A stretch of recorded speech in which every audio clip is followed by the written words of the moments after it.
up north, then clearly Carney has sufficiently robust ROE that she's got clearance to start shooting at anything that looks like it's heading off to Israel. And that means there will be a degree of cooperation with the Egyptians and the Saudis as well, because lots of air lanes there. It's not something that you would do, as I said a couple of days ago, and not think about it. If you've got an air lane and you've got aircraft, civ air, even if they're 20,000 feet above what you're shooting at, you've got to be careful. You have to know what you're doing. So my gut instinct, just based on this used to be a living a long time ago, is that they went after her. Either they went after her or the missiles happened to fly directly at her on a land attack profile, and her CO went, fuck this, and started killing them anyway. But watch them UAVs. They are a big piece of the puzzle. That's interesting if you explore further, Gunny. If we do, based upon you stated as plausible,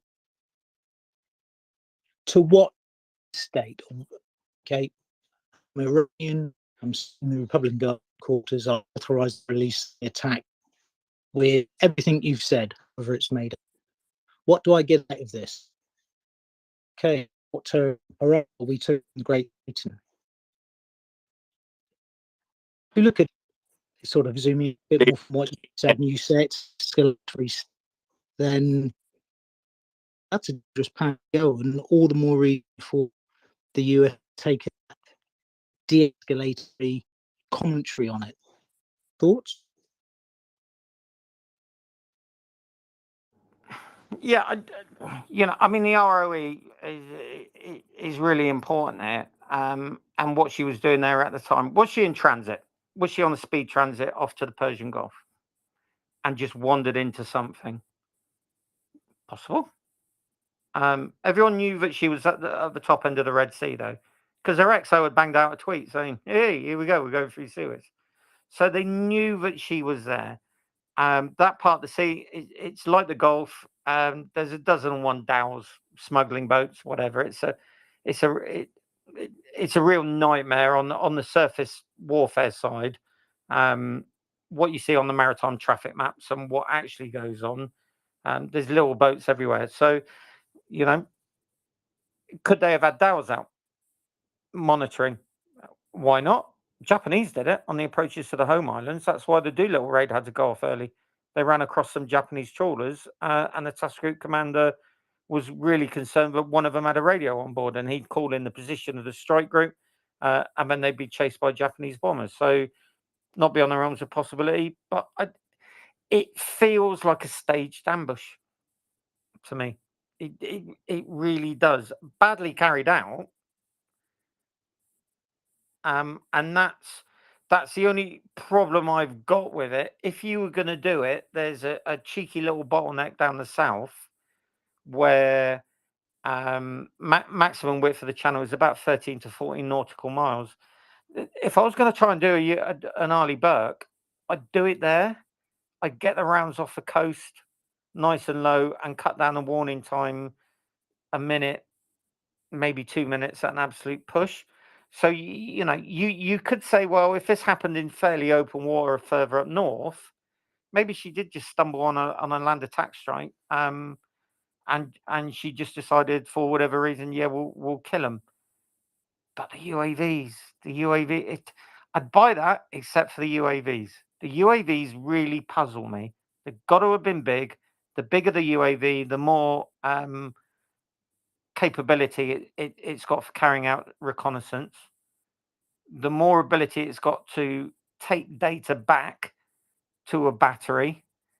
And if you get good data through electronic warfare cross-fixing and UAVs, you can cold launch your anti-ship missiles and they'll be silent. That's what happened with the Moskva. Those missiles weren't active all the way in. They were quiet maybe till about 15, 30 seconds out, not giving her time to react. So, yeah. What the aim of it would have been is to drag the US in. but the IRG have got some kahunas if they actually tried to do this, because we all know the Houthis don't have the noddy to carry this kind of strike off by themselves. There would have been a massive degree of Iranian cooperation. You got to ask yourself, why would Iran do that? Did Iran do it? Has the IRG got some kind of faction that's gone silly outside of the Iranian government's control and are doing this? I don't know. I don't know enough about the Iranian military and the IRG to say whether that's a possibility. But if it was an anti-ship strike badly carried out, I give it nil point. If it was a land attack on Israeli targets, top tip from me today: always check if there's an Arleigh Burke knocking around where you're going to fly your cruise missiles through, because pound to a penny, she'll kill them just on principle more than anything else. I mean, it could also have been a recce. See how it responds.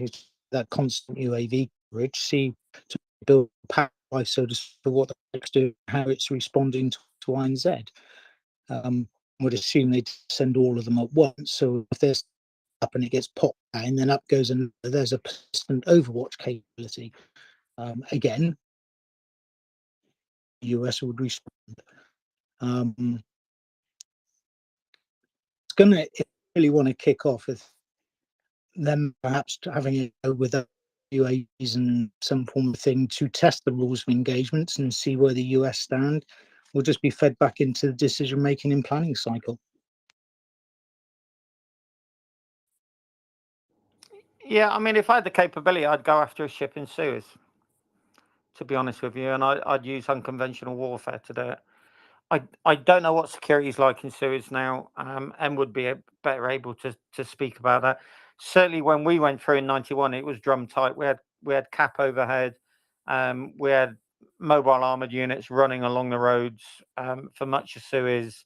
There were AA batteries all along the canal, all of that kind of things. I doubt it's as drum tight as that next, but if I was going to go after something, if I wanted to kill a US warship, I'd do it in Suez. I wouldn't try and pull this kind of stupid trick. And if it was a test, it was a really daft test, because they've let go capabilities. Because once you know the radar track, you can tell where they came from. And if you know where they came from, then you know who's got it. And then you tie that up with your signals intelligence, and you just asking for a predator or something to appear overhead a day later and to stick a pair of Hellfires at your chuff. So, yeah, I don't know. Really badly done though. Like I say, if I was gonna go unconventional Suez, if I was gonna do this conventionally, do it down the bottom of the channel, 30 mile. Yeah, and a lot hinges on things that we don't know, right? We don't know the rules of engagement, like you said, and a lot depends on that. Was this just something where they were clear to engage targets of opportunity headed towards Israel, or were they only allowed to shoot at things coming directly at them? And we frankly don't know. But we've had some hands up for a while, and I do want to try to move on. I believe it was G-Man, Iran, and Dryfly. Your hand was up, but it's not up anymore. I don't know if your question's already addressed or what. But G-Man. Sure, yeah. Okay. Having asked Gunny the question about the Iowas and being, realism happened. Do warships need to be armored in the future? This isn't really Ukraine, but it is Ukraine, because they're going to need a navy soon, even though they're doing really well with their new navy. Thanks. No. So it's not practical. If you think of an anti-ship missile carrying a 500-pound warhead, a shape charge, or an armor piercing, you'd be talking about warships that need probably upwards of 2 to 3 inches of Class B armor plate. Look at the size of a Type 45 and an Arleigh Burke now, and they these are huge.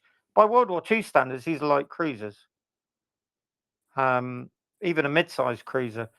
And with all the kit sort of packed in, you know, on a modern warship, everywhere's vital. So you'd be back to the World War One, pre-World War One conundrum of where do you armor? Do you armor the hull? Do you armor the superstructure? Do you just armor the magazines, the warfare spaces? You know, and ships are already too expensive. If you do that, then you stick armor on, you increase weight.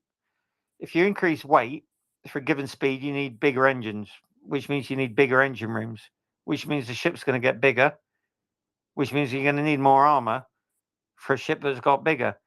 And before you know it, a 5,000-ton destroyer is an 9,000-ton destroyer. So, you know, what's the solution? Better close-in weapon systems. The maritime world is going to do a 360 back to gun systems.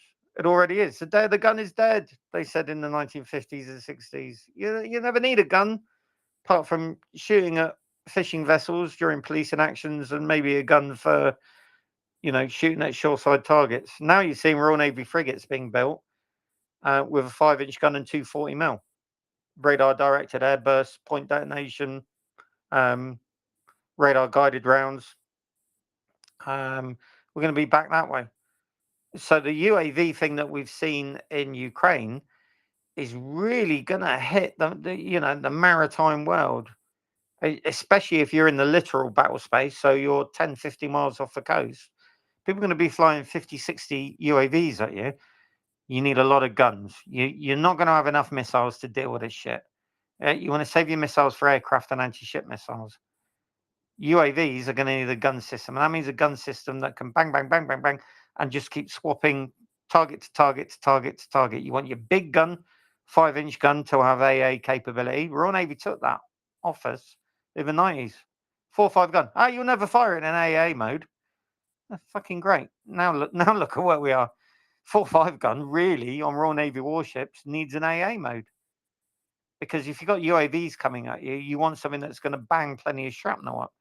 So that's going to be the trick. But again, you know, more CIWS, more close-in weapons, bigger ships, longer ships, bigger engines, more fuel, more length, more expensive. So we really are back to the kind of the pre-dreadnought to dreadnought cycle of development, where we're going to need to start cramming more weapon systems onto ships, as opposed to what the Royal Navy have been doing, going for kind of big ships but fitted for, not with. I need a lot of gun systems, and this at a time when we're retiring systems like Gambo, etc. Which, yeah. Yeah, so it sounds like you end up with kind of the rocket equation of warships: more mass, more fuel. And that just turns into a self-feeding cycle of diminishing returns. Let's see, we have hands back up. Bearded, I don't know if you're on the same topic, and that's an immediate response to Gunny. If not, we'll go to Iran. Yes, hear me? Yeah, I mean, it's the classic problem with, similar to armor: firepower, protection, mobility. And in naval shipping, the firepower is your protection. So, said you need to have those rings of protection, close in, intermediate, and further out, to overcome the problem of having continuously to add heavy armor to it. And of course, by being light, you've got the mobility to overcome some of the protection you've got over. I don't know if anybody else is having this issue, but I'm hearing less than half of what Bearded's saying. Nancy? Yeah, I'm having the same issue. Yeah, Bearded, I don't know if you want to restart your app, move closer to your router. Seems to be some kind of connectivity issue. Yeah, make sure that whale isn't jumping up and down on your internet cable there, dude.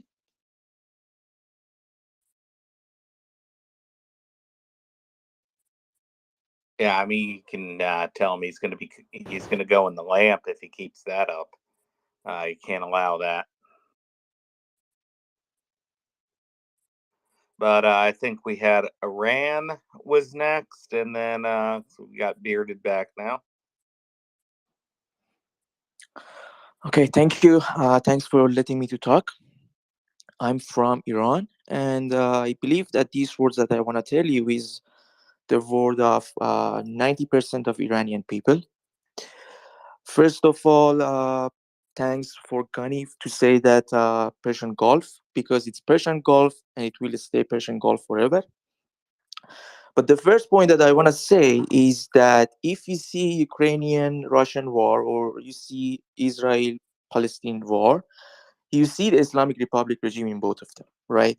So you see the drones and a lot of more military equipments that sent to Russia from Islamic Republic regime to kill Ukrainians. And also, I believe that the war for Israel is not between Israel and Palestine. It's between Israel and Islamic Republic regime. Because Hamas, Hezbollah, Islamic Jihad, all of them are the sons of Islamic Republic regime, and all of them are armed by Islamic Republic regime. And I don't like when you say Iranian government, because they are not Iranian. They have nothing to do with Iranian people. They don't represent us. If you see Iranian people inside Iran, they are supporting Israeli. They support Israel by putting the flag of Israel on the bridge. They in the stadium, in the football stadium, they say a lot of slogan in supporting Israel. And also outside of the country, all around the world, most of the demonstration for supporting Israel are with Iranian. But I didn't see any other demonstration. For all of them, I see Iranian. So the first thing that I want to let you know, and I would like you to pay attention, is that don't say Iranian government, say Islamic Republic regime. And so now the question is that what's your goal? So how you want to see the world, and what's your winning plan for that? So now you know that, okay, Islamic Republic regime is arming all of these terrorist groups for making war. So as we Iranian are saying that to the world, but the world is not hearing us for many years. If you want to have peace in the Middle East and also in entire world, you have to get rid of Islamic Republic regime in Iran. Getting rid of Islamic Republic regime in Iran is not only for liberating Iranian people. It achieves more. It will make supply chain stable, because at this moment, for example, Russia is producing 80% of gas for Germany. But if Iran is a free country, we will be a new player for gas supply. And that's why Russia don't let Iran to be free. They support Islamic Republic regime because they want to have the gas market. That's why. And also, uh, for this war between Israel and Islamic Republic regime, or Israel and Palestine, Russia is supporting Islamic Republic, and somehow they are supporting Palestine or Hamas. Because when they do that, they change the focus from Ukraine to Israel and to Palestine. They change the focus. They change the media to that way, and then they can kill more Ukrainian. So now the question is that what's the winning plan? The winning plan is to replace Islamic Republic regime in Iran with a democratic, secular government and regime. So who can have that and who can represent that? For Iranian, only Crown Prince Reza Pahlavi, the son of former Shah of Iran, can be the representative of that. And he's talking about these kind of things for 44 years after the 1979 revolution. And also, for your information, tomorrow in the Fox News, he will be in Sunday morning program, and he will talk again. So you can follow his words. So he's the only guy, he's the only man that represents Iranian people. And we want to back to the Pahlavi's monarchy that we had before, because we believe that under the Pahlavi monarchy, we can bring peace to the entire Middle East, and we can solve all the wars between Ukraine or Russia. All of these kind of things will be solved. So thanks for letting me to talk. So please don't forget that, don't say Iranian government anymore. Say Islamic Republic regime. They don't represent us. I talked with my mom yesterday, and because I don't live in Iran, I live outside, and she said that, oh, do the people outside of the Iran, do the Western people know that Islamic Republic regime don't represent us or not? So please pay attention. They don't represent us. And that's it. Thank you so much. Yeah, thank you, Rand. And, I'm trying to bring this back in towards Ukraine, but that is something I think that most of us are fairly careful to make that distinction without crossing into the territory of becoming word police with people. And many people do not appreciate word police, but we understand the distinction. It's fair to say that. And somebody who is still awake, M, has rejoined us, and I see his hand up from a pyramid. M, and then Gunny. Yeah, very briefly. On these spaces, when we discuss Iran and someone says Iran or Iranians, they specifically mean the Islamic Republic of Iran as a regime and the IRGC. We understand that Iranian activists online are very sensitive about this, and they want a complete separation between the Iranian people, Iran as a country, Iran as a culture and a heritage, and the Islamic Republic regime, as well as the IRGC. So if you're not you, Taha, but anyone, if you're concerned about this, just be 100% sure that the group behind this space and the team of this space is very well aware of the activism inside Iran against the Islamic Republic regime and against the IRGC and the political movement there and the peaceful protest movement there. And we're also very much aware of what Iranians in diaspora are doing on the streets, supporting Israel, for instance, and supporting Ukraine when there are demonstrations on the streets in Western capitals. So because I don't mind or anything, but over the last 2 weeks, I've heard the same exact monologue said over and over and over again on every single space anyone from Iran joins, and just jumping at anyone who says Iran or Iranians and saying that clarification that please separate between the Islamic Republic of Iran because words matters and the IRGC, and not say Iran and Iranians. Sorry, in discussions about politics and about geopolitics and global affairs like this, when we say the Americans, we mean the government. When we say the Brits, we mean the government. When we say the Ukrainians, we mean the government and the army. When we say the Russians, we mean Putin and his KGB minions. It's inherently understood that the reference in this specific case means the upper echelons of decision-making circles, right? So in Iran's case, it will be the Islamic Republic of Iran's regime and the Khomeini, right, or Ayatollah, whatever they have when they have one. Thank you so much for that. And Taha, we've got your back. Thank you for Thank you very clarifying much. that. Sorry, ghost of Mr. M. No, I just said thank you for clarifying that, M.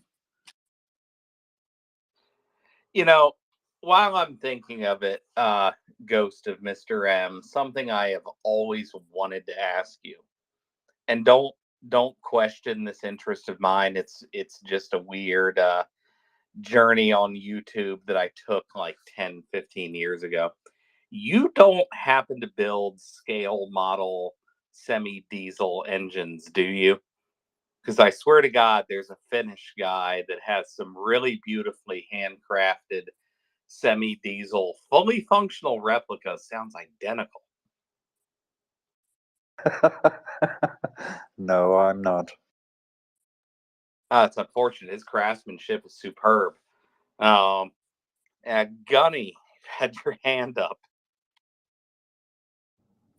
Yeah, I mean, just what Em said. There are people marching through London today who would say that the UK government's response about Ukraine means that it's not their government. That's not really sensible.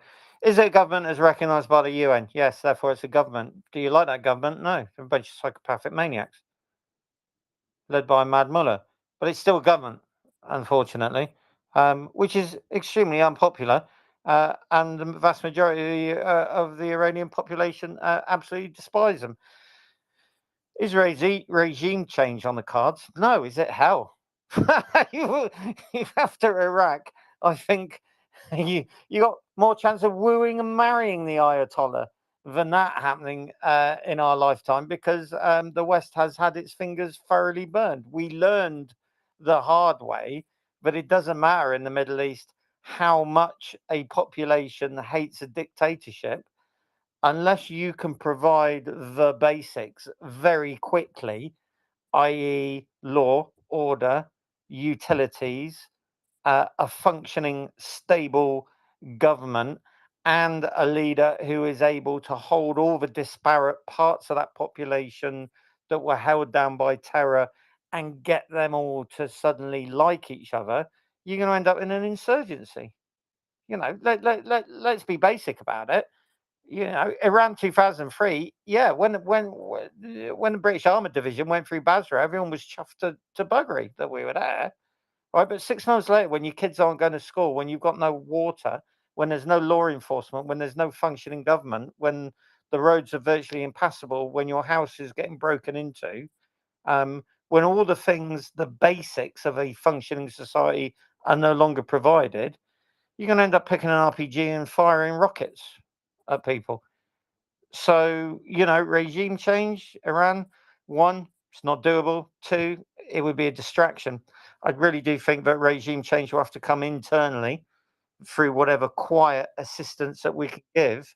But there is no way I would eat my own pants after a heavy gym session if 101st Airborne and 1 and 2 Para jumped in to Iran to effect regime change.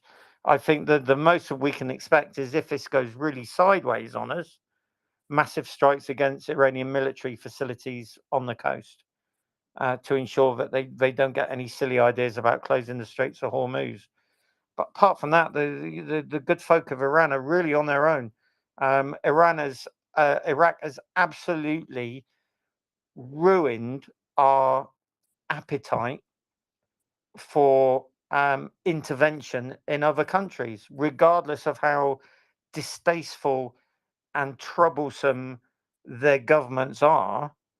We know by hard experience and a lot of coffins now that it's very much like Africa. If there's one thing guaranteed to unite a people against a common enemy, it's going to be a Union Jack or a Stars and Stripes on the shoulder flash, on the TRF, on the uniform. So, no. And we don't have the capacity for it at the moment. We've got two big problems at the minute. We've got Israel and we've got Ukraine. Ukraine is going to last another 12 months, I should think, at the very least. And Israel is facing potentially a regional, full-on regional war where Iran might not be the only combatant on top of the insurgents, Hezbollah and insurgents, terrorists, Hezbollah, Hamas, Islamic Jihad, etc., etc. So I think we're going to have to tackle one thing at a time. And of course, hovering in the background, as ever, is US domestic politics. That's the big worry. And Western politics. 100,000 people today in London. Now, you can look at the numbers, and they were the usual croc-wearing, tofu-eating, middle-class, Guardian-reading freaks who basically protest over anything. And they were the usual students who just had fuck all else to do and loved cutting about with a placard. But the bottom line is there were an awful lot of people knocking around, and there have been across Western capitals. You'd need another space to argue why. I see nothing that a chain gun wouldn't sort out there. But for our elected representatives, most of whom had their spines removed at a very early age, they will be looking at this. they'll be looking at Ukraine, they'll be looking at Israel, and they are going to be concerned about their own ability to get re-elected.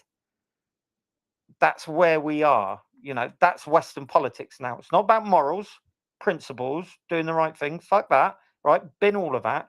It's about the retention of power. So those are my primary concerns.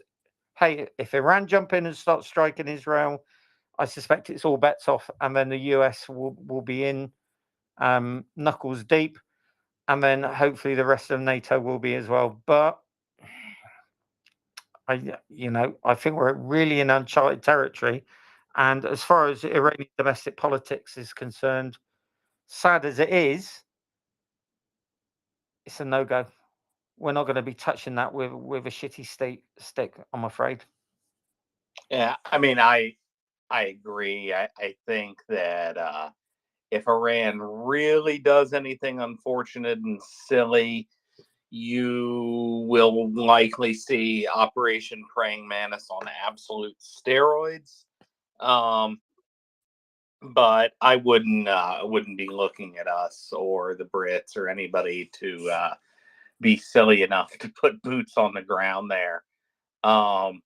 In some weird parallel universe where the Shah puts together a competent and fully fleshed out plan, well, maybe then you'd have something there, and can have numbers independently verifiable to back it up. But I don't see it. I really don't see it happening. I definitely see Praying Mantis on steroids being in their cards if they continue down this route. Mainly because of, and it's kind of been noticeable, but some of the slow rolling of the news regarding, the involvement of our ship and attacks on our ground forces. There is definitely does seem like there's a bit of an effort to inform the U.S. public in as gentle and slow a way as humanly possible. So, the find out end of things doesn't enter in too soon. But I don't really see any chance that there's any kind of ground program for Iran at all. I don't know, Nancy, what your thoughts are on all this. Yeah, no, unfortunately, pretty much the same. I definitely sympathize with the Iranian people, and I know that they are not at all represented by their current regime. But yeah, it would take something significantly more stupid and extremist from the current Iranian government for current sanctions and things like that to ramp up further. And I think that's unfortunate. I personally would like to see them made much stronger just due to their actions supporting Russia, let alone anything else they're doing in the Middle East right now.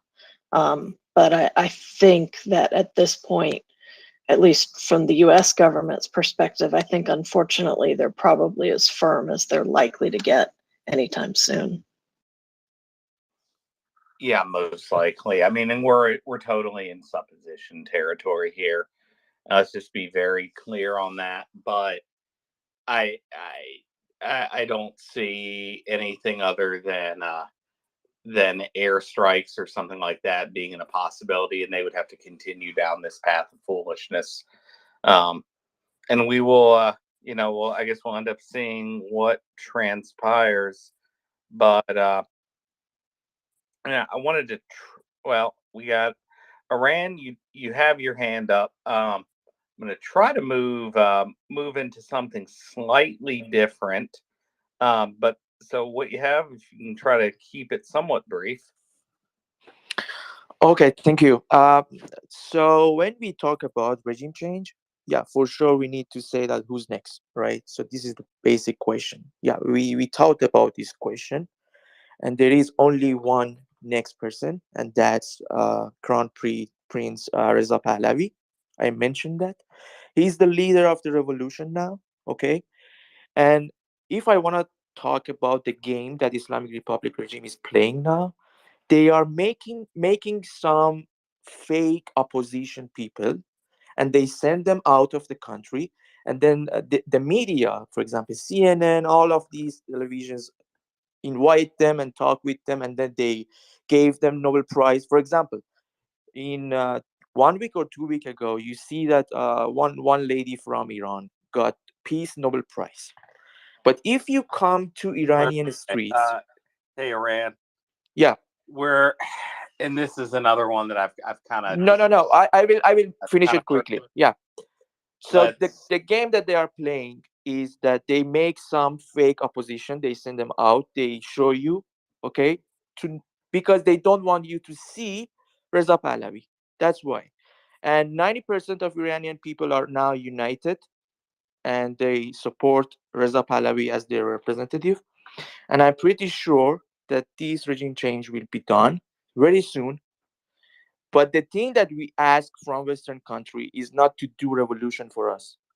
The thing that we ask them is to support us. And how they can support is that, for example, they should not give money to Islamic Republic regime. Why they, for example, the Biden administration gave $6 billion to Islamic Republic regime in Mahsa Amini's anniversary. So why they do that, right? So that we don't want to do revolution for us. That We is only want to support us. Don't stand with Islamic Republic regime. The Iranian people will do the revolution with the leadership of Reza Pahlavi. That's it. sorry about that 6 billions. That isn't true. That hasn't even been paid out at this moment. And it was a promise from Trump.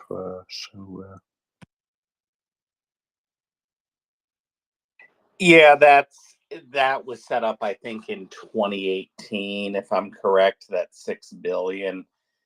It was one of Twinkie's mistakes. The orange one really didn't make all that wonderful deals. He liked to pretend that he did.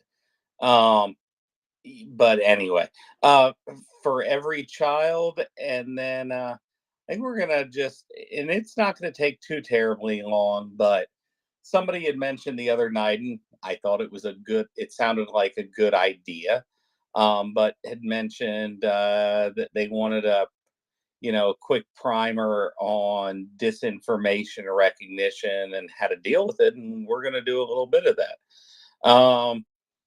for every child. And then disinformation time. Thank you so very much. Yes, I understand everyone new here doesn't realize how thoroughly dedicated this space is to Ukraine, but I did follow the gentleman and will support Iran and then back to disinformation because that supports the world.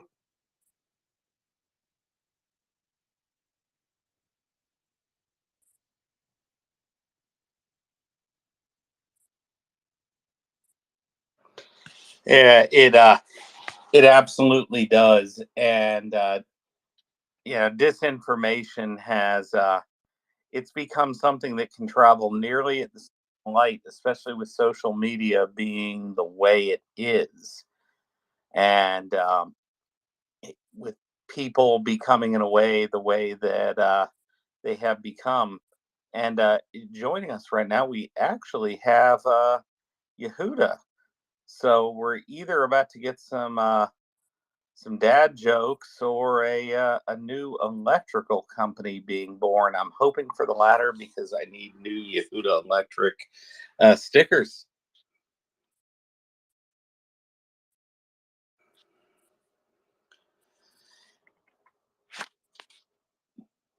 And that and looks like Yehuda dropped. Are you seeing him, Nancy? I saw him requesting and I accepted him to speak as well, but then he dropped.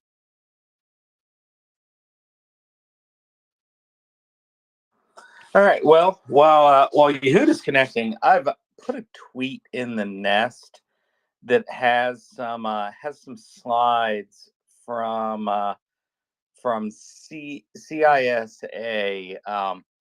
and people can go and take a look at that. And their website there has that particular deck. And we're going to be discussing some of the high level themes of how you spot it disinformation, and some of the ways that you deal with disinformation. And speaking of, we have Yehuda back on. Sorry, I'm just getting situated. Please go ahead without me. I'll be back shortly. Sounds good. Thanks. Yeah, not a problem. And so one of the things that you hear people ask most often, right, is how do you spot disinformation?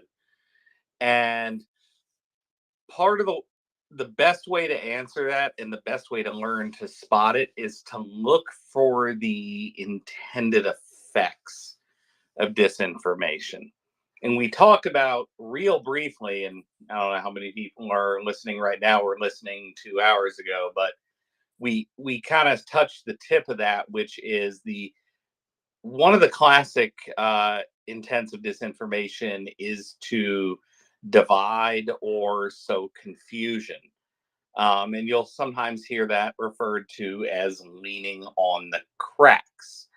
And this can show up in many, many, many different ways. And one of them is, and it doesn't matter whether the causes are on the left or on the right, you will have certain social media accounts that will, seem to weigh in on these issues with a bit more fervor than you would usually see normal people expressing in day-to-day life. And with with that accomplishes the goal of leaning on the cracks, of making a division or a societal problem seem bigger than it in actuality is. And that's been going on in many different forms, frankly, for 30 years, 40 years, 50 years. It's a very old Soviet communist tactic. And that is something that trolls definitely do. And while I'm not insinuating that this person was a Russian troll, they were certainly, using those type of tactics where all they did is scream and shoot their mouth off. And the goal of that was to disrupt, which, as Dryfly pointed out, unfortunately, they succeeded in doing for about 10 or 15 minutes. So the second thing that's talked about, and it's in those slides, is going to be to confuse. And you'll sometimes hear the term fire hose of lies get thrown around with this. You'll see accounts just absolutely word vomit tinfoil theories. And very often you're not going to have any actual proof or data or photos or really fuck all that supports or proves what they're saying besides trust me bro. So that's another thing that when you see, just an absolutely convoluted theory of how something happened, your BS meter needs to get turned on right here and now. And they're getting more sophisticated. Synthetic imagery is getting substantially better. But as we've experienced, like, just Nancy, when was the hospital, like Monday or Tuesday, something like that? Literally within like 10 minutes, 15 minutes, you had people absolutely certain of a body count and precisely what happened. And that's what's called the a lie getting halfway around the planet before the truth can even put its feet on, and put its shoes on, rather. And that's kind of the part of the fire hose of lies. You get out large volumes of information and you get it out as quickly as possible. You don't give a crap about if any of it is accurate. And unfortunately, it was picked up on and believed by and trusted by members of our news media who, and this is part of, we got to start changing the way we think about stuff when we're hearing it. Just not really running any form of BS filter or plausibility filter. And that's kind of moving into a slightly separate topic from disinformation, but it's definitely still connected with it, which is when you're hearing an explanation for something, whether or not it seems reasoned out and thought out, you do need to run it through a plausibility filter and then through Occam's razor. And the explanations with your fewest number of assumptions tend to be the absolutely correct ones. And Nick, I see your hand has gone up. Yes. I really want to thank all of you who volunteer as speakers. And I know your job can be really hard. And because you never know what anybody's going to come up and say. You never know what, their mood or anything else. And I just, all the different hosts that give their time to make MriyaReport happen, I just really wanted to say thank you. And you're all appreciated. And I know it can be a hard job. And just want to say, I think for people, just, you're there 24/7. I mean, it's always covered. Somebody always steps up and fills in. Somebody gets sick. I mean, I don't know quite how you arrange it, but it's really just so appreciated. And I don't think you ever hear that enough. Oh, thank you very much, Nick. And as far as how we arrange it, because life happens, and that's what I call the miracle of mockers that helps keep everything running in the background. So thank you very much. I appreciate that. I know you're a longtime listener and occasional speaker, and it means a lot to all of us volunteers hearing it from folks like you. So thank you. Yeah, it absolutely does. And with mockers, God, I don't even know how she does it. If I'm being honest, it's like a full-time job. And none of us get paid, right? And I said my little segment on disinformation was going to be relatively quick, and I'm going to go ahead and wrap it up now, probably the next 30 seconds to 1 minute. The government has put together a pretty good overview of what is disinformation, the common types, but really the important part that we all care about as consumers is, how do I spot it? Why does this matter to me? How can I do something with this? And at the very beginning, we said you need to look for the effects of it, which is to either confuse or sow division. 95% of the time you run into disinformation, they are trying to accomplish one of those two objectives.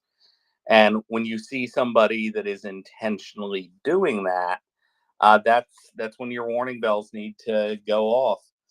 And what you do with that enlightenment is up to you. If it's a journalist and you see them falling for it, do you ever trust or read anything that person writes again? Well, I don't know. I guess that depends on how they handle it and what kind of ability they have to admit when they make mistakes. If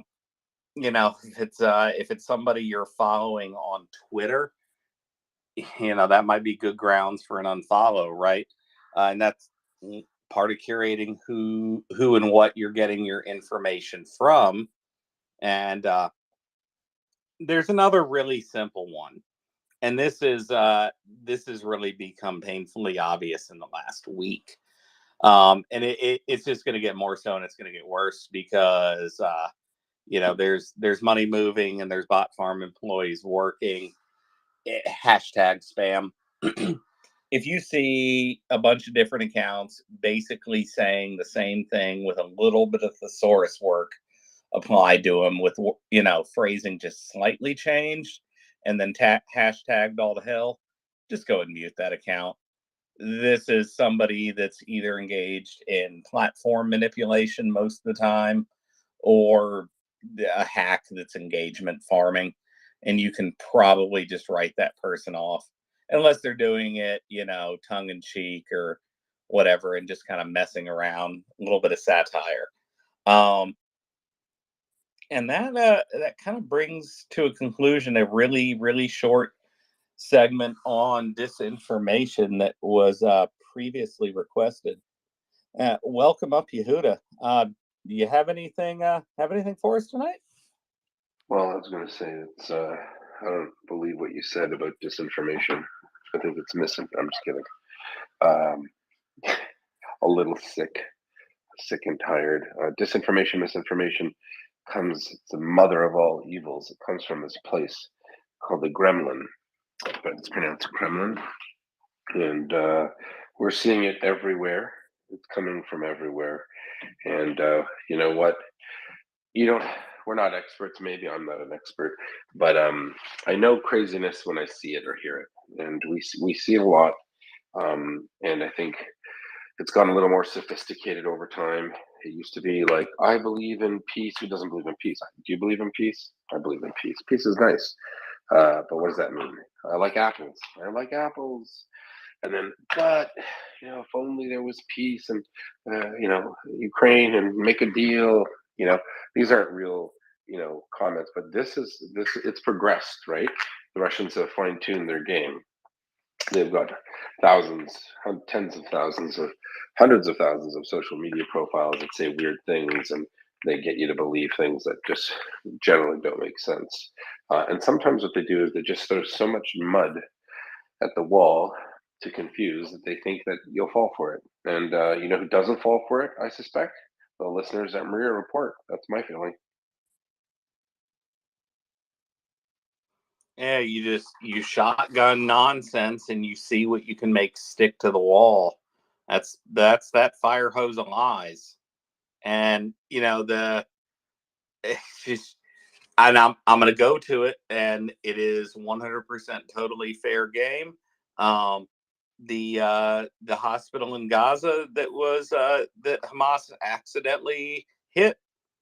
What are we on? The third explanation now? I think they've gone spike missile, then artillery shell. Now I think it's a different type of artillery shell. The mental gymnastics are worthy of just an absolute Olympic fucking gold medal. Well, here's every time you see this stuff, it's full of hashtag vomit. Yeah, I mean, here's the funny thing. This is the largest hospital massacre and hospital destruction, fully destroyed hospital destroyed, of a hospital not destroyed. And what's really bizarre is, why is the media talking about what hit it when nothing hit it, right? Palestinian Islamic Jihad rocket, the booster section of a rocket, part of it landed on a car park, a parking lot for normal people. We don't say car park, English friends. A parking lot, and it burned the cars. And everyone reported exactly what Hamas said.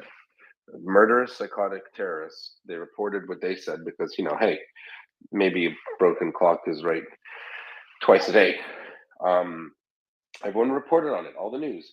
Yet, even famous journalists, they took pictures. They retweeted pictures of about 15 cars burnt out in a parking lot, not realizing that all the buildings around them were the actual hospital and nothing was wrong with them. And we still have strange people, I would say nuts. They're nuts. They're just going on about exactly what missile, or maybe it was an artillery shell, it was an air burst, it was a spike missile. What are they talking about? The hospital wasn't destroyed. How did 500 people die in the hospital? You had Palestinian or Hamas doctors come out and say, I was operating, the whole ceiling fell on me. 10 people died in the room beside me, and they're crying. What are you talking about? The hospital didn't get hit. But this is an example. This is what the Russians did when they had hospitals. They said it was actually a neo-Nazi camp for little baby Hitlers. Crazy. I mean, it doesn't get more ridiculous than this, but here we are. Here we are. A lot of hands up. I'm going to shut up. No, and And it's fair though. I'm sorry to pop in like that, but it's fair because you have more than, I think it was about 3/4 of the windows in the buildings around that parking lot, and I'm talking about the ones immediately abutting the parking lot. Those windows are still intact. You really want me to believe that some kind of high explosive event occurred here? No, you're an idiot. Something crashed, started a bad fire, end of story. And it's just crazy, and this is once again, this is Occam's razor, and we have Gunny M. But you know what? It's not even Occam's razor. Occam's razor is if the hospital was destroyed, and you're trying to figure out what's the the simplest hospital answer. in pretty good shape. Hospital was not destroyed, yet people are still talking about it being destroyed. It boggles my mind, and they're having hundreds of thousands of people. Probably Gunny was out there, down in the streets of London saying, "Yeah, hospital destroyed." I don't know. I'm sorry. It needs a pressure washing and 6-8 windows and a little bit of parking lot work. one of the things that we have seen come out of this particular facet of disinformation saturation was the fellas quickly pivoted to look for a way to counter it, or to at least identify the bots that were building out some of the worst of it. And if you see a hashtag of free Palpatine, as in Emperor Palpatine from Star Wars, the fellas started that. Yeah. And that was pretty awesome. This is like, this is in your face how these disinformation networks work, and just how stupid they are, and kind of fun to It's not, you know what? Let's grab some hands. It's not fun. I'll tell you why. Because they firebombed 2 synagogues already. Jews are being beaten up, harassed, because they're dumb journalists who think it's funny, and they want to race to the bottom. I'm not attacking you, buddy. I'm just saying, they want to race to the bottom to get the scoop, right? And there are real world implications. Jewish schools in my town were closed. People were told, don't go here, don't go there. Jewish people in London were kicked out of the center of London because they couldn't be protected. We don't want the people to attack you. Oh, so you have to leave. But we're not going to do anything about the riotous, rampaging psychopaths who think that murdering 1,400 civilians. And the truth is coming out, by the way. The forensic pathologists are saying that there are hundreds of mass rapes on hundreds of the female bodies and young boys. The pelvis is broken from rape. There's a CAT scan done on a charred clump of mass, which shows a parent. They don't know if it's the mother or father holding their child, like a 4-year-old. They were tied up with chicken wire, they were doused with gasoline and lit on fire. And we're supposed to have sympathy for Hamas? They let 2 hostages go because they're scared poopless of America?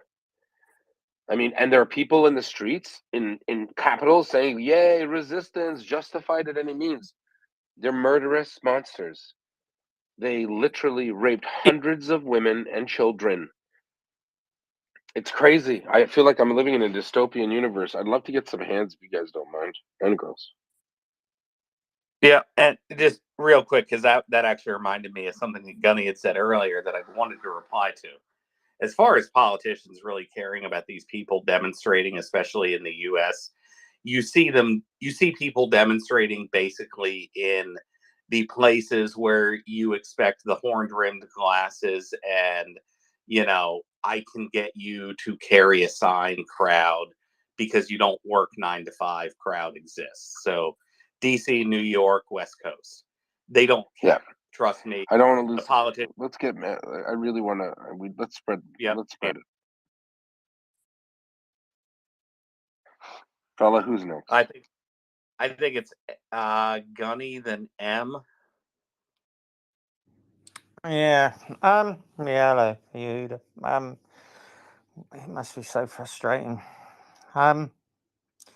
Look, we've talked about this before. So first of all, you got an education system that failed to teach critical thinking, and that's across Western countries, with exceptions. All right, but if you fail to teach critical thinking and then you introduce something called the internet in, you really create a problem, because whereas before people would have their newspaper, yeah, and they would go and buy the Daily Mail or the Express or whatever, and that's where they would get their news, and then maybe off BBC Radio, and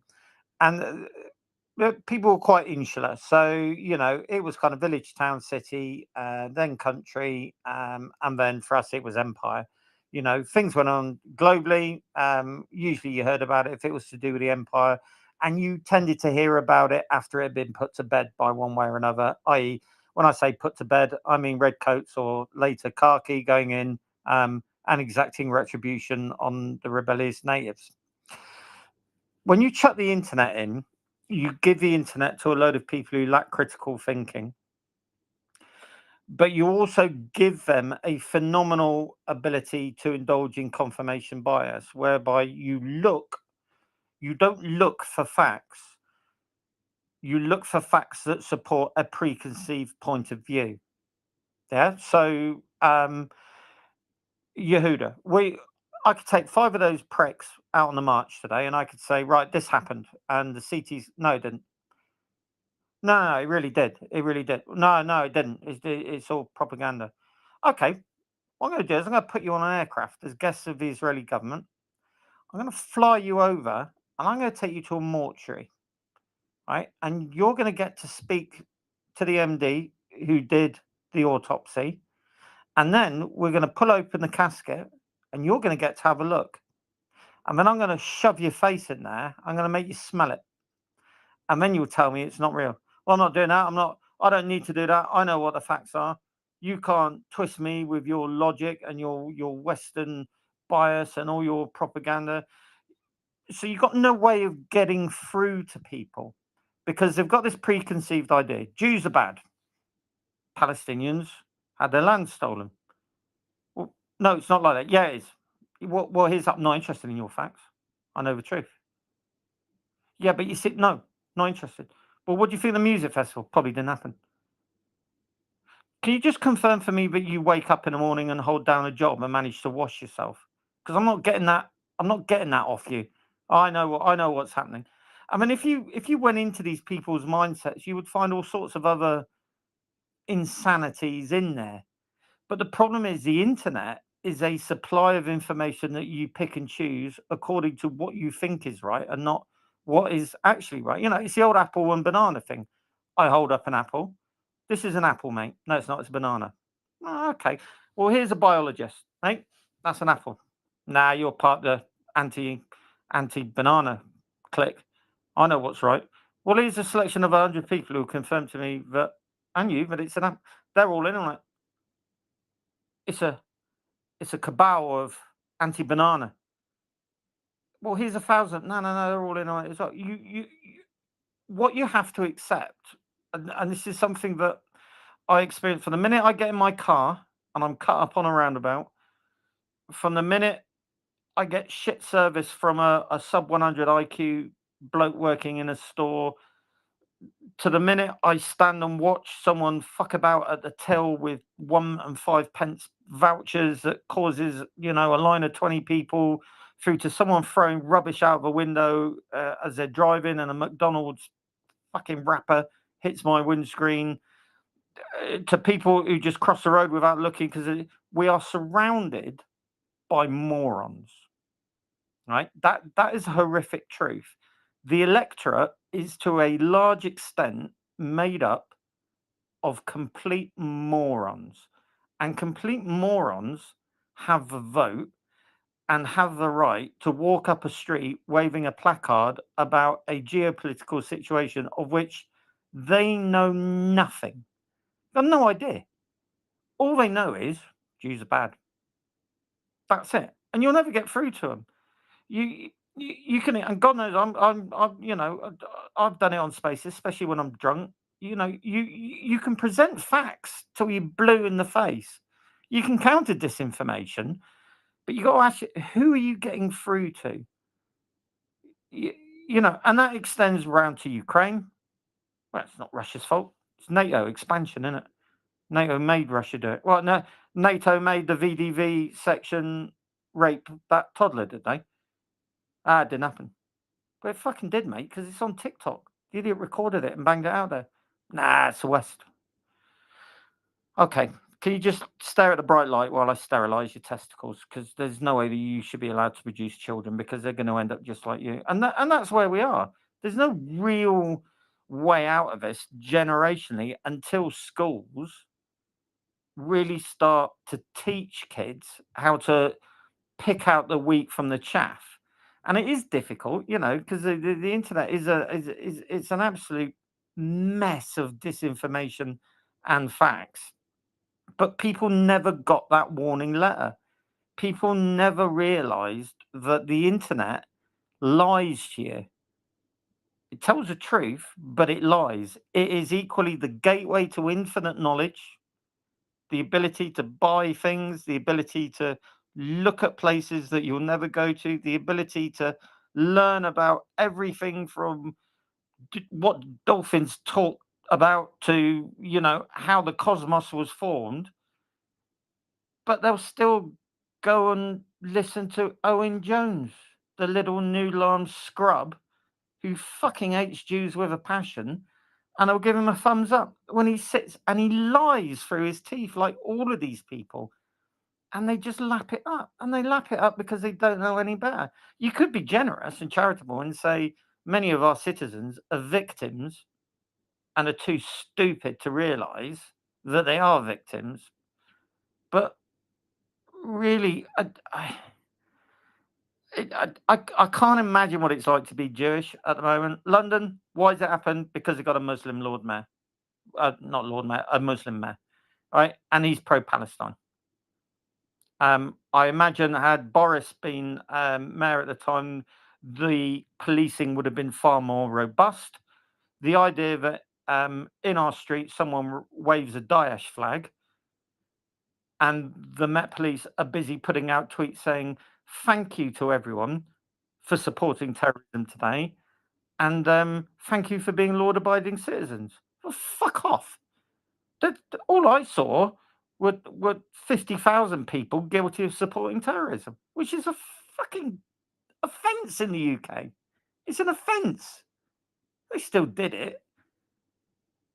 How you fix that? Well, you know, if anyone's got any bright ideas, short of me becoming Western dictator, I'll fix it in a month. But you know, we are where we are, unfortunately. The societies that some of us knew sort of 30, 40 years ago, they're dead and gone. And we have a very large number of cyber warfare victims who either do not know any better or are actively part of the program where disinformation, misinformation is fed to the stupid. Tell you what, if it was up to me, I'd ban the internet tomorrow, to be honest with you. I think it's been more trouble than it's been worse. You know, if it means that I've got to go shopping and I'll have to actually go and buy whiskey instead of getting it delivered, and I'll have to buy books and learn stuff, happy days. But we're stuck with a bloody thing now, and until we police it, and it needs policing, we're going to be in a situation where a mum and a kid were chicken wired together and burnt to death, and some people actually think that's laudable, and they live in a free democratic society enjoying all the freedoms that Hamas would take off you in a heartbeat. How fucking stupid can you get? Queers for Palestine. Just fucking fuckity fuck off, will you? You got no idea. 10 years, is it, Yehuda? In Gaza for being caught being a gay bloke? Not lesbian. Bit weird. But, you know, and yet they're cutting about with LGBTQ flags. It's fucking cows for McDonald's. It really is. Yeah, Gunny, I could not agree more. M, you've had your hand up. I can tell you why we're here and how we got here, and maybe that can walk us out of here. We got here because Islamists and certain leftist circles and organizations realize that the majority of citizens in the West are good-willing, are good people. But they don't say that they are good people or good-willing. They say that they are naive. So they're engaging in deception. On one hand, help us. We need to leave our undemocratic countries and we need to come to your country because we're seeking education and we're seeking a better life. Sure, come in. They go in, they get the education, they get the better life, but then they do not become loyal to the country that has given them a second opportunity, a second shot at life, given the bad circumstances that they came from. And instead, they work to undermine it from within. When that alarm bell was rang a long time ago, certain services and certain politicians said, no, it's too bad to do that. Why? Because it's good for business and it's good for inclusion and it's good for building bridges and it's good for preparing cadres or cadres for the future so that when those nations go through their democratic transition, these people can lead the way. I have nothing against democracy. I have nothing against democratic transition, but I have everything against the way it has been conducted. Fast forward to the future, that diaspora has multiplied in numbers. That diaspora is interconnected across universities, media, newsrooms, printing houses, colleges, media outlets, CNN itself. And you get what you get today because those people rise to fame and rise to power and they influence more people and younger generations. And all of a sudden, this parallel version of history, this alternative version of history, gains enough traction to start to challenge everything that we know and starts affecting change in real life.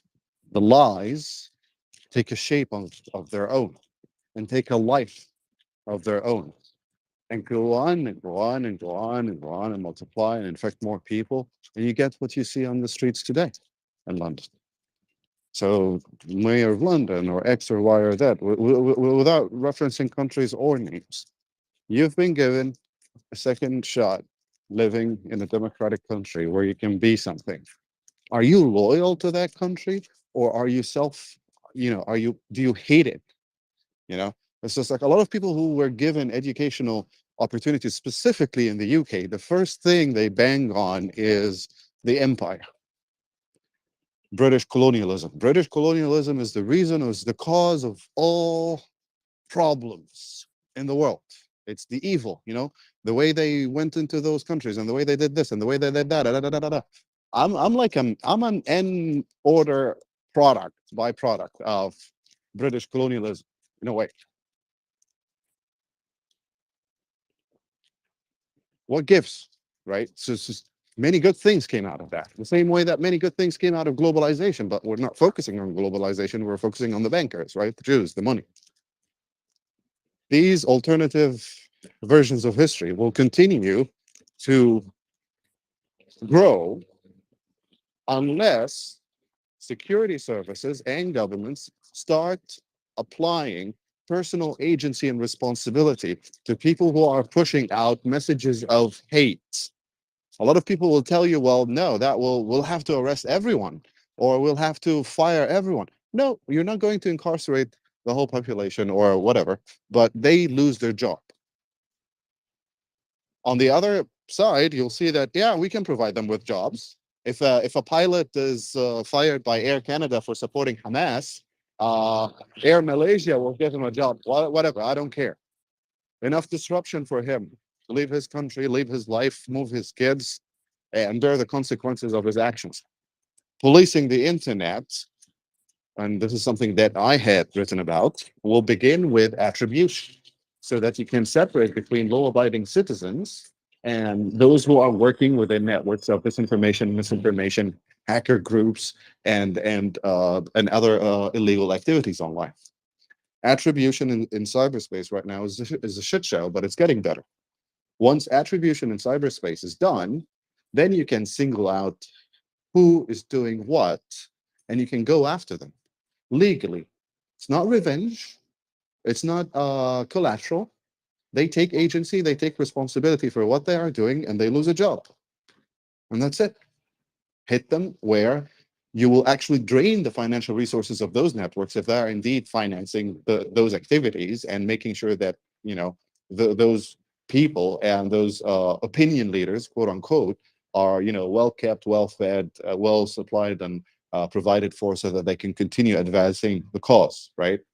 Hit them where it means something, their wallet.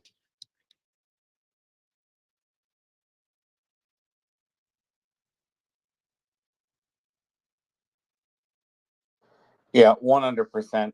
Yeah, that is the wallet is the one way to motivate or compel behavioral change.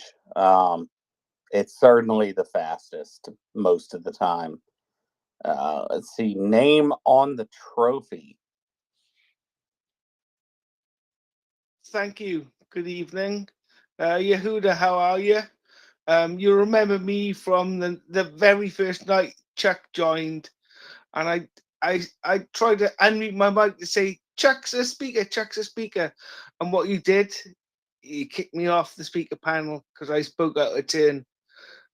And the penance you've paid is all your basil and tomatoes, or as I would say, basil and tomatoes. So if you were involved in any way with the theft of that basil and tomatoes, then I assure you I'm coming for you. You know who else is coming from? John Spencer. John Spencer, get your tuchus up here. We are hearing me being admonished by a very petty man. I'm just kidding. You're not petty. I apologize. I didn't mean to cut you off. I'm Welsh. You said it wrong. I'm Welsh. There you go. All right. Well, thank you for remembering and holding me my it's the feet to first the time fire. it's the first time we've had the opportunity to speak. So you'll have a little dig, a little poke in the ribs. You know I do, but you understand that I've been here for a very long time and supporting you. So don't take it too personally. It's the first time in a long time after listening to you for 18 months that I've spoken to you, because we're just on a different time schedule. But I have my notifications activated, and I've listened to you and and the spaces you've done, and the things you've said, and you are making a difference, I promise you. So let me have that small victory of No worries. Listen, if you've listened to me for 18 months, you're a bit of a hero in my eyes. I think John would agree. No, if John Spence is here, I will see the things I want to say. But what I will say is, a teeny mifter, please. I make the request, but you don't accept it. But it would be great if you let me. I just want to follow you around spaces because you speak truth, and I want to hear you say that to other people so I can help spread the message, mate. Is all. Sure, no worries. Send me one. That's all I do is follow him around as well. Yeah, we're all just sick little puppies dying to just find out what's going on in that pyramid, John. You're just riding on his coattails. One last thing, if you check the DM I sent you, I've met someone who was close to somebody that is related to Palestine, and it's gone wrong since that time, but it'd be an interesting conversation. I'd probably do it in a space if you ask me, but it would be a good DM that we could have. So thank you guys. And you know, at the end of the day, there was a possibility for Palestine to do good things, but then Hamas started throwing people off buildings, and what comes to them and the people they hold in their way, I can't really justify. However left I thought my leanings were. So over to you, Yehuda, Nancy, Fella, and John Spencer. I look forward to listening to what you have to say. Thank you so much. Just in a spirit of like an ecumenical spirit, can someone just please boot him from the space? Because just like the first time that, no, I'm just kidding. That's a joke. I thought it'd be like a He bailed before we could. circle of life type of thing. You know what I mean? Called out, owned it. I'm protective of our friends. I didn't know you that well then. I apologize. John, thanks for the great comments. Well, I was told look, I was it's a weird. ordered to come up. I'm following orders. Oh, that's the best. Listen, John, it's a crazy world we're in, right? Things are going south I feel like it's a race to the bottom. Every terrorist group is like, wow, we wish we could have raped and murdered so many babies and mothers and burnt them alive. Is it still possible? Is it too late for us to get in? Hezbollah in the north, Houthis doing silly things. Some people don't like President Biden. They don't like his son. They're obsessed with laptops or something. Imagine if he had an iPad? It'd be crazy. But America's like, what's the posture mean? No one really knows what the Navy does, right? No one cares. Nobody cares. But I mean, America, yeah, right. Tea time or soup time or something like that. But what's going on? Is America saying to Israel, "We got your back"? And when it comes to Gaza, you talk about tunnels, man. You know what I'm thinking, John? I'm thinking the Israelis are trying to do what they need to do, and that all of those hostages are in some little cubbyhole somewhere in a tunnel. And if the Israelis do stuff, they're going to kill their own hostages. Could you speak to that at all? What's the next step? Well, there was a lot there. You just said. That was totally unfair to me. Okay, let's start with Gaza tunnels, because I know you know more about this than anyone alive. No, not at all. The Israelis know more about Gaza tunnels than anyone alive. And I did my podcast is I asked my friend who I've co-conducted conferences in Israel on subterranean warfare and on Hezbollah and Hamas tunnels. And I did a podcast with her. It's a wicked problem. I agree, because of the fact that not only is there the potential. I mean, that's where the most logical place a Hamas terrorist is going to use a hostage as a shield is to put them underground, where it's much more difficult to gather intelligence, to conduct hostage rescue, do all the things that might be a potential, right? The enemy always gets a vote, right? They're always trying to do what's going to be the most difficult in response and to buy them time. I'm not an expert on Hamas, but their strategy is old, it's tired, it's to buy time for everybody else to do something about even their vicious act and normalize their terrorism, all these things. So the tunnels are not an insurmountable problem. It will slow down operation. There are known options, that there are lesser of bad options.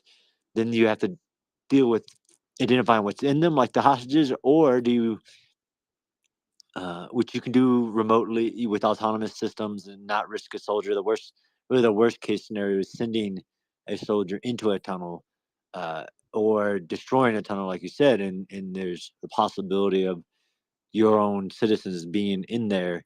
And then there's the question of what you do afterwards in order to, because the tunnels are one of Hamas's, dare I say, strategic assets, as they've built them for decades, and they will have to be destroyed. So I had this conversation today, like, okay, so you're asking me a question about tunnels in the problem they face in the conduct of the current operation of destroy Hamas, and then you have the kind of the much broader strategic Israel objective to prevent Hamas from, or whoever the terrorist is, to build military capability. So you're going to have to eliminate the tunnels after the operation as well. So it's almost like, which tunnel problem are you facing at what moment? And that's why it's a situational answer to what you do about that tunnel you just found. Or even right now in this phase, right? Like, you're a planner, right? And how much of all types of intelligence are trying to identify which, the known networks, the unknown networks, the potential of where you would be put, all the different intelligence to track things that were happening from October 7th or not before, and then likely scenarios. The question is, does the United States stand with Israel? Absolutely. And I don't think that's going to. What would the United States do? So there are all sorts of special forces, fellas and fella. Yeah. Fella, what's a female version of fella? Maybe it's just fella. People on the ground. But what about these strike groups, or like the A-team Navy Yeah. people? What are they doing off the coast of Lebanon? What are they going to do? Are they going to bomb launch targets, or what can they do? What's the so what? There are a lot of special people out there that aren't just on those boats that would be involved and not off the table. Nobody said they're off the table, and nobody wants to say the words boots on the ground, but to conduct hostage rescue if there's enough intelligence to say. And there's a lot of organizations since the Hamas dummies captured so many from so many different countries. Now you have the world's best ready to execute this. I mean, the carrier strike groups bring you a whole host of capabilities, both offensively and defensively, both special and not so special, and air defense capability and strike capability. You can't have deterrence if you don't have the capability and the willingness to use it. And I think the U.S. is saying all options are on the table. Don't do it, and we will provide Israel the resources it needs, and they're not specific on that, in order to defend themselves, recover hostages, and especially these outsiders while this operation is going on. This is a named operation that Israel will do, in my opinion. And there really is no alternative that anybody has come to the table with. Like, here's the alternative: negotiations. Negotiations for what? It's just crazy that everybody wants to talk about the cost of war, like there's some type of bloodless war ever happened in history, and then say, we want to see it de-escalate and there to be peace in the region. Like, it's just ridiculous.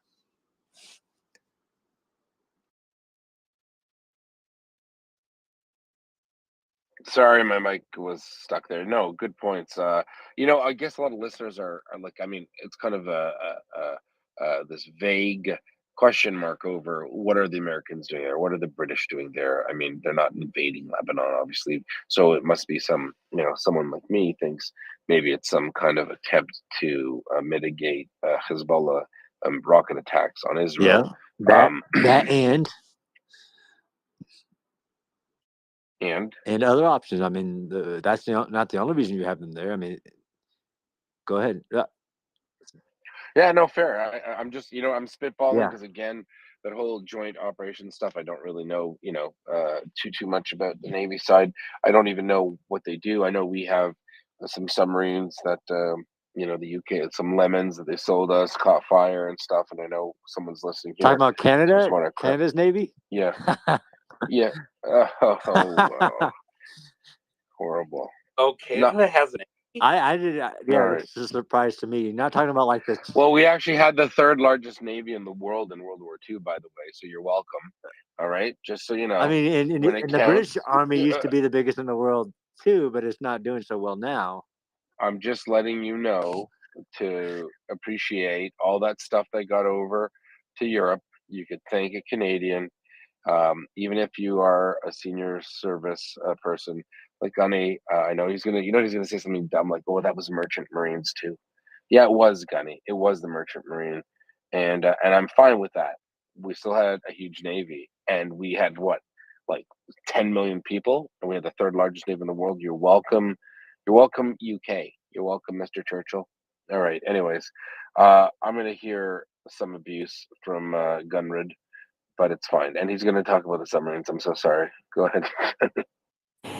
Yeah, I mean, what happened was the UK supplied 4 of diesel electric submarines, the finest in the world. You already called me out, by the way. You know that last year. I know. You Yeah, told I'm me going to everything, do it but again. I'm just hoping no one remembered. No, I'm going to do it again because I like correcting you. So, 4 of the finest diesel electric submarines in the world, and amongst many of the instructions that we gave on handing them over were, for people who don't know, in the fin or the sail, whatever you like to call it, there is an upper and lower lid. And below the lower lid in the control room, there was a circuit breaker installation. And we explicitly said when transiting in heavy weather, i.e., lots of big waves, do not leave the upper and lower lid open at the same time. Go through the lower lid, close it, unclip the upper lid. Canadian Navy, thinking they knew better, decided to leave both lids open at the same time. Big wave came over, went into control room, fire. Oh my God, smoke everywhere, and a guy unfortunately died. Moral of the story is Canadian Navy, if we tell you, and we've been doing it a long time, don't leave both hatches open. Don't leave both hatches open. What Horrible. happened after that? If you can't run submarines that we give you that run perfectly well under our flag properly, don't buy submarines off us. All right, fair. But let me ask you this: why did I see, as a lieutenant, all of these subs in dry dock for years and years and years? Not just one, all of them. Well, I think because M has like serious conversation. we gave you 4 submarines that we operated perfectly well, and then you couldn't operate them properly. So hey, blame the player, not the game. All right, We're not responsible when we hand over kit. If you don't play with it properly, you break it, then you know. All right. Well, you break, you buy. Fair enough. All right, John, you wanted to jump in, or M wanted to jump No, in I here? want to hear from him. I'm here to learn. Everyone's asking the IDF for a ceasefire. Everyone's asking the State of Israel for a ceasefire. Fine, let's play this game. Okay, ceasefire. Everyone keeps asking the State of Israel, what will you do the day after tomorrow? What will you do the day after you're done with Gaza? Let's switch it the other way around. Ceasefire, what will Hamas do tomorrow? Lift the embargo or the blockade. Fine. What will Hamas do tomorrow? Hamas will continue to try to import material that it can use to build weapons. Hamas will continue to smuggle firearms and munitions. Hamas will continue to oppress the people living in the Gaza Strip. Hamas will continue to blackmail the Arab countries to finance the rebuilding and the reconstruction of Gaza. And they will take those funds and make sure to rebuild first anything that was destroyed of their subterranean infrastructure.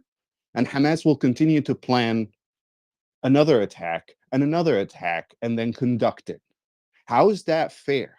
What kind of world is this? What kind of logic is this? So you're asking a nation state and you're asking a regimental force to stand down after they had lost 1,400 of their unarmed civilians and more than 300 of their uniformed personnel. So 1,700 and counting. We're still going up, but let's stick to the official numbers now. So 1,700 people lost their lives. That's 1,700 dream and 1,700 family and 1,700 circle of friends, if not more, because usually people have 2 or 3 circles. We have your school friends, you have your college friends, you have your work friends, you have your gym buddies, right? So just imagine the ripple effects throughout all the communities affected.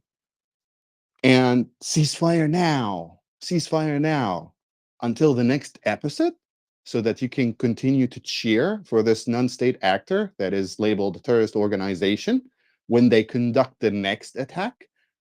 Isn't this tying the victim's hands behind its back so that it doesn't respond to the acts of the aggressor? It doesn't make any sense. But it's decolonizing from the settler apartheid colonizer project, right? Yeah, well, that's what I was going to say. So it's like I think the problem is then that you're looking at it from a reasonable, educated point of view, right? So remove that. So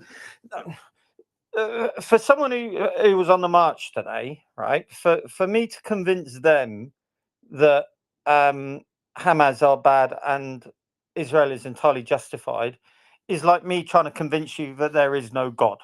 Right? You're a religious man. You believe in God. Right? There is nothing I can say that will change your mind about it. I can produce facts. I can produce science. I can tell you the idea of omnipresent being who sits and watches me have a dump, having eaten a curry the night before, and stands there and shakes his head and strokes his beard and goes, "You're in trouble," right? It's a complete anathema to me. And scientifically, it's absolutely impossible. But I'll never convince you because you're a man of faith. You believe that there is a God, right? Take one of these people on one of these marches today. They believe that the Jewish state is bad and either Hamas exacted retribution for decades of apartheid and illegal occupation, or that the state of Israel shouldn't exist anyway, and that entire region belongs to the Palestinian people as a nation state of Palestine, and the only way that will happen is through armed struggle, and that the West is on the side of Israel in order to promote various ideological aims, going from the military-industrial complex all the way through to and as anti-Muslim, anti-Islamic course of action. Right? Nothing will change their mind. Nothing will change your mind about there being a God. They won't get it. It doesn't matter what you produce. It doesn't matter what you say. It doesn't matter all the photos that you produce. When people disappear down a rabbit hole of an idea or an ideology that far, facts don't matter, because also we a lot of us are inherently incapable of going, do you know what? I was fucking wrong there, wasn't I? They won't do it. And it's impossible for you to do it if thousands of other people in your little circle of equally moronic mates believe it as well. So it's kind of self-perpetuating. They feed off disinformation and they convince themselves more and more and more that the information that they're getting off the internet is all wrong except for the stuff that's on their narrative. So facts here don't matter. Facts are immaterial. People don't believe the Holocaust happened. People think Elvis didn't die on the toilet eating a burger and he's alive somewhere in Prestatyn in North Wales. People believe the earth is flat. People believe unicorns and fairies really exist. People post videos of fairies at the bottom of their garden. We're beyond the point of you and me and Yehuda and everyone here listening arguing as reasonably informed, intelligent human beings, because we all know, because we've made a conscious decision to be on this space, that we understand, or we hope that we understand, the majority of it, right? And just to give you an idea, so someone came up on Twitter today, right, with tens of thousands of followers, and suggested that steak and lobster on a U.S. Navy warship means that a multinational conflict. I heard that. I did hear that, Gunny. I thought about you. I heard that. Yeah. Now, ground. Yeah. Just imagine a world where the ship's menu dictated geopolitics for the next 12 months. You would need a different dish for different impending things.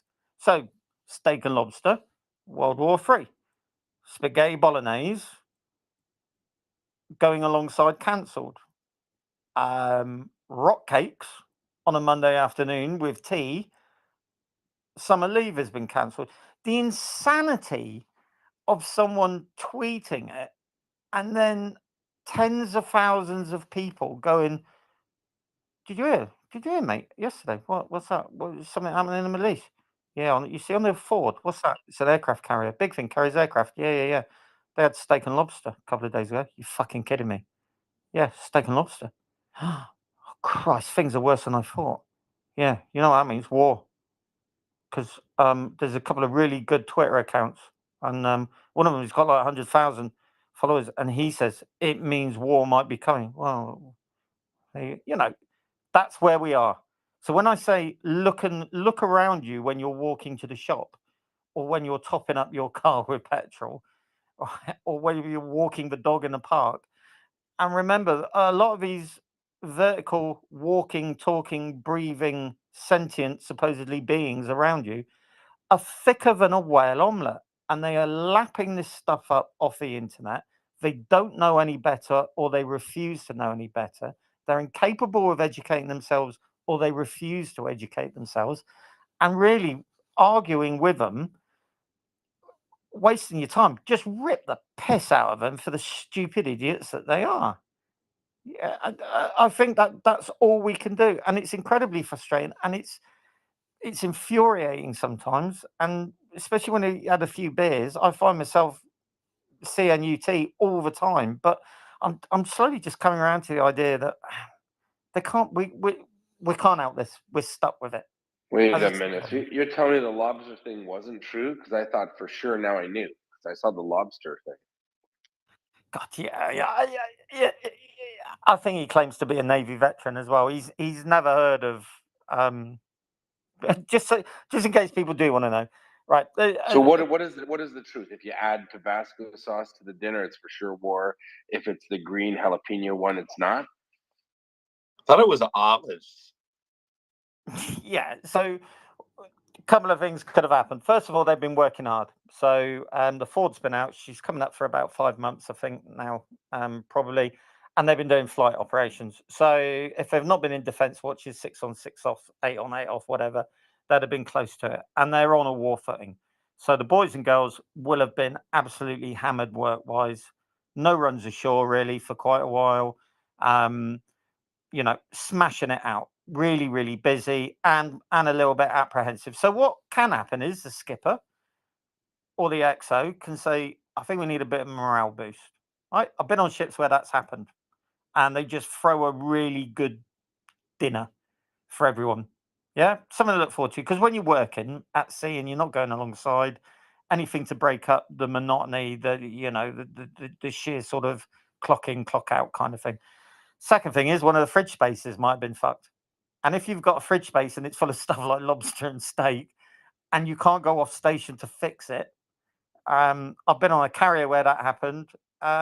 And yeah, we emptied it and everyone ate really well for 2 days.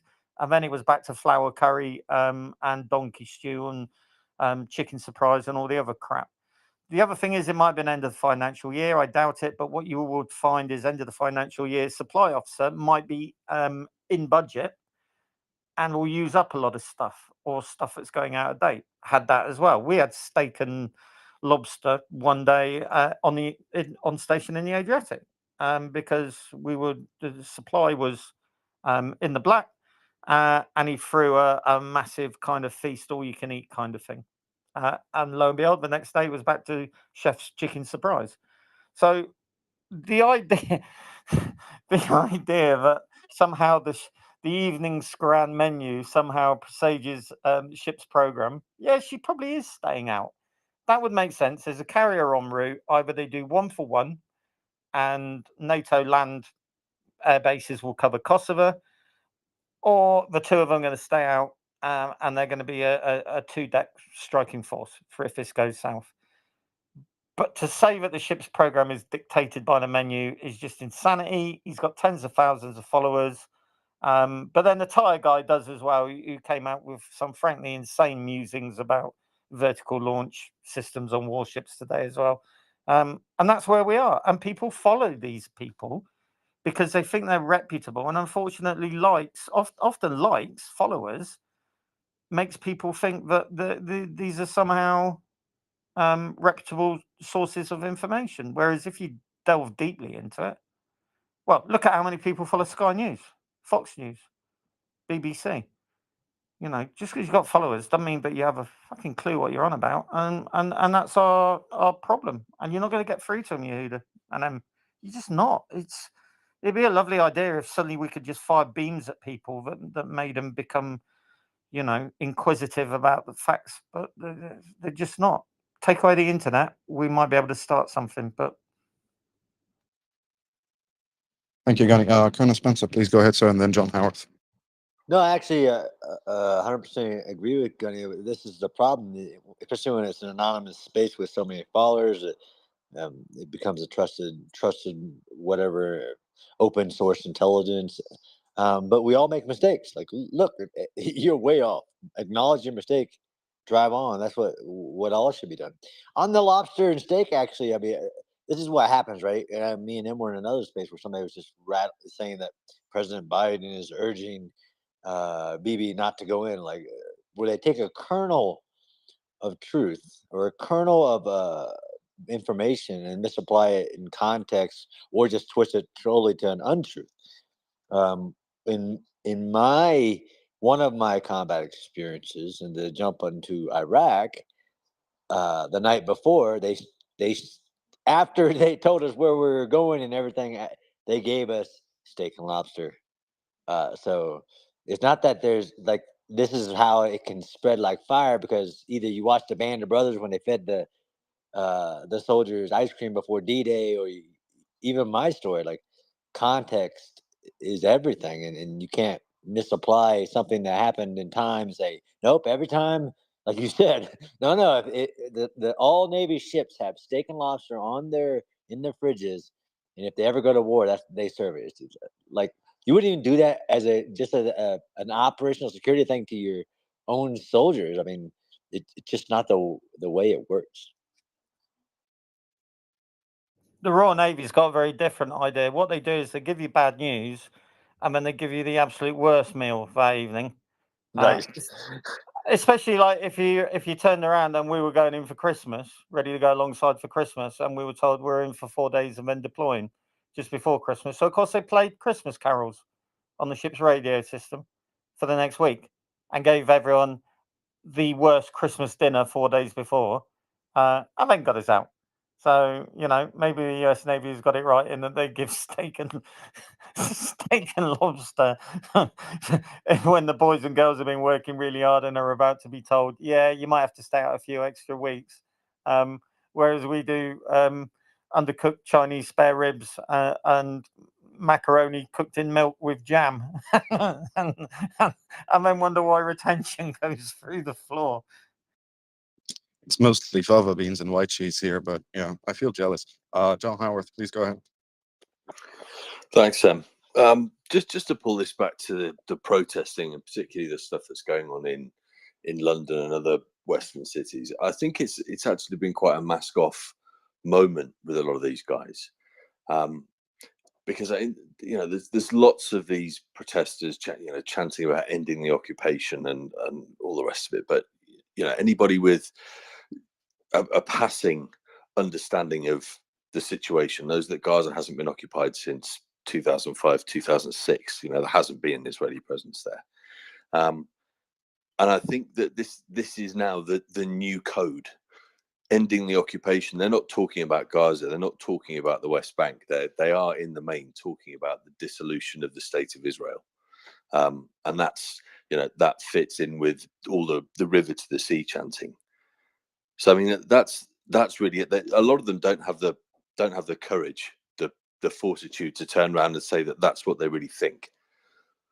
But underlying it all, that's where a lot of this is coming from. And it's quite extreme anti-Semitism with some people, and I think with others, especially some younger people, they just haven't actually thought through what it is that they're saying and the proposal that they're putting forward. It's the thing to do at the moment in certain circles, especially if you're a student and you're a bit of a lefty, and this is the bandwagon that everybody's on, so you're going to jump on it as well. But they're not. I do hope that a lot of them are not thinking through the logic of what they're saying, because if they are, it's really concerning. Observing those dynamics, I've always noticed that the majority rely on the formation of a critical mass. You'd rarely see them expressing their opinions in public or in private, independently and individually, right? They find themselves in the critical mass. They find themselves in the dynamic and the sensation of the critical mass. And the critical mass also provides cover. It provides protection. If you rise up individually and say something stupid or crazy, people will point out at you and say, that's wrong, that's stupid, that's crazy. But when you're doing it alongside 100,000 people, then it becomes, oh, it's public opinion, or it's an alternative view of politics and history, or it's a cause that has advocates and supporters who are standing together to forward its interests. Yeah, I get it. Thank you, John. Dryfly. Yeah, I just wanted to throw in one thing that was kind of funny about these stories about what the military gives you before they're going to give you bad news. When I was a young engineer, Can anyone hear Dryfly? I can hear him just fine. Yeah, I had the button on. Can you hear me, Em? Yeah, I hear him fine too. Right, so I can't hear Dryfly, so I'll cycle down and I'll cycle back up again. Anyway, the story is that I was a young engineer at a agricultural chemical plant in Iowa, and almost all the guys I supervised were vets. Some of them were Navy. There's a couple nuclear Navy guys. but the majority of them were Vietnam vets. And one night we were talking about good news, bad news, and stuff that's going to come. And he just looked at me and says, well, at least they're not bringing you clean underwear. And I just looked at him and I go, what are you talking about? And he said when he was in the bush in Nam a lot, they would fly him in to the LZs, drop him off, and then they would spend usually 2 weeks search and destroy. And at the end of it, they'd come and lift him out. If they were going to be left in for another week, they would fly in, bring him a meal, re-up them, but they always brought him clean underwear. So the first thing they would look for when the LZ landed was, are we leaving or are we staying? Because it would be the clean underwear in the package. So I just keep thinking of you guys and the messages you get. It's kind of crazy. That stuck with that guy for 20 years after the war. He never left them. So anytime anything good or bad was going to become an announcement by the company, says, well, start looking for the underwear to see if it's going to be good news or bad news. So listen.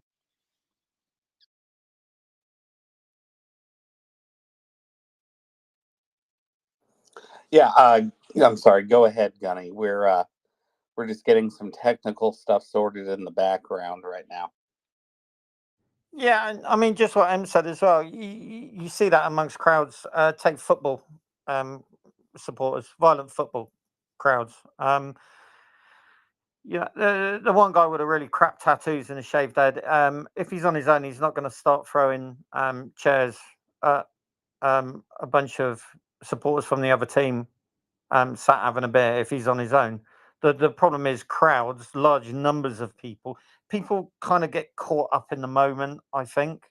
So when you mix ignorance of what you're marching about, the fact that it's on a Saturday, and even though you don't really have a dog in the fight with it, you can grab your Stop Oil placard or student communists against capitalism or gay rights for scampy fries, whatever.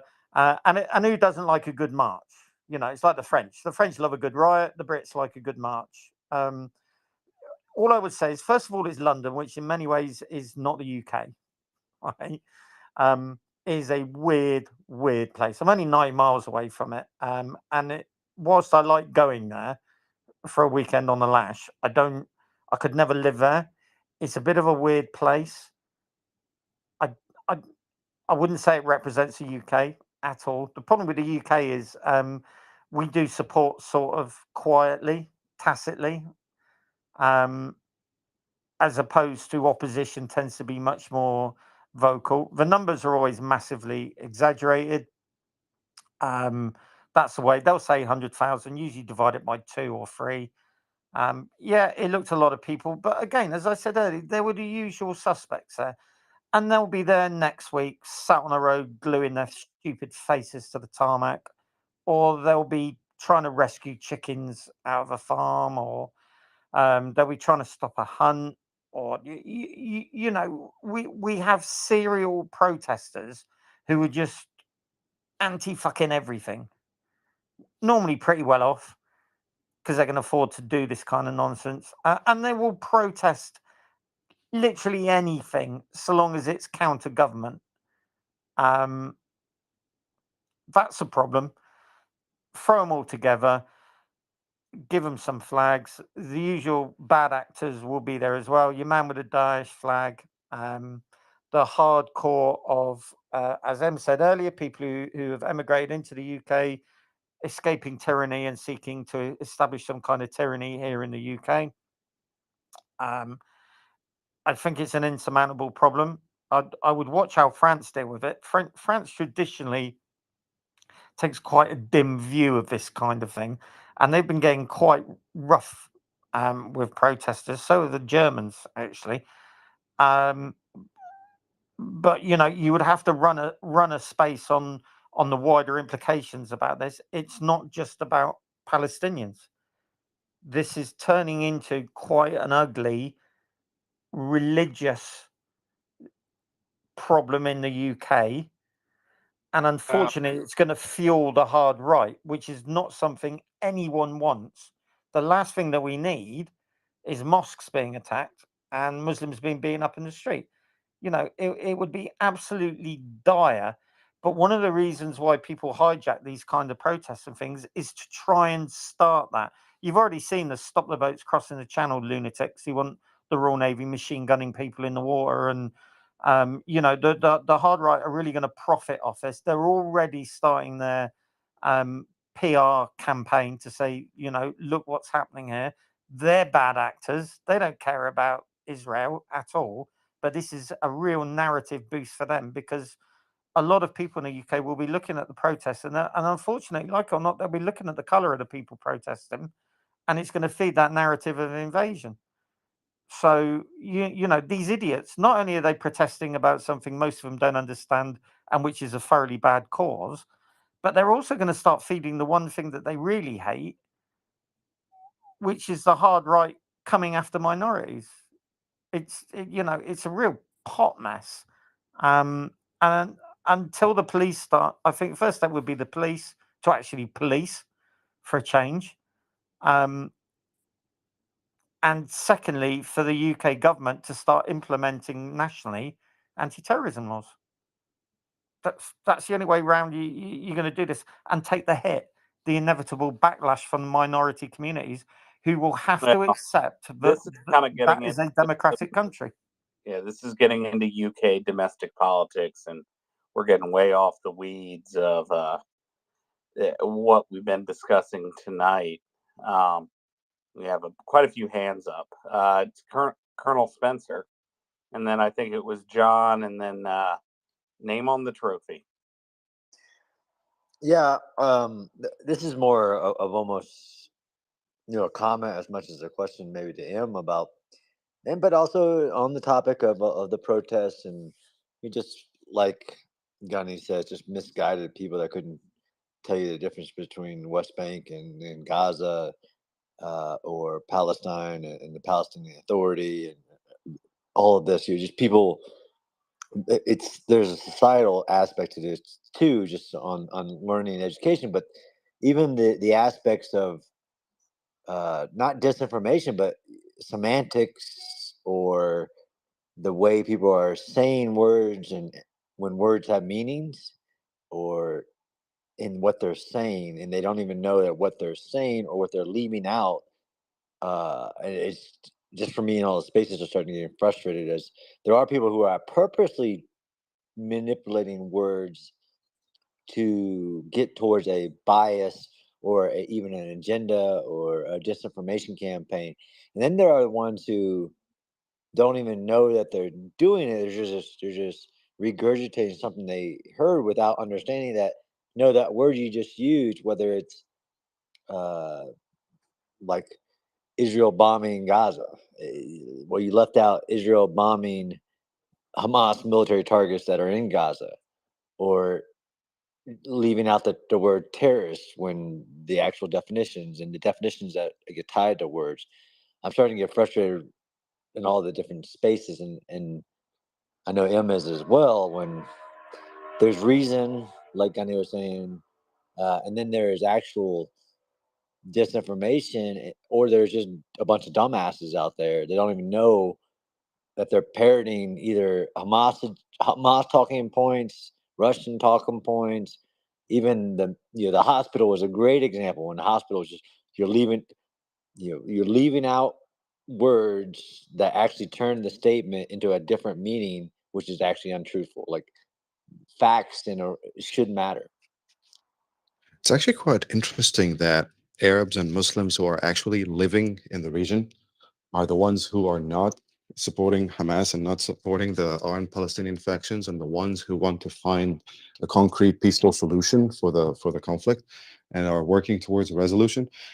And this is not, it's like reverse racism in a way. You know, you have Muslims living in Western countries or living outside of the Middle East who might have never visited the Middle East, and they are the ones advocating the most for this. And I'm starting to wonder whether those organizations, you know, the International Muslim Brotherhood, Hamas, all those Hizb ut-Tahrir, all these legacy organizations are now using the ignorance or the absence of a proper knowledge base of the arc of development of the conflict and its history, and even religion itself. You know, they speak to some of them, and they only know how to read 2 or 3 chapters of the Quran, right? The opening chapter and a couple of small chapters that they need to conduct prayers. They haven't read the whole text. Some of them don't even speak Arabic, all right? Some of them don't even know the language to begin with.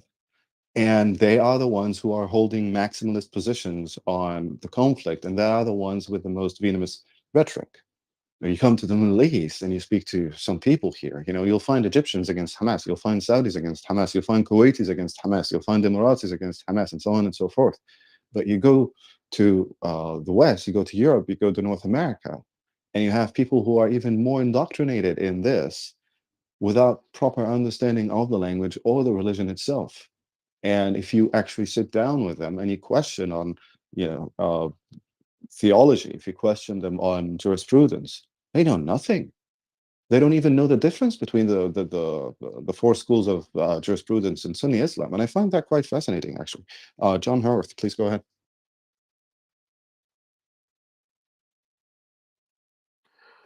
Yeah, thanks, and I'm conscious of not dragging this into a sort of a UK centric conversation. That's not what I mean to do at all. With regards to the protests, though, what I would say is that, you know, we live in democracies, but democracy doesn't mean governance by opinion poll. And just because a bunch of people come out on the streets and kick off about something doesn't mean that that's going to then dictate policy. So, you know, as much as I agree with Gunny that a lot of these people are professional malcontents and malingerers, I think a lot of them, and longer term, they do represent an issue in the sense that, you know, they are voters and they have the opportunity to turn the oil tanker of state, if you like, and actually shape policy over the longer term. For our immediate needs and purposes, i.e., you know, our government supporting Israel in whatever it needs to do now in order to secure itself and its citizens, people being on the streets of New York or London or Paris or wherever doesn't matter at all. All that matters is that the governments hold their nerve and just offer the political support that Israel needs. I mean, Israel will take care of its own business. It's not a situation where it needs a whole bunch of foreign aid piling in to deal with the situation. Israel is more than capable of dealing with the situation it's facing, and it will do so. All it needs is the political top cover and support from friendly countries to basically hold off the numerous states who have other geopolitical issues in the mix here, and you know they are quite willing to leverage what is going on at the moment to try and achieve those ends.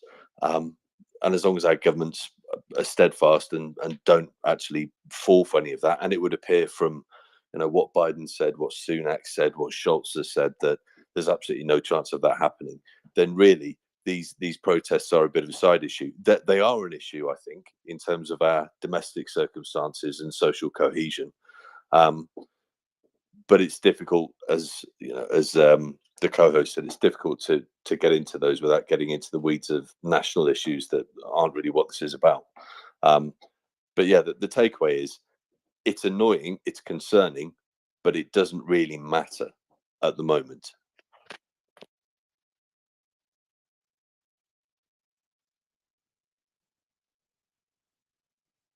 I agree. Thank you. Let's go to name on the trophy, then Gunny. Name on the trophy, please go ahead. Thank you, Em. As I mentioned in our DMs, I'm on the left side of the spectrum, but I would say that ultimately, as I said to you in our DMs, the Palestinian people want the same for their children as we want for ours, and ultimately, there needs to be a solution. But we've crossed the borderline. The Rubicon has been crossed, and there needs to be a solution. What that may be, we'll find out in the coming weeks, I guess. I'll be honest with you, it isn't great. I don't like it. People are going to die, but the Palestinian people are going to suffer, but they've cultured what they're going to reap, and I apologize for saying that, but what I would say is that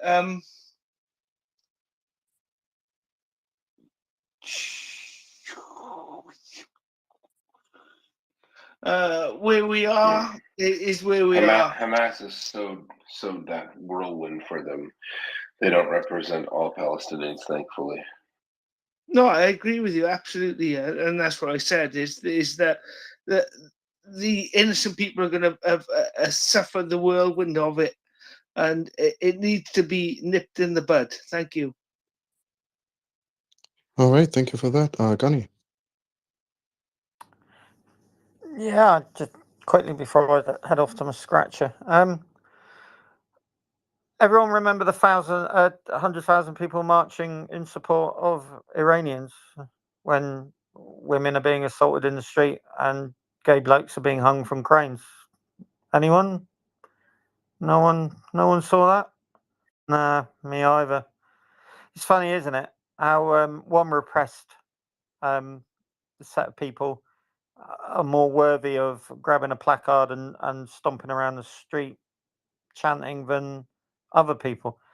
But of course, Israel isn't occupying Iran, therefore there's no real need to get all upset about it. Whereas very clearly, Israel are oppressing Palestinians, and that's a common denominator with most of these protests. I think about things like that. It doesn't matter what goes on in the world. When Jews aren't involved, no one else. Yeah, no one cares. Yeah, you've got nothing to do with the Uyghurs either. Therefore, the attempted genocide there is not really worth going on a march for, is it? The murder of Christians in Central Africa by Islamic extremists, it's not really worth it because Jews aren't involved doing that. Although you probably will get the blame sometime. Yeah, you come on, Yehuda, you should know. You only get out and you only march when you damn Jews are involved one way or another, right? The rest of the time, it doesn't matter what goes on in the world. It's not worth it. Stay at home, watch Great British Bake Off, chill out. Yeah, but Palestine. Dorothy, get me my placard. We've got a march to go to. It's so predictable. It's exhausting in these people's transparent faux. Yeah, but I'm pretty sure anger. they're only anti-Zionist. That's all it is. It's definitely not anti-Semitism. So they say. Let me just jump in here, and I'm going to drop. I want to say that all the placards should say "Free Palestine from Hamas." Surely, all of them. The hundreds of thousands of people who are protesting around the world. Thank you, guys. Yehuda, Gunny, speak to you soon, guys. Thank you. All right, thank you for that. If you'd like to ask us a question or bring up a topic for discussion, feel free to send us a speaker request. MriyaReport is a 24/7 Twitter space that has been running since the beginning of the Russian invasion of Ukraine, bringing you news, information, opinion, and expert insight. Every now and then we do a special segment on some subject or another, and currently it's the Middle East hostile takeover hour, featuring Yehuda and myself, a Jew and a Muslim, trying to figure out a solution out of this mess. We can just get some reparations for the pyramids, and maybe we could find a detente of sorts. I'll see what I can do about that. Don't forget the Jewish weather satellite, Yehuda, that's flooded Scotland. I hold you entirely responsible for that. Not content with your space laser, you've now got some kind of weather beam satellite, I understand. Once you've mastered the space laser, the weather thing is very rudimentary. I'm not gonna lie. Yeah, I look forward to. Gunny's lying. He doesn't like Scotland. Gunny doesn't like anything, but that's why we love him. Susan, please go ahead. Hey, this will be really quick because I'll probably lose the internet. You guys are simply the best. All of you, especially, Yehuda, Gunny, Spencer, when you guys are going on the crazy spaces and speaking up, I mean, that's like worth a million to me that you guys are trying to do it, even though you're talking to the to the wall at times. But just keep it up. You guys are great. Although Yehuda, I gotta say, I don't know. You were really too polite to George Santos, but I'll let it go. Calling him sir I was didn't above know and who he was. beyond, I've got to say, but it was Yes, he said it was a hard, but congressman, I but couldn't take it. I thought George Santos was a Jewish person of color, so I looked at his picture and it was a different person. So Yeah, I thought don't go down that rabbit I hole. was wrong. That's And part of then what, he was just don't because go of the there. Holocaust. And, yeah, I know. Don't go there. I mean, when Gunny talks about people being really stupid, as an American, we now elect the stupid, and it's You don't have discouraging. an IQ test. But people, again, they don't read. They have just pretty plain thing, you know. I'll just run around on Fox News or something. It's really discouraging. I'm older, so it's like maybe I got 15 more years on this planet, but I feel for the rest of the world. It shouldn't be like this. So I hope not. No, keep doing Hopefully the good we all fight. go down together. Yeah, I'll be gone by then. But you guys, this isn't the world I hoped for all you younger people, that's for sure. So let's keep doing what we can do. But thank you all. All right, thank you, Susan. Let's go to Avi. Avi, please go ahead.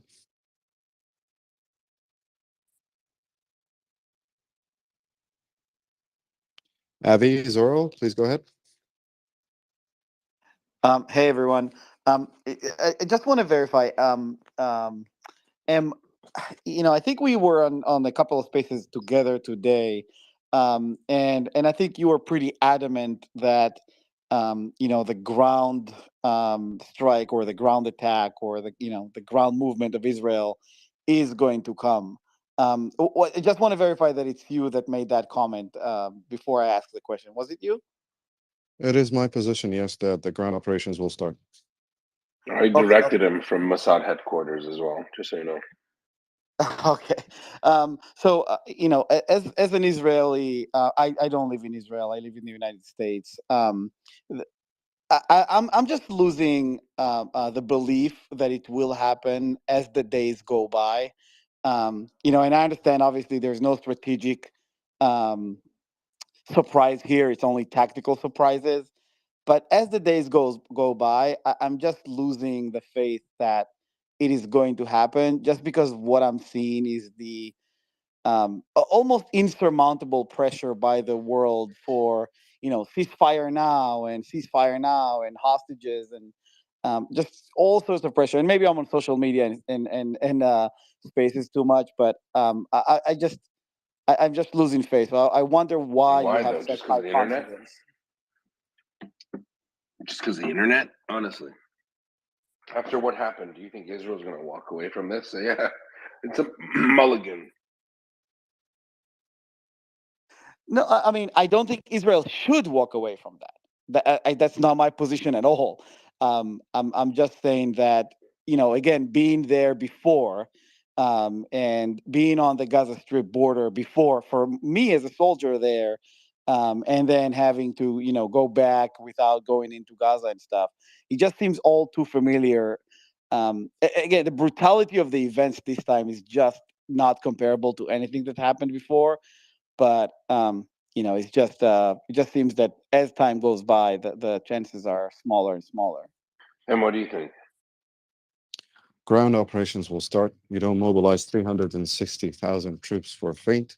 International pressure is not currently pressuring the state of Israel or the IDF to avoid ground operations or launching a land incursion. The Israeli Ministry of Defense outlined a plan, a three-step plan, and they will go forward. I don't really understand, and it's not you, Avi, but I have seen this kind of pick up pace over the last 48 hours.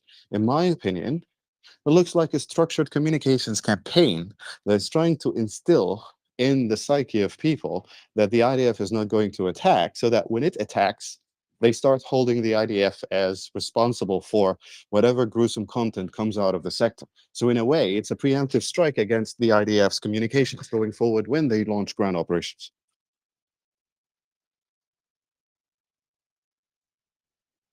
Brief follow-up.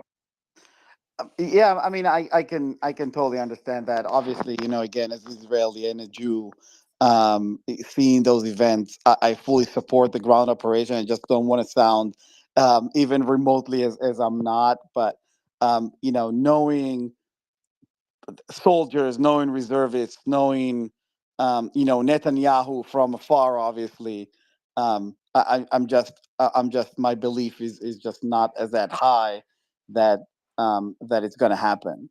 I also think that if it's not happening, Israel is screwed, and the government is screwed anyway. But again, just for open thoughts. Don't worry about that. Don't hold your breath, but hold your breath. Let's go to John and then Stealth. Thanks. And just on that, I mean, I think in your personal life, or if you're a nation state, I think a good rule of thumb is never take advice from people who don't have your best interests at heart. And I think the majority of people who are counselling Israel not to do this may possibly not have Israel's best interests at heart. However, moving on from that and slightly riffing off it, it's quite a big question, and it's one really for Yehuda and Em.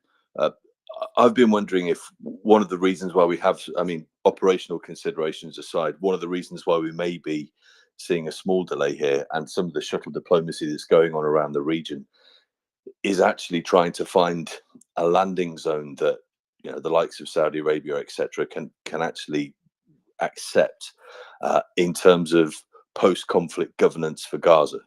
I'm taking it as read that the IDF is going to go in and over whatever period of time it takes, they're going to clear out Hamas. What comes after is obviously hugely important, and there's been some really interesting statements from Israeli political figures saying that, from their perspective, once they've gone in and basically cleaned the place out, that Israel will wash its hands of Gaza. So yep, Ehud Barak said it.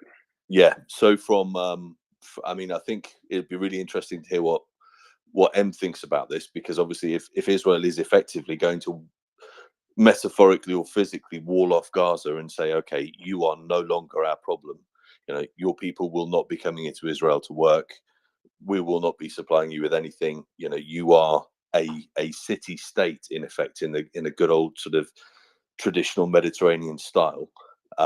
Egypt will obviously be hugely important in that. But in terms of how that looks for Gaza in the future, I'm really interested to think what formulation you guys think that might take. Cheers. Well, let me just go first because Em's got more to say. It's not a surprise. Israelis, we talked about it the first day. The Israelis are looking at a post Hamas Gaza being turned over to the Palestinian Authority, not to Abbas, perhaps, probably Mohammed Dahlan, some other person who can deliver. But the other thing they've been looking at, and several key Israeli politicians, former premiers, have said, what's wrong with a joint Arab Muslim administration of the area to get them on their feet? In other words, saying, we don't want to be there. Israelis don't want to be there. It's not our problem. You keep talking about religion, Jews are bad. We're not there anyway, but how's this? How about we get some kind of Arab League protection force? They'll make sure that Hamas remnants don't attack Israel, and you do whatever you want with the country. We're just not going to work with you. You're not going to come into the country as laborers. You're not going to have jobs here. You do your own thing. You want your own country? Do us a favor. We want nothing to do with you. And that's what the Israelis are at. And that's something I've never heard before. Israel's always rejected any form of international monitoring.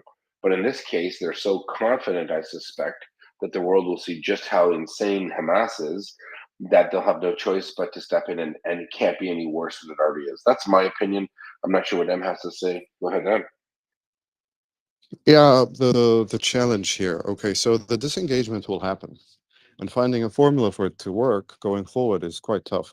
If we try to, for instance, give them a port, a seaport and an airport, what are the guarantees that both ports will not be used for smuggling operations?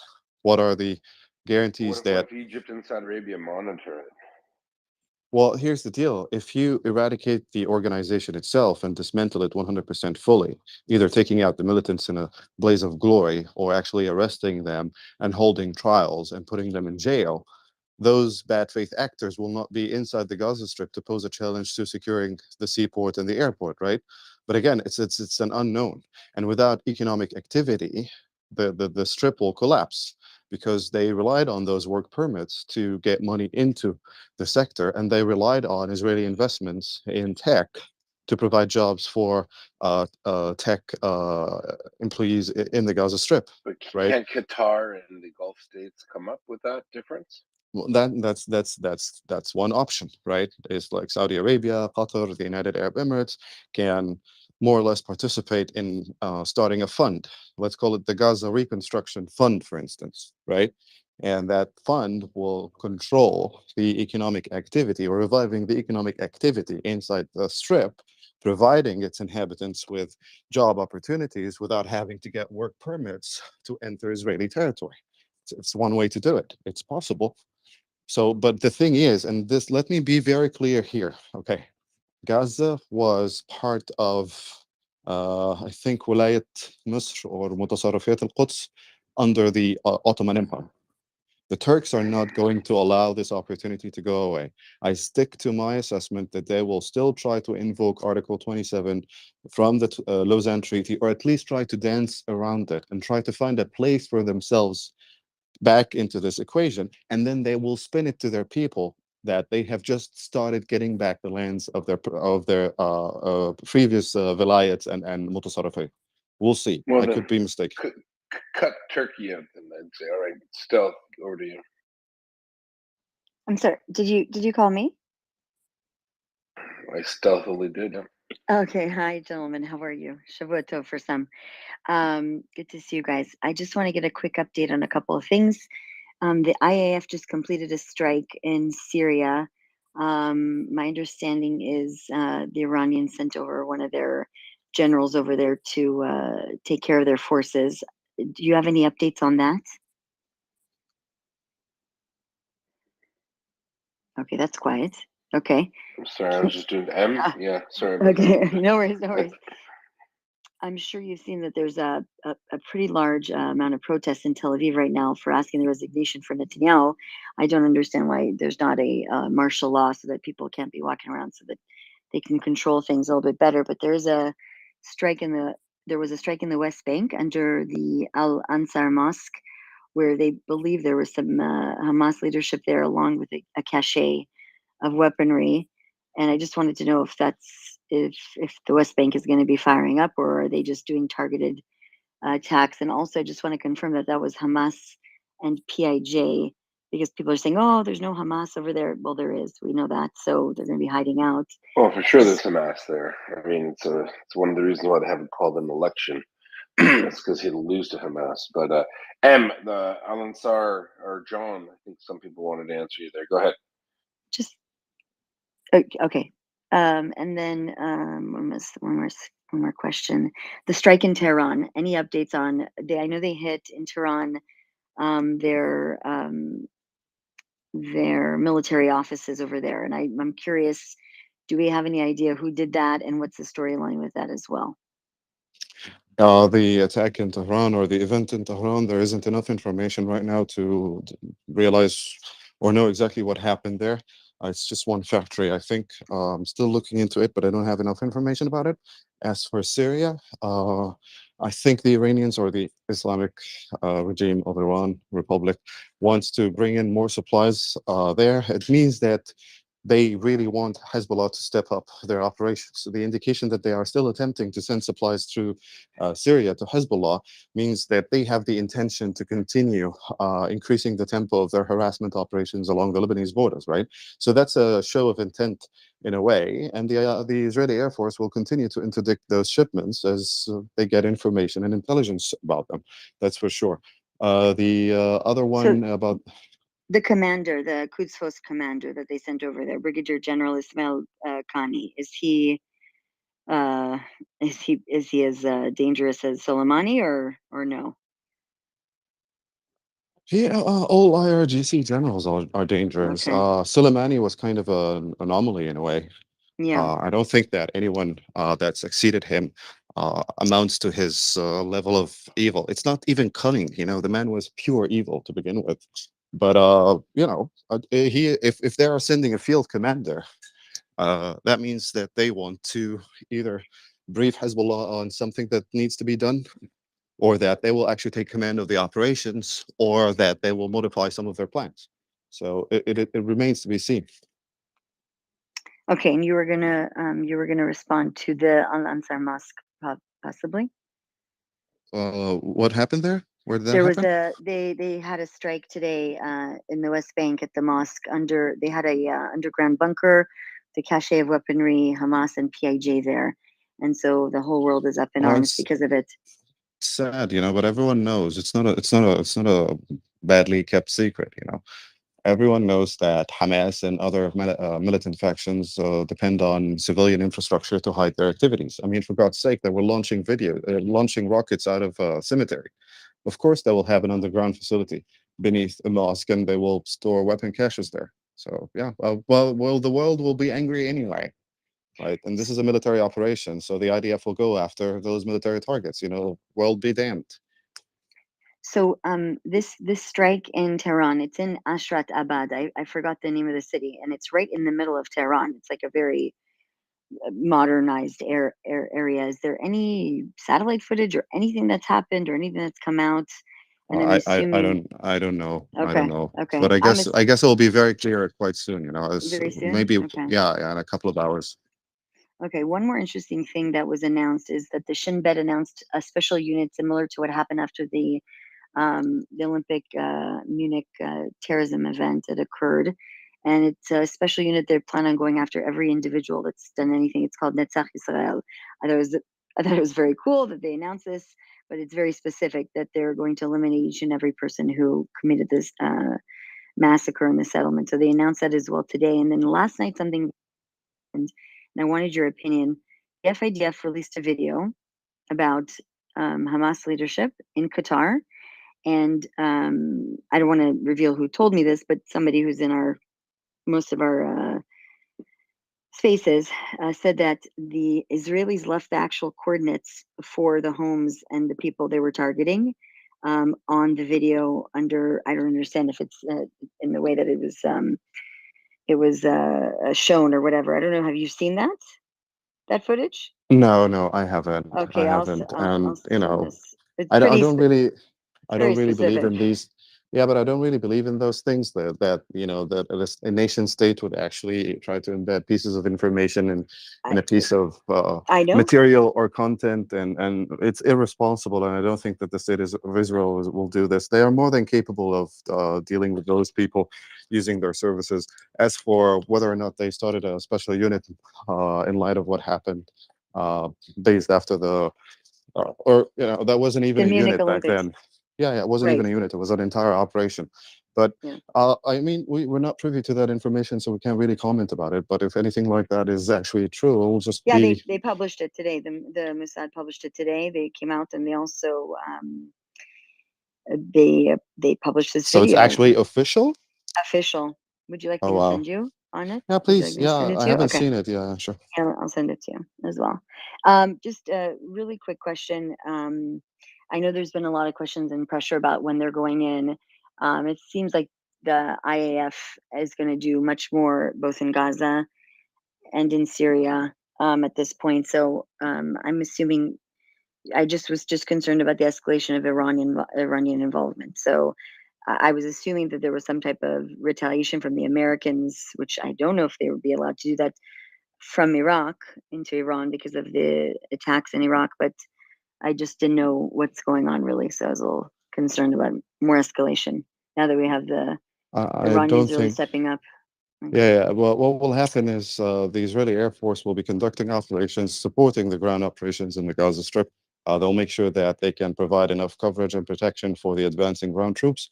I don't think that the United States will use its Air Force assets out of Iraq to attack Iran right now. No one has any interest in escalating to regional war, but no one is afraid of fighting regional war should some parties elect to escalate, to continue to escalate. So right now, the posture of the United States forces in the region is one of deterrence, one of active deterrence. I don't see any change in their posture towards preparations for offensive operations or carrying out offensive operations or retaliation per se.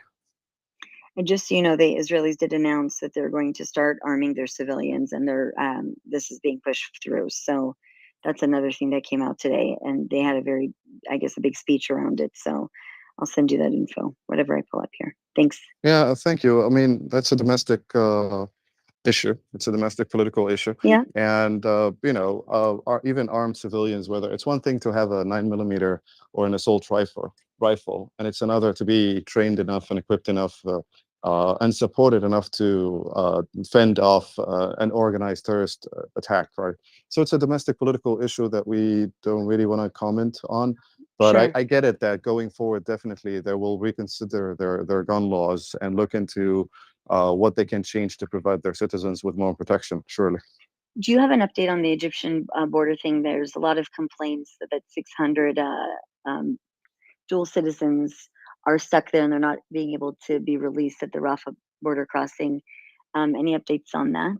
And the rationale is, again, the Egyptians make that decision, correct? I have no update on the status of dual nationals, whether they were allowed to exit the Gaza Strip or not. Probably it has more to do with the border crossing point not being functional or operational on the other side, having been bombed 4 times. But we managed to get 20 trucks of aid material into the Gaza Strip yesterday. No fuel, only medical supplies and food was allowed into the Gaza Strip. We'll probably get more information about that situation today.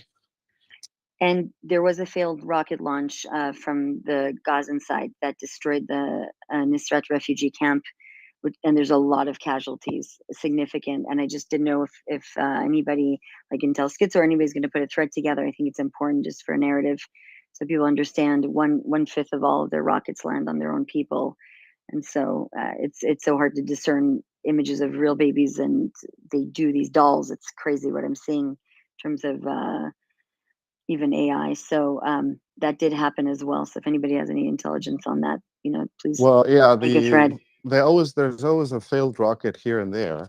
The amount of failed rockets have been increasing, and that tells me, I could be wrong, but my assessment is that they are starting to dig deep into their stocks.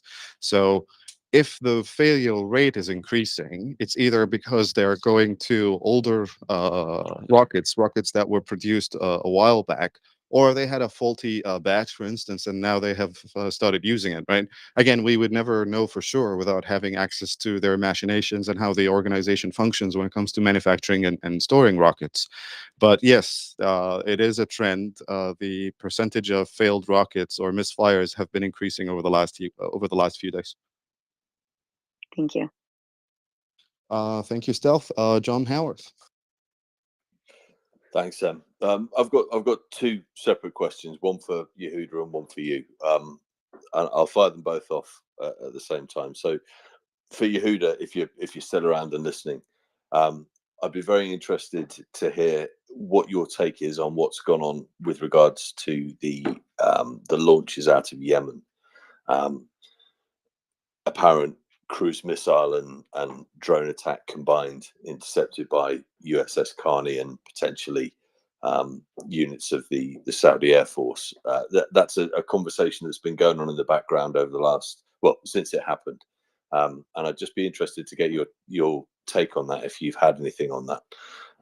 And secondly, to Em, and I'm sorry, this isn't a very sexy question, but going back to what we were talking about before, sort of post-war Gaza, Um, if Gaza is effectively going to be a sort of a city-state type entity, presumably it would then have its own exclusive economic zone. And I don't know if your knowledge of the new gas fields and everything that have been discovered extend in that sort of granular detail. But if Gaza was to have an exclusive economic zone, I just wondered whether any of those new hydrocarbon resources offshore would actually fall within that, and that might actually potentially that could serve as a source of revenue that could then potentially make Gaza sort of self-sustaining economically, and ease the transition away from the sort of the economic lifeline that it's had from Israel. So those are the two questions. Either or, just interested in thoughts. I can take the economic question first. It's right on, but the challenge is the security, right? So any economic activity will have to be secured against any bad faith actors who would or could try to exploit it to generate an income stream or a revenue stream that they can then go on and use to develop, military capabilities that they can use to attack Israel, right? So if I understood, can you just repeat the question specifically again, John, so that I know exactly what I'm answering? Yeah, sure. So, sovereign territory that is on the coast de facto has an exclusive economic zone regarding the offshore territory that is contiguous to that territory. And I don't know the mapping in terms of, there's been a whole bunch of new obviously discoveries in terms of gas fields, etc., offshore. And what I'm thinking is, if any of those were to fall within what could be a potential exclusive economic zone for a new Gaza state, as it were, that is completely divorced from the state of Israel. Number one, are there any resources in there? And number two, if that was the case, and I don't know, I mean, I fully take on board what you were saying about. Right, I got it. Yeah, okay, so this is exactly what happened with Lebanon as well. So when they had the Maritime Demarcation Treaty, so to identify their exclusive economic zones and start searching for natural gas and other resources, right? This is the only way forward, right? So, for instance, the Palestinian Authority is negotiating with the State of Israel, and they're about to finalize a peace treaty. They will agree at some point that they will have to divide the exclusive economic zones in the Mediterranean between themselves. The Israelis, of course, will make sure that they want to get the biggest part, and the Palestinians will fight to get a bigger part, and eventually a compromise will be reached, and you'll have demarcation maritime borders, or demarked maritime borders. Once you destroy the fundamentalists, and you have to destroy them again, or remove them out of the equation, neutralize them, that will be easy to do. But you will always have voices regionally and globally that will call this process the theft of natural resources, right? You'll get the usual argument pushed forward that colonialism, blah, blah, blah, it's all about natural resources, look how much they got and how much the Palestinians got, and so on and so forth. But yes, it's one of the best ways to guarantee that the peace partner on the Palestinian side is actually invested in the peace itself, because the peace will provide them with, an economic opportunity to develop one sector, and out of the revenues of that sector, they can go on and continue to develop other sectors. But again, it's all dependent on the amount of resources you can find there and the time frame required for development. Who is going to pay for that development? Because that will have to come from some mechanism. Again, a reconstruction fund or a democratic transition fund or the international peace fund, whatever the name of it.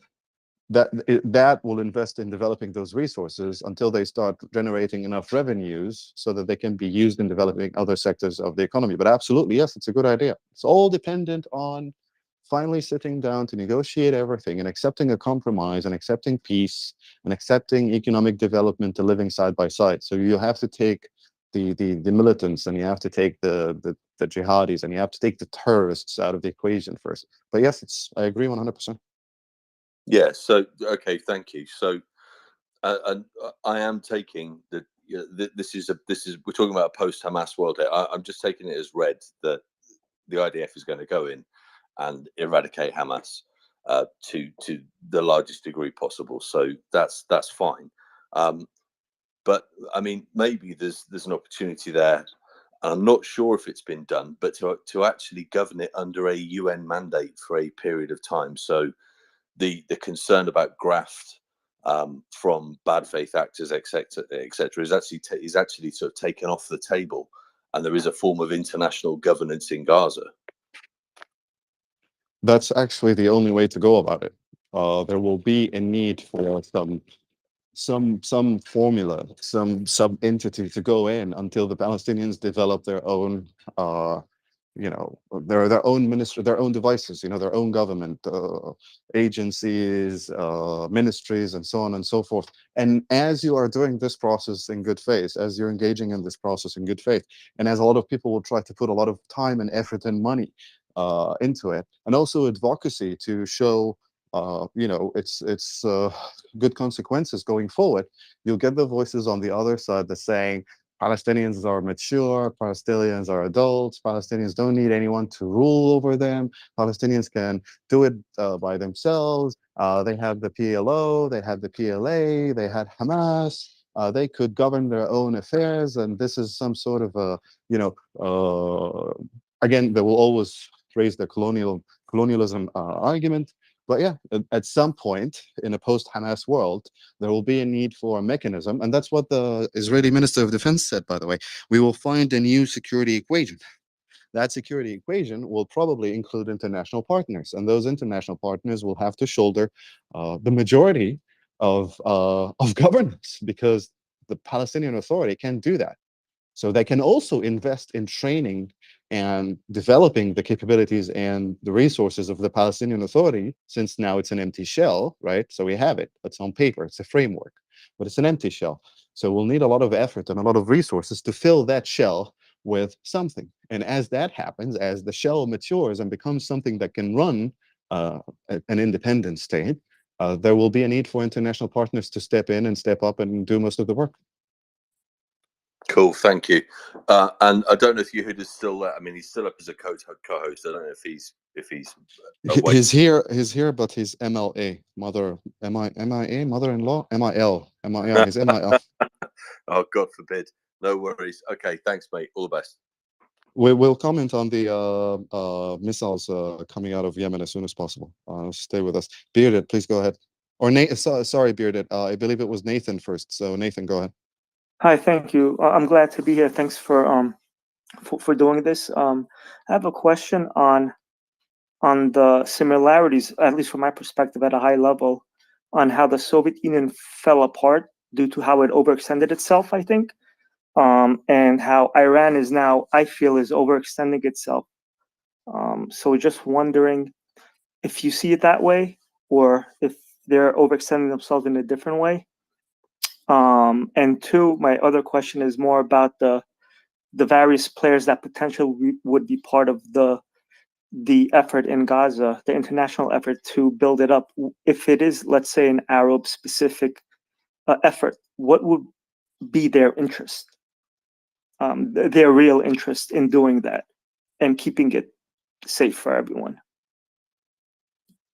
So I'll start with the Arab states question first. The real interest is resolving the conflict. The conflict has become chronic. It is presenting itself as a policing problem domestically in several Arab countries. It presented itself as such during the invasion of Kuwait. It presented itself right before, right during, and during and right after the Arab Spring as such again as a policing problem in the United Arab Emirates. It presents overall a dogmatic challenge to the legitimacy and the authority of the political leadership and governments of Arab countries. So it needs to be taken out of the equation. That's the primary interest. The primary interest is policing, security, political risk factor that needs to be mitigated once and for all. They've tried so many ways to deal with that problem, and all of them failed. So it seems that they are more interested than ever, and they have vested interests in making sure that that actor just go away. And by that actor is Hamas and the Muslim Brotherhood mainly. The Muslim Brotherhood has presented itself as a challenge to all Arab governments since 1928. So destroying their militant wing in Palestinian territories or Gaza or the left bank or Israel, West Bank, will make sure that they're made an example of. So that's their primary interest. The secondary interest is, of course, naturalized ties and relationships with the State of Israel. They want to cooperate more with the State of Israel on several factors. They want to cooperate on defense. They want to cooperate on R&D. They want to cooperate on tourism. And that's because of the Iranian Islamic regime. Takes us back to your first question. Iran is not extending itself or going for overreach like the Soviet Union. Iran is copying the Nazi model. Their proxies and their groups can be considered SS legions or SS units. And they operate in the regional localities using the copy or the version of the Islamic ideology that is being pushed by Iran, but they have it localized. So in Yemen, it's Houthis. They have a localized version of what the Islamic Republic believes. You know, the destruction of Israel, the destruction of the United States. It's the same in Yemen. And Houthis, when you check their motive, Hezbollah, more or less. Yeah, Iraq, more or less. So they're not really overextending themselves so far. They're actually approaching a model that gives them plausible deniability as they continue to chase after their goals. Right. I mean, I read somewhere a long time ago that when I meant by overextending is the actual financing of various groups, South America, Africa, Middle East. That's what the Soviet Union was a part of, right? It was Yeah, but they still, I understand, they still have enough financial resources to keep fighting this, because so far it's been low threshold and on the cheap. It's not as sophisticated as what the Soviet Union was trying to do, and the amounts of money the Soviet Union was spending, let's say, on arms races and space races and all that, right? It's not there. It's not there yet. Okay, so they're more efficient. Thank you. Not really more efficient, but operating on a much lower scale, I would say, or a much lower level than the Soviet Union. Bearded, please go ahead, sir. Hello, everybody. I hope you can hear me okay. I was having problems earlier. Loud and clear. Excellent, excellent. Yeah, when I came up to speak earlier, myself and Gunny and others, we were discussing the so what consequences of the US warship engaging those drones and missiles. I mean, we're thinking about, well, the conclusion being, well, we've got to wait and see.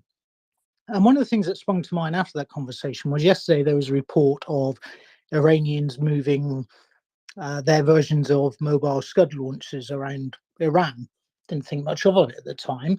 However, if we accept that whatever went on in Yemen yesterday was a move by someone, the US Defense Secretary half an hour ago has just announced the deployment of troops and equipment and capability to the Middle East as a counter move.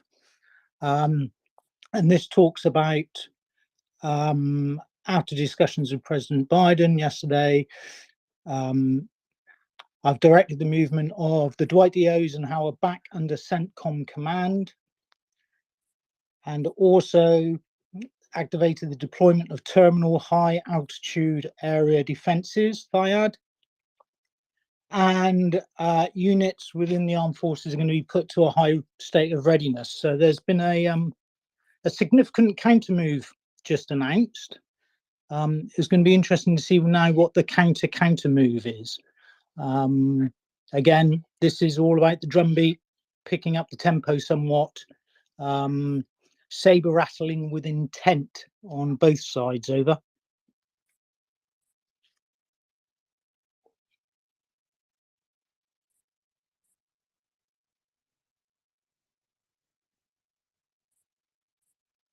Right. Thank you for that, Bearded.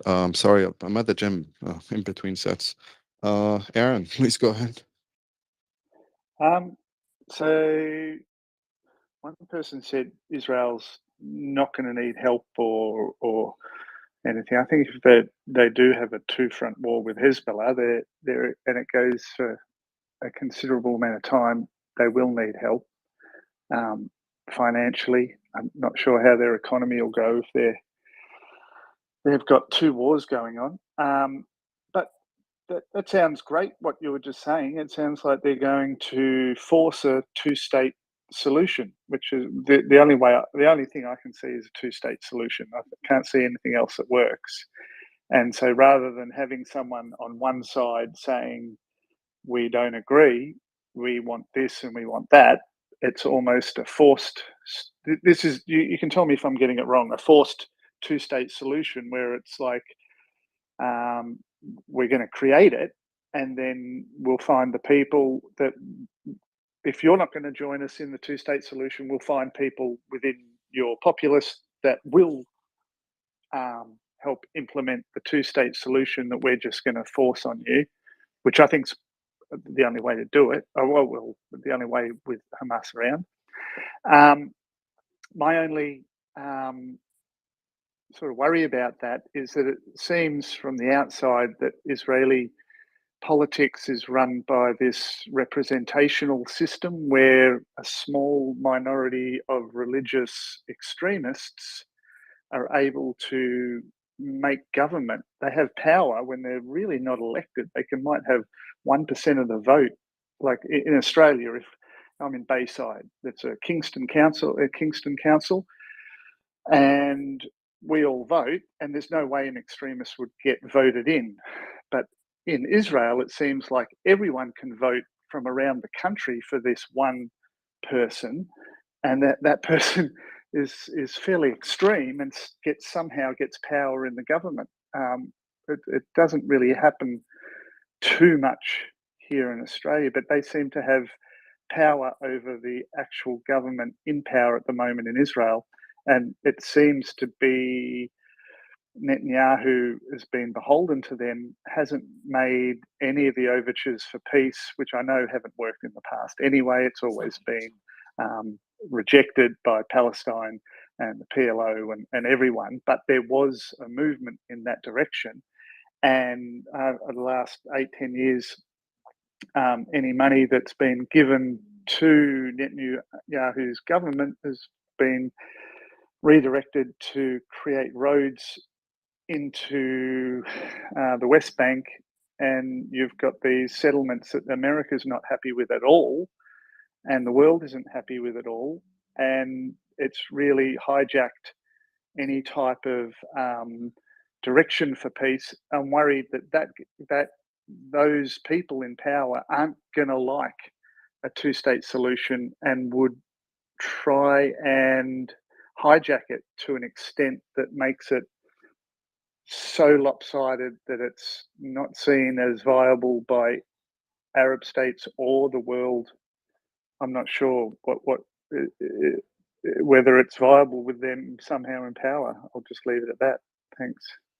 So, Aaron, yeah, well, while the state of Israel and its governments might have committed a couple of political mistakes going through the arc of development of this conflict, mainly the settlement issues, the settlements issue in the West Bank, I get that.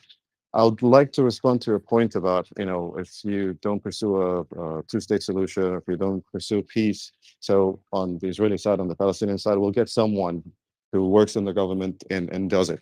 I'll respond to the Palestinian side first. So Khalid Mashal has just given an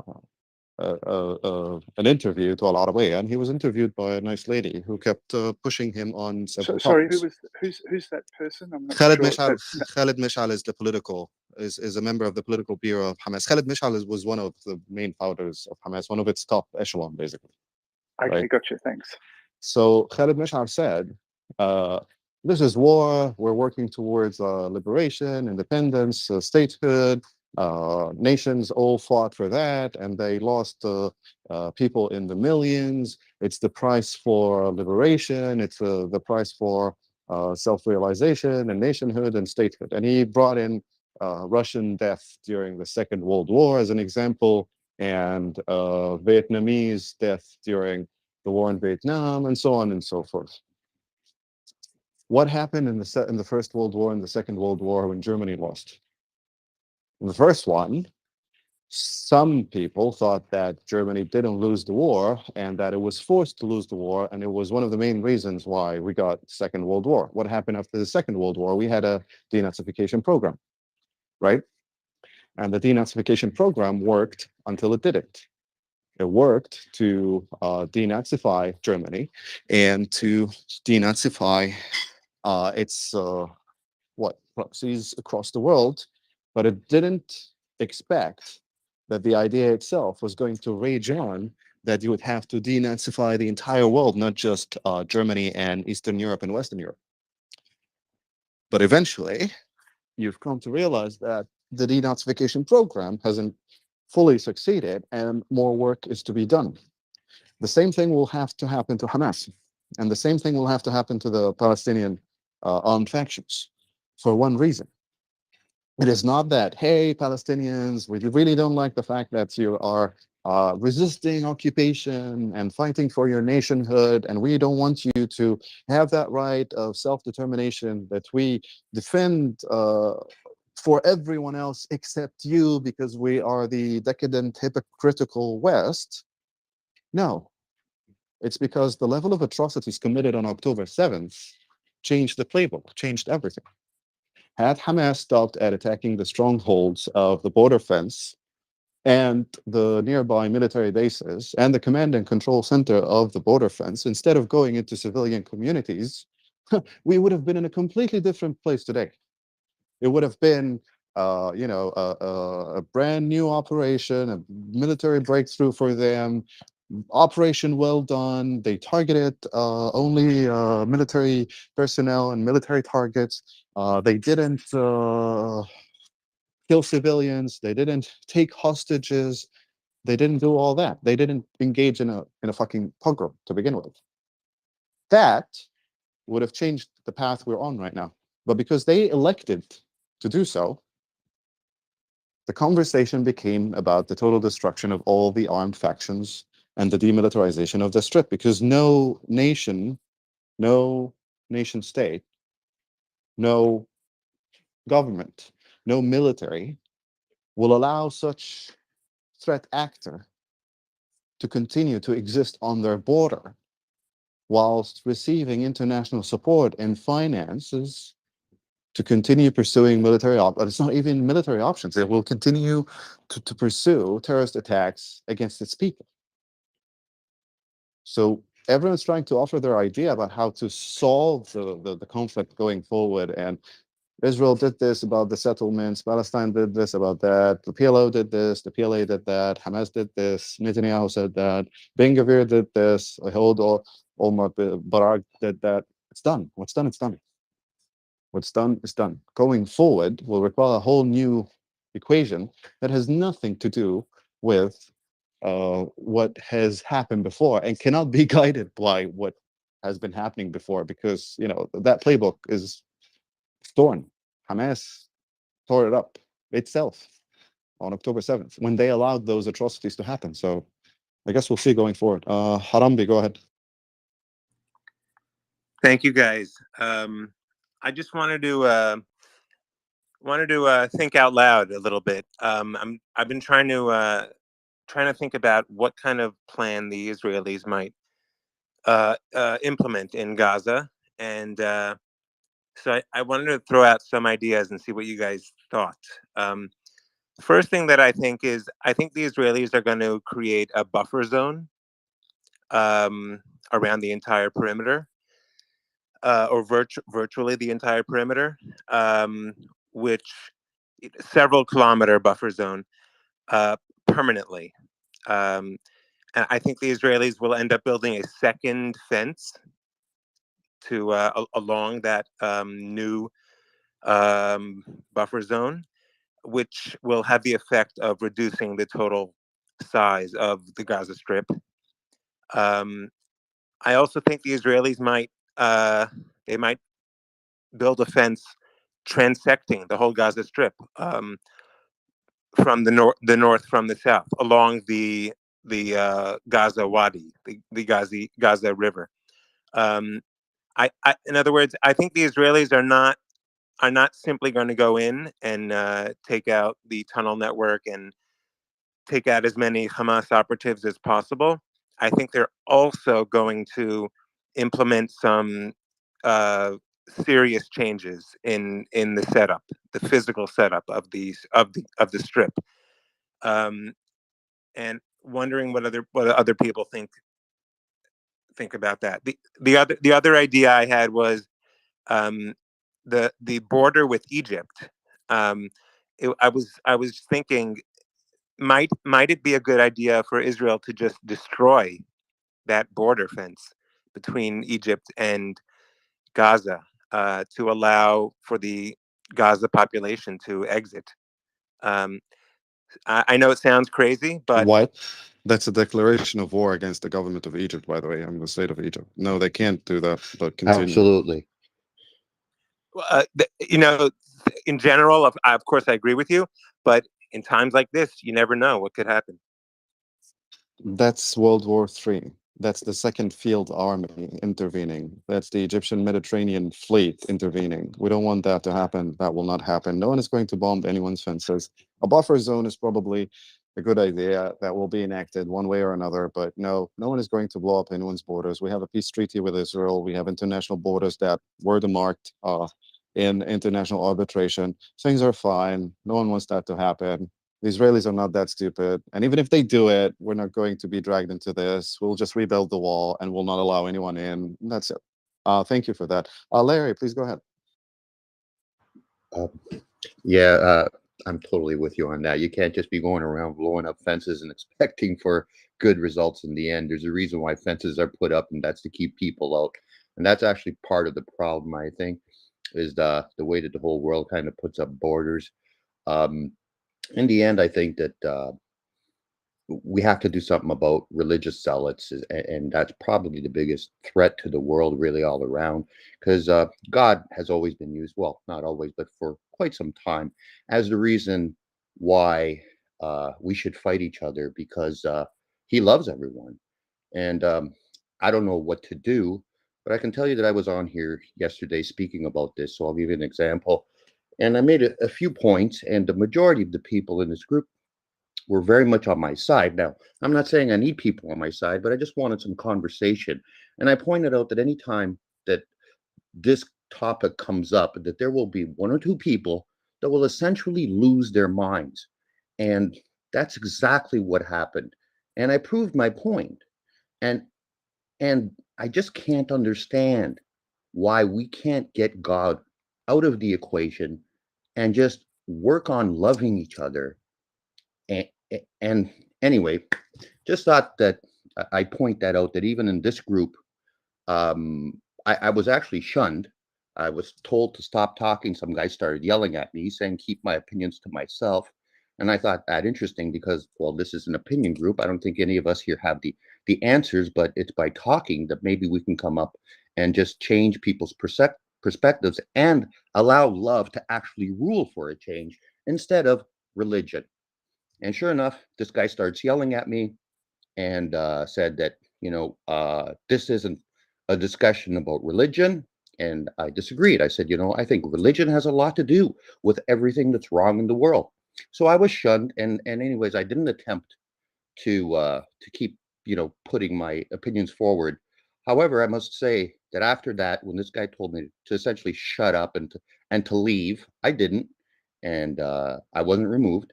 And I continued to listen. And the conversation kept going on for about 45 minutes amongst other people.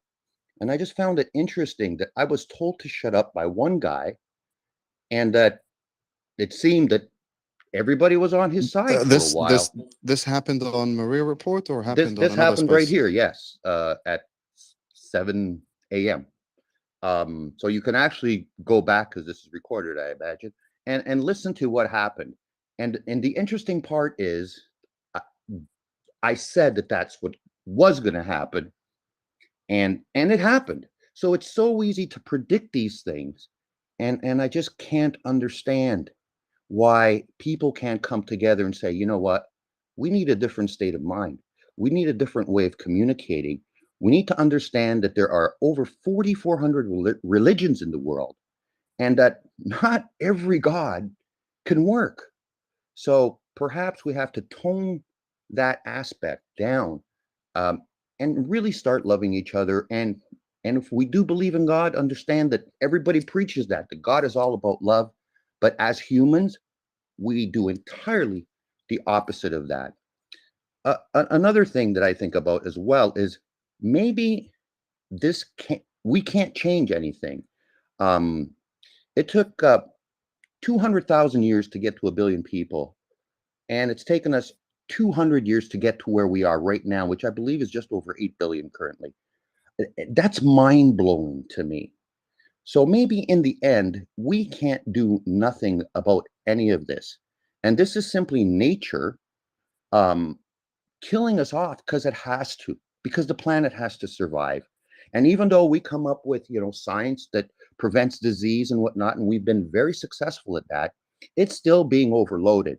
So nature makes us attack each other. No, no, no, no, no. Okay, You Larry. disagree with that? I'll have to stop you here for a little bit because it's starting to sound a little bit like unidirectional preaching. I'd like to respond to a couple of points.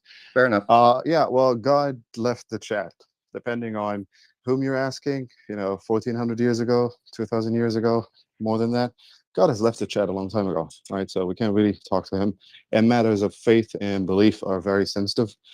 People follow different faiths. People believe in different gods. People want different things in life. And that's why we have governments and international bodies and defense. Because you can believe in whatever you want to do, you can practice whatever you want to do, but the moment you want to force it upon me, I'll have to tell you to stop. And I'll ask nicely first, if that's possible. If you don't stop and if you continue to pursue that, then I'll have to, take other countermeasures. The world is not trying to kill us. Nature is not trying to balance itself. Nature is an organic, inorganic dynamic that is dependent on the laws of biology and physics. It is not a conscious being.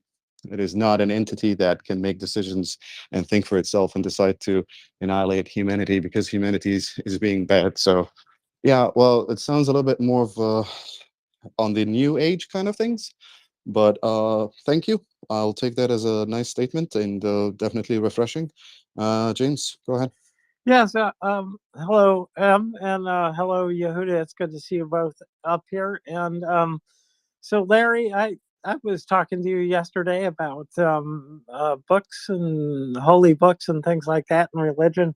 And you, I think I said something like, yeah, but there's a lot of good that can come from religion. One of the things I failed to point out was that some of the Old Testament is metaphor, and it needs to be understood that way. So, but in general, it isn't a matter for us on MriyaReport about the directionality of the Bibles and of the world. It's about supporting Ukraine and Israel so that they can be protected. We get into religion, I think, and morality because they're important compasses for us in our journey toward victory. And that is making clear to the world what's happened and, also ourselves, if we can, facilitating victory on the field and in the kind of intellectual space that we all occupy. And I think religion is an important construct. I think that spirituality is.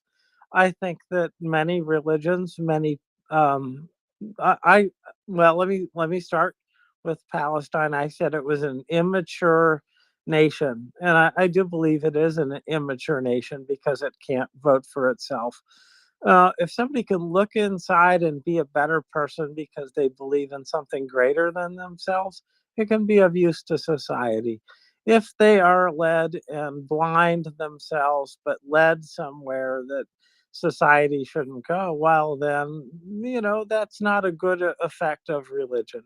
So morality rather than spirituality is what we need to focus on.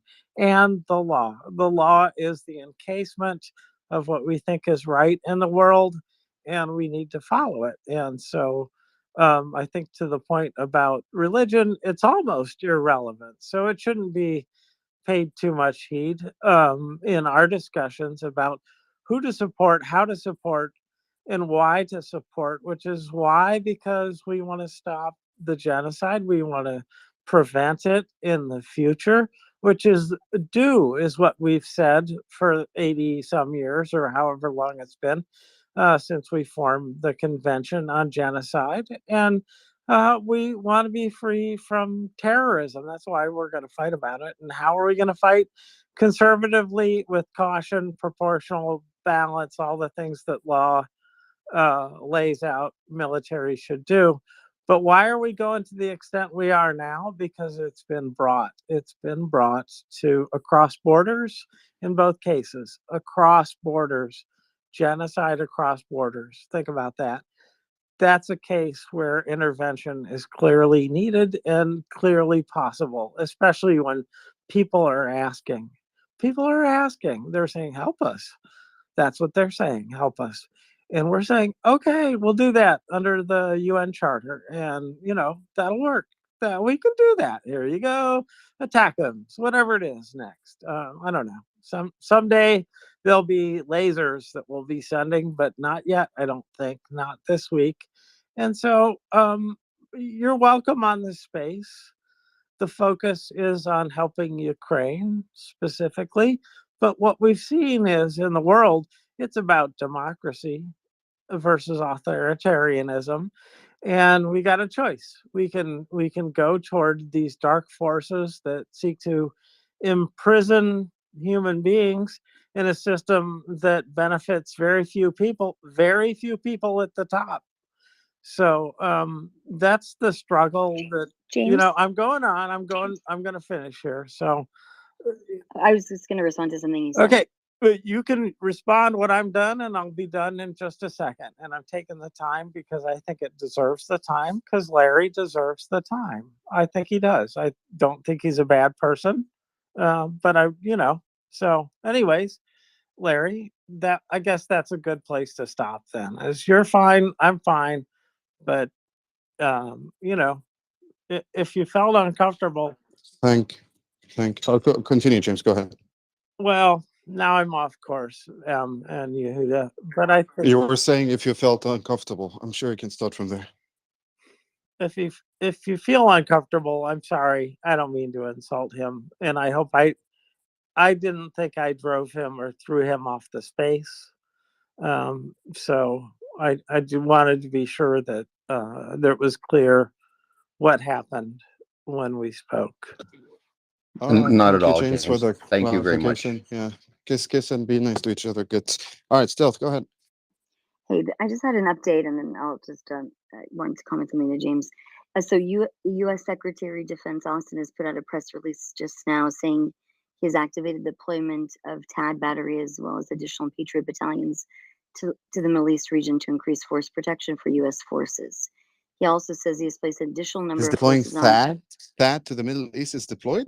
Yes, and also place an additional number of forces on prepared to deploy orders to increase their readiness ability to quickly respond as required. He's also retailed the carrier group to support operations in Iraq and Syria. So if you want to pontificate on that, yes, I'm getting some special intel If friends. that's no. If that's confirmed and if that's true, then that's increased defensive posture against the threat of ballistic missiles, pretty much. I'll send you the So, information and the press release on that so you have it. all right, And then thank you, can Stealth. triple verify that. And then let me see if there's anything else. This is giving me severe anxiety, guys. I'm sorry. I just feel like they're circling. They're encircling. Not comfortable at all. And I just don't have any embassy updates or anything like that. Somebody's sending me an embassy update very soon because they attacked the embassy in Cyprus today, the Israeli embassy. as well. I don't know if I don't know what they used. Oh, it was a bunch of kids, 4 kids with a pipe bomb, probably something they learned how to make online. Nothing serious, but not to discount it or anything, but yeah, just a couple of 17 is the youngest, 21 is the oldest, and it was just a pipe bomb. For people who don't know pipe bombs, you can basically make them out of toilet paper rolls and a couple of materials tucked in there. Nothing serious. They just make a loud bang and release a lot of smoke. Not really a critical threat, but not to take away from what they did, because that's exactly what the enemy is hoping for. They're hoping for chaos on the streets and creating policing problems for Western nations. But yeah, carry on, Stealth. So there's a report out of Axios that there are files that Hamas has distributed with instructions for making cyanide-based weapons. I'm going to send you this article. I don't want to cause any hysteria. Axios tends to not say things they shouldn't say, but considering my background in what I do, I have a little bit of expertise in botulinum toxin, both for militarization and for other uses. So I've been concerned about bioweapon usage, and I got to just say a couple of things just as a little warning sign. The theory that I had confirmed going between Wuhan and the IRGC during the beginning of COVID has come to be vetted. If you've ever heard me say it, then I've said it. I don't want to repeat it right now because I have to get triple analysis on it, but it came from pretty high level. And so I would be concerned. I just advise people to not go to any riots or protests or anything. I have just a high sense of concern of something. So until I work that out, I'm not going to say more, but I'll send it over to you. Any kind of All right, let me have a look at it first. okay, Let's yeah. go to Sussex. Go ahead, Sussex. Yeah, good morning, guys. Solidarity with everybody, glad to Ukraine. We're talking about this whole Israel stuff, right? It's fascinating, man. Because the thing about it, right? This is just a Western thing. Yeah, you see a few people, but where the protests about Israel Palestine?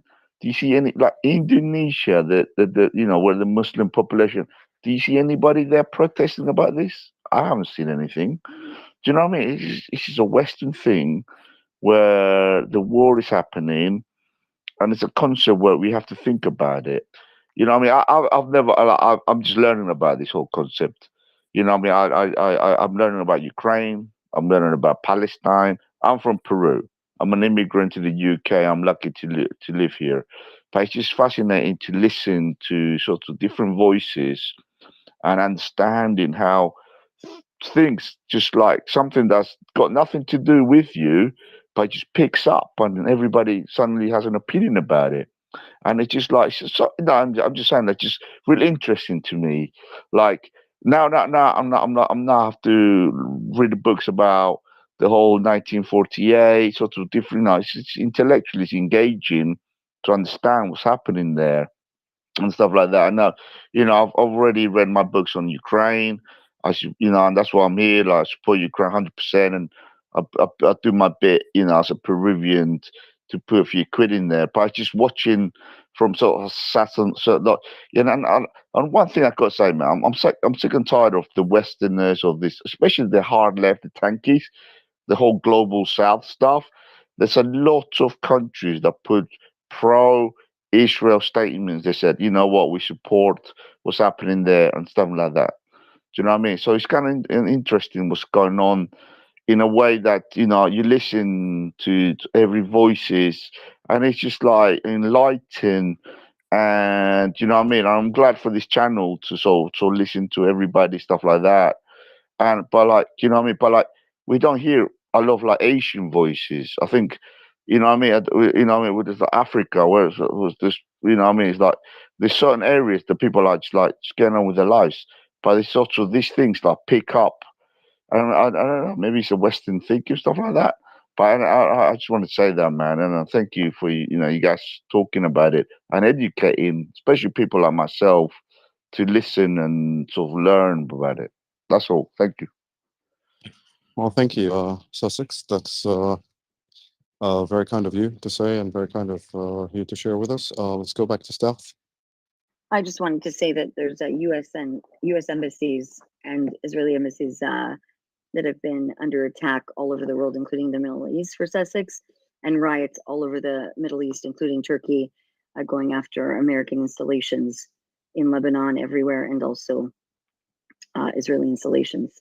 But there's been quite a few attacks on American installations all over the Middle East. So if you have Snapchat, you can pick a country and you can live see. There's over 100,000 protesters just in one country alone, and it's causing significant disruption both to infrastructure, but also to people be able to go to work and make money and survive and live. And they were attacking hotels that perhaps are owned by somebody that's Jewish. So these, we have to have a civilized society where people can function and feel safe and go to work. So that is all over the world, including Algeria, Tunisia, Morocco, everywhere in the world. There's been significant. So hopefully you can catch up. Thanks.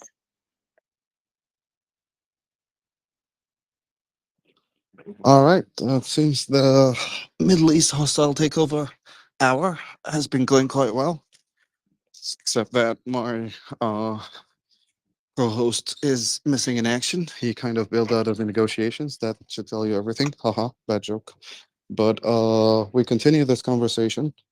We're discussing what's happening in Israel, the Palestinian-Israeli conflict, how we can resolve it, who's to blame, which came first, the egg or the chicken, why some people don't take agency for their actions, and how we can solve all those problems going forward. And it all came from, a position of discussing global conflicts after being immersed in the war in Ukraine, after the Russian Federation invaded Ukraine and decided to conduct genocide against Ukrainians.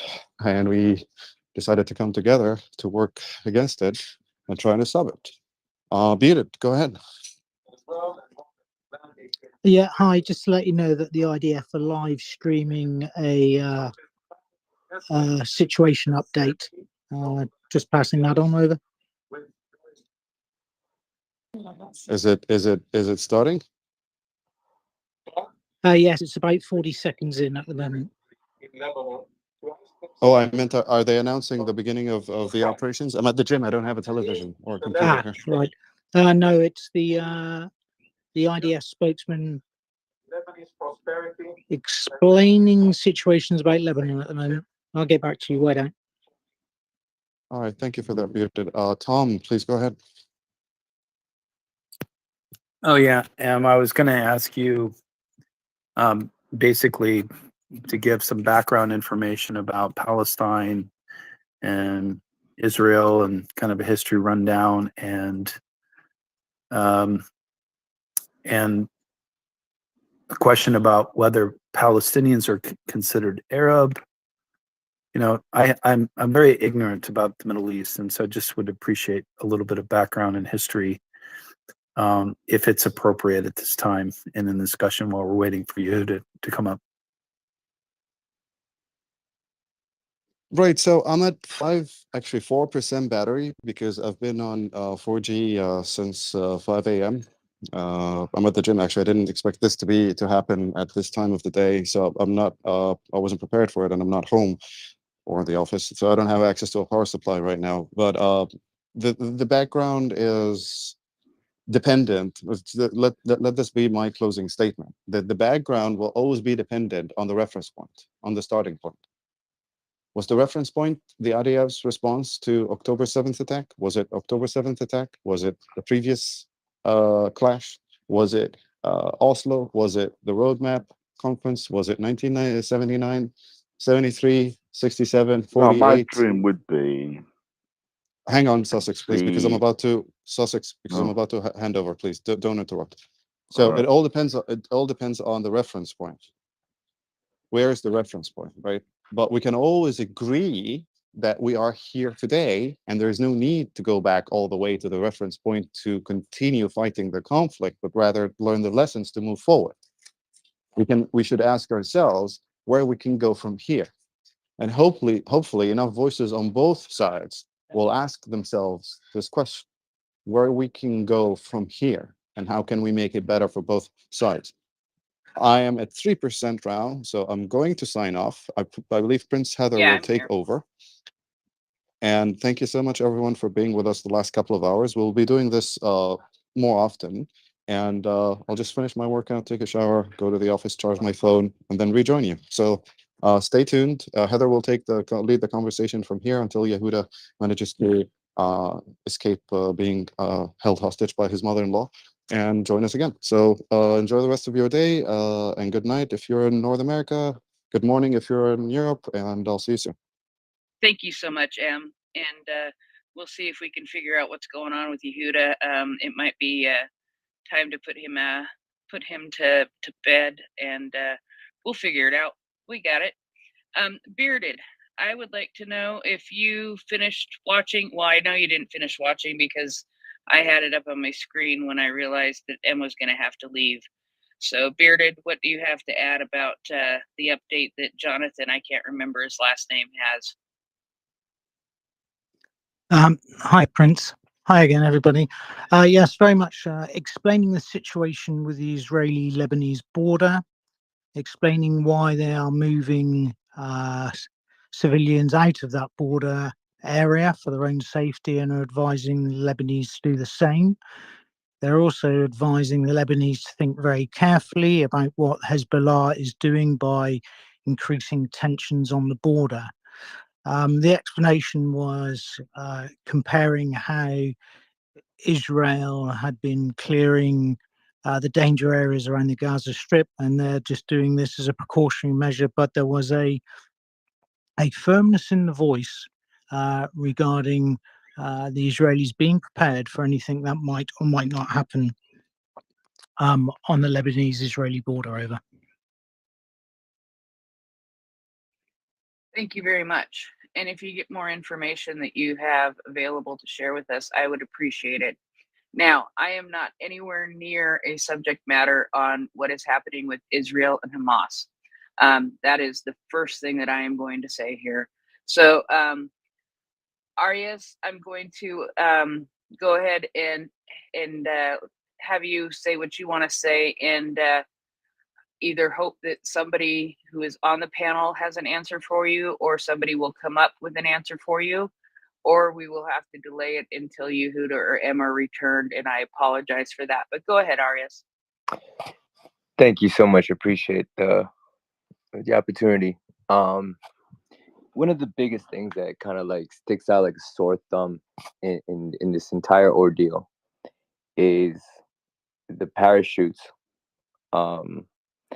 See, I'm a military person, right? As a military person, I know the extraneous training that one has to do to even get to do an airborne mission of such stance, right?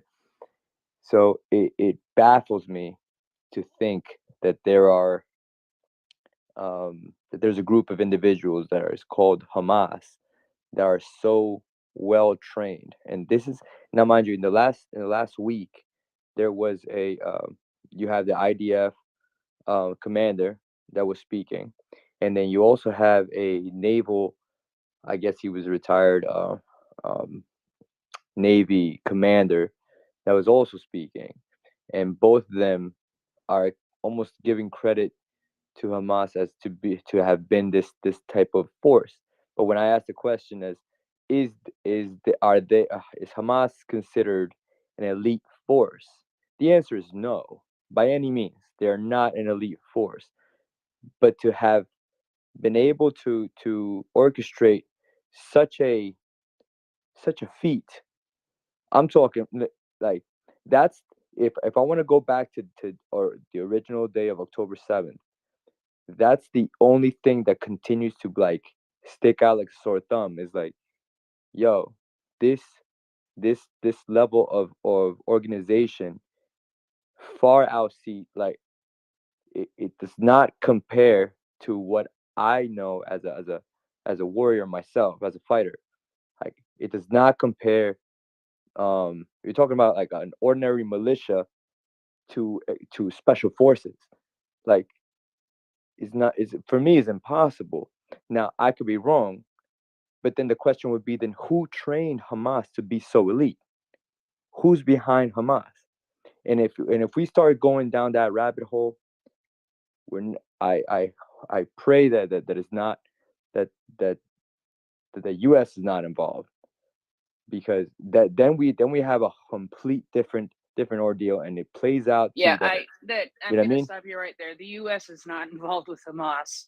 I hope not. No, I can tell you that it is Russia and Iran who helps Hamas. It is Russia and Do you know Iran. this for a fact? There is evidence that says that. James, go ahead. No, the evidence on the ground is scarce because it's designed to be, because it is a matter of operational security. It's ridiculous to think that we're going to know finally. If you think that the United States, however, is involved in backing Hamas, when we go to great trouble to openly say we are going to defeat Hamas, and we go about defeating Hamas as we can when we should, and other terrorist organizations around the world, that's sort of the word escapes me that's polite about it. It's kind of strange at the least. It's a problem in logic. What benefit, you know? Oh, are you going to tell me military industrial complex wants this? Well, it's not 1945 anymore. So it is a smaller part of the economy now than then. The US has no interest in this. What we would like, what the United States citizenry would like, what Joe Biden, what I believe the military leaders would like, is for these organizations to wake up, have some good coffee, and then go vote and elect leaders and take care of their own needs quietly and trade politely with the world. That's what we want. We don't want to support terrorism around the world. It does not benefit us in any practical way. Any contrary thing to the idea that we're supporting terror is something that is an extraordinary claim and demands extraordinary evidence. So you can drop something in the comments section. There's 50 of those comments right now down at the bottom of the screen as I see it. You can post a link to the evidence that you have, but I don't know, Prince, back to you. How am I doing? No, I think that sums it up pretty good, and I appreciate it. May So I yeah, yeah, go ahead. So I too side with what you're saying, James, and I too I hope that stands firm. That position stands firm. But I'll go back to my original I guess my original inquiry, because it's hard for me, having the experience that I know. I went to Iraq in 08, 09. I understand how ISIS was created, right? So it baffles me when I come to understand the units, the men that I've stood side to side with. You have airborne troopers, you have Green Berets, you have Rangers, you have these elite forces that it takes a long time to study, to train, to do such a feat, right? To do any type of airborne assault, the coordinated ground and sea tactics. That's that's an elite level, all right, period, point blank, end the story type of thing. So for me to hear that there is a force, Hamas, that I originally thought was nothing but a little militia, this people that go under the going tunnel work. We're talking about that. To me is not, it doesn't make sense. And until it makes sense, I have to keep pressing on it. And that's as far as I'll go, as far as going deeper into the situation. I can't even choose a side at this point. Well, I think it's clear when you invade somebody's country and kill a bunch of their children and do amazing and awful, horrendous things. Danny, go ahead, and then we'll go to you, James. Hi. You've been so polite, both of you, I think. And yeah, kudos to you for that. And I'm hearing this speaker, Arius, hi. To say that you don't know who's the good guy and bad guy in this, let's just shut off the internet now and have a rest and have a little bit of a sleep. And of course, we respect your position, talking from your own experience, that you feel things are fishy, but it's really not. It would be equal to a country that's neighboring yours invading you. Let's say your neighbors in the north, the lovely Canadians, killing a bunch of your people, to the extent of, if we calculate in proportion, more than 30,000 people would have to have died from the US to equate proportionally to the people that were murdered by the terrorists invading over the border. So I think it's pretty clear to everyone who the baddies are.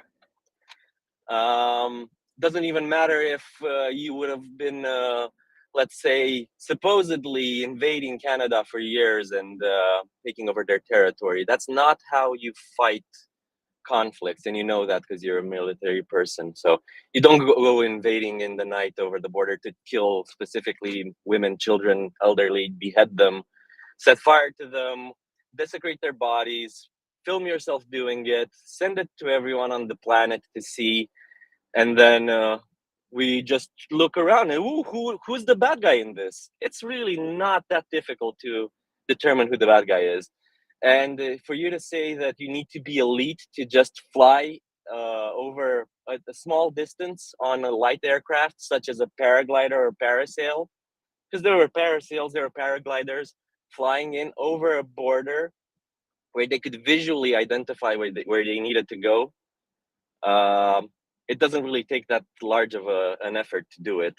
You get one paragliding lesson, one of them, how to take off and how to supposedly maybe even land it, and you're there.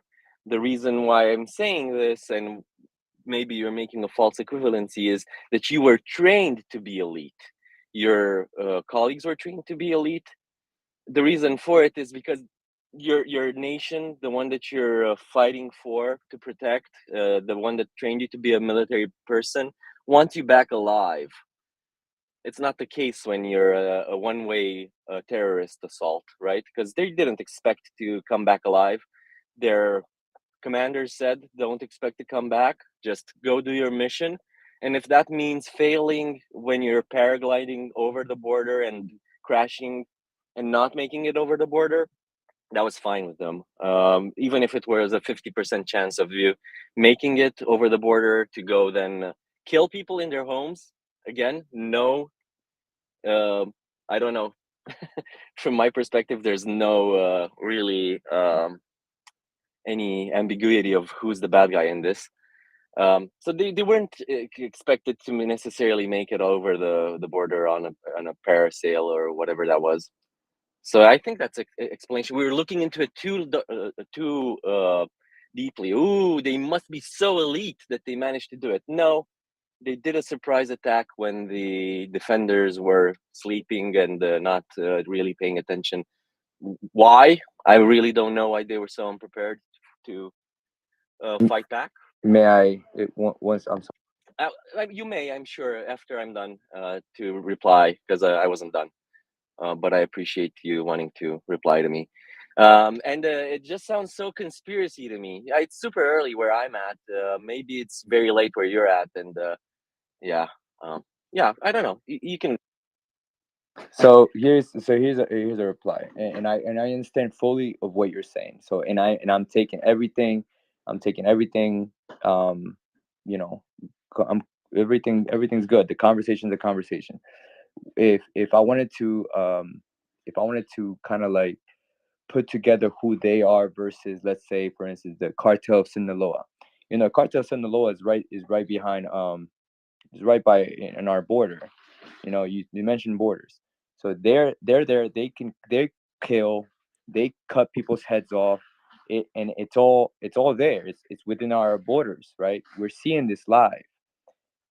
So when I look at them versus a military force or a militant force, right? It still does not add up, right? Because what the cartel does, they'll walk in like complete bosses. They'll take over a certain thing. They'll shoot down whoever they need to. They'll maim whoever they need to maim, and they'll do what they need. They Yeah, don't need but to we're not talking paraglide. about the United States border. James, go ahead. Yeah, thank you. So yeah, you may be confusing some things here, I think. So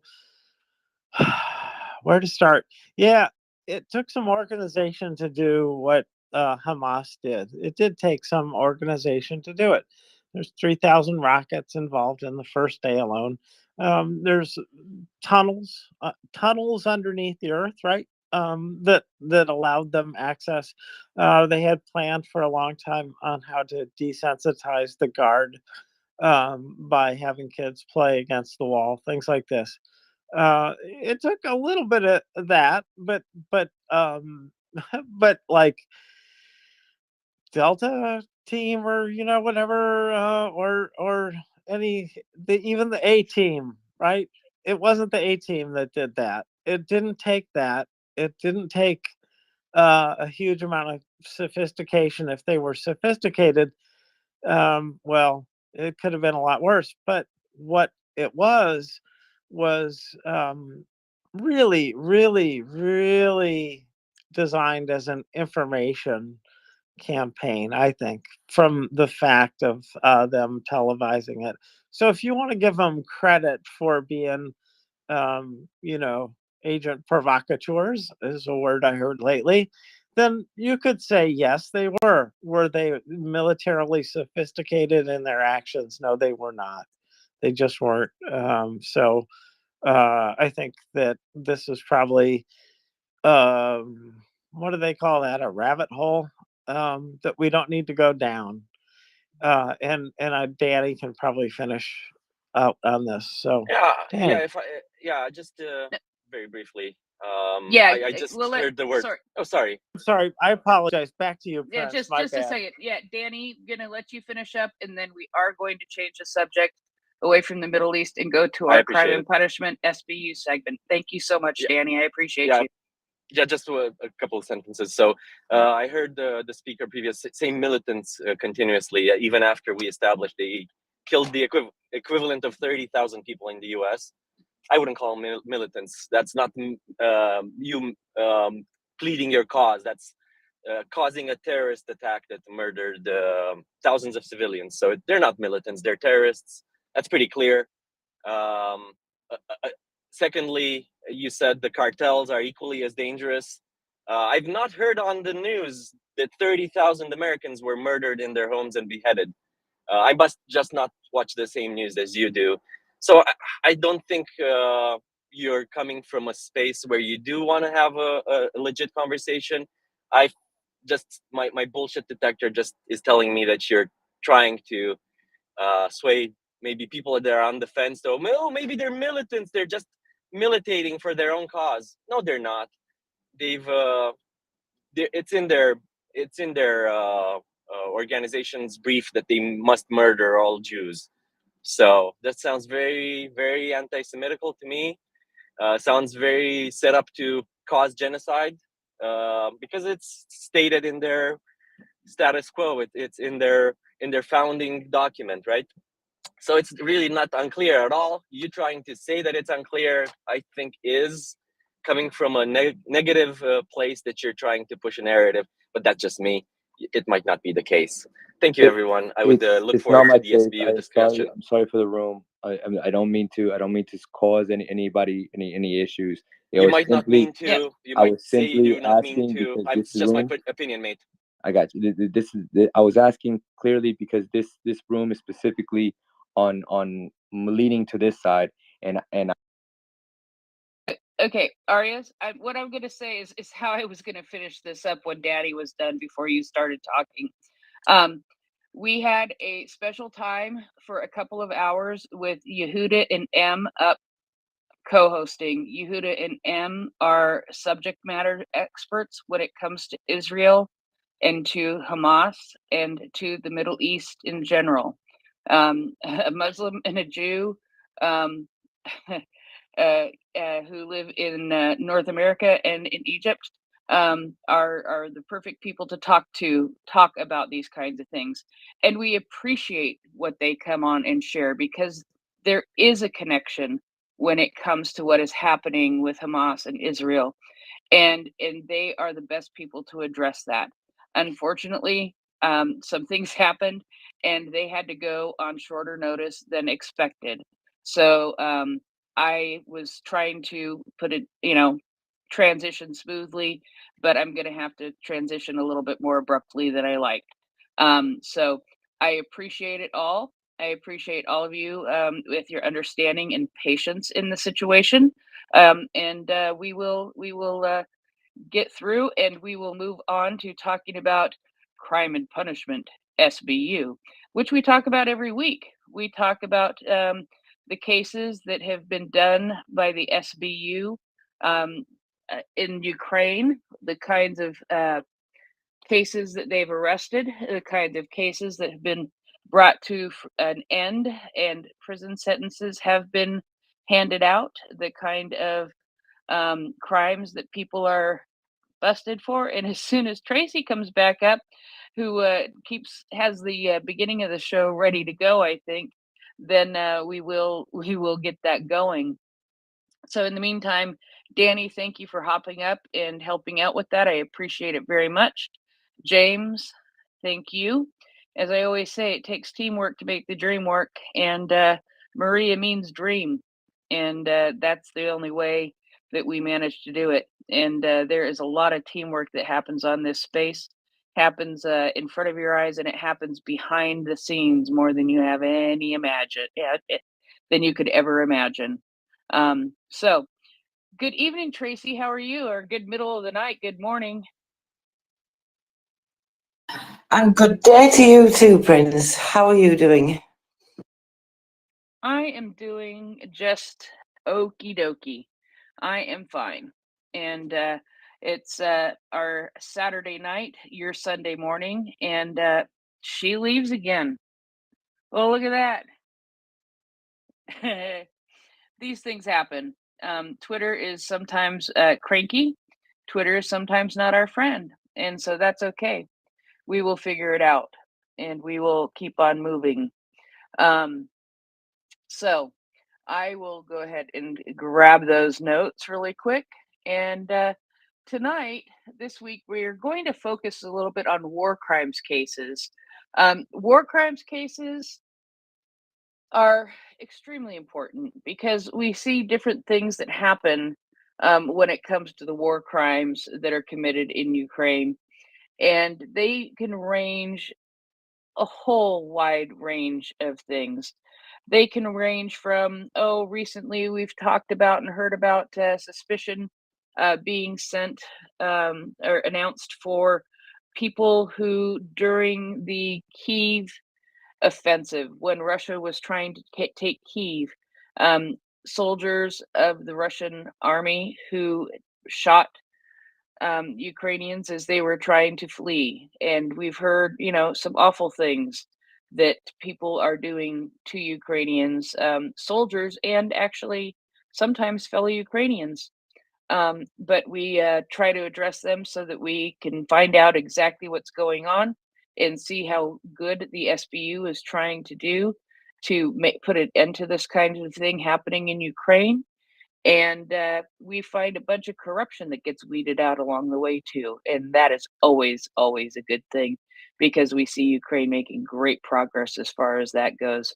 Welcome back, Tracy. Just when I was going to ask you to explain what we were going to talk about tonight, but I think I just sort of gave an overview of the numbers and talking about the war crime cases this week, and that's about all I did.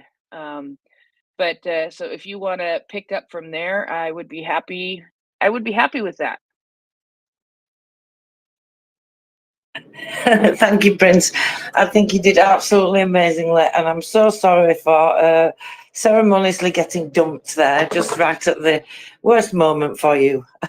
So, we're going to be looking at war crimes, like you said, this week. And, we know that's really important for a number of reasons, but also it's just great to be able to see, I think, the powers that Ukraine has in able to bring these people to justice, because at the end of the day, everybody wants to see them have to face justice. And I think if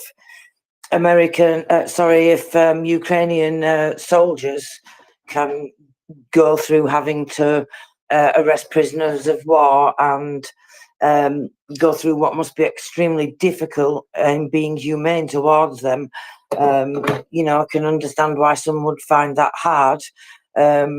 So I think what we should do at the very least, I think, is highlight that, as well as obviously for the importance in terms of what it means to Ukrainians as well. So and quite surprisingly, I don't know if you've noticed when you've had a chance to look at the file, actually, there's more actually than I thought, because some of them go over the line. I don't know if you've noticed, they're sort of not exactly war crimes, but then they involve some elements that are war crimes, if that makes sense. Does that make sense?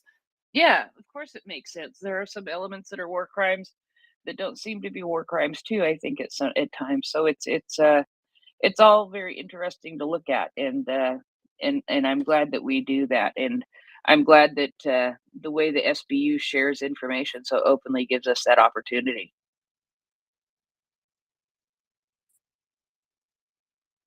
Well, yeah, I think that is one thing that we're looking at, because it is all public information, isn't it? And I mean, you can check on the other websites that we use, and then the prosecutor's site and sites. And actually, interestingly, I've seen that happen this week. Some cases come up in the SBU and then follow up quite quickly on the general prosecutor's site. Sorry, just a little segue there, but you just made me think of it. Yeah, certainly. So first, I mean, I'm all discombobulated now because we've started late. Do you know that, Prince? I'm so weird. I like to have a routine. Do you like a routine? Yes, it can be a little discombobulating to, I'm glad, but the thing is I'm really glad. I'm always glad when Yehuda and M have the time to come up and spend time and share with us. And I just know sometime because of their lives, they have to do it on rather short notice. But I know that we can get into the groove. It might take us a second or two, but we're going to get into the groove. We're going to be just fine. We're co-hosting for another 3 hours tonight, so we've got plenty of time. We're just starting the SBU segment late, and that's where we're going. And we will get her done. We'll settle in. We will settle in and get her done. And maybe the best way to do it is to you also said you wanted to mention and talk about the sentences of some people who were arrested having to do with the Maidan, the victory, excuse me, the Revolution of Dignity protests that happened in 2014. So going all the way back to 2014, we're talking about sentences that are finally being handed down to some people for things that they did all the way back then in 2014 during the Revolution of Dignity on Maidan, which started, it'll be in November next month, will be the 10-year anniversary of when that began. So I think it's a very interesting timing. Just a little under 10 years ago is when that Revolution of Dignity started on Maidan. And if you have not seen the movie Winter on Fire, find it and watch it. Now, personally, I know that it is available on Netflix, but I am a person who doesn't do well reading subtitles. Truth be told, I just don't. It is available for free on YouTube, but on Netflix, it has audio description. And audio description basically reads the subtitles for you. It's something that they do for visually impaired people to describe what's actually happening on the screen. So it gives you a lot of information, and it's really good to watch it with that. So that's the audio description is good there. I really appreciated watching it that way, and I've watched it a few times that way. But I don't have Netflix anymore. So that's fine because I spend all my time on MriyaReport. Go ahead, Tracy. Yeah, I think actually, and as well, and watch it after we've discussed this case, and then maybe it will give you a different perspective on this case, because I think it's important we highlight this for two reasons. Because of all the reasons that you've just said, because in its somewhat not the beginning of Ukraine's journey to freedom and democracy, but a significant point when things started to change and go in a different direction. With some, horrible things, that circumstances that they had to go through, and with, the Heavenly 100. So it's important for that reason, and I think it's important also because there's been some reports this week regarding, people might have heard, regarding the general prosecutor actually appealing some of the sentencing. So I don't know if you've even had chance to look at any of this, Prince Heather. You probably haven't because you're so busy all the time anyway. So I bet you've not even had a chance to look at the case properly, have you? I looked at it a little bit, but I did not go deep into the appeals and what the appeals are about. But I assume that means that some of these sentences may not hold up.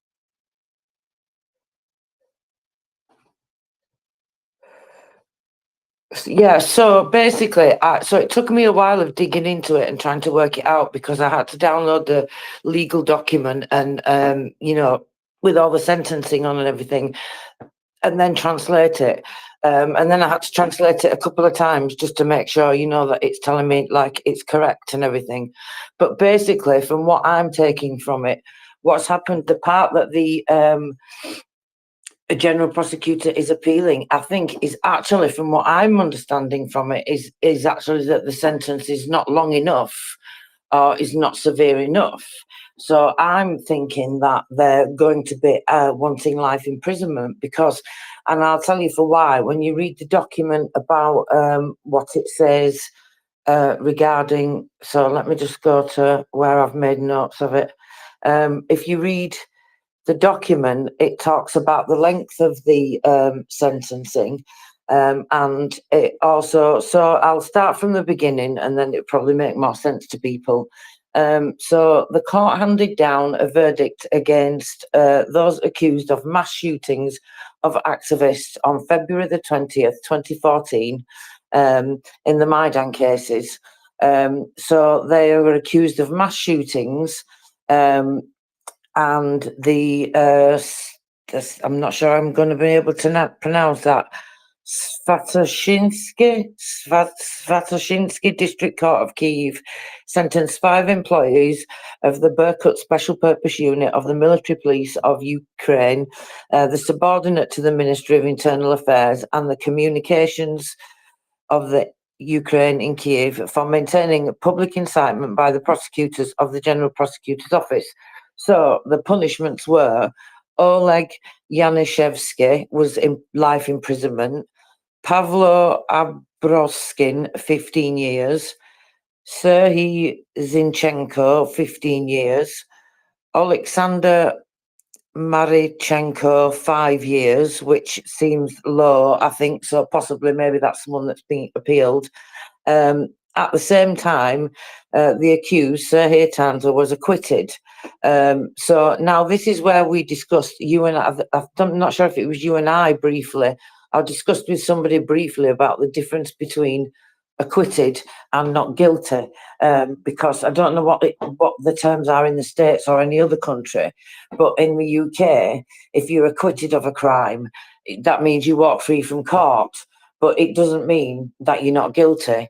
So therefore, you can be then, there's like none of that, double jeopardy type of thing that I think you have in the US, that because if you are found not guilty, then you've already been tried of the crime and you've been found not guilty.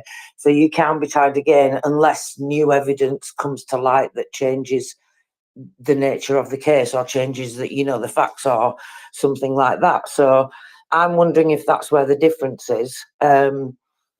So the court established a legal fact that the employee of Berkut, a special unit in fulfillment of an obviously criminal order, committed mass and indiscriminate murders and attempted murders of protesters on the street. Also, part of the civil lawsuits of the victim were satisfied by the verdict. A special in absentia procedure was applied to 3 of the accused in connection with them hiding in the territory of the aggressor country and in the temporarily occupied territories of Ukraine. So after receiving the full text of the verdict, which was more than 1,700 pages long, the prosecutor and the Prosecutor General's office intended to challenge the appeals and appealing court, in particular, in connection with, it says groundless. So I think what they're talking about, and it goes on to explain more about the law further on, is a specific part of the crime. So for reference, the policemen of the Special Purpose Company of the Berkut Military Police were accused of being on the street. And it's all about the fact that they've used these weapons and then they've tried to hide these weapons. And the fact that they've tried to specifically hide these weapons is significant for some reason, because they mention it here in the document. So it's not 100% clear, because you have to take my interpretation of this, and I'm not a lawyer, which is why I just was asking if you'd read it, because I just wondered what your opinion, if you would form the same opinion that I have of the text. So the trial lasted from May 2015 to November 2022. So that's a long time, isn't it, for them to go over? So you can imagine the amount of evidence that they've had to deal with. And the jury was in the deliberation room for almost a year. So it took them a long time to go through that. In the opinion of the prosecutors, the acquittal of those accused of committing a terrorist act and illegal obstruction of protest of theft of firearms, with which murders and attempted murders of the protesters were committed, as well as in connection with the acquittal of 2 of the accused committing intentional murders. So do you take what I take from that, Prince, that means that that's the part that the prosecutor's challenging on, is those crimes in particular? It seems like it to me. I mean, boy, that is insane. I did not see that it had lasted that long. A trial that lasts for 7 years, that is a long time. And for a jury to deliberate for a year, that the stack in the pile of what they must have had to have gone through. And I'm not an attorney. I've never played one on TV, but I'm going to steal Yehuda's joke and say I have stayed at a Holiday Inn.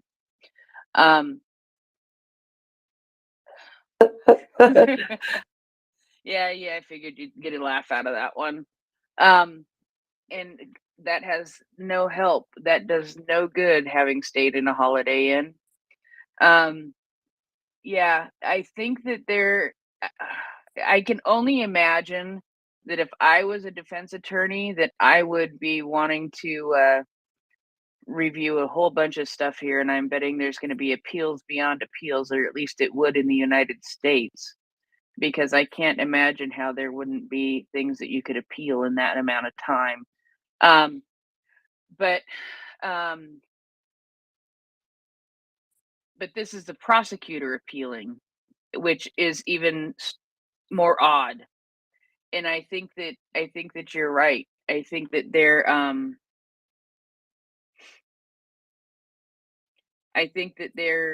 they're appealing some of these lower things in some of the acquittals, because it just doesn't make sense, unless there was like a plea agreement and that guy ended up testifying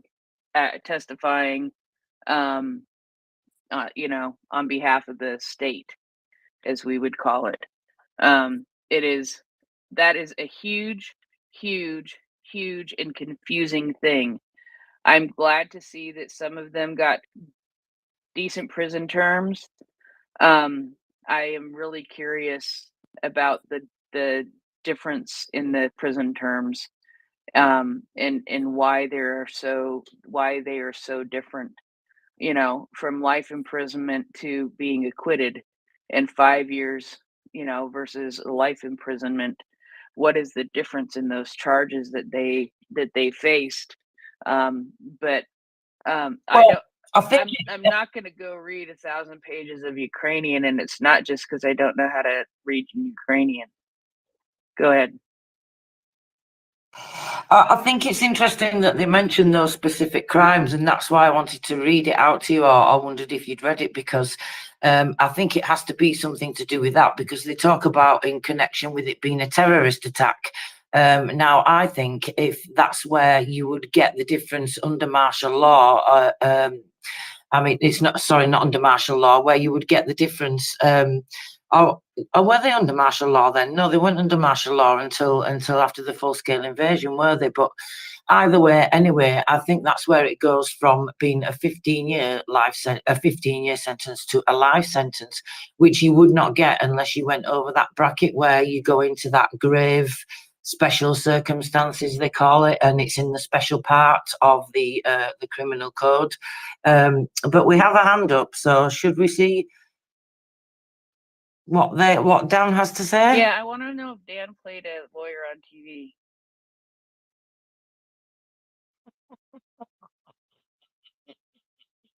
No.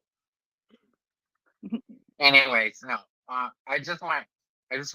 No, I'm not no lawyer, but do you think the war might have this last invasion might have caused us? I know Ukraine's good at walking and chewing gum at the same time, but do you think this might have slowed down their justice system a little bit? And that might be the explanation for taking so long. No. And that's my dump. No. No. All right. It was just a messy case. All right. It was just a huge case.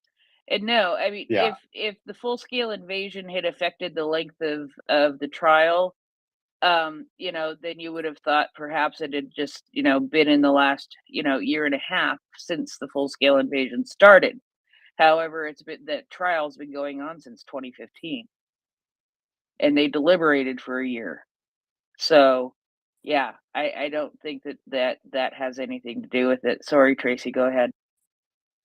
Thank you. No, that's okay. I was just going to say, like the general prosecutor said, there's like 1,700 pages of documents to look through. So there's a lot of evidence, and they hid evidence for a long time as well. They hid that's when he was talking about the deliberate hiding of the firearms, which I think is another reason why it's been mentioned in the appeal that the general prosecutor is going to have, because I guess they must look at it more seriously when you deliberately try to hide evidence from them. It's like in this country, I guess, if you come forward and you admit what you've done, then they take lenience on you somewhat, supposedly. I don't know if that actually, I mean, that's the law, but I don't know what the sentences would be, so I wouldn't be able to evaluate that. But that's the letter of the law, isn't it? And also, I just think a lot of it involves some of these people are like former Ukrainian members of government, you know. So I think that makes a difference as well. They have to make sure that they thoroughly investigate everything and make sure they consider all evidence is all. I think, don't you, Prince? Yeah, and it was even. It's even. I mean, okay, so that's where it really gets me. The verdict, the text of the verdict was more than 1,700 pages long. That was just the verdict. I mean, and typically they read the verdict like out in court. That had to have taken a couple of weeks. Okay, maybe not a couple of weeks, but a good length of time. Actually, I have a video. It's not from the general prosecutor. I forget his name off the top of my head. I'll have to double check. But it's regarding the general prosecutor appeal. It doesn't really say anything more than I've already told you, but I will tweet it out for people to see. I will post it for people to see, because I did add subtitles to it as well. It's not very long, but he does say, because of the length of those, like you say, the amount of pages, is that they have a 30 days, I think it was that he said, I can't remember if he said 30 days or a month, but I think, well, that's a month anyway, isn't it? 30 days. But yeah, they have 30 days to make their appeal. Because, I mean, I guess if they can't do it by then with that paperwork, they'd have to maybe apply for an extension, if that's even possible. I don't know. But it certainly seemed to be saying, from what I was taking, that it's probably going to take the full 30 days before they can get the appeal in, given the amount that there is to read through. Yeah, I don't think we've heard the end of this case. I mean, I'm glad they've gotten some verdicts. I'm glad that some people are looking at some prison time and to be held responsible.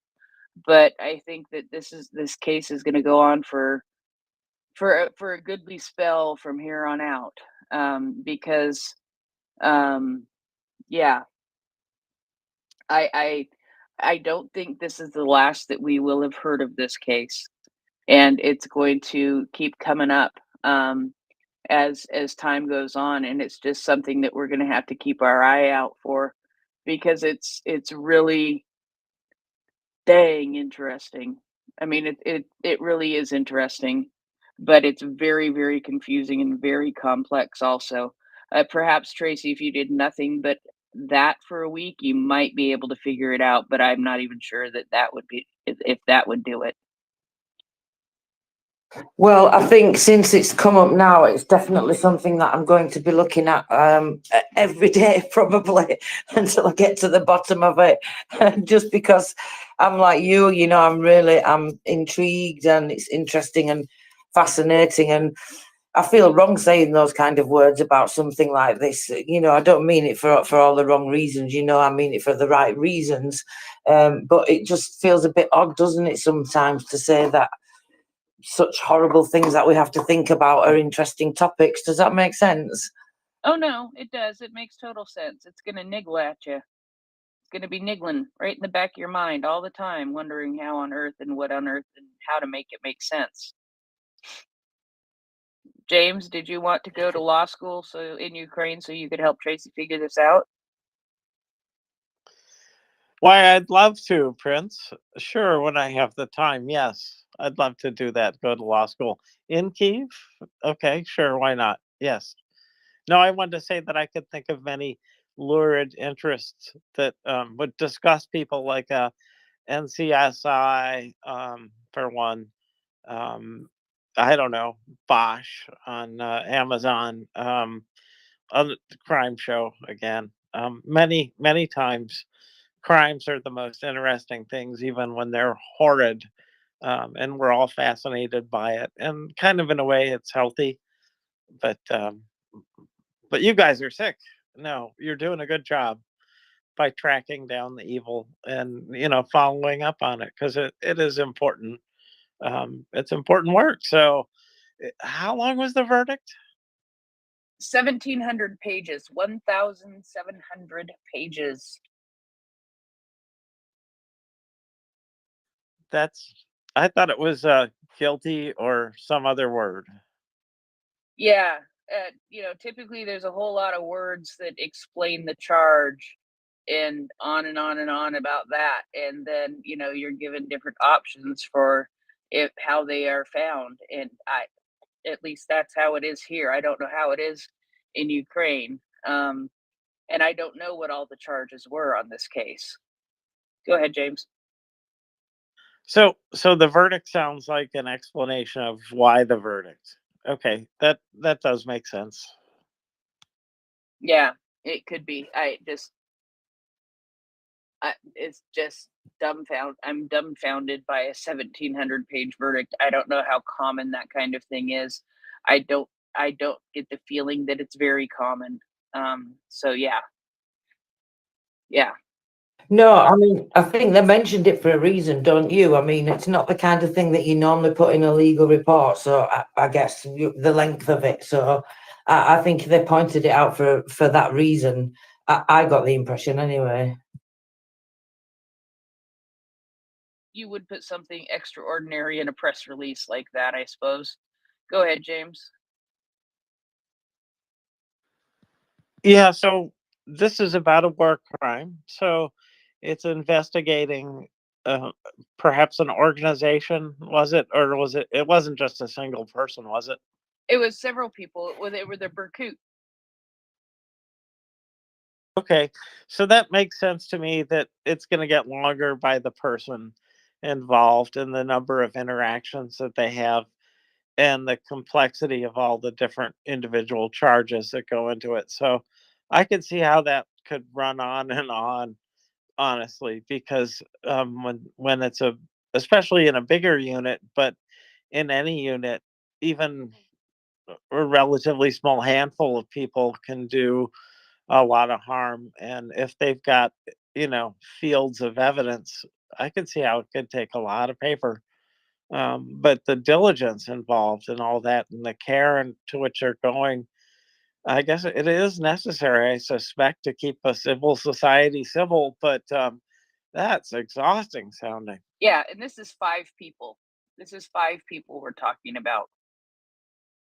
So it's not, yeah, but I don't know how many charges were against each of those 5 people. Go ahead, Tracy. Yeah, there's many more people in the case, isn't there? This is what's going to be interesting moving forward as well. But this is just came up this week because these sentences were handed down, and then also of the press release and everything from the general prosecutor regarding appealing some of those sentences. And again, you're right, the crimes are of varying degrees. Some are accused of murder because obviously they were the ones that had the guns and did the shooting, and then some are charged with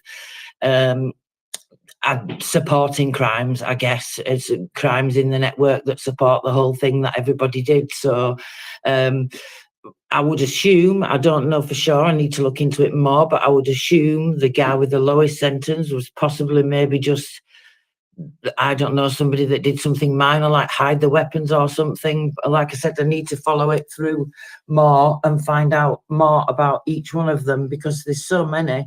And I really will be interested to see how quick the general prosecutor can get the appealing. I'm going to be looking out for that every single day now. Yeah, absolutely. But I think we've sort of gotten what we can out of this little piece at this point. At this point, we're going to have to keep an eye on this and bring it up again in another, next time we get more information on it. That'll hopefully help us understand more. So, what do you think? Yeah, and it's not, I mean, this is what I meant about war crimes as well. It's not exactly a war crime, is it? But it kind of is as well because of everything, the way they went about it and all the political stuff that was going on behind the scenes at the same time. I don't know what you think about that. I think it's a very fine line, don't you, Prince? Well, what I think here, I don't know that this would qualify. I don't think that this would qualify as a war crime. And I'll tell you why. Because this was a situation where the Berkut, in my opinion, were attempting to push down a revolution, and they totally went about it the wrong way. It was not. It may have marked by the end in 2014, February of 2014. It may have marked when things really started going over in eastern Ukraine and in Crimea. It might have been what sort of precipitated the start of that, but it was not a state of war by any means. If you were talking to police, they would probably classify it as like crowd control kind of thing. The reality is they went way, way, way over the line as far as acceptable crowd control. I don't know what the crowd control laws are in Ukraine, but I can't imagine that they allow you to kill portions of the crowd that you are trying to control. And that's what it comes down to, I think. So it was, I would consider it more of a crowd control situation, in as far as that is concerned. I know that's what I meant. It's not exactly a war crime, is it? But I suppose it depends on, your opinion, like you say, and where those lines are. But legally, technically, it's not a war crime. But I do feel it's very close to the line because of how far they went, and just because of all the corruption and everything behind it. But you're right. Technically, it's not a war crime, and I just thought that we should highlight it, though, given the significance of it coming up this week, also. Absolutely. Go ahead, James. These are people that shot others at the Maidan. Yes, sir. So the sense that it is war is that it is from the leader, right? But through the leader was Russian influence on the case. And so there is an enemy in the picture. But it is so complicated and convoluted. I understand. I wouldn't classify it. I don't know the hell about it, right? So, yeah, it's fascinating though. It really is, because as I read it, this part in Clokey, this was sort of done.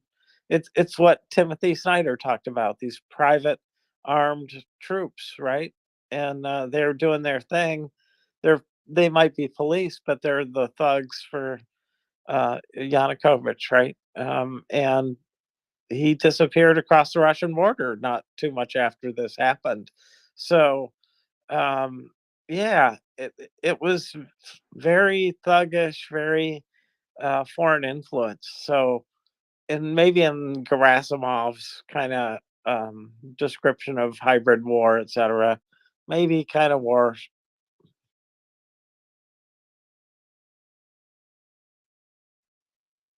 Did James just cut off then, or were you finished, James? You stopped quite suddenly. I did. I should give warning. 3, 2, over. Thank you, James. That's a very good point. Thank you. I'm glad you're here tonight. Anyway, you always have great contributions.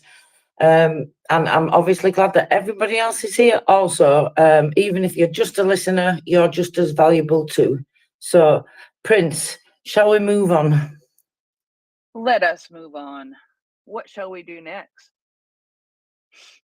Well, we can look at some numbers, or we can move on to war crimes cases. Which would you prefer? How about we look at some numbers? Okay, let's look at some numbers then. So just give me a second whilst I open the correct page. We've got some interesting numbers this week. I mean, they're always interesting in one way or another anyway, aren't they? But let me have a look now. I've got so many dates here all in a line now. Do you know that, Prince? It gets difficult. Okay, so this week, let's have a look. In the strategic category this week, we have a total of 14 cases. That's 10 detained, 1 sentenced, 3 served. Let's have a look. The sentences are 15 years for the sentences. So, I mean, it's better when we see them get life sentence, isn't it? But anyway, never mind. At least 15 years is better than not being caught at all, I guess. So that's the strategic locations this week. In embezzlement and extortion this week, we have 2 detained, and cases were built against them. So what that means is that they were detained and they were served the case, and then obviously, as the law says, they'll go free until they go to court. So then we move on to the next category, which is torture. This week we have, and I'm going to repeat this because you're not going to believe me when I say this, we have a total of 63 cases in the torture category this week. So yes, everybody listening, I did say 63 cases. So we've got 57 built cases against, we'll speak about that because that's one of the cases that I want to highlight, because that involves war crimes. Obviously torturing Ukrainians, I guess most people would understand that's a war crime.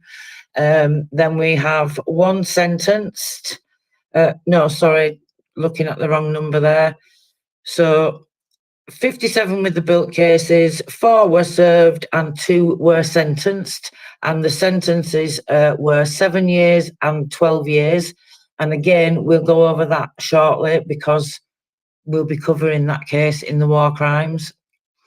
So now we move on to propaganda. And in propaganda this week, we have 1 sentenced, 1 served, and 1 exposed. So the 1 sentenced was, let's have a look. Oh, I haven't written down a sentence here, so I'm going to have to look at that sentence for you and double check that. Sorry about that, guys. And then we have here in the next category, which is evading. We've got some good results in the evading category this week because we have a total of 6. 4 were detained and 2 were exposed, but that involved 4 schemes also. So there'll be more people, no doubt, more arrests to come in that case. But I thought that was quite some good numbers because we've not got many evading cases this week. It's just that only 1 this week. So that's a total of 86 this week. So that's a really good number, that, isn't it? 86 nasty, horrible people either served, sentenced, detained, or built cases against. So what do you think about them numbers? They're like almost as good as the general staff's numbers, aren't they? That is a good number. And I have to tell you, the 1 evasion case this week, that one was despicable and disgusting this week, I think. Yeah, absolutely. I mean, I've highlighted that case this week, although it's not war crimes. We can talk about it later when we move on to like general security news and other cases of interest that you and I have picked out to have a look at. But yeah, that was really, really, I mean, disturbing. It's horrible, isn't it? The thing is that, yeah, it is. It almost, it almost feels like a war crime to me, but I don't know how you can, I don't know that it is. I mean, evading conscription, evading military service. Is evading military service during a time of war a war crime? I don't know. I'm not a lawyer, haven't played one on TV. I've only stayed at a Holiday Inn. And yeah, so I don't know. That would be something you would definitely have to look up in statutes and find out. And so yeah, I just because I want to make Dan laugh again, I'm just gonna say I could go and have a meeting with my Anderson Cooper prayer candle, and maybe I would be divined with the answer as to if it was a war crime or not. But I only actually said that to make Dan laugh. It's just, well, it's despicable, isn't it, though? I mean, involving people with disabilities and marrying them and all sorts of things. Well, let's I mean, talk about it, because now we're talking about it and not telling him what it is.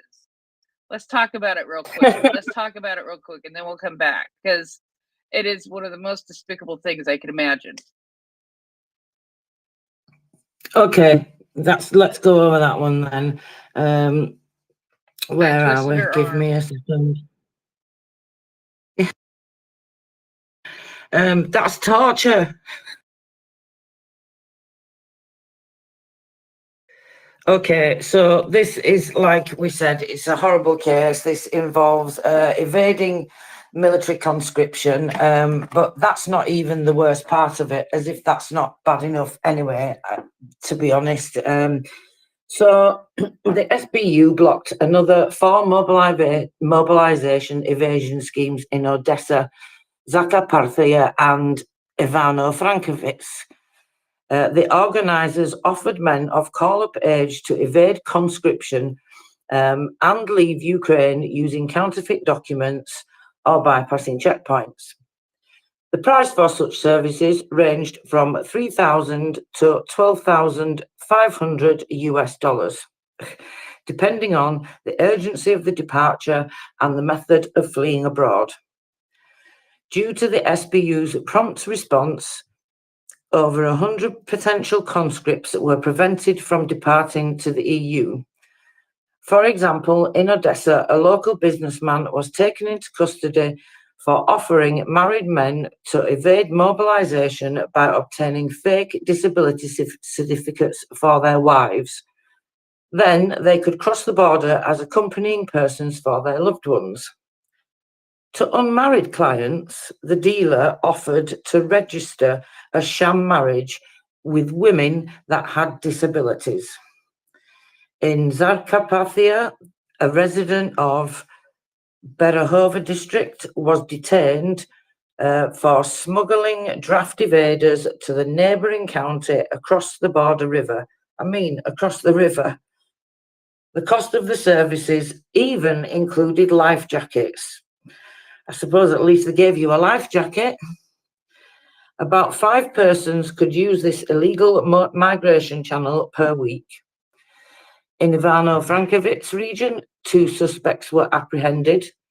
One of them, an official of the local military registration and enlistment office, who together with an accomplice helped draft evaders go abroad as international drivers. In order to do this, they involved a businessman working in international transportation, and obviously they entered false information into the system. Apart from this, the law enforcement exposed 2 psychiatrists. Psychiatrists should know better. For money, they made fake severe diagnoses related to mental health disorders for their clients.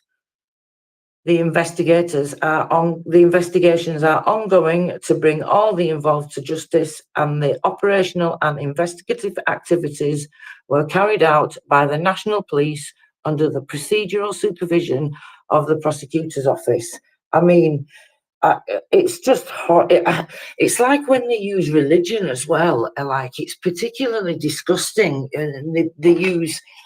It's like those people that park in disabled people's spots. I mean, obviously that's a bad comparison because this is way, way, way worse. But do you know what I mean? Just the fact that you're trying to manipulate disabled people or involve vulnerable disabled people. It's just disgusting, isn't it? It is. And that was the part that made me, I don't even think that I read the rest of this last night. I think that I got to the part where, you know, they did sham marriages with a woman with disability. Seriously? Seriously. You did a sham marriage with somebody with a disability to get out of serving. But what gets me is, where did all these disabled people come from? Because if you notice, it says if they weren't married. So was it just the one woman that married them all and then committed bigotry as well? Or was it like loads of different women? That's even worse.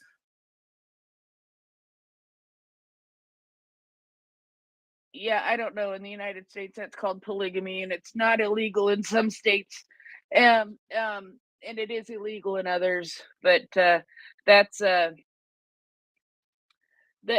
thing, is that, oh man, I don't know how they pulled it off. I just know that it's disgusting, and it's, you know, I can't, taking advantage of somebody. Now, it does not say what the disabilities are, and not all people who have disabilities are unable to speak for themselves, but there are people with disabilities who are unable to speak for themselves, and to be used in that way is a crime. And, you know, and so I don't know if they had women who were cooperating and saying, yeah, I have a disability, you can marry me, or what they were doing. You know, so again, we're left without the details that would help me make more of a judgment on this. But the fact that they were using people with disabilities was just disgusting to me. And yeah, and they have come up with some amazingly gross and disgusting things to do to evade service, and they're coming out more and more and telling us more and more every week of the things that are being done. So yeah, I just yeah, and they weren't you know they weren't charging that much. Well, I guess yeah, okay, $12,500 is and that is in US dollars. What is a goodly amount to get out of service, but it all depends. You know, the range from 3,000 to 12,500 is quite a wide range, and it doesn't say what it would be for those sham marriages to disabled people, or what it would be to write a disabled certificate for a woman so that the man can leave the country with her. But yeah, it's just yeah. And then the psychiatrist, like you said, the psychiatrist should know better. And I'm really glad that the cost of the service included a life jacket. Seriously. I know, seriously, right? But anyway, should we get back to the topic of this week, which is supposed to be war crimes? We've kind of wandered into our cases of interest, didn't we? That was kind of, we just started talking about it. No, that's fine. That's fine. Let's go back. So interestingly, coming on to the evading, we'll talk about that when we get to the general security news, because there is some more news. There was an article out in the BBC, and I've just seen another article that someone's very kindly sent us in the back. Thank you, James, regarding evading as well. So I'm just going to have a quick look at that. But that's talking about when we were talking before, you know, about them making it public who these, I think it's around 3,000 people that they think that they're going to be eventually making public. But the amounts keep changing, I've heard, because it's obviously quite difficult to work out exactly how many people illegally evaded. So anyway, let's go back to which one shall we cover first? So we have a detained lover of Russian peace who in Kharkiv, who held a leadership position, and that involved torturing people. A lot of these, unfortunately, with them being war crimes, as you can imagine, it's involving torturing and murdering people. We have the SBU have reported suspicion of 2 more traitors from the General Prosecutor's Office. This is an interesting case. Let's look into this one, because I think some of the listeners may have heard of. So do you know about that, the incident with the, is it, I don't know if it's Tyra or Tyria, is it? I'm not sure how you can. Tyra, yeah. So you know who I mean, yeah? Oh, yeah, I know who you mean. Everybody should know who you mean. It's just because I thought so. Just because I love her and appreciate her so much. I thought everybody should know, I mean. So the SBU has exposed 2 more members of the terrorist organisation DNR, who fought together with Russian invaders and carried out a mass persecution of the residents of the temporarily occupied Donbass. One of them is the traitor Envy Sarenko, is that how you pronounce his name? I'm not sure. The so-called investigator of the occupation, the General Prosecutor's Office in Donetsk, who actually was involved in fabricating the case against the Ukrainian paramedic, Yulia Paveska, is that how I pronounce her name? With the call sign Tyra. Yeah, I think so. So after her abduction in Mariupol, the person involved tried to sue the victim a shot article for providing medical aid to the wounded and evacuating children and women from the city. According to the investigation, the attacker turned out to be a resident of Kharkiv who, after obtaining a law degree, why is it some of these people are so highly educated? It's like, anyway, I'm just going to get sidetracked, sorry. After obtaining a law degree at the local education institution, left for the temporarily occupied part of Donetsk. After the beginning of the full-scale invasion of the Russian Federation, he actually offered his services to the Russian invaders and offered to help them in the war against Ukraine. On the basis of the collected evidence, the investigators of the security service informed him of suspicion under Part 2 of Article 111 of the Criminal Code, treason committed under martial law. Another suspect was a resident of Donetsk, an exposado, is that how you pronounce that word? Of the disbanded militia who supported terrorists in the east of Ukraine back in 2014. For this, the leaders of the enemy groups appointed her as Senior Inspectorate of the Automobile Inspection Department of the Ministry of Interior of the DNR. Goodness me, that's a long name. In this position, she participated in illegal searches of cars in Donetsk, searched residents' cars, and forced local drivers to re-register their vehicles with Russian license plates. So far, the SBU investigators have informed the suspects of suspicion under 2 articles of the Criminal Code, Part 7 of Article 111, Collaborative Activity, and Part 1 of Article 258, Participation in a Terrorist Group or Terrorist Organisation. So, what do you think about that, Prince? Yeah, I'll tell you what I think. I think that anything that involves Tyra gets my attention. And this other one is, you know, why on earth do they do these kinds of things? I don't get it. You know, they're trying to get her, they're trying to get her, because this is 2 separate accused people, right? So, what were they were getting her for? What they were getting her for was providing medical aid to the wounded and evacuating children and women from the city of Mariupol. Yeah, so they're trying to it was all propaganda, wasn't it, as well? And they tried to use it to say, you know, like, oh, look, she's like on our side, or she's helping us, or that type of thing at the time, if I remember that rightly. Yeah, but the thing is, and if you ask her, if you talk to her, and actually, if you watch some of the things that I've watched with, you know, people at frontline stabilization points and things like that, they treat the Russian soldiers just as they treat the Ukrainian soldiers. And so here she was being held captive, and she was being, you know, having charges trying to be brought up against her for doing the right thing, doing the moral thing, doing the thing that she should do, doing the thing that is a responsibility, doing the thing that is a calling in life, and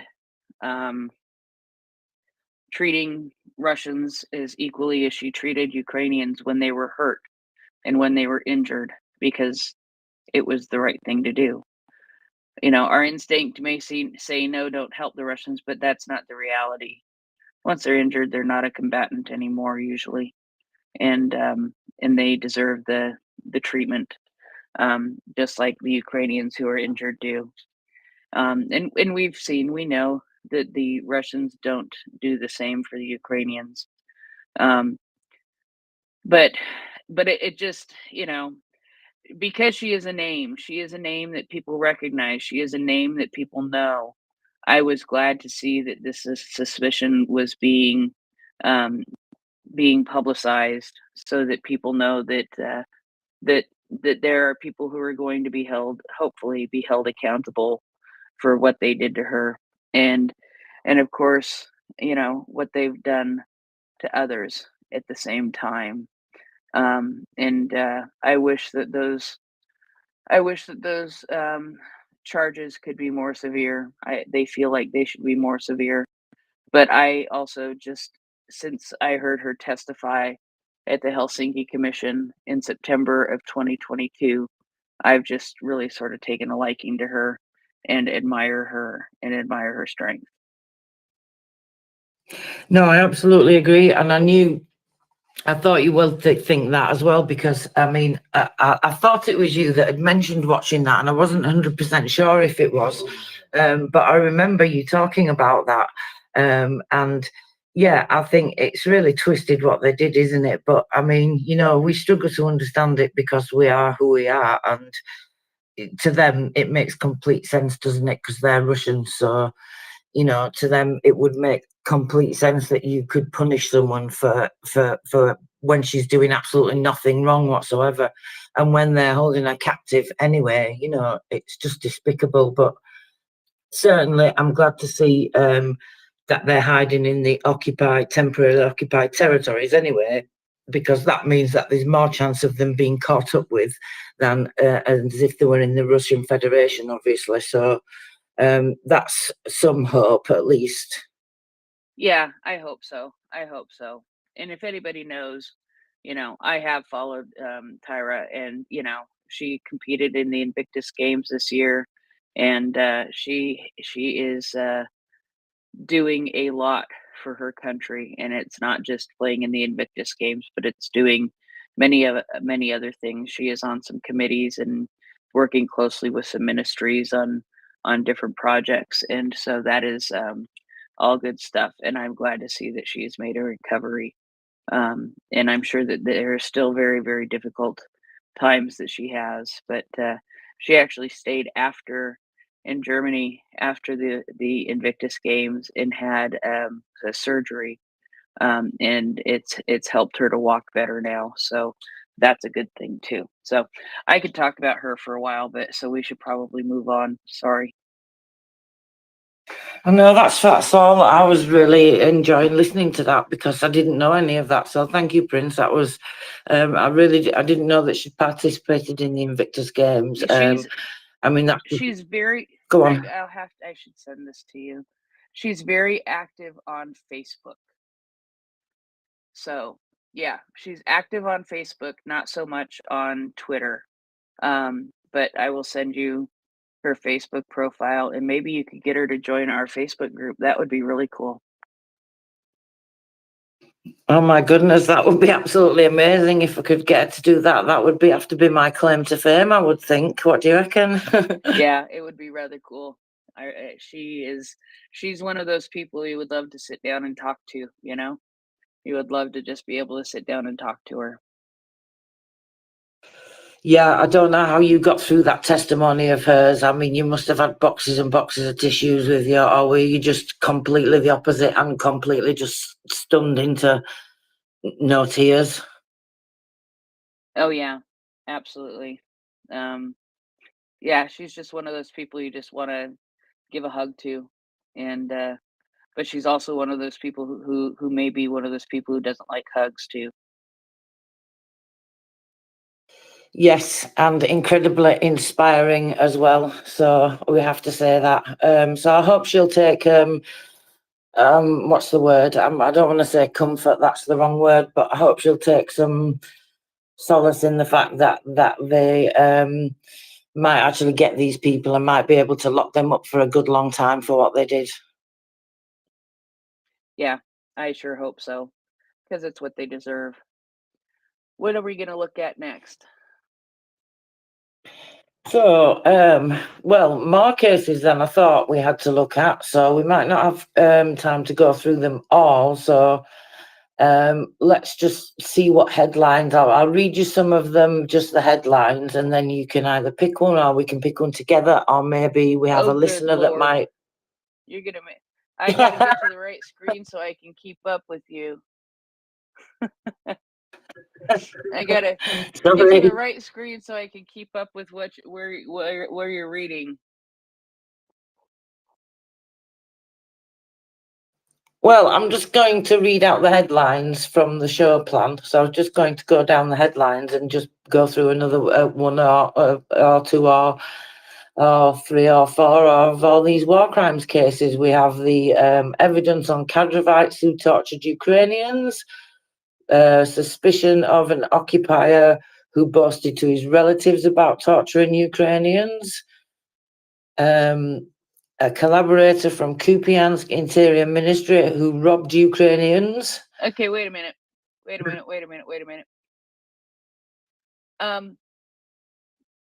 57 collaborators.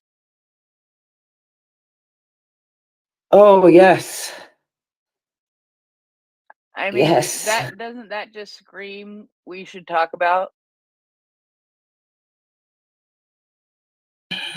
Well, I can't deny that. Certainly. Yeah, that's a good number, isn't it? I mean, wow. I was so shocked when I read that.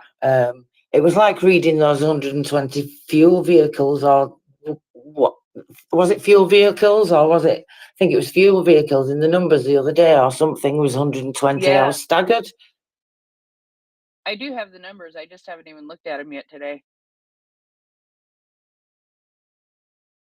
I can't remember what they are off the top of my head. I don't like trying to remember numbers without having them in No, front I of mean, I me got the because I'm not numbers that. good at remembering numbers. I mean, I got the numbers that just came out about a half an hour ago.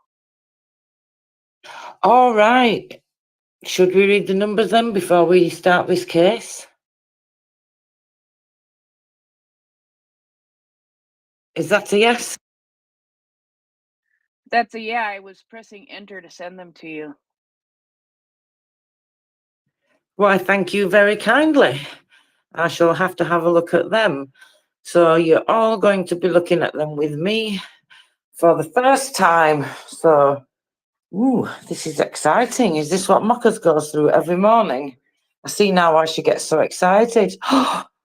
Oh, 980 eliminated invaders, 18 tanks, 19 armoured personnel vehicles, 15 artillery systems, 3 MLRS, that's good to see, 1 anti-aircraft warfare system, ooh, that's good to see too, 9 UAVs, whoops, 13 vehicles and fuel tanks, and 1 special equipment just for mockers.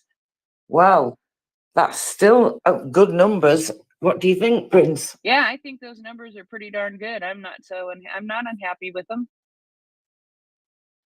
No, we can't expect exceptional numbers every day. That would be just being too greedy and expecting a bit too much, wouldn't it? So I think that's still fantastic numbers and some incredibly hard work that the Ukrainians have fought there. So every child has joined us. Shall we see what every child has to say? Absolutely. Go ahead for every child. Those are super numbers. I just have one problem. My fingers can't move fast enough to tell people to log on to listen to them. I need 2 or 3 minutes to be able to send out some kind of notice. Mockers will read them again here in a bit when she comes up to co-host in about an hour and a half. I'll get something ready. I'm sure she'll probably read them throughout the day as well, or whoever's on throughout the day will, I reckon, don't you? Yeah, absolutely. So, shall we go on to this case now with the 57 war criminals? Yes. 57 war criminals. So, the SBU is systematically exposing collaborators who are helping Russian invaders spread the Kremlin regime in the temporarily occupied regions of Ukraine. Oh, I was just making sure I got the right case there then. I don't know why I thought it was wrong for a moment, so I have to double check these things sometimes. As a result of the investigation, the SBU identified another 57 collaborators who joined the main directorate of Russia's Ministry of Internal Affairs in Kherson Oblast. This was established by the aggressor in the left bank part of the region. So the election of the candidate to the occupation authority was carried out by the FSB, of course, who else? After their appointments, the collaborators were given IDs, uniforms, firearms, and allowed to move freely around the captured part of Kherson region and carry out punitive measures against the local population. So we all know what that means. During the search, the raids, the occupiers with their accomplices abducted people and took them to torture chambers. There, people were subjected to brutal torture, including electric shock and long periods without water. The Russians fabricated cases against the Ukrainians, whom they were trying to force to collaborate with the enemy or to plead guilty in involvement in partisan movements. So, based on the evidence, the officials of Russia's punitive authority have all been notified under suspicion, which I think is important to note, that they've been notified of Article 111 of the Criminal Code of Ukraine, collaboration, voluntary occupation by a citizen of Ukraine of a position in unlawful law enforcement agencies established on the temporarily occupied territory of Ukraine. I think it's important that they say that they've been notified of suspicion, because that makes me think of that report that you were reading, the very, very long report that you mentioned, Prince Heather, that were talking about something to do with that, weren't they? About upcoming, was it to do with upcoming law changes, if I remember rightly, or? Yeah, it was. Yeah, it was. It wasn't necessarily having to do with upcoming law changes, recommendations of things that should be implemented to be just things that they should consider implementing to do things in a better way that takes people's humanitarian rights and humanitarian law into account.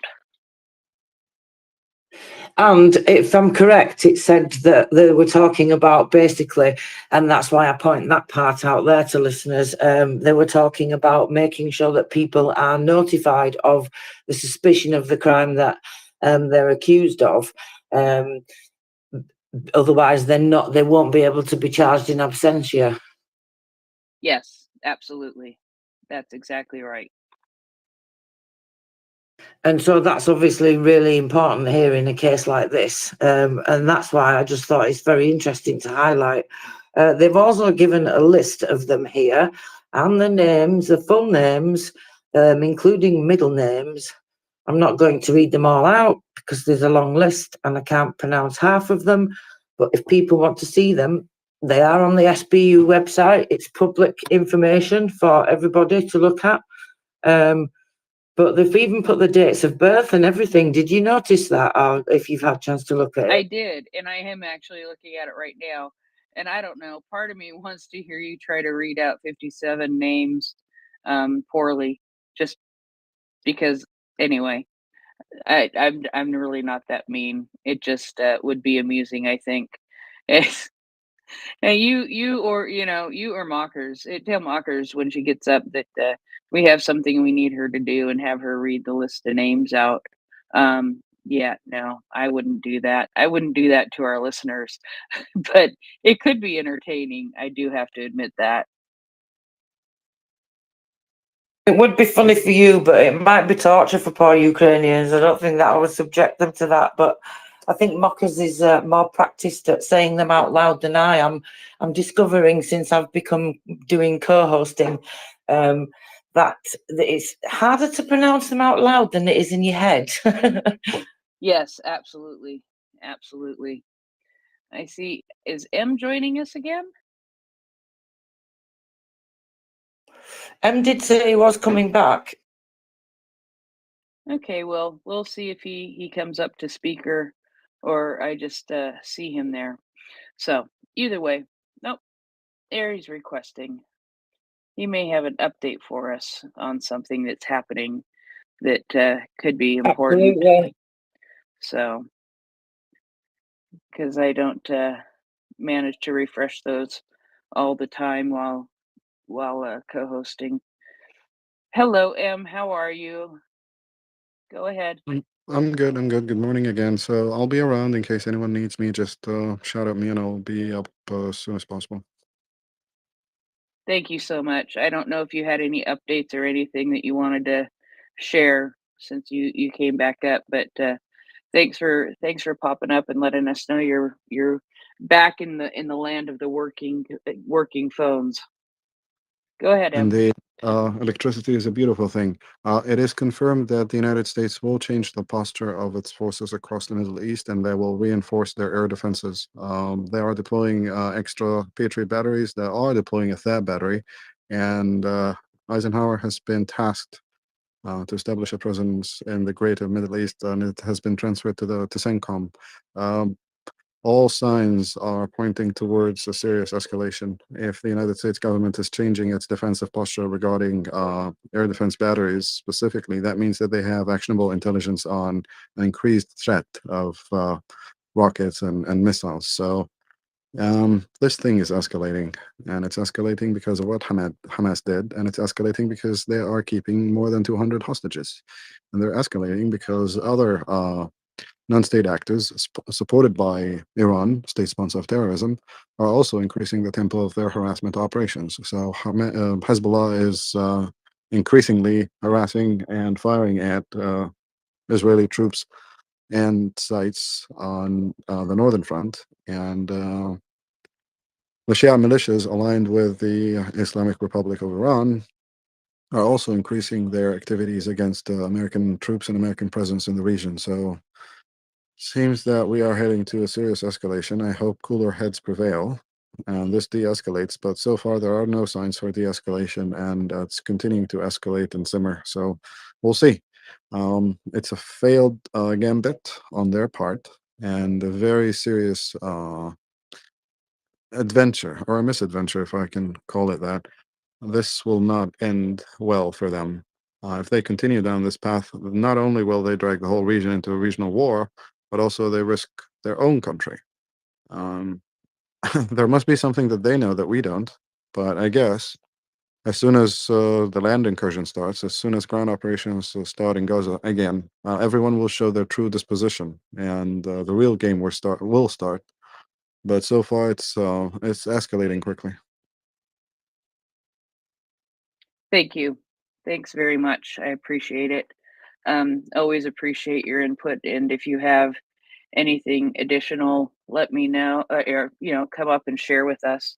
And go ahead. Just one last thing. This is beyond Gaza, and this is beyond Hamas, and this is beyond the Palestinian question or the Palestinian cause, struggle, whatever you want to call it, mission towards independence and statehood, or a two-state solution, or a just solution. Name it whatever you want to name it. This is shaping up to be direct attack against democracies. The ultimate goal here is to destabilize democracies. We're seeing demonstrations, we're seeing political capital quickly being diminished. So it seems that Putin calculated this time that he needs another front in order to destabilize President Biden's bid for a second term. I guess they are back for their old trick. They want Trump, and I don't know how they still believe that this man can be elected into office unless they are calculating that there is enough agitation in US politics and enough polarization to destabilize the United States. This is not just about Hamas. This is not about the Palestinians. This is about destabilizing democracies across the world and presenting them with sorry, the domestic challenges and security challenges, and also trying to stretch their military assets and resources across fronts and across the world. We'll probably see increased activities by the Chinese as well. They actually managed to stop a resupply mission that was trying to resupply the troops on that boat in the Philippines, Filipino waters. So yeah, it's escalating across several fronts, and no end in sight. Again, the land incursion will be the decisive factor here. It's the only thing that will put all the cards on the table and show the true disposition of all actors involved. Yeah, thank you, Em. When I saw that press release from Lloyd Austin earlier tonight, I thought, okay, this this means something, and I'm glad you came and shared with us and helped us understand a little bit of what it means, because there are so many things that are so subtle. One last thing.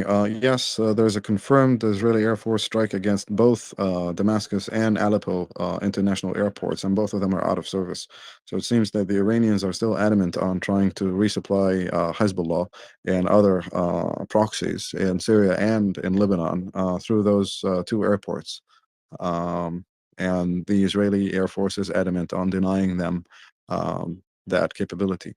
So this is probably the fourth or the fifth time that both airports had been hit over the last week, 10 days, and probably will continue to be the case. They have ground crews that can fix the tarmac and the runways, but the Israeli Air Force will continue to either bomb the runways or interdict any shipments while the Iranians attempt to deliver them to their proxies in the region. So, yep, confirmed both Damascus and Aleppo international airports have been taken out of service. Thank you. Thank you very much. And yeah, I haven't seen Yehuda anymore, and we're talking about the cases the SBU has done, and but I appreciate it. And like I said, if you have breaking news that you think that we should share out here, please come back and share it with us anytime. And if I see anything I have questions about, I think you've gotten used to these messages of, M, can you please explain this to me? Or does it actually mean this? Because I always do send you a message to make sure that I know before I say anything. So I appreciate you very much, M. And no fear, no worries. I will continue to send those messages as needed. So thanks, M. So Tracy, 57 people for collaborating in Ukraine, in the occupied territories of Ukraine. That is insane, isn't it? Not just that, 57 people, but that's 57 cases of goodness knows how long each one was, all built, all ready, all served, suspicion served against the people, so they can't say that they don't know about it. And so when those territories of Ukraine are finally deoccupied, whichever part it is that they're in, then all those cases are ready to go. Straight to the general prosecutor, and hopefully, well, I would imagine they're not going to be like released, are they? They're definitely going to be remanded. So yeah, so it's just nice to know that the cases are all ready to go, don't you think? Yes, it is. And that you know, think about that. Think about it this way too. That's 57 people accused of torturing people in Kherson. You know, like I said before, we know that they found torture chambers, and they will continue to find torture chambers as they free territories. Excuse me, I'm gonna speak. Yeah, absolutely. I think like everybody else, I'm dreading Mariupol. Because we know what they're going to find there. I mean, we don't know exactly, but we have an idea, don't we? And it's not going to be anything good. it's not going to be anything good. So, yeah, it's not. Can you give me just a second? Well, let's hope they can get every single one of those as well, or all those that are left anyway, that haven't been eliminated by the Ukrainian armed forces. Let's hope they can get every single one of them. Absolutely. So what are we going to talk about next? That's probably wishful thinking, isn't it? But I can hope anyway, can't Well, I? Karma, you know. Some of them might not be caught because they might not make it till the end of the war. Well, absolutely. And we have heard reports that some of them have also been said to have been died, and the SBU have still built the case anyway and said, well, until we can confirm the death, then, you know, we're still going to go ahead and act as if that person's alive. So I think that's really shows just how thorough they are with the work that they do. Absolutely is. It definitely is. And to be able to figure all this out is just, it's great stuff. So do you want to go on to another case, or if you want, we can break for our a bit? I was just reading the Air Force report, actually. That's in, if you want to see what they have to say. sure, go ahead. So last night, the Russian occupiers attacked Ukraine with attack UAVs guided by air and anti-aircraft missiles. 8 launches of S-300 missiles were recorded from the Belgorod region and the temporarily occupied territory of Donetsk. The enemy also used a Kh-59 guided air missile from an Su-34 aircraft from the airspace of the temporarily occupied part of the Zaporizhzhia region. They launched 2 UAVs of unknown type from the northern direction, and 3 strike UAVs of the Shahed 136 and 133 type from the area of Cape Chowder in Crimea. And they managed to take down 4 air targets, 1 Kh-59 guided air missile, and 3 Shahed UAVs. And so that was what they've reported this morning. Very good. Very, very, very good. So now there's, you know, sometimes just words catch my attention. And the words that caught my attention after the 57 people, 57 collaborators, a militant sadist who led civilians to execution in Kherson. I like it when they get sentenced. You know, you must be a mind reader, because I was just going to say, when we're ready to move on with SBU, should we hear about somebody that's been sentenced now? Let's do it. Okay, so based on the evidence collected by the SBU, the court has convicted another member of the Russian occupation troops involved in the mass torture of Ukrainian civilians in the left bank of the Kherson region. The perpetrator abused his victims and threatened them with murder. Where have we heard that before? The investigators have documented cases when he shot at the legs of an abducted local resident, or fired next to their heads, intimidating them and imitating a shooting. The SBU and the Armed Forces of Ukraine actually captured the militants during a special operation in the temporarily occupied part of the region. The offender was brought to Ukrainian-controlled territory in order to be brought to justice. Following the investigation, the court sentenced him to 12 years in prison, and given the man's previous conviction of high treason, the criminal will actually spend 15 years behind bars for the aggregate of his offences. So, according to the investigation, the torturer is actually a former resident of the occupied Donetsk region who voluntarily, mind you, joined the terrorists in eastern Ukraine in 2014. I'm interested to know how they know it's voluntarily, but they clearly do, otherwise they wouldn't say so. With the onset of Russia's full-scale invasion, he was then transferred to the 3rd Rifle Platoon of the 1st Company of the 5th Battalion, such long names, of the 109th Regiment of Russia's Southern Military District.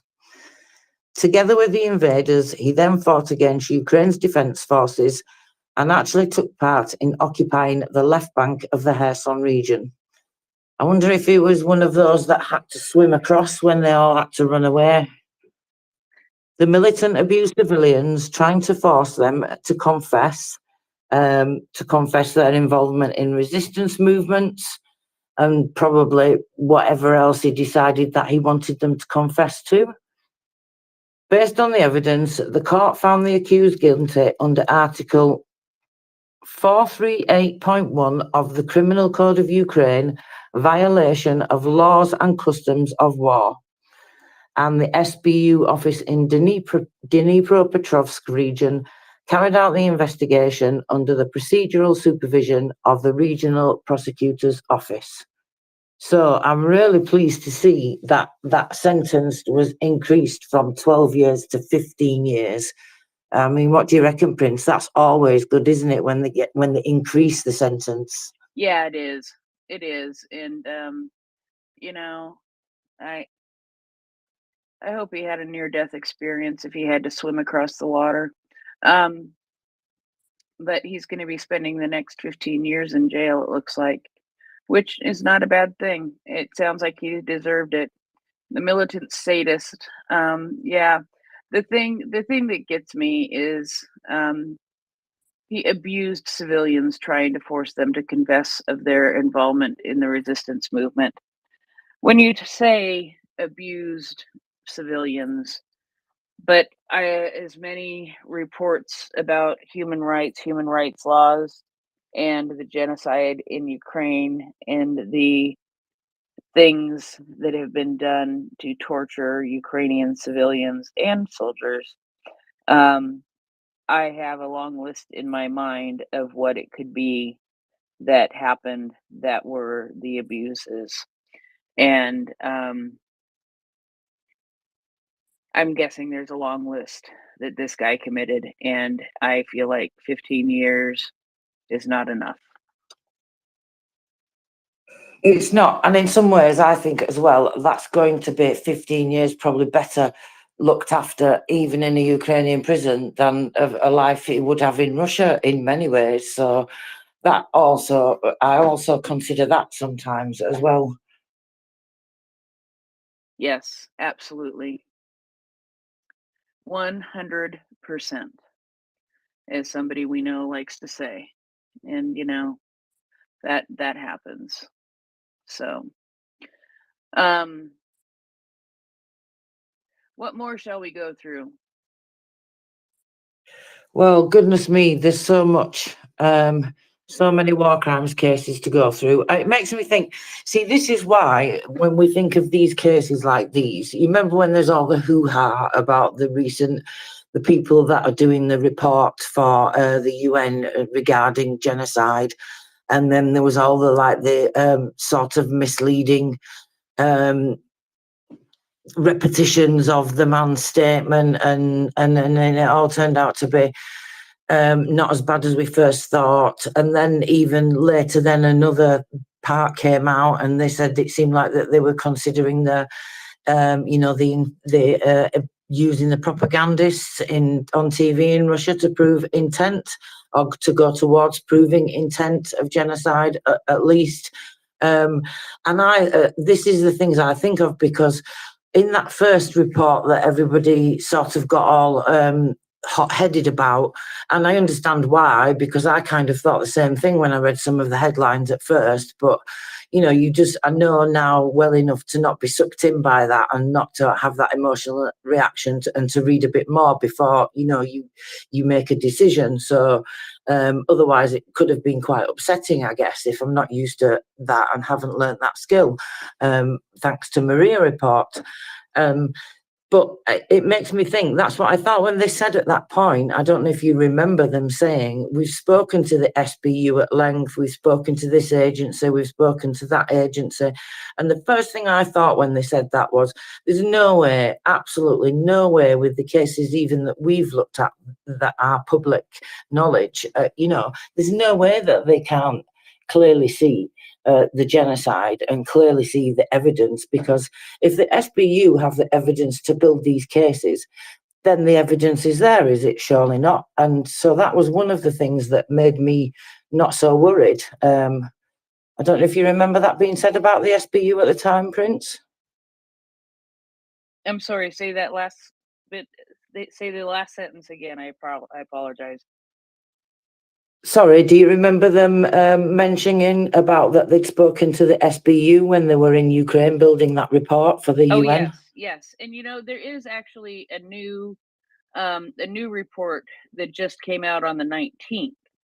And you know, and it is from those people who angered and frustrated everybody just a little while ago because of what they said, you know, as far as not being able to call it genocide at this point. There is a new report that just came out on the 19th that I have not been able to read yet. And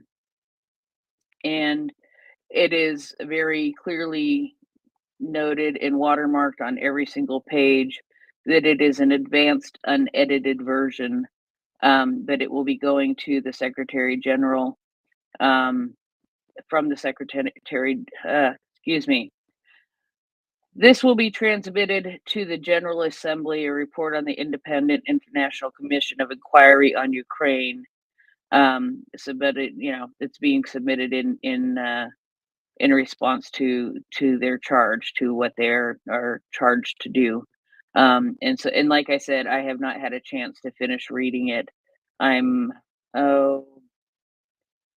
partway through, but we talked about it a little bit last night, and I think we're going to end up going through it. But basically, what it's turning out to be is a whole lot more of what we've already heard, and you know, a lot more detail about what we've already heard, and a lot more instances about what we've already heard. And so, you know, it's they're doing their due diligence. I hate it. I hate that it's annoying, and it's annoying and it's frustrating that it's taking so long. But you know what? I'd rather it take longer than I like than for it to be done quickly and not have the teeth that it needs to have. There was something that we also talked about last night, and it's going to take me a minute to find it. But it was about genocide. Let's see here. I have to figure out where it is. There it is. Of course, we know, for people who listen to the genocide talks, we know that under the Genocide Convention, parties must act to prevent genocide per Article 1. At the moment they know, or reasonably should have known, that there's a serious risk of genocide, and to punish substantive breaches of the Genocide Convention stipulated in Article 3. So they're pointing out that going back all the way to May of 2022, in the New Lines Institute, Raoul Wallenberg Center legal analysis that detailed the Russian Federation's breaches of the Genocide Convention, and over a year later, the following report and continuing evidence to show that Russia is engaging in a systematic and targeted campaign of genocide against Ukraine. it's basically saying that the Genocide Convention is as a vehicle for state parties to act. For example, states with stronger political links to Russia have a greater duty to use their influence in this regard, while other states can send more military supplies and weapons to Ukraine to prevent the humanitarian crisis from worsening.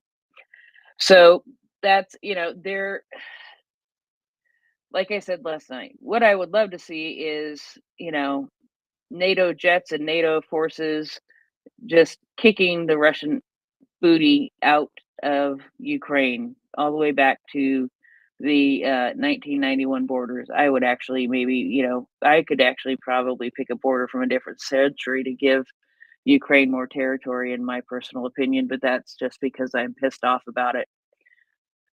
Um, but realistically, that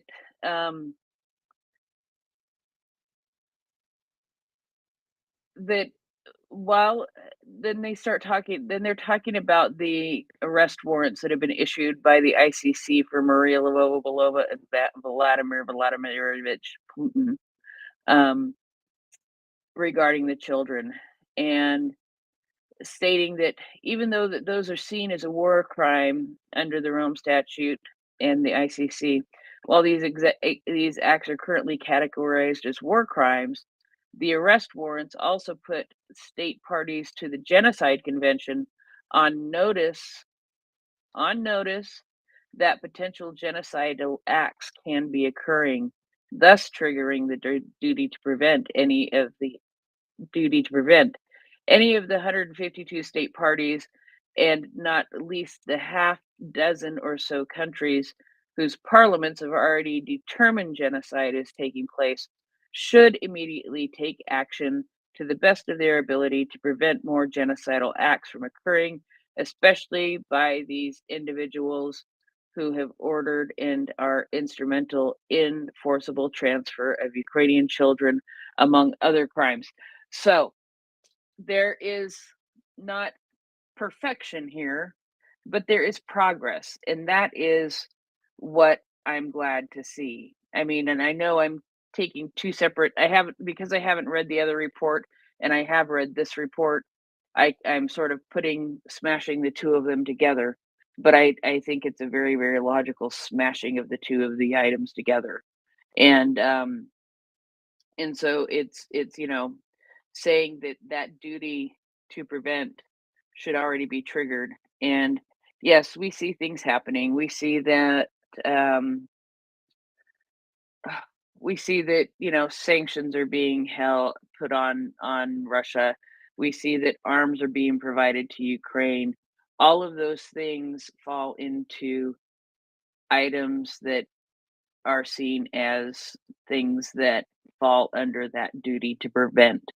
And so just doing that more and more and more is considering trying to prevent it. Like I said, I don't feel like it's enough. I feel like there should be more. And to me, it's just, I want to bomb the hell out of Russia just because it's frustrating. And I'm not tired of reading reports. I can't say that. I wish I didn't have to read more reports about the horrible things that are happening in Ukraine and to Ukrainians. I know, and it's frustrating, isn't it, when we have to wait for the law and the wheels of justice to turn as slow as they do. But what I take from that, what you just read, is, and correct me if I'm wrong, but I take that they're looking at charging other people involved in the transfer of those children with similar and or the same crimes, and also that they're looking at, well, they're basically saying that Lvova-Belova fell over and the indicted child snatcher, they're possibly looking at genocide. I mean, am I taking too much from that? No, I don't think you are taking too much from that. I think it is a first step. Calling them war crimes is a step in the right direction. The next thing, would be like crimes against humanity, and then the next thing would be genocide. But I think it's I think as much as we can look at it and say, yes, that's genocide, they have to take a more reasoned and incremental approach because they want to be able to prove that case of genocide in a court so that the people can be held accountable. And I'd rather them do it right than get what I want now. Make sense, Tracy?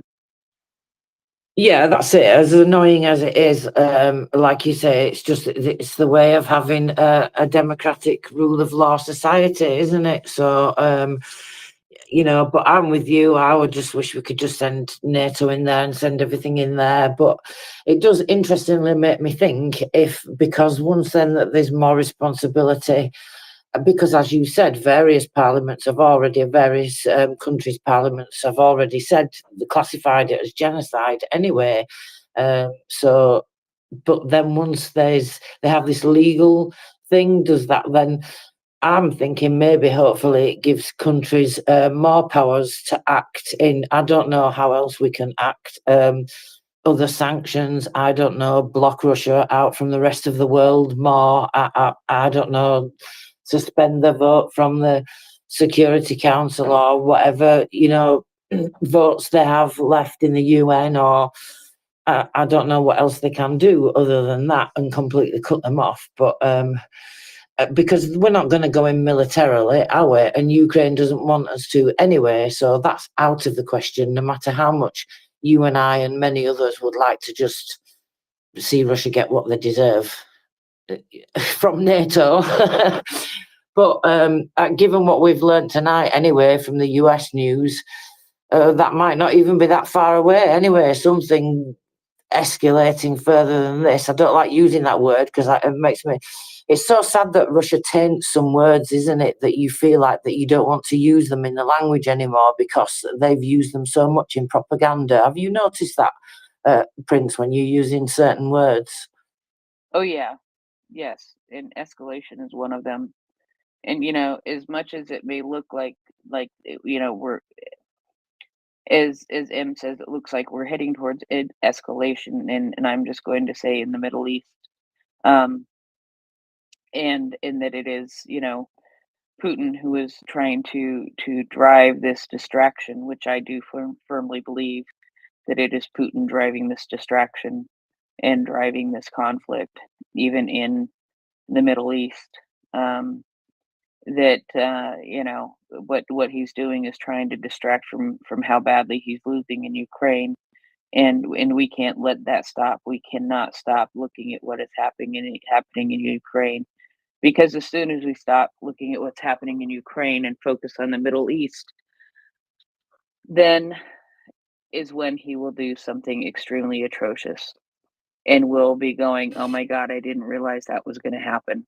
So if we can keep an eye on it and watch it, we might be able to see it coming, and maybe we can help. And I know that the United States will do that. The United States will be there for Ukraine. I know that with all my heart. So sorry. Go ahead, Tracy, and then we do have every child has their hand up. No, I absolutely 100% believe that as well. That I agree with you. But I mean, as we come back to Ukraine, and we've broken a little bit of the conversation from SBU for a moment, I was going to just go into a quick PSA regarding the mines, but should we go to For Every Child first? Let's go to For Every Child and then do a PSA about mines. And I think I sent you some information about mines this morning. I wanted to float this as a perspective question for M, but I don't want it to be given any time at all unless he considers it to be worthy of consideration. I'm just seeing some things here and there as I scroll through the evening, and I'm wondering if there wasn't a deliberate execution of peace leaders, Israeli peace leaders, to obstruct any progress in that direction. but that may not be something that has a priority right now. Yeah, I think we'll hold off there for a minute. Yeah, and he'll he'll be up. I'm sure that he and Yehuda will be up again in the next day or two. I would bet sometime in the next 24 hours that they will come up. It just is when schedules collide and the stars align and there isn't some other thing happening. And so, yeah, you put the two disparate time zones together, erratic sleep patterns on both of their side, and real other life things that happen. And yeah, it's like all of a sudden they look at each other and go, "You got time?" And the other goes, "Yeah." "You got time?" And they go, "Yeah, let's do it." And that's how it happens. So I think I summed that up about exactly how it happens, didn't I, Mockers? Morning. Morning. Okay, Mockers isn't talkative. Tracy, you wanted to talk about mines. I wanted to talk about mines, yes. So everybody, if you would like to go to the first tweet in the nest, you will see, if you've not already seen previously, a little video and some information regarding our latest fundraising project at MriyaReport.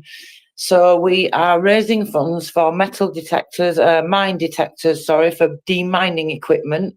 And this is going to be for it is for the State Emergency Service. And we've had Arsene come and speak to us before in the space, and he will be coming again to speak to us.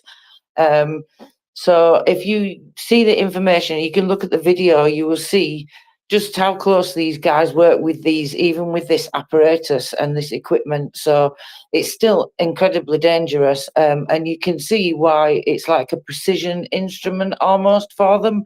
They can use these to get in places where other people can't get in mines, with these automated machines. A lot of countries are donating demining machines. A lot of NGOs are helping in Ukraine with demining, but a lot of the things that are being donated are a large equipment, and rightfully so, because that's so desperately needed.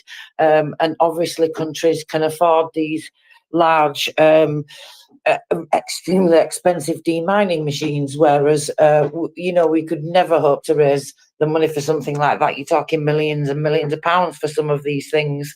But what we can do here as a community, and what we have the power to do when we all pull together, is raise money for things like this. And these will save lives. Every day people are dying in Ukraine because of mines. 250 people have died up to now. And over 500 people have been injured or maimed by mines. So it's a really serious thing. 174,000 square kilometres of Ukraine is mined. That's like up to 30%, I believe, if I remember rightly, the percentage, but don't quote me on that, but you can quote me on the square kilometres, because I'm reading that right in front of me. And today the Coordination Centre for the Mine Safety Monitoring from the State Transport Service, they post every day, and their numbers this morning are, and this is in 24 hours, they've demined and neutralised another 331.82 hectares of land, and destroyed an extra 375 explosives. Now that's actually quite low. Some days you see it 900, 1,000 per day.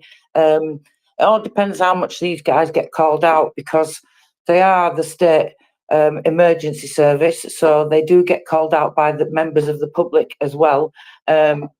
Children are having to have mine safety classes instead of being able to play out in nature and just basically be children and not have to worry about serious things and dangerous things like this. So if you are able to donate, please consider this fundraiser. It is really, really important. And it is true what they say, that the war will not end in Ukraine until the last mine is destroyed. Now, according to industry experts, Ukraine's ambitions of demining in 10 years is extremely ambitious. But they've got people like us, and they've got other NGOs and other charities doing what they can. So if we can all pull together, even if it's just a little bit, if we all do a little bit, then we get really far together, as we've done with other projects, such as when we collected money for the Deputy Mayor of Kherson for the Children's Hospital, and for civilians in Kherson to be able to cook because they have no power after the dam was blown, no power, no water, nothing. So that was a really difficult time. We were able to do so much good there, and I'll never forget the video that we saw when the Deputy Mayor of Kherson, she was so overwhelmed, so to know that we can do that much good for people, and that's just like helping out in terms of humanitarian. So, your money, when you donate for mines, it never stops saving lives. For the life of that equipment that you've bought, basically you just keep saving a life. Your dollar just keeps saving a life. Your pound just keeps saving a life over and over and over. So if you can donate, go to MriyaReport.org and donate there, or use the easy payment link in the tweet, which is my preferred method because it's so quick and easy. But if you want to set up a recurring donation, you can do that also, or you can just give a one-off amount of your choice, whatever you can afford. In some ways, the smaller, the less amount you can afford, the more appreciative we are, because we know how incredibly difficult it is for you to afford that. But if you can't afford it, please don't feel guilty, because you can still retweet and you can still repost, and that's a massive help also. You raise awareness that way, and you get the fundraiser campaign out there for more people to see. So we all pull together and we all help, and we're all a team. So everything that we do, we can all take pride in it because we're doing it together. And we couldn't all do it on our own. So let's use the power of the community and pull together and get lots and lots and lots of these mine devices, please, these mine equipment devices. And I will love you all forever if you do that. Thank you very much. So back to you, Prince. Evidently, Tracy's love is conditional. So, while we're at it, go ahead and retweet the space. Get some more people in here. We always like to have more people joining us. As the morning goes on, we start to get more people in here, and that is always something that we appreciate. And we ignored Mocker so long that she had to put her hand down, and then she fell down. And I think perhaps she's managing to come back up. I have sent her a few pieces of information this morning, but we will see how the rest of the morning progresses. So shall we do another case? But Mockers did have her hand up. Mockers, did you want to say something before we go on to another SBU case? Well, it's that time of the morning, isn't it? It's that time of the morning where we usually have some numbers, and I just wondered if you'd done them yet. Tracy has read them, but people are very That's attached. okay then. As long as you've not kept the public waiting, that's fine. No, but we have taken care of your public, but the key is they are your public. People wait for you to read the numbers. Oh, bless. Oh, bless. Your public Well, is waiting, Mockers. are they? Oh. Yes, but we should that's we should ask them to please retweet first. Of course, of course. If you've missed the numbers, I'm quite happy to bring them to you, but you should pay your penance first and do a little retweet. Thank you very much.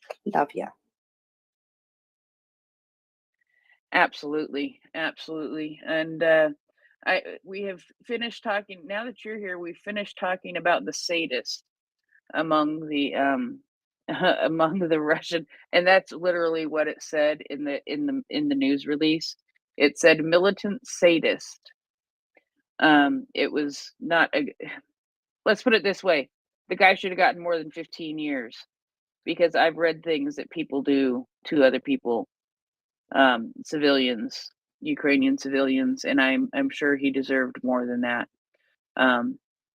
Anyway. So sometimes it's about the law, though, isn't it? It's about the law and what they can and cannot do with it, I believe. Doesn't mean I have to like it. Oh, no, I'm totally in agreement. It's the same here. In the UK, we send people, for incarceration or whatever. And of course, if good behavior, you can have an appeal and you can come out, and that's great, right? That's great for people who are rehabilitated. But for people who aren't really 100% rehabilitated and just know what to say and what to do and how to look plausible, obviously for those people that doesn't tend to work out. And also, very low sentences for things like rape, which, as you can imagine, might be a little bit of a sensitive subject to most ladies. That, it's all very well and good to be taken seriously and to go through the massive ordeal of having to deal with a trial and all that, cross-examination, being made to look like the Scarlet Woman, which you obviously are, and all of that palaver. And then they get, a relatively short sentence, and you think, oh, I'm glad I went through all that. I know somebody who went through this, and she went through this massive ordeal of the trial and everything. And I think the guy got 7 years and he was out in 2 or 3. It wasn't anyway, and it was particularly brutal and awful and blah, blah, blah. And he was very quick out, and let's just say it didn't seem like justice to me. Mockers, I'm going to drift again here. Poor Tracy. I am going to drift for a second, but I might have to cough first. But you sleep through the genocide conversation, so I'm going to repeat it. There are some recommendations in the current report we're going through. Hang on a second.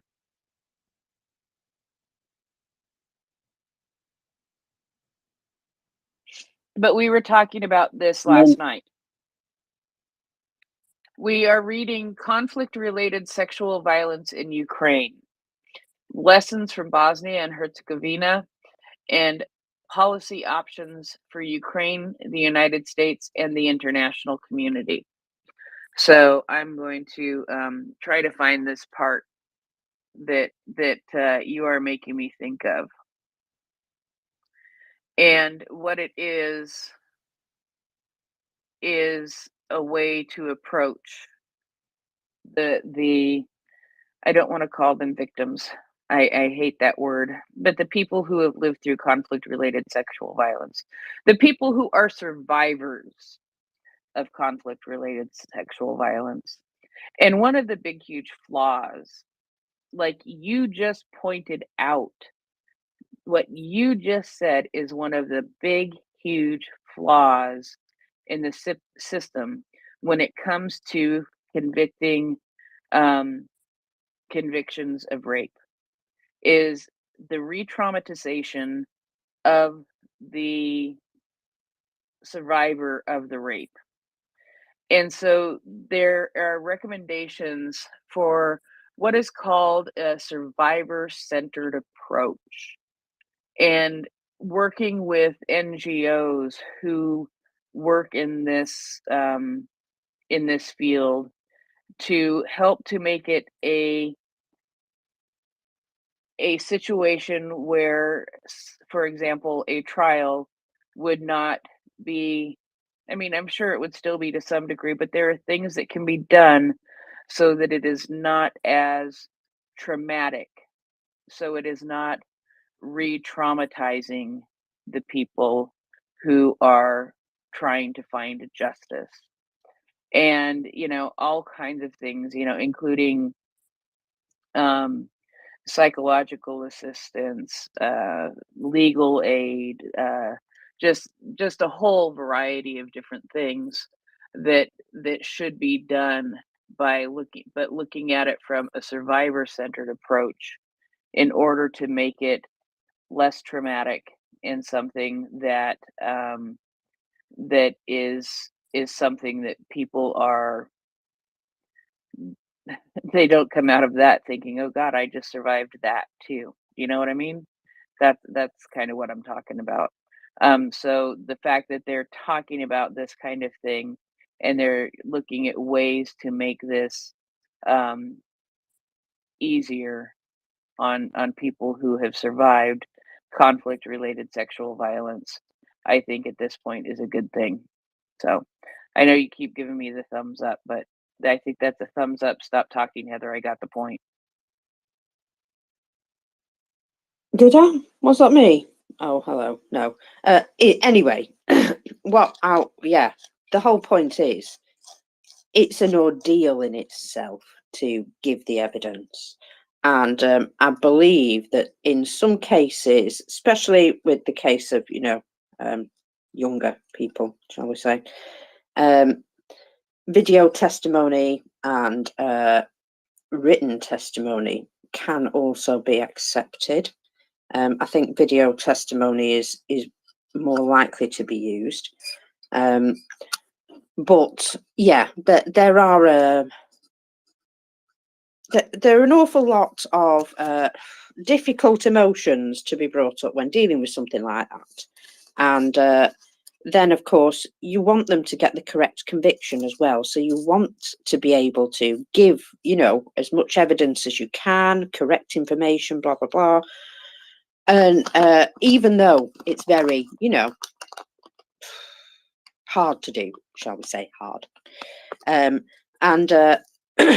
So yeah, it's a difficult subject, and somebody, lays their soul out to the world to see in order to, have this person convicted. And then when they're out after a very short time, it does seem,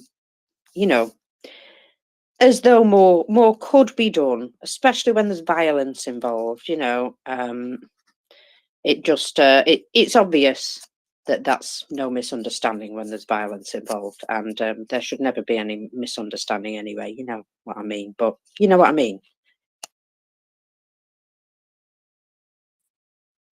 You beat the crap out of somebody, you don't love them. That's what I mean. I know what you mean, Mockers. It annoys me particularly when they say life, and then that's 25 years. Like, life should mean life as far as I'm concerned. But yes, so we better not get it too far into UK sentencing laws, had we? Bringing it back to what we were saying earlier, Prince Heather, about the case with Tyra. Imagine having to go through that in front of, like you said, the testimony that she had to give at the Helsinki Commission, and it's just astounding, really, isn't it? A bravery and a strength to sit there and be able to go through that. Is Prince Yes, still with us, I Mockers? am here. I'm here. I was trying to do something and my computer started misbehaving and it's making me angry now. But I have beat it into submission. Well, yeah, that'll work. It's tapping extremely angrily. That's what you do. You just tap extra angry, and then it works. I know, because it works with my phone all the time. Yeah. Just never throw it against the wall, Mockers. You need your phone. We need you to have your phone.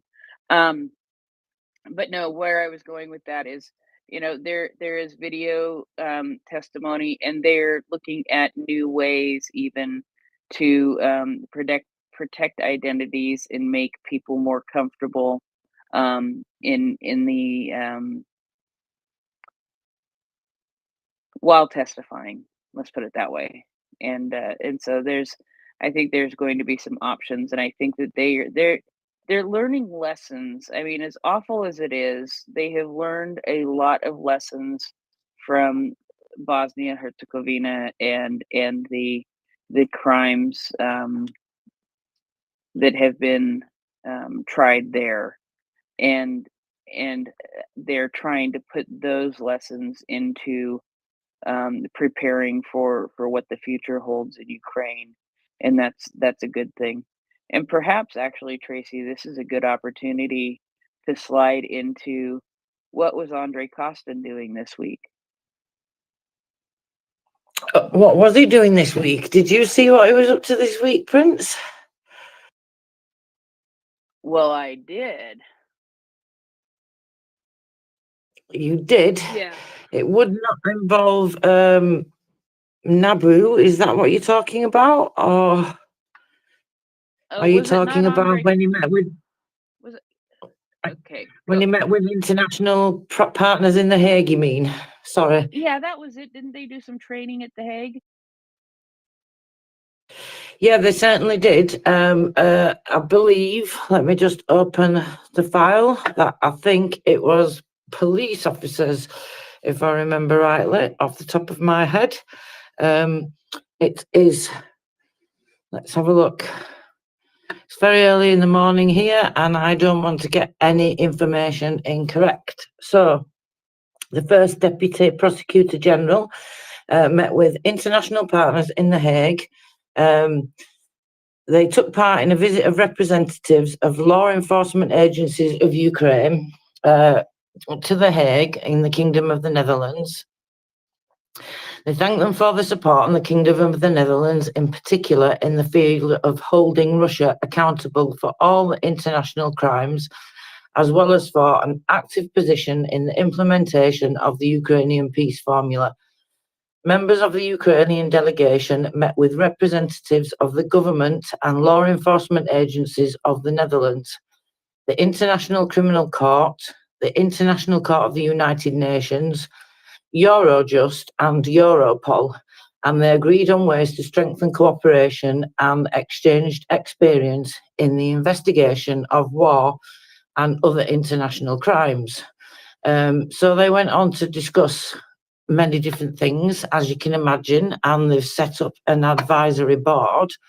And then on top of that, just let me go back to the file now. I'm getting like you, Prince Heather, with like so many different windows open. I'm confusing myself. So whilst I find that, let's see what Mockers has got to say. Mockers? And that is why I don't have my two laptops open. That's why I like to use my phone. I like to travel light. So what I was just going to mention was, did we notice that yesterday the Russians thought that it would be a good idea to, well, because you know, America is not the land of the free anymore. It's just you know, I don't know what they say it is. It's some sort of quoted state anyway, whatever they say it is. And they decided that America shouldn't have the Statue of Liberty anymore. Oh no. Oh my God. Yeah. This is how serious these people are.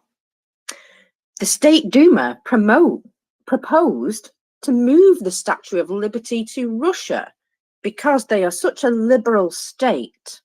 In fact, the US doesn't deserve liberty because it lost the right to be considered a democracy long ago. So the statue should be transferred to Russia. And this is actually for real. It did come out of one of their publications, and it was absolutely nuts. But I just wanted to say, please try. Go on. Just try. Just turn up with some boats to drag it away and see what happens. I'd love to see that. Sorry. But it does kind of say how unserious they are about everything. I mean, you know, that's a piece of news for them. And that's, well, as you can tell, utterly bonkers. So, what? Okay, then. So everything else they say is a big pile of turd as well. Just saying. I was laughing so much because then I couldn't speak for ages.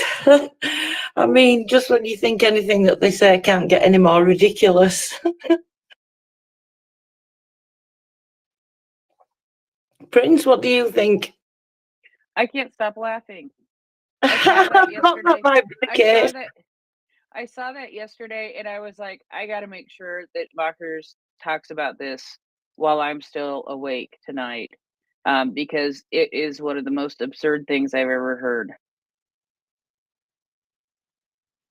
I mean, really, like Mucker said, come on, try if you think you can.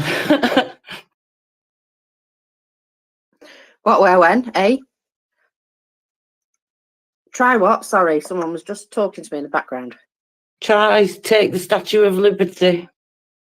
Well, yes, exactly. And, you know, that's a piece of news. So, you know, that's a piece of news that they were specifically putting out to their people that, of course, America is no longer a democracy. That's why they're having, you know, that's why their government's, you know, the way it is. But I mean, this is unfortunately, unfortunately, a feature of democracy that everybody does get a say, and sometimes even the crazy people get a bit of a say too. And you know, sometimes we have to listen to them for a while until they go away again, and that's just the way it is. Now,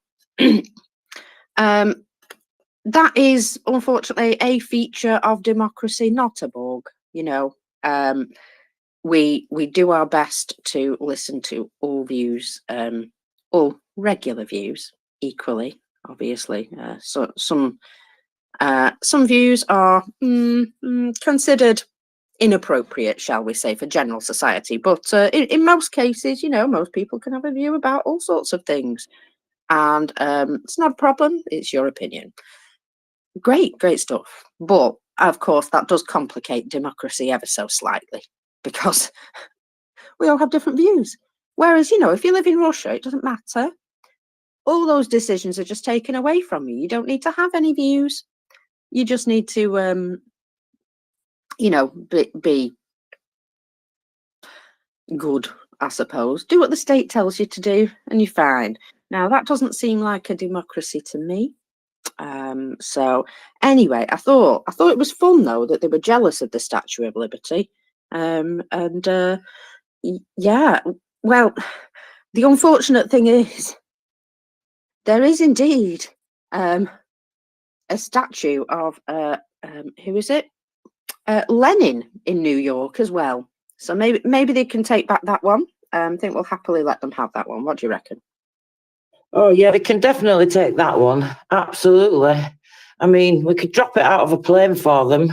What do you reckon to that option? Oh, that's a great idea, actually. Just pick it up and just drop it over there. I'm just wondering if we could attach an attackums at the same time. It might, you know, it might mess up the telemetry on the attackums. Can we fill Lenin with explosives? Well, that's not a bad idea. People fill statues with drugs all the time, don't they? So why not? Oh, I watch them programs, by the way, where the customs officers have to drill into statues that people say are worth billions of pounds, and then they realise, yes, they are worth billions of pounds because they're full of drugs. Funny. Oh my gosh, do they actually really put it inside statues? Oh yeah. Well, you can make it into a paste that's a bit like plaster of Paris, you see. So you can fill the middle of a statue and it doesn't look too odd until you take a test. Apologies, that's just something that came to mind when I was thinking of statues. What could you hide in a statue? So somebody's just mentioned here, well, you know, Russia's already got enough washing machines and toilets. Now they're looking for something truly unique. So, you know, we could swap it for a gold leaf dome from Red Square. You know, quite happy to maybe tender some sort of swap. Sounds fair to me. Or we could just drop it onto the domes of Red Square. No? Okay. Sorry, that's Yeah, I'm going for yes. I think drop it on the dome. Absolutely.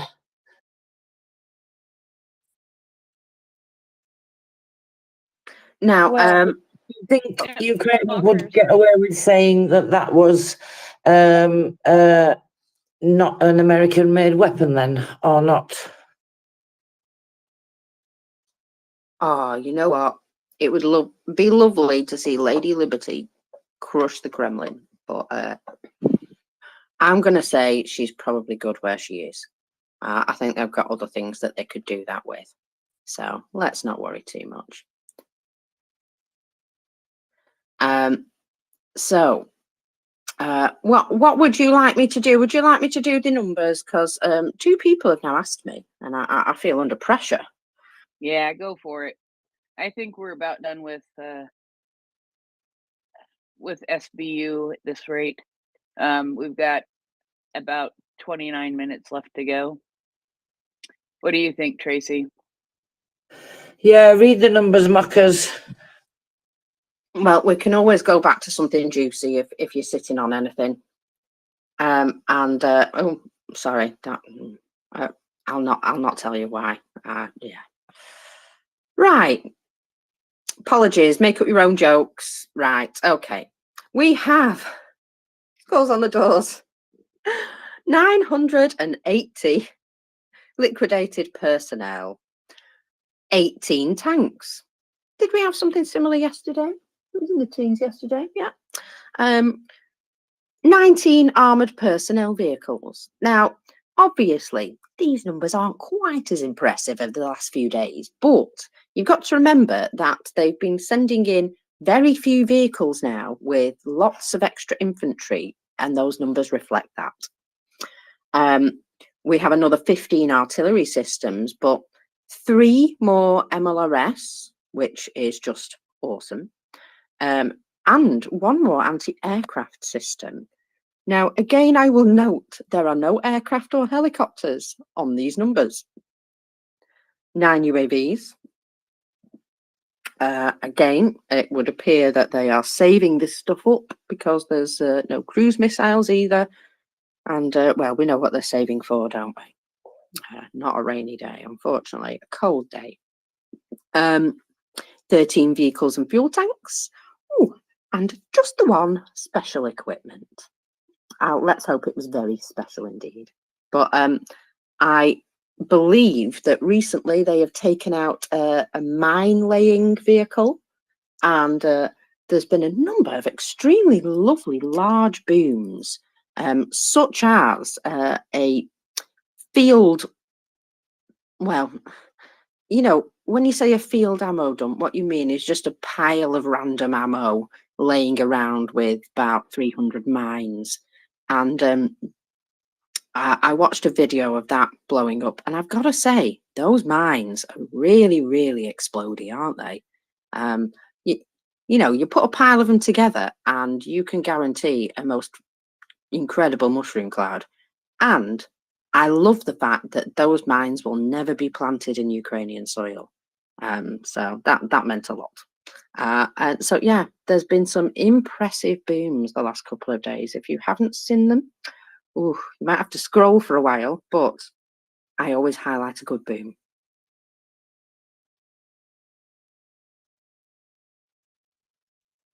Yes, you do. And there's nothing wrong with loving a good boom.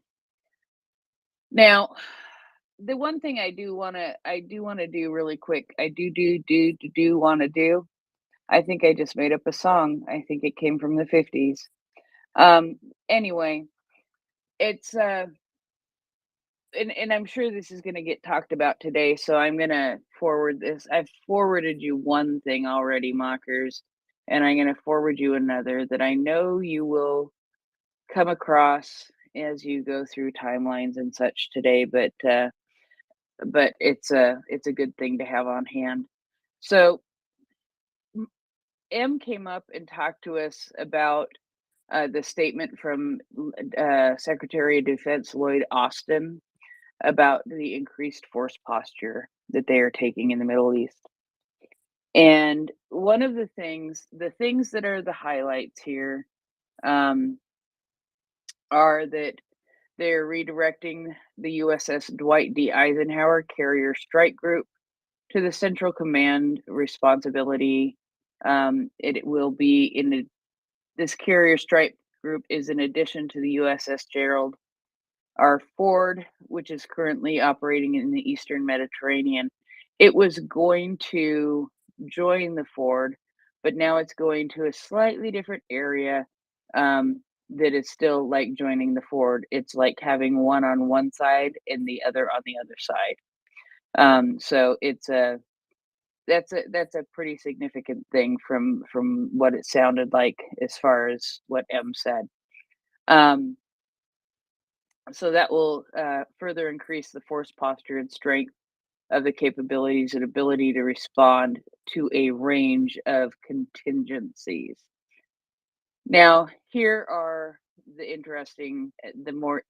additional interesting thing is they have also activated and deployed the deployment of a THAAD battery as well as an additional Patriot additional Patriot battalions. I am going to say is on the end of it because it does say Patriot battalions to locations throughout the region to increase force protection for U.S. forces.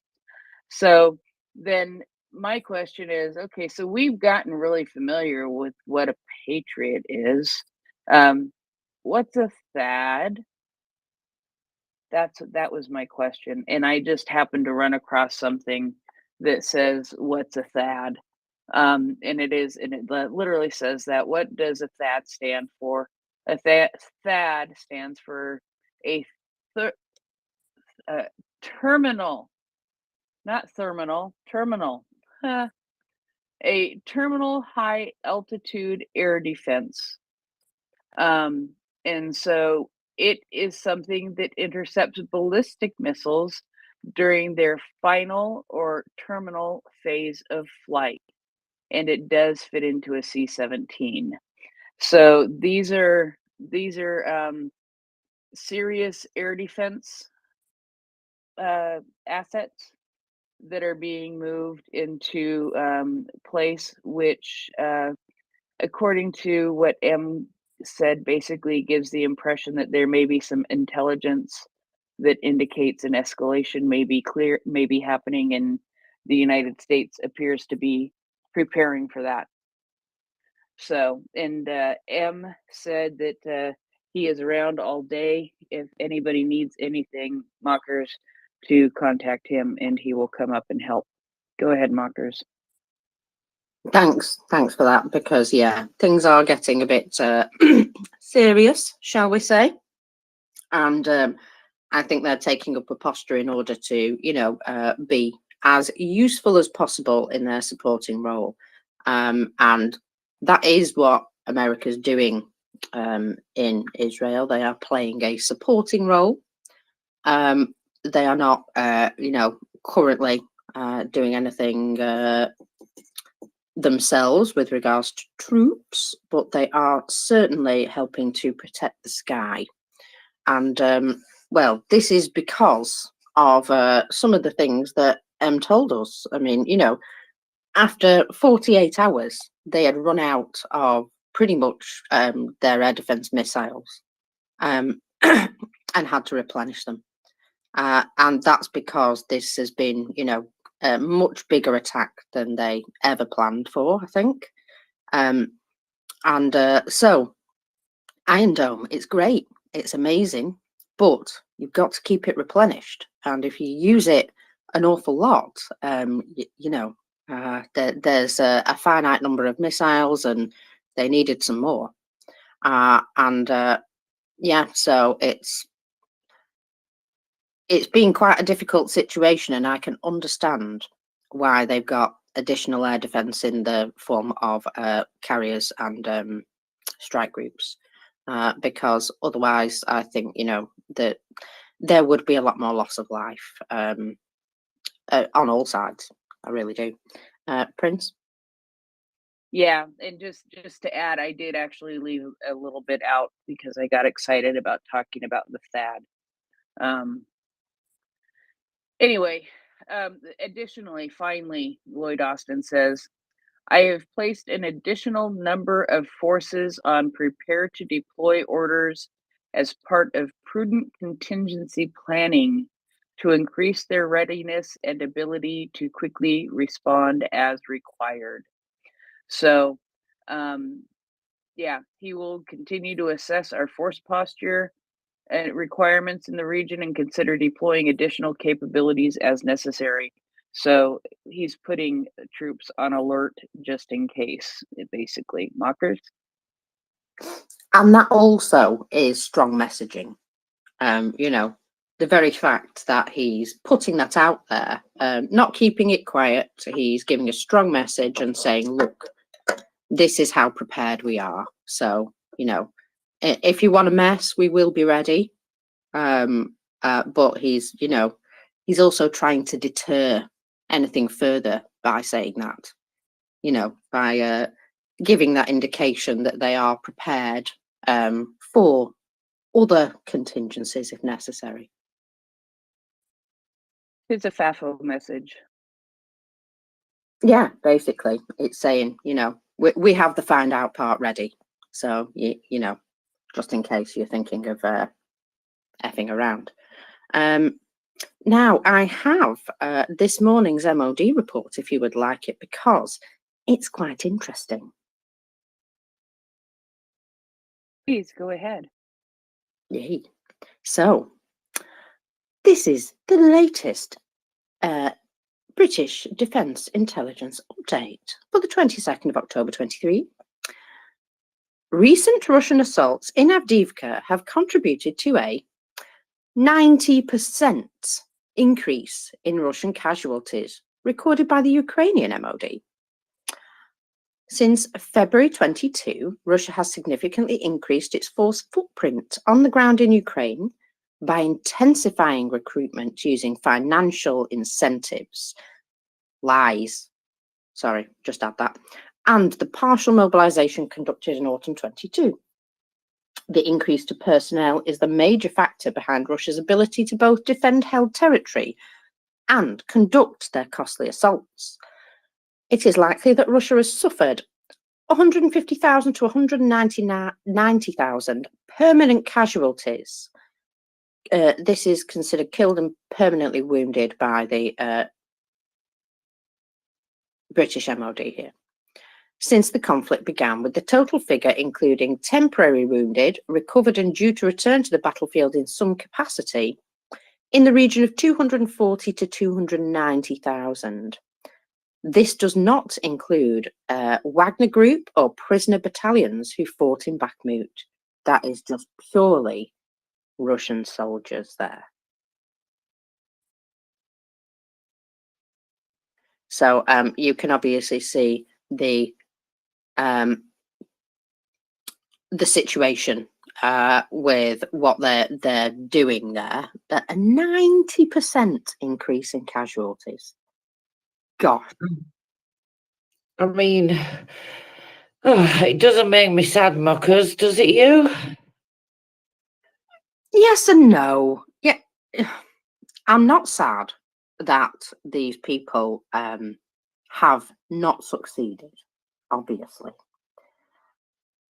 I am sad for the immense waste of people. And,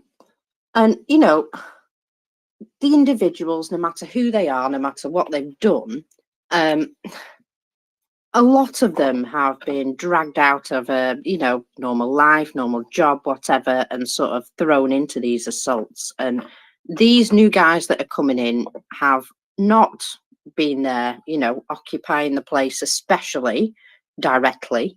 They are literally just being taken from wherever they live and thrown directly to the front line with shall we say, a minimum of training. And so, you know, these guys haven't had the benefit of being able to loot anything or rape any women, because, you know, they've literally just been recruited. So, you know, they've not had the benefits of being able to occupy people's houses and steal their stuff. They've not had any of the benefits of even being paid. They moved to the front. They are thoroughly forgotten about, and oh dear, we'll just cross them off the list as missing.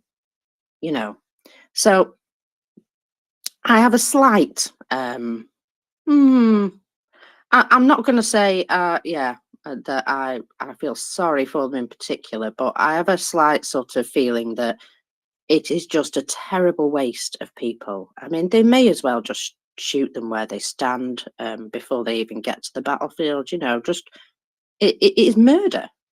It is actual murder of their own people as well as everyone else.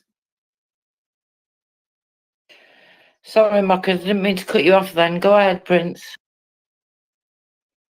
Yeah, you know, Mockers, I'm sure you saw it. I saw it. There was a like 5-minute video of what Russians do to themselves if they get injured, with basically ending their own lives with grenades and guns.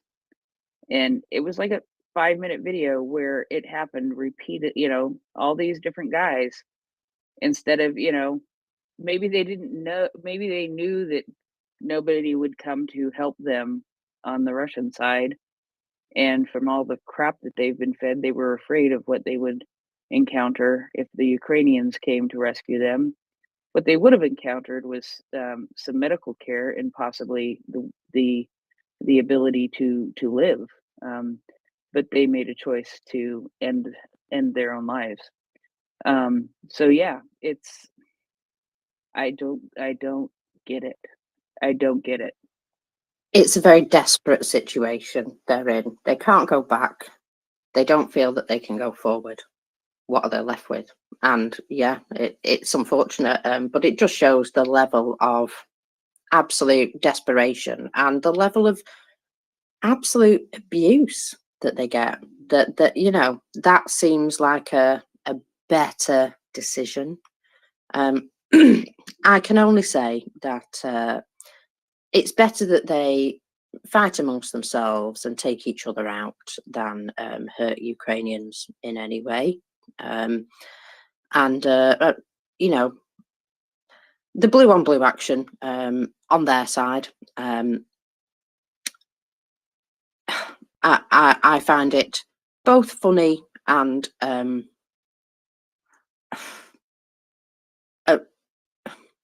I don't know, what am I trying to say? I'm trying to say ironic in some way, you know. It's not in an amusing way, in a horribly ironic way, that, you know, these people were never even taught to get along with each other. You know, there's no cohesive society, and yet they've tried to make them into a cohesive fighting force. And well, you can see what happens. They've spent all their lives trying to divide people, and now they want them to work together, and it's just, well, I don't think they've got the capacity to do it. I really don't. Tracy, sorry, go ahead. That's all right, Mockers, no need to be sorry. Yeah, I think cheap seats, that's what it is. You can be a backseat driver, I don't mind.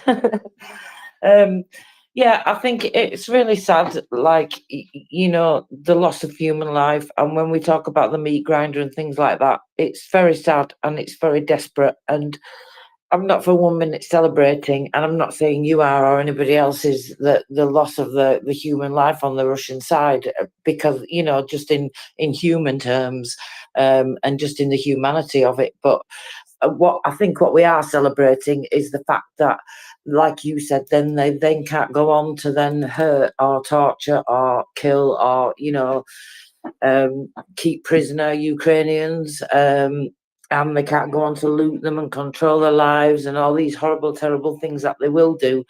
And we know they will do, because like you just said, Prince, if they're so desperate and so indoctrinated and all the other things that we talk about that make them do what they do, then they're definitely, you know, not going to give up, are they? Because they would just give up if that was the case. They have the opportunity to do so there. Whether it's fear or whatever the reason is why they don't, they obviously don't, and many of them don't want to. So unfortunately, there's no other way to deal with them and to stop them causing as minimal damage to Ukraine and Ukrainians than just to get rid of them. And so I think that's what I. So I'm not celebrating it all, but and it is well, it's what they should just go home, shouldn't they? If they don't want that, really.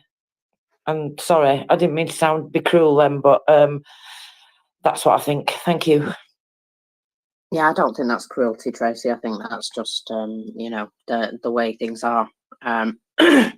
So yeah, unfortunately, these poor people are funneled into the most horrific situation, and they would rather put themselves out of their misery than continue in the situation. And oh well, you know, at least they're not there causing harm to Ukrainian forces anymore. Now, sorry, I'm just looking at something else coming out of Russian disinformation, and I thought you might find this quite amusing. Vladimir Solovyov, him, recorded a very depressive birthday message in a video special dedicated to himself, which was called A Man at War.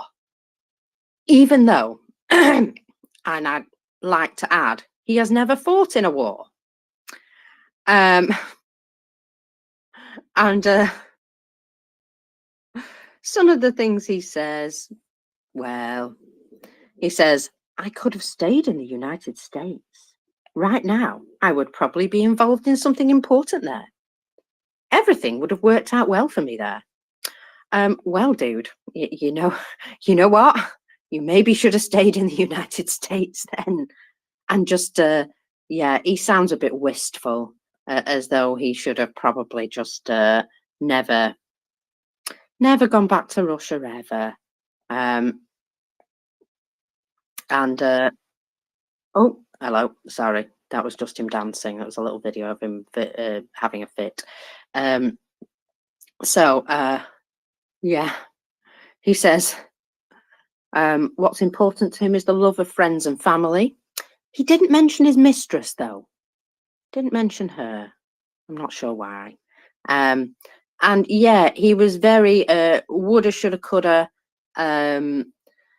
I could have been a scientist, but no, he decided to be a hateful propagandist inciting genocide instead. He goes through all of this, sort of like, you know, I could have been somebody, but instead I'm here. Anyway, he wasn't very happy, and happy birthday to him, hey? Happy birthday indeed. He sounds very, very solemn, doesn't it? Poor thing. Who knows? These are the consequences of my own actions. It's genius, isn't it? In the USA, so that's the best part. I mean, what does he think would have happened, Mockers, if he was in the USA now? I mean, I don't think he would be just left alone to just live a normal, everyday life. Do you? Well, it depends if he was a big propagandist or just you know, a scientist, like he always wanted to be. He wanted to be a scientist. Are you just joking there? No, apparently he was very good at his studies, and he could have been a scientist, but he decided he wanted to become a hateful propagandist instead. I don't know, maybe it paid better. Well, I suppose it depends who your friends are, and you just have to be careful who you're around, what windows you go around, you know, what tales you tell, what tea you drink. Have you spotted how much the propagandists currently hate one another because they've been having a real hate off with one another recently. Now, Solovyov him has sacked one of his team because he had a right good go at Zakharova, saying that she was a drunk, which she is a drunk, and that she was just drunk all the time, and so Solovyov guy, he stood up for her, and he went and sacked him, got rid of him, and so very, very good, good for him. But then he also went on air and slagged people off, did exactly the same thing that this other guy did. But also, here he is, the other guy, Santanovsky. And so Santanovsky decided after that he would go on and say a bit more. So he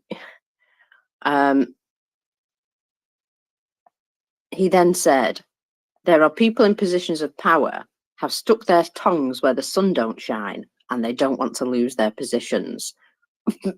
I think he's talking about his friend Solovyov there. Now, he might just be playing some sort of game. He has been loyal to the regime for a long time, but he apparently regrets nothing. He was interviewed by an Israeli YouTuber. That's where all of this came from. And the things he says about Zakharova are hilarious. He calls her an alcoholic anti-Semite, and he's well, let's just say his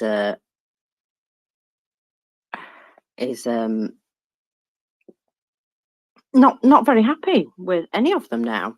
I don't know why they're all sort of biting each other at the moment, but I am enjoying watching them fight. It's like sacks in like rats in a sack, mockers. Exactly. They're getting to the point where they're lashing out at one another. And that to me is a sign of a loss of control, perhaps. Desperation, which is what I like to see, which is what I'm increasingly thinking of. The more I see Russia do ridiculous things, and the more the propaganda gets worse, and all these things that we see them do, it just smacks to me of desperation. And I'm not for 1 minute trying to suggest that doesn't mean that it's extremely difficult still for the Ukrainian armed forces, but I do like to see the more desperate things that they do, because that just shows me that they know that they're losing, so they can't even deny it anymore. That's the most wonderful thing about it. What do you think? I think they have no good news to give, so their infighting is either another Maskarovka to to hide the fact that there's no other good news, and they're putting on a show instead, because that that would always be an option, or they really are starting to fall apart and biatch at one another. So I just think that I think that it's quite funny. Either way, it's funny.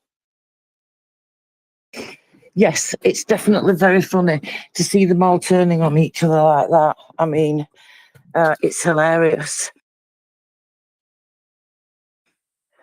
Now, folks, fall backfiring on them, and I think it's hilarious, the stuff that they come out with. And I was laughing away so much then to myself. I just could not help think, not that I've ever seen such a thing, but I could not help think of that saying that we have up north, which I just said to you, which is like sacks in a rat, like rats in a sack. Get it right way round. That would help, wouldn't it, mockers? It certainly would. Now then, I believe we are both here, myself and Will, to do a co-host swap with you. So whoever wants to move first, get out of here. Get out of here, Yes, Tracy. sir, You need some madam. sleep. You need to sleep, Tracy. I worry about you. That woman, she doesn't sleep very much. Get out and take your little dog with you. No, you're also due to for Oh. bedtime, Prince. Yeah, I know. You have to get up at a specific time tomorrow, so I have to set an alarm. Alarms are evil. See, you wouldn't have to do that if you lived in the workers' paradise, because in the workers' paradise, the sun comes up in the summer and the clock's still got a 4 on it. Starts with a 4, but so it doesn't. That is evil. Doesn't matter That when is you why go to bed. You're definitely getting up by 5:30 in the morning. That's why you get blackout curtains. That's why I get blackout drunk. Yeah, that's funny. Thank you all. It's been a pleasure as always. You guys have a blast. Slava Ukraini, and if I feel the need to come up and harass you, I will. Good night. Haram Slava. Yeah, so you mean I'll see you in a few minutes? I sometimes say things that set Prince off from when we first met.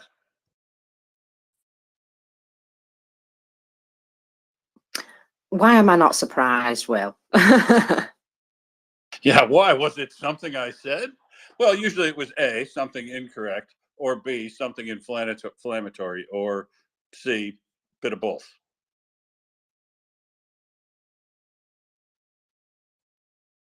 Right. Now, I have exactly no idea what you folks have been talking about, of course, because I was doing my other part of my life up until 3 p.m. almost exactly. And so if we end up going over some things that we've done before, I apologize. And I think, Mockers, you've been around for a while, though, haven't you? So you could probably take us wherever we're going to go, and I'll run the buttons. Well, yeah, I did wake up and actually begin my day a little bit earlier, just to make sure that the ladies were, entertained before they left. But yeah, there's been stuff going on, which I have been having a little look at. And oh, crikey, there's lots of messages jumping up in front of what I'm doing. Right, okay. So on the left bank of the Dnipro, we know that there's been some movement, some definite movement by the Ukrainian armed forces. In fact, there's been some pictures released cryptically. And I just have to say that there's some familiar looking areas, shall I just say that, that look a bit sandy. That's all I'm going to say. And so on the left bank of the Dnipro, as of October the 22nd, today, the armed forces of Ukraine do remain present in Krinky. I like that place, I can say it. Recent Russian attempts to dislodge them from this strategically important settlement have so far all ended in failure. Now, tactically important, I would say more, in this area. And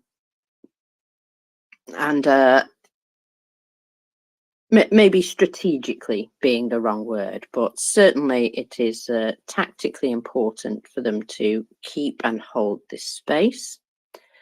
And it's something that they seem to be doing very well. So there's, shall I say, positive movement in a number of directions. And so that's it's something I need to know. It's something that I like to keep up to date with, and I'm glad you do too. Now then, I have something here which I found quite interesting last night.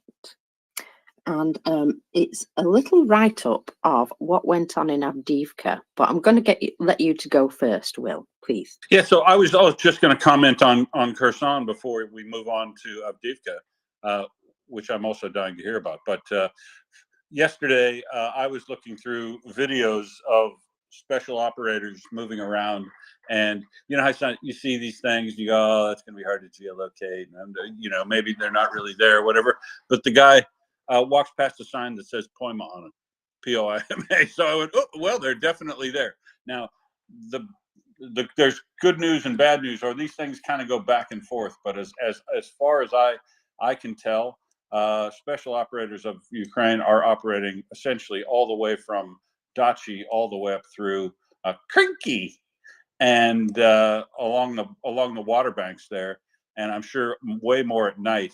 And the Russians have reported that they've driven them back out of Pishanivka and Poima, but you know, that's probably only till the nighttime. It's going back and forth. There's a lot of activity, and you know, the reason we definitely, well, it's interesting that this activity is going on regardless of whatever it is, and they're very quiet about it all. But I will note also from stuff we were talking about in the last 2 weeks, Ming brought us that a report from The Economist, where they did a heat map of where all the firms data, no pun intended, they did a concentration map on bigger spots with more shells of firm data on all the explosions in and around the entire battlefield line. And you would be surprised to know that the second biggest spot on the entire map, I believe, was the area south of Kherson all the way down to Skarovsk. It was a big heat map circle in there. So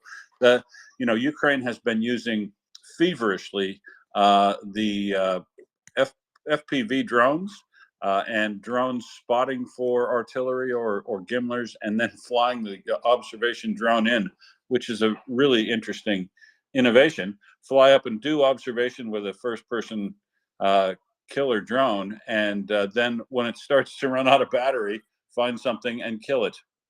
It's real T-Rex move.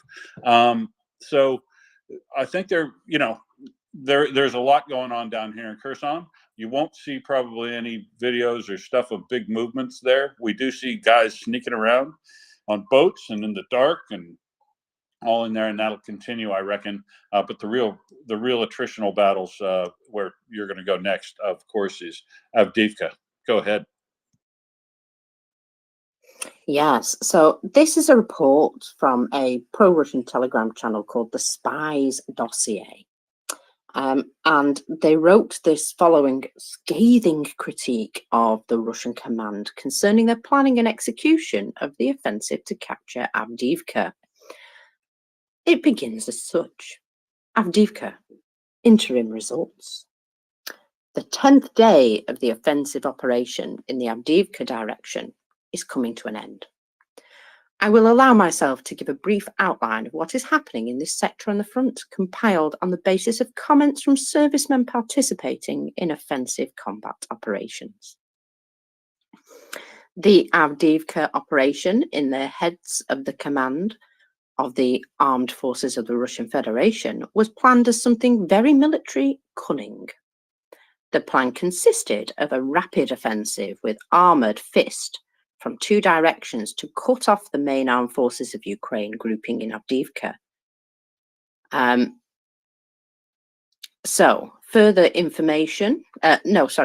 formation of this boiler would include blocking the railway north and the road south, supply routes of the city, and iron out enemy forces in the city with artillery. That was the plan. On the side of the armed forces of the Russian Federation, we had, according to them, a high number of trained and fresh personnel, armoured vehicles and artillery, and the possibility of using aviation, plus a surprise effect. These are the advantages that were reported to the top management during the preparation of this offensive. Let's see what happened in practice. Shall we go through it briefly? Personnel. Indeed, the units of the armed forces of the Russian Federation managed to accumulate a relatively large grouping in this direction. And indeed, they were non-combat weary servicemen. The question is, was that good? The personnel involved is a fresh replenishment of military units that suffered losses during the special military operation. So these are people who were actually not shot. For a significant part of the military, this was their first battle. Moreover, for the privates and for the soldiers, sergeants, throwing them at once into such a complex offensive operation was a controversial idea. Armoured vehicles and artillery. Here I would like to note the genius of the very idea of breakthrough with an armoured fist. The planning of the operation was entrusted to morons, carpet generals and colonels who saw the war only on maps in their offices, brought up on their Soviet doctrine of armoured breakthroughs during the Second World War. They did not have the sense to realise the suicidal nature of the plan. And the result, 63 lost pieces of equipment as of yesterday. And these are only the confirmed by photo video. Here are various modifications of things lost. T72, T80 BVM, MTLB, etc. And why? The low efficiency of the KBB due to the shorter firing range, the insecurity in general, a large number of ATGMs in the armed forces of Ukraine. Separately, according to the information, the provision of shells in places reached less than 10% of the norm. Less than 10% for an offensive operation. That doesn't seem correct. Aviation. Again, this was wishful thinking of the carpet generals. The aviation only harmed their own troops. The General Staff of the Armed Forces of Ukraine claims that over the past 10 days, they may have shot down at least 5 aircraft of the Armed Forces of the Russian Federation. The activity of Ukrainian air defense largely constrains the capabilities of our armed forces in covering their advance, our advance. And without this, what happens is what's described above.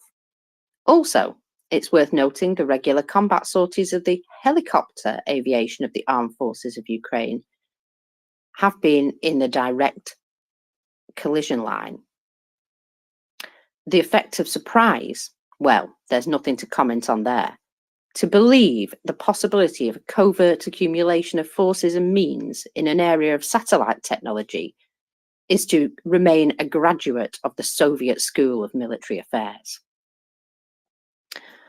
Are there any positive results for the armed forces of the Russian Federation? There are. First, as of the evening of October 18, there was a slight advance of the armed forces of the Russian Federation in the area of Vodian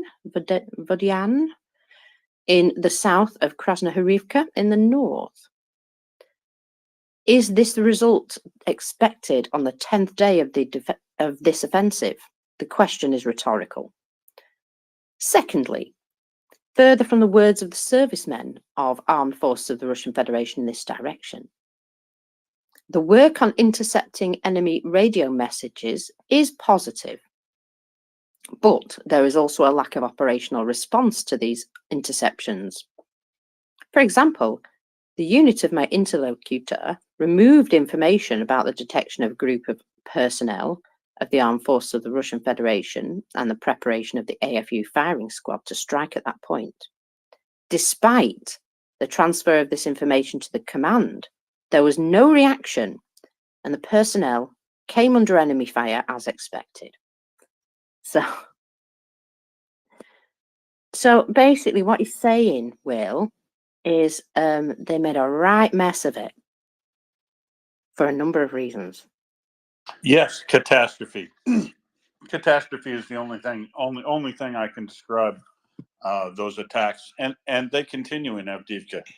It's shocking to see folks repeating what we've said before, which is, just following up on horrendous loss, that it was stuff that isn't going to work.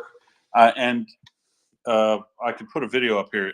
You see some of these videos, mockers, and you go, just please explain to me what they were doing there, what they thought they were doing there. It's, absurdistan, frankly. It is. Yeah, there is some of these things I've looked at, and I look at for the longest time, and then I have to search for it by multiple people to see what they say, to find out really what they were trying to do there, because it seems to make no sense. They're running right into anti-tank crews and FPV drones, and then once they get stopped, they hit them with the cluster munitions, and it's butchery, frankly. And to think that you would repeat doing that 10 days straight is, I don't know, it's absurd. It really is. I have no other word for it. It's essentially why I call them absurdistan. You could put it on the poster. It is also the fact that, like they say, the people who are making these plans, they are the people who have never been to the front. They are the people who have,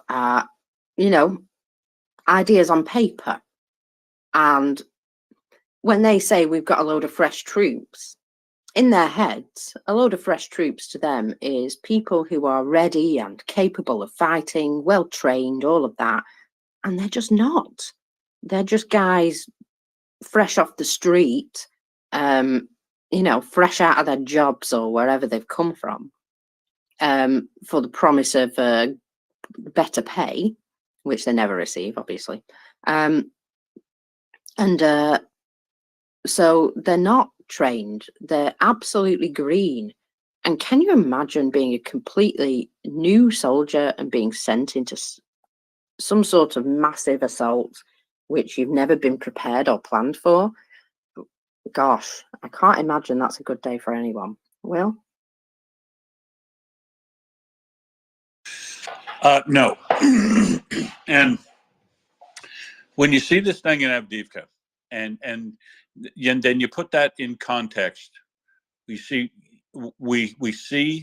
they're moving troops from other locations to reinforce the assaults in Avdiivka. We know that they should be probably leaving some of those troops where they're at, outside Bakhmut, because Ukraine is also making incremental advances there. Past, I thought they were going to rest on their laurels when they took Klishivka down to Andreevka and then down to Kurdimenka. I'm thinking, you've got the high ground there overlooking that railway. There's you can probably see over to the next highway over, so you kind of have fire control. Rest on your laurels there.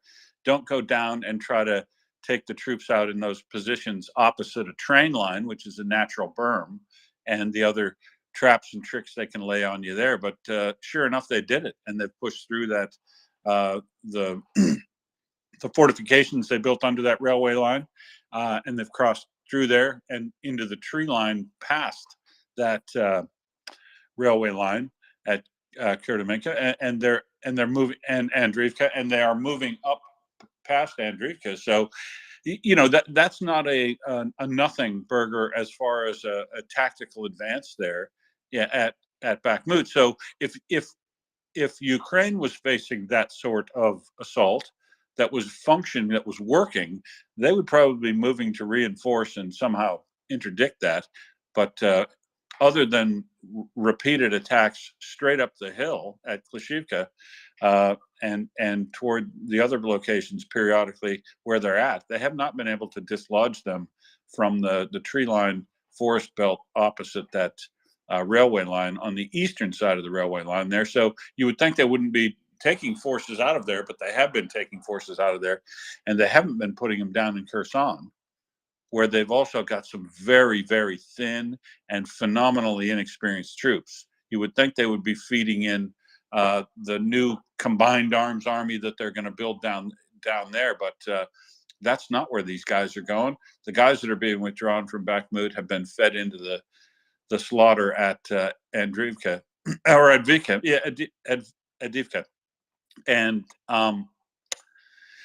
it's as I keep saying, one of these days, something's going to break, and it's all going to start to collapse. But I don't know when.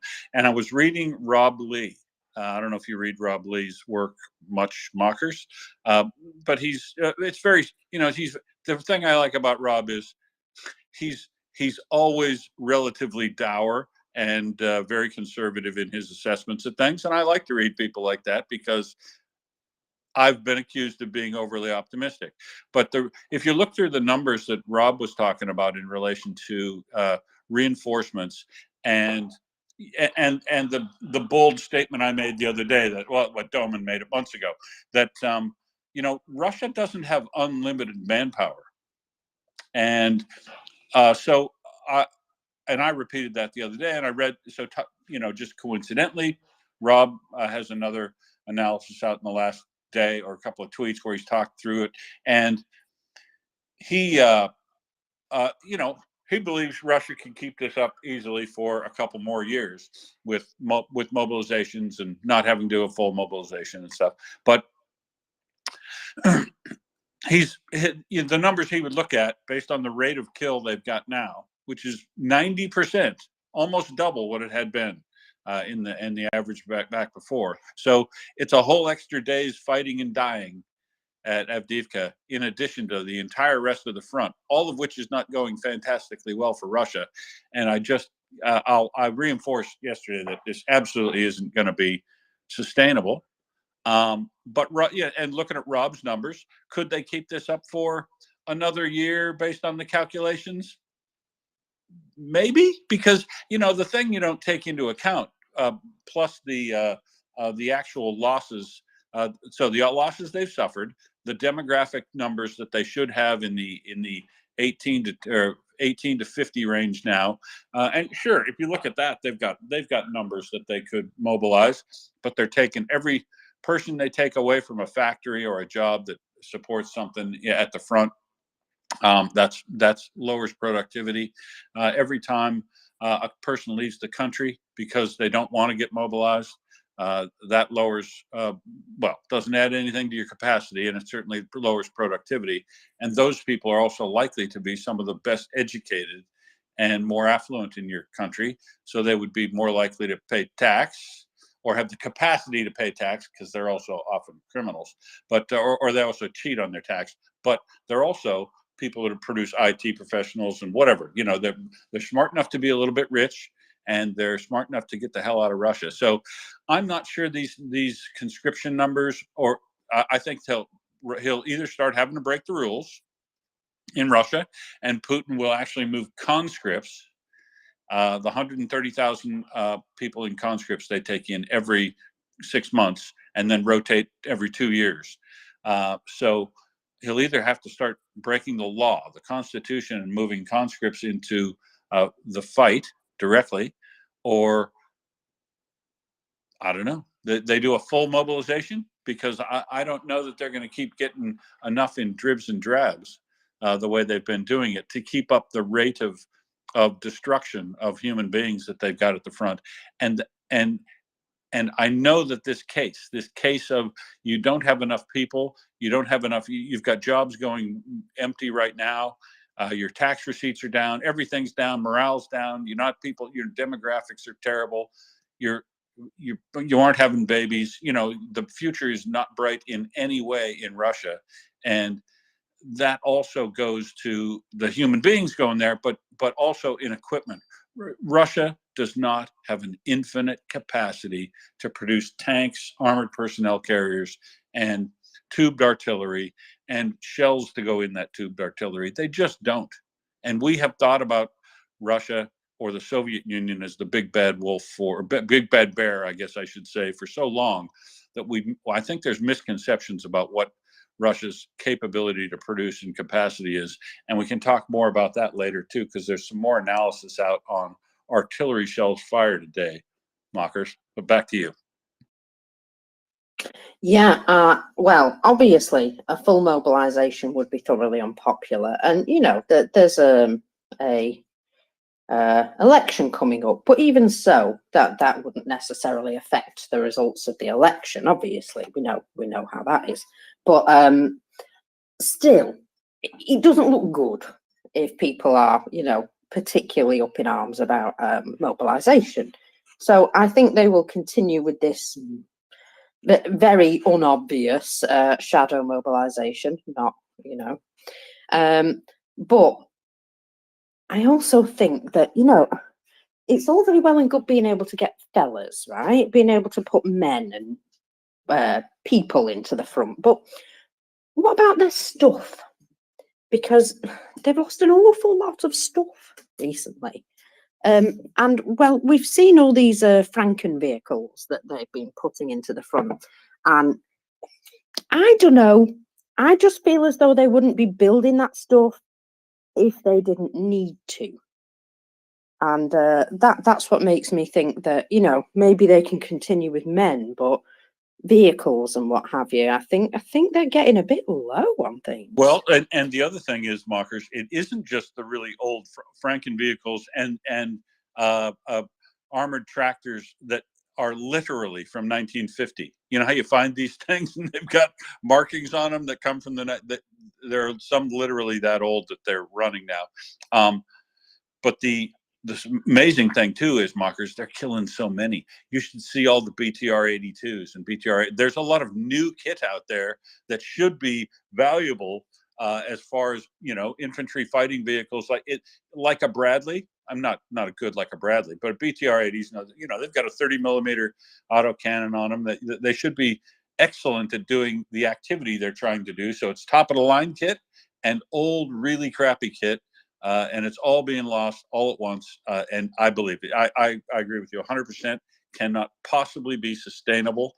But we need to keep pushing to get more into Ukraine side, because while it absolutely can't be sustainable by Russia, it is totally easy to replace when you're talking about the friends that Ukraine's got. Exactly.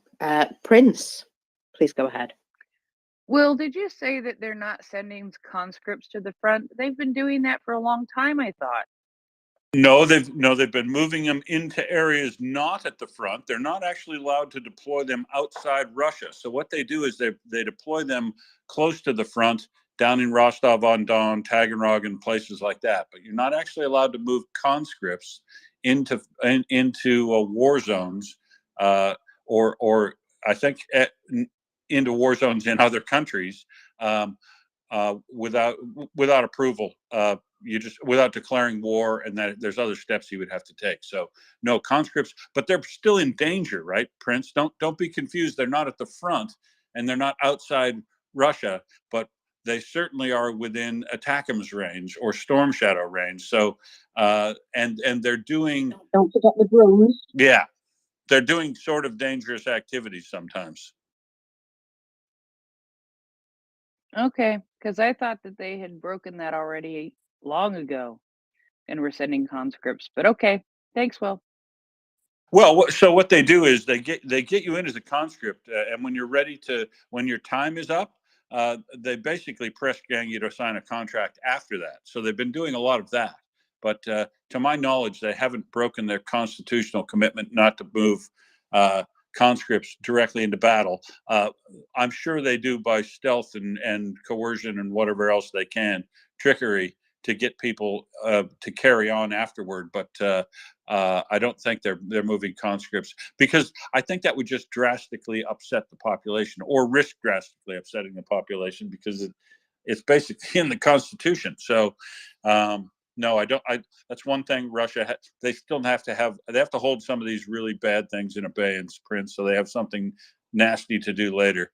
But violating their Constitution won't be a big leap for them, I don't believe. Hello, Randy. How are you? Good. I I think I disagree with you, Will. I think there are actual stories of conscripts that were told they were going to be doing behind the line stuff, and then they were put in buses and brought up to the front. It'd be interesting to go back. I think you even had a story on the space about the 60-year-old guy from Eastern Russia who 15 days after he was conscripted was captured in Ukraine. But they're definitely doing things like there are multiple stories recently about them getting them naked down to the waist out in freezing weather and making them stand outside the barracks and say they can't come back in the barracks till they sign the contract. So in effect, they're using conscription one way or the other to fill the holes. I have a whole different take on what Putin is doing. It's all a head fake. Here's my reasoning. The long war is a head fake. One, we're seeing all over the place, even the propagandists on Russian TV, Putin's speeches are starting to reflect the same thing that we've seen in the general's communications and the leaked communication, which is that their weapons are inferior to the West. Their artillery doesn't have the range; it's imprecise. And Putin just made a speech a week ago, I think, where he said they're going to fight the long war and build more modern weapons. And that's a fake because he can't build more modern weapons, and everyone knows that. But they know that. But just saying that recognizes the deficiency. And the manpower, I can never pronounce their names, but the really obnoxious little bulldog guy on Russian media wrote a piece where he said they needed 5 times more men, and it's just not going to happen. So what he's doing, and I believe why they're fighting these desperate battles, these sacrificial local attacks, is to try to make sure that the map doesn't change. And they feel that as long as the map lines don't move very much, many of the gullible, useful idiots in the West will say, see, it's a stalemate. And then they're desperately trying to get to negotiations, which is part of why they had Iran had Qatar release a few children. You see, here's what could happen if we negotiate. You could get children back if you negotiated. It's a loss leader. And it's all politically, right now he's all playing politics because he knows he can't win on the battlefield. And he's doing much better on politics than he is on the battlefield because he's bamboozled a lot of people into thinking it's a stalemate and there has to be peace and a ceasefire. And that is the war that he is fighting. The rest of it is kabuki theater to reinforce the political strategy. So they're not ready for a long war. They can only replace 1 out of 10 tanks they lose. And that was before the tank losses started shooting up again. They cannot fight a long war. He will never conscript people in Moscow and St. Pete. That will be the end of things. And you're right, Will, as the economy tightens and everybody starts to feel it, there's no boisterous stuff on Russian media anymore. I mean, they talk about the ultimate victory and all their great fight against the West, and they're going to, invade Berlin and all that. But in terms of the immediate war, there's no announcements of they're winning on the war. They say they've stopped the Ukrainian offensive, and that's as far as they go. They don't claim these smashing victories, and they publish ridiculous weapon. They destroyed the whole Ukrainian army, 4 times over already. But in terms of tone on the media, it's not that Russia's winning the war. And all the talk of nuclear weapons is an admission that they're losing the war with conventional weapons. Yeah, I think did hear. What's the most absurd thing you heard them say in the last, say, 24, 48 hours, Randy? Because I heard the take that was the funniest thing of all time was one of the commentators on RI Novosti, I think it was, said that the use of ATACMS was a sign of desperation by the West because Russia had knocked out all of the scalp and Storm Shadow warehouses where they were storing those missiles. That was his take on why ATACMS was used, and I agree with almost everything you said. Your take on it, even though I have a little different take, but yeah, it is absurd, is it not? Yeah, no, and in the Russian public, I mean, the people that matter in Russia, all right, that run things and vacation in Italy, and who and Putin needs their support, whether it's out of loyalty or fear. Those people know that this is ridiculous. The soldiers from different provinces that were going through Moscow in their uniforms were scorned, which reminded me of the Vietnam era when American soldiers coming back from Vietnam were scorned by the public. I mean, it's not a popular war. Um, and the polling doesn't matter or anything else. It just, there's a limit to the capacity of this tiny economy, but it's sometimes somewhere between the size of Belgium and Italy, to bear these costs. And you're right when you mention the people who flee. It's also the money who fled. I haven't seen numbers, but I'm sure a lot of the oligarchs were moving all the money they could, and maybe those are some of the people that were falling out of windows if they got caught, because some of those accidents happened outside Russia.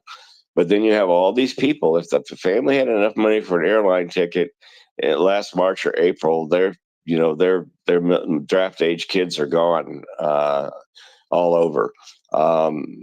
So I think the long war is a head fake, that there's no way they can do it. And I think that if you look at it realistically,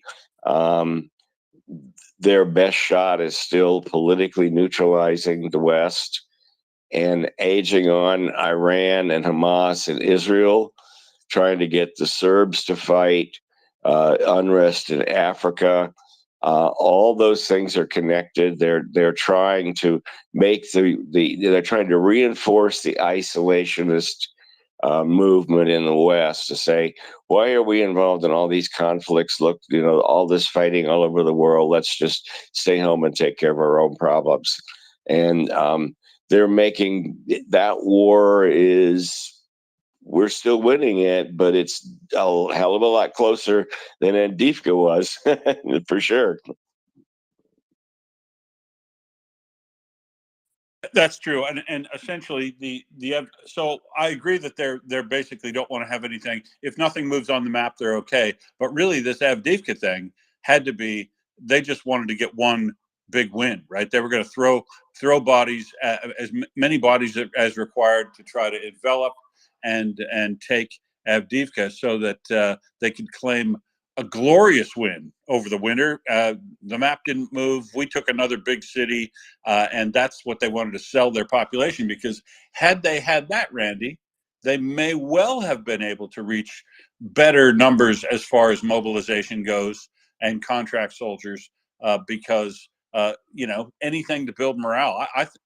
I don't know about you, but I haven't seen anything that's really bona fide shows good morale in the last month or two in Russia. It's been all bad news: economic bad news, demographic bad news, electoral bad. There's just been no happy stories at all come out of Russia, I don't think. Yeah, and the secondary objective, even if they couldn't take that city, was that they hoped to cause diversion of some units from actions where the Ukrainians were making advances. And there is at least one indication that I think some Leopard 2s were moved to that, were involved in the Ukrainian defense. And I don't know if that was portions of a reserve unit or a unit that was being rotated, or I don't think an actual unit was actually moved from the south to that area.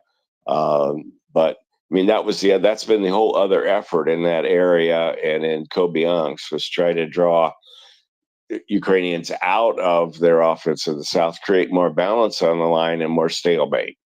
And when your whole goal is to play to a stalemate, you're not in great shape.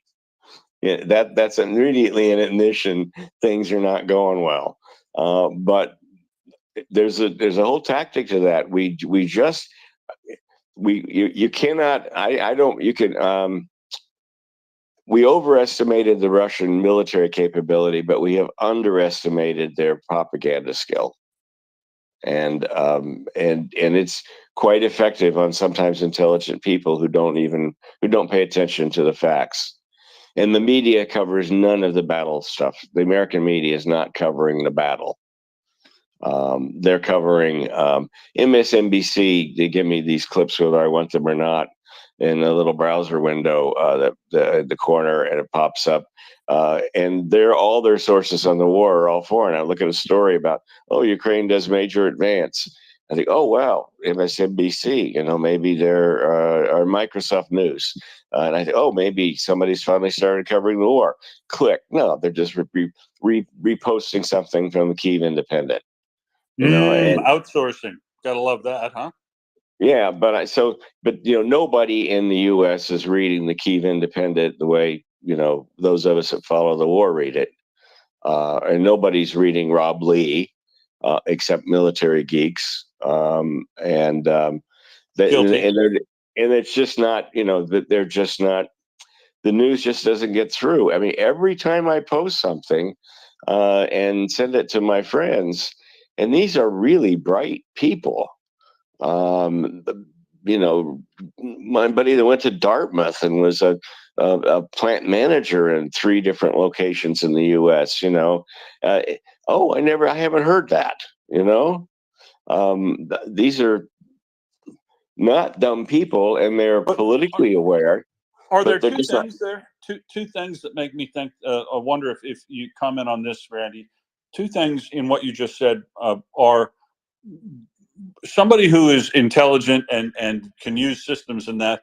They're probably using Facebook and whatever they use, LinkedIn, Twitter, whatever they use. They're probably using it and tuning it to deliver news that they're interested in, and they basically are so interested in other stuff that these war stories don't follow through to them, and they're probably not really actively politically turned on maybe about the discussions where it would come up.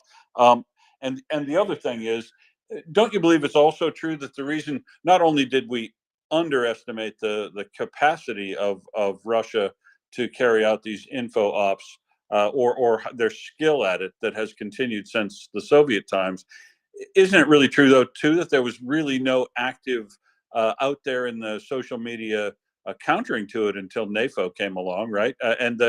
And so the entire information space has been, if you will, preconditioned to the standard Soviet or Russian sort of narrative. They're preconditioned to accept a Russian narrative because no alternative voices have been out there for a long, long time, and people can't even think, Russia Today. Maybe there is something useful in that.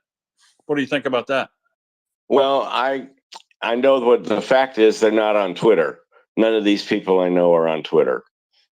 They're older people like me, so they're not really tech geeks.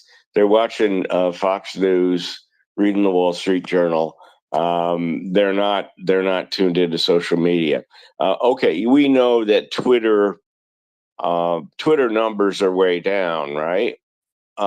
Musk has whacked the Twitter community a bit by among other things, a lot of the lefties leaving upset, and other people upset that they have to pay for a blue check and all that. So what percent of the American public is on Twitter? I imagine it's very low. And then what percent of those people that are on there, and I encounter them every day, are the housewife from Albuquerque or the truck driver from Omaha whose kid told him he ought to get on Twitter. He's on a couple of MAGA feeds because he gets funny things and, he did whatever.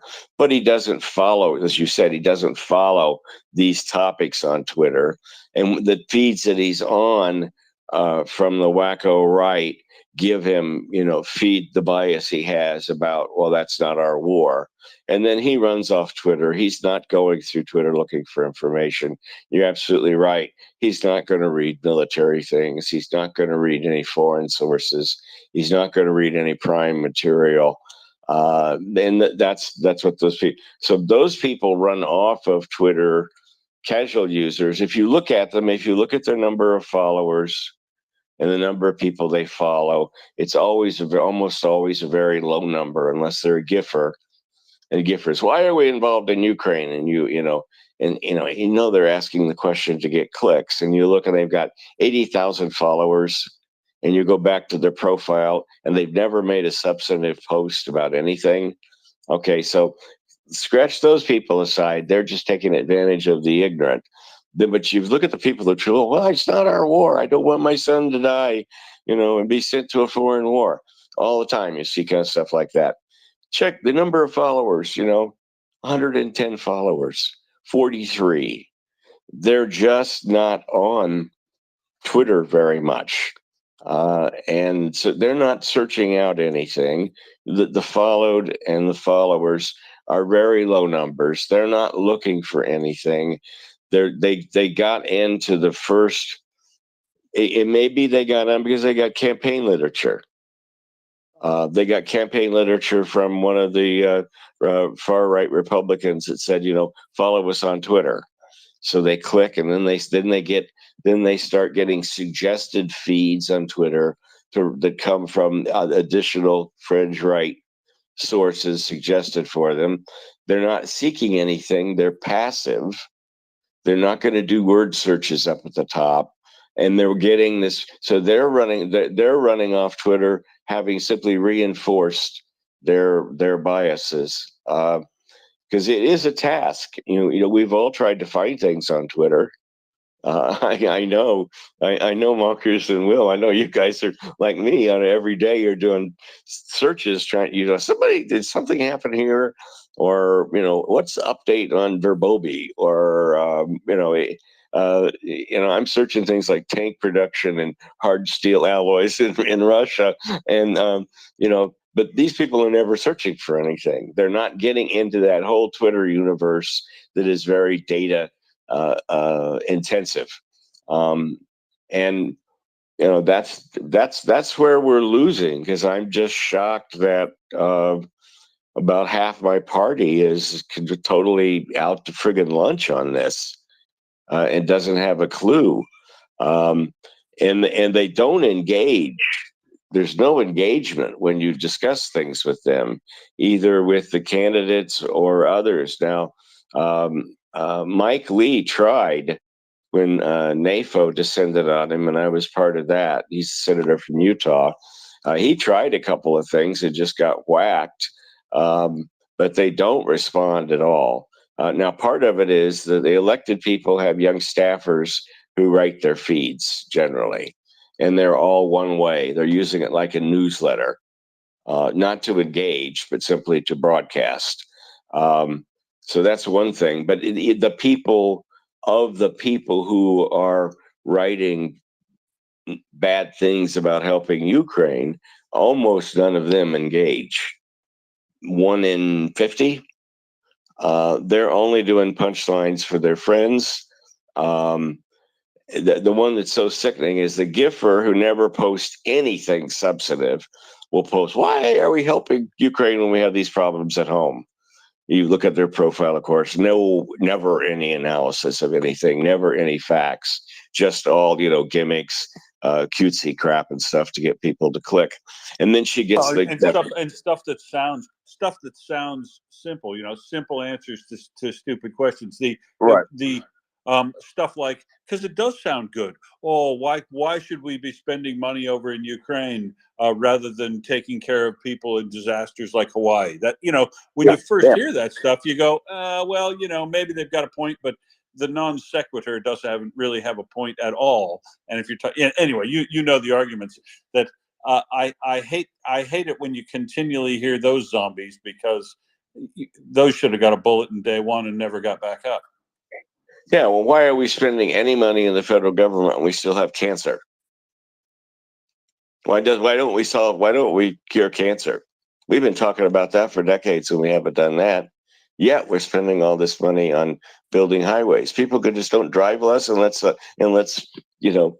solve cancer. I mean, it's a bunch of false dichotomies that are like the cheapest, cheesiest kind of argument you can make.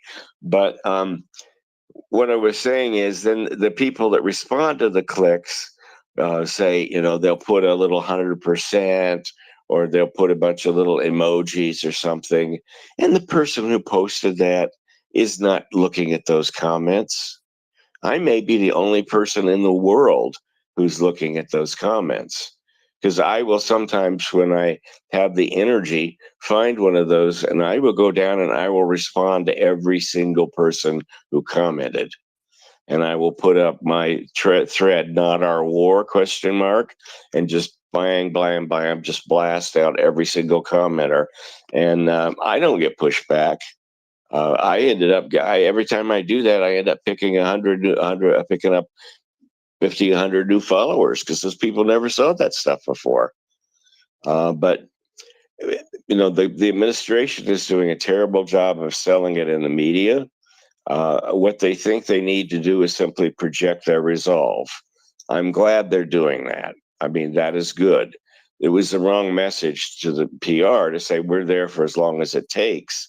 It should have been, we're there so Ukraine wins, and they are winning, and they can win. That should have been the message. As long as it takes makes it sound like we're going to, it's another 20-year war. But they've never explained the relationship of, and they're trying to get credit for the United States doing these things and the administration doing these things politically, instead of getting up there and say the United States is proud to be part of NATO, and every NATO country has condemned the invasion, and 141 countries in the United Nations have condemned the invasion. And there was a peace treaty. It was the Budapest Agreement, and Russia ignored it. And no piece of paper will stop this conflict. Only the power of the United West and our allies can do this. And even South Korea, our ally, has contributed. And go through this and make it clear it's not the Biden administration doing this. It's the whole West and our allies in the East, Japan and Korea and others. And that, you never hear that message anywhere in American media. We're so ethnocentric, we think that everything in the world spins on American policy and what Americans think. And the argument I make the argument, look at all these other countries. Look at the Baltics and Poland and the commitments they're making. Denmark sent all their artillery. Don't you think they have a little more information than you do in Albuquerque about what's happening over here? And that shuts them up really fast. But they never, never, never hear that anywhere on American media. And the talking heads that we put on in favor of Ukraine are not professional. I don't, what do I want to say? They're not professional PR people or professional advocates that understand, the buttons to push. And it's just disgusting. But I don't know. Maybe they'll put me on Fox someday. Randy Moss. Maybe I'll do better. You should go. You should go on Fox, because your credibility would be there. With those guys would be, heightened initially, so they're very much more likely to take your view on board. And what you need them to do is repeat it back to you, parrot it back to you while they're talking, and then carry on the narrative from that point, so that their credibility gets tied up with your message as well. Or if you went on some places, you'd end up getting pushback or whatever, and then it would that everybody'd be interested in the show rather than the message. And so probably it's not going to surprise you. I don't know any bookers on Fox, but you're dead right. And this is one of the things, a hard time we often give Americans, that I'm going to give them again right now, but I mean it in the best of ways. What I mean is that what Randy just said about Americans often thinking the world revolves around them is in some sense true economically, like militarily, but the key is there's a whole bunch of other really smart people out there in the world with their own lives and dreams and whatever. And oftentimes, like Randy said, they tend to be a lot closer to the subject at hand and focused on it. And you probably ought to look at and have a look at what Denmark thinks before you make up your mind. And well, I mean, look across Europe, look, Latvia, Lithuania, Estonia, Poland, Finland, Denmark, Holland, all these places. If you tested the waters there in relation to whether or not they think something ought to be done about Russia right now, they would say yes, we do. And yeah, so that is interesting. It'd be a good idea to get you on there. And the other place that'd be good to get you on, Randy, is a place like MSNBC, so that they could get the kind of message that you're going about this the wrong way, right? Even if you're on top of the facts, you've got to make sure that the message you're getting out there is cutting through, and you're not focusing on the political infighting or whatever. You can't focus on the show. Got to focus on the message. And I do think Biden could now shift, and now that he's got American resolve there, that he carries on with the explanation of what's going to happen and why now, because he is on top of the facts. His $100 billion kind of bill, fix it once and final, is possibly a very good idea. Sell us why that is a good idea. I know why it's a good idea, but sell us on that idea is, I think, kind of the sort of thing you're thinking as well. Mockers, you go ahead, then back to Randy or on to Prince or David. Sorry, David first and then Prince. I just wanted to add that as long as it takes message seems to have started to disappear from the narrative. There's quite a number of people now have changed that wording, and I haven't heard that specific wording said very recently. So I think that is something that's changing. As long as it takes, yeah, it sounded not serious enough to me. You know what I mean? And it sounded as though, oh, well, we're just settling in for a long time. And that's not going to be the case. Ukraine, they need to win this and get themselves back to some sort of normality as soon as possible for us all to feel a lot safer. So, that's how it is. Carry on. Was it David? Exactly. David, welcome. Yeah, morning, friends. I've got a bit of a cold, so it might be a little bit difficult to hear what I'm saying, but you've kind of turned the conversation since I put my hand up in exactly the direction I was going to go in. So you've said some of the things that I wanted to say. The main thing is the context where, the Russian information war machine is the best thing it's got in its arsenal, and it seems to me to be working very, very effectively. So I'd be, to some extent, you've already talked about how successful this is, but I kind of highlight two aspects, and one is the link between the Middle East conflict and the Russia invasion of Ukraine as being, these things are intimately tied together. Now, these things don't seem to be intimately tied together in terms of information space outside of Twitter. I think I agree with Randy that the Twitter warfare theater, if you like, is a limited one. I think it's very easy for us to get disenchanted or discouraged by what happens on Twitter, because I actually think that still it is important, but I don't think it's not the be all and end all by any stretch.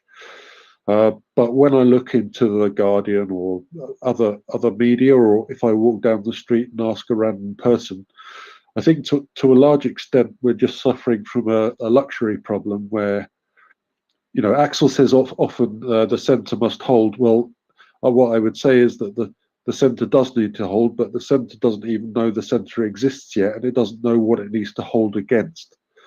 And that's my subjective impression. So I'd be keen to understand a little bit more about how you think it's going in America and Mockers in the UK and in the Workers' Paradise will. Also, on this Palestinian front, we've got the extent to which the US disinformation machine is working is a huge extent from my perspective. So it's working to the extent that the Arab street is protesting and damaging embassies of Western powers. It's working to the extent that Islamo-fascist people are supporting the Palestinian cause and painting swastikas and painting stars of David on houses. And this is the bit that's really alarming to me, because it smacks of a descent towards some kind of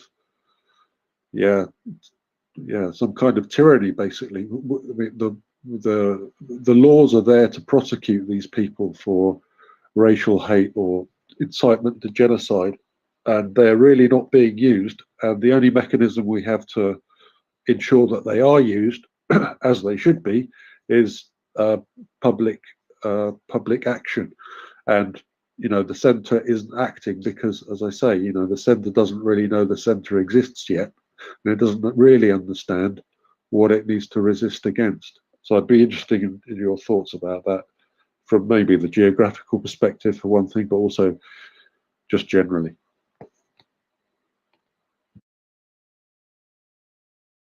Well, I'll tell you what, we'll let Prince start, and then she can also chip in what she wanted to add. Prince? Well, actually, the only thing I wanted to say is, as a lifelong Democrat, I want to say Randy Mott 2024.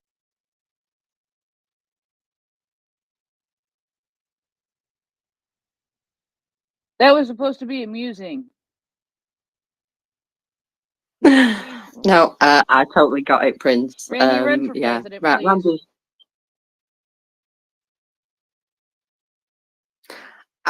I'm not sure he's in the right country. Yeah, I'm not sure he's in the right country to run for president at the moment. He's an American citizen. He's a resident of the United States. He can figure it out, I think, Yeah. Sorry, I was starting to make pancakes. Well, see, another reason why he'd win, because he's a guy that makes pancakes for his kids on Sunday morning, Probably for himself, to be fair. But yeah, but can you get more American than that? Makes pancakes on Sunday morning. Well, there you go. All American. Woohoo! Yeah, I'm gonna go back to some positive news from Russian sources. Would you like it? Not positive for Russians, obviously. Of course you would. So, the enemy claims that fighting in the Kherson direction is continuing in Krinky.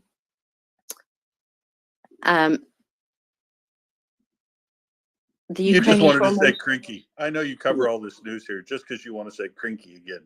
It's because I can. Yeah, they also mentioned a foothold north of Oleshki. At the same time, the Ukrainian armed forces were completely, apparently, according to them, forced out of those two places that begin with a P, Peshkanivka and Poima, apparently.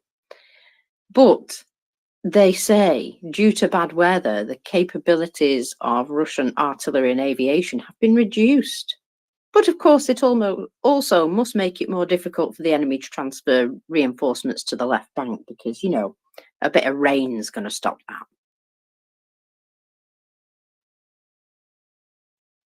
Well, that did seem a little strange to me too when I read that, because it said, I can understand aircraft not really being as useful in poor weather, poor visibility, but you would still think that they could get drones up, and unless it's really, really windy, and you'd think that they would still be able to fire artillery. I mean, they seem to have found Kherson City again with 20 artillery shells. Can you imagine that? I mean, think about this in terms of what's happened in Israel and Gaza and all this stuff just recently.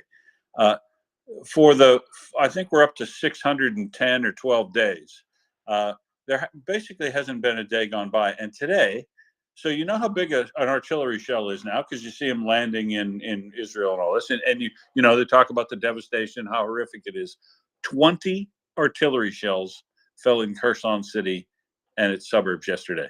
20. Can you imagine living in that, basically day by day by day? Horrendous. Anyway, I'm surprised they can't get their drones up to give more supporting fire to their troops when bad weather is gone with artillery. I guess I understand the planes a little bit, but boo-hoo, I guess. Anyway.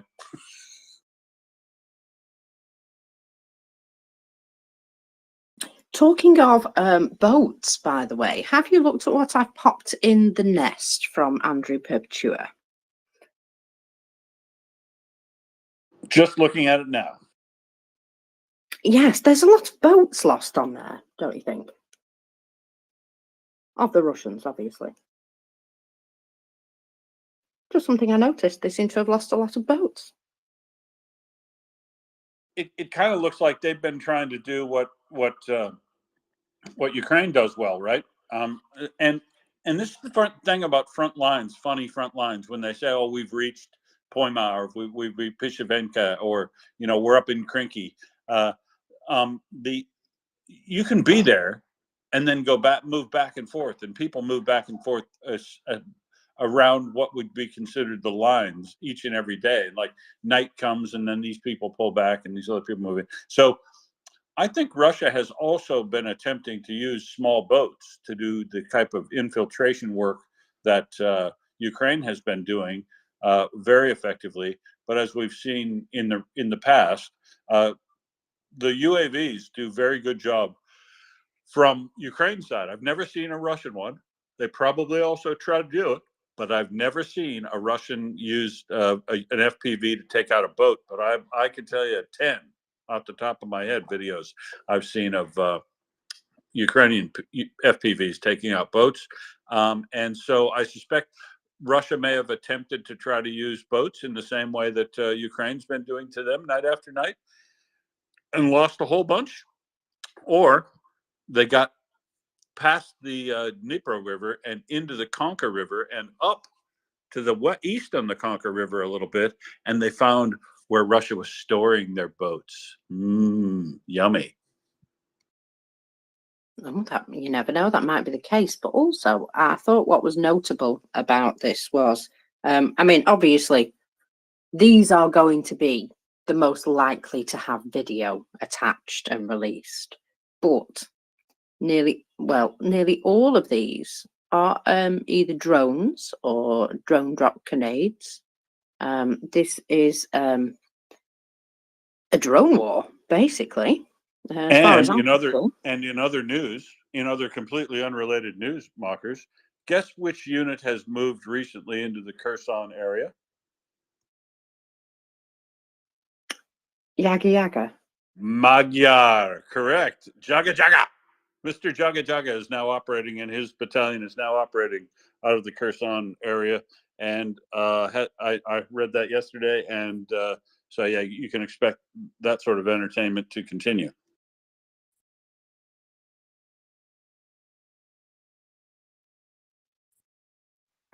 That's absolutely excellent. There was something else that I saw, and for some reason I didn't pop it in my bookmarks. I could have sworn I did, but it was about the Baba Yaga, and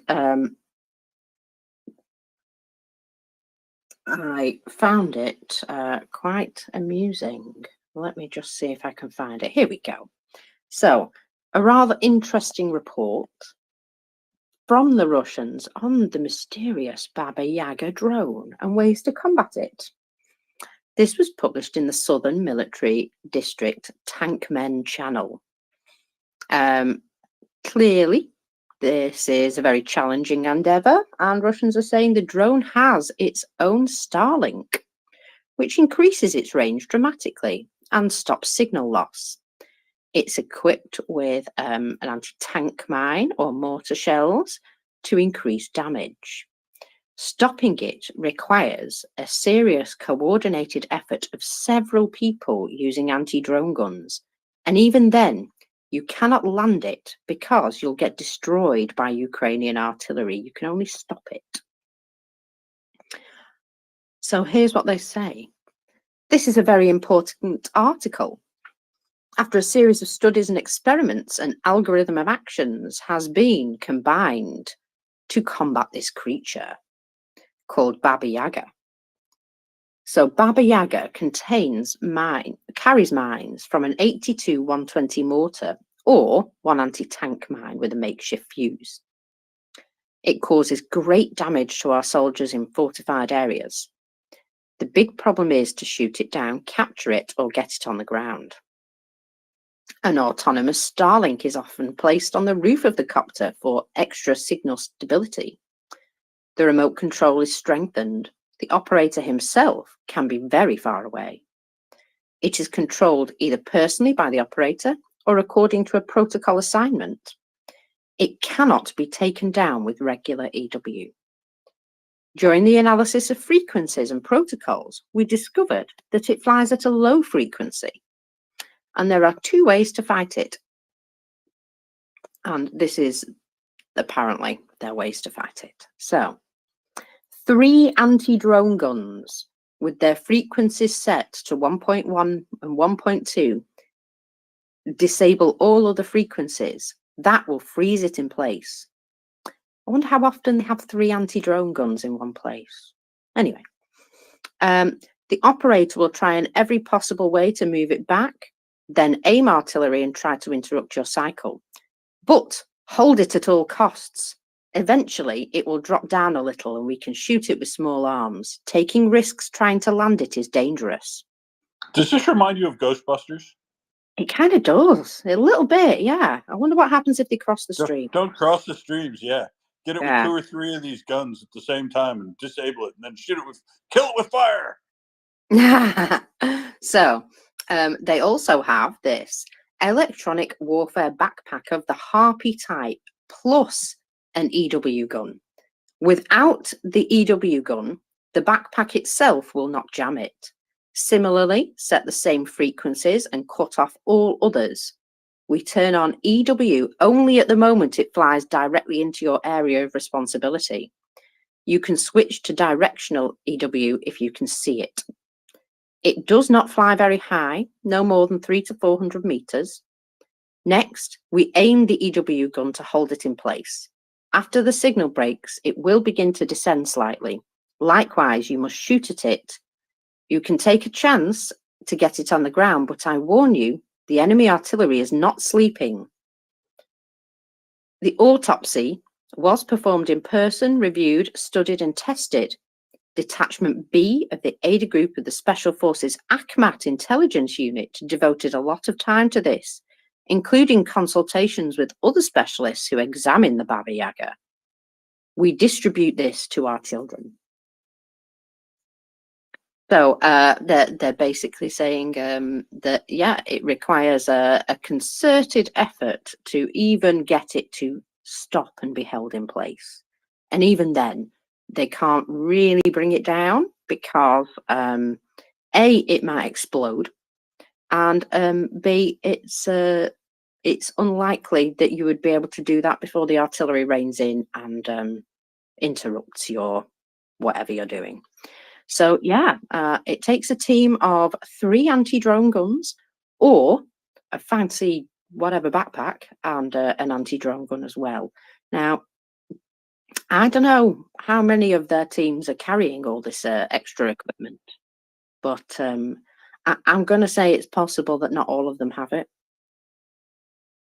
Yeah, I'd say that's probably right too. That I'm not sure how proliferous EW guns are and those backpack things. We saw that in a trade show in Moscow. So it's interesting to see they're actually deploying those EW backpack things. But yeah, you would have to hit it with those EW guns and enough of them at the same time to make sure that the signal, so that it doesn't move, it changes direction. It just basically fixes it in place, or will cause it to lose power and drop to the ground. But if you take the signal off, it can pick back. It can take off again, which is what they're talking about.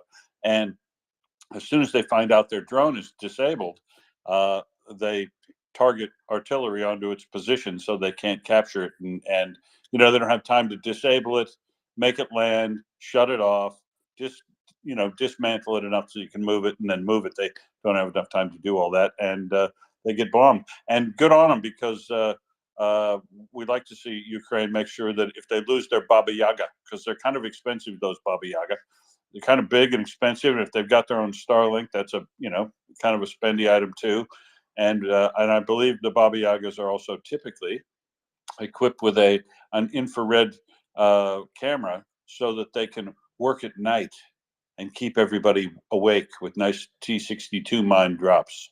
So yeah, it'd be kind of expensive kit, very big, very scary, and it'd be weird to see these guys all trying to take it down like the Ghostbusters, hitting it with the unlicensed nuclear accelerators, and then somebody jumping on it and turning it off or whatever. But they don't have time to do that, and that's good, because we love the Baba Yaga. Yeah, I also want to add, it sounds like an awful lot of copium to me. But okay, that too. It was nice of them to give Ukrainians the information that they've got with regards to how they're trying to disable them. The frequencies and everything,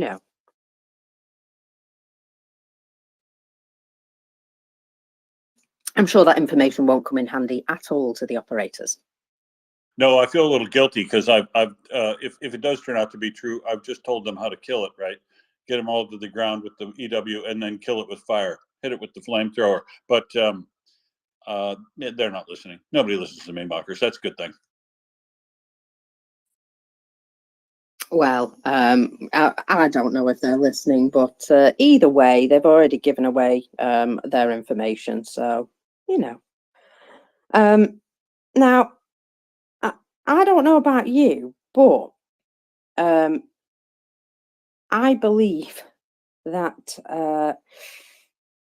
the problems in Russia are quite bad. Now, the reason I say this is because of something that David posted this morning with regards to just how broken their current supplies are. Let me just find what it was. And how the here we go. How the Ukrainians are methodically hitting them in the deep rear, make up your own jokes. So, due to accuracy and the special ops forces, some ATACMS missiles, Melitopol partisans, all of these things, well, it's eliminating their supply into this area. So we have, obviously, the elimination of the Berdyansk and Luhansk airfields. Then we've got Tokmak, Melitopol. Oh, Melitopol again. The Berdyansk airfield again. And occupied Donetsk, where a troop base was hit, which was apparently the base area for one of the groups being sent to Avdiivka. Now, I'm just going to say that it would seem that Ukraine's got a bit of a plan here, and they are, they're doing these things in a methodical way, and you can actually see what they're aiming for. All of this is hitting Russian logistics trains and command and control, and eventually there's going to be a breakdown somewhere, that they're looking to cause a break in all of these things at once, as far as I can tell. The constant pushing against all the lines as well, that consistent pressure. I think all of these things combined are just, stretching the Russians to some sort of breaking point, and eventually will. Snap. Yeah. I'm glad you agree with me. Yeah, I do agree with you that eventually, look, it's like I was saying the other day, that we know it's going to happen. We know that the continual sapping of capabilities and stretching lines and attrition of everything is going to break somewhere, but we don't know where. It's it's like I said, watching that movie, The Big Short, where that analyst knows for like 2.5 years that the housing market in America is going to collapse and cause this massive loss of big banks and all these things. But first, nobody really cares, and then nobody listens to him for the longest time. But he knows it's going to happen, and then after his investors start threatening to sue him, then boom, boom, boom, boom. Within days, it starts turning around, and they all made scads of money off of betting against the housing market at the time. But that's essentially what it feels like looking at this very closely, day by day by day. You know that 1,400 people dying in a day and losing 120 armored fighting vehicles and 44 tanks and over a week, the basic doubling of everything. Sorry? 55. It was 55. 55. Yeah, 55. So, that's unsustainable. Russia can't make everything as it just can't keep up with it. Even if you assume some of the lies that they've told us about their production capacity are true, they can't even keep up with their own lies anymore. And like we were talking about, people wise, one of these days soon they're going to start making the calls for people, and they're going to kill the recruitment officers essentially. I don't think it'll lead to big change of government in Russia, but boy, I see a massive evasion and refusal to fight at some point here, because how would you so Randy said, and there's probably some definite truth to this, that everybody in the hierarchy of Russia's economic and political strategy, the higher stratum of those groups, all got to know this is foolhardy, foolish. You see propagandists abandoning them, and then brave enough to speak the truth and stuff about some of what's going on. But they all know it's a lie. But at some point, all of the regular people are also going to say, "Yeah, you know what? I'm not sending another one of my kids to go do that. I'm just not going to do it. I'm not going to let my new husband go, or whatever." There's got to be some serious pullback from that eventually too. But either that's going to break, or the economy grinds to a halt. Over the fact that they're throwing money at a popularity campaign right now to try to puff up Putin. They're throwing money to try to support the ruble, so it doesn't devalue anymore, so that they don't face even worse public scrutiny. And they are throwing money, 6% of their GDP next year, at trying to fuel the war machine. But even if they throw that much money at the war machine is so inherently, fundamentally corrupt that it can't possibly produce anywhere near what they need, or what they even say that it can produce. And this is why all the West needs to do, all the liberal democracies need to do, is just dial up your defense industries just a couple of notches each, and you'll all produce enough shells and armored fighting vehicles and everything that's necessary to keep Ukraine supplied, or even supply more if you want it to go quickly. And they will finish this job.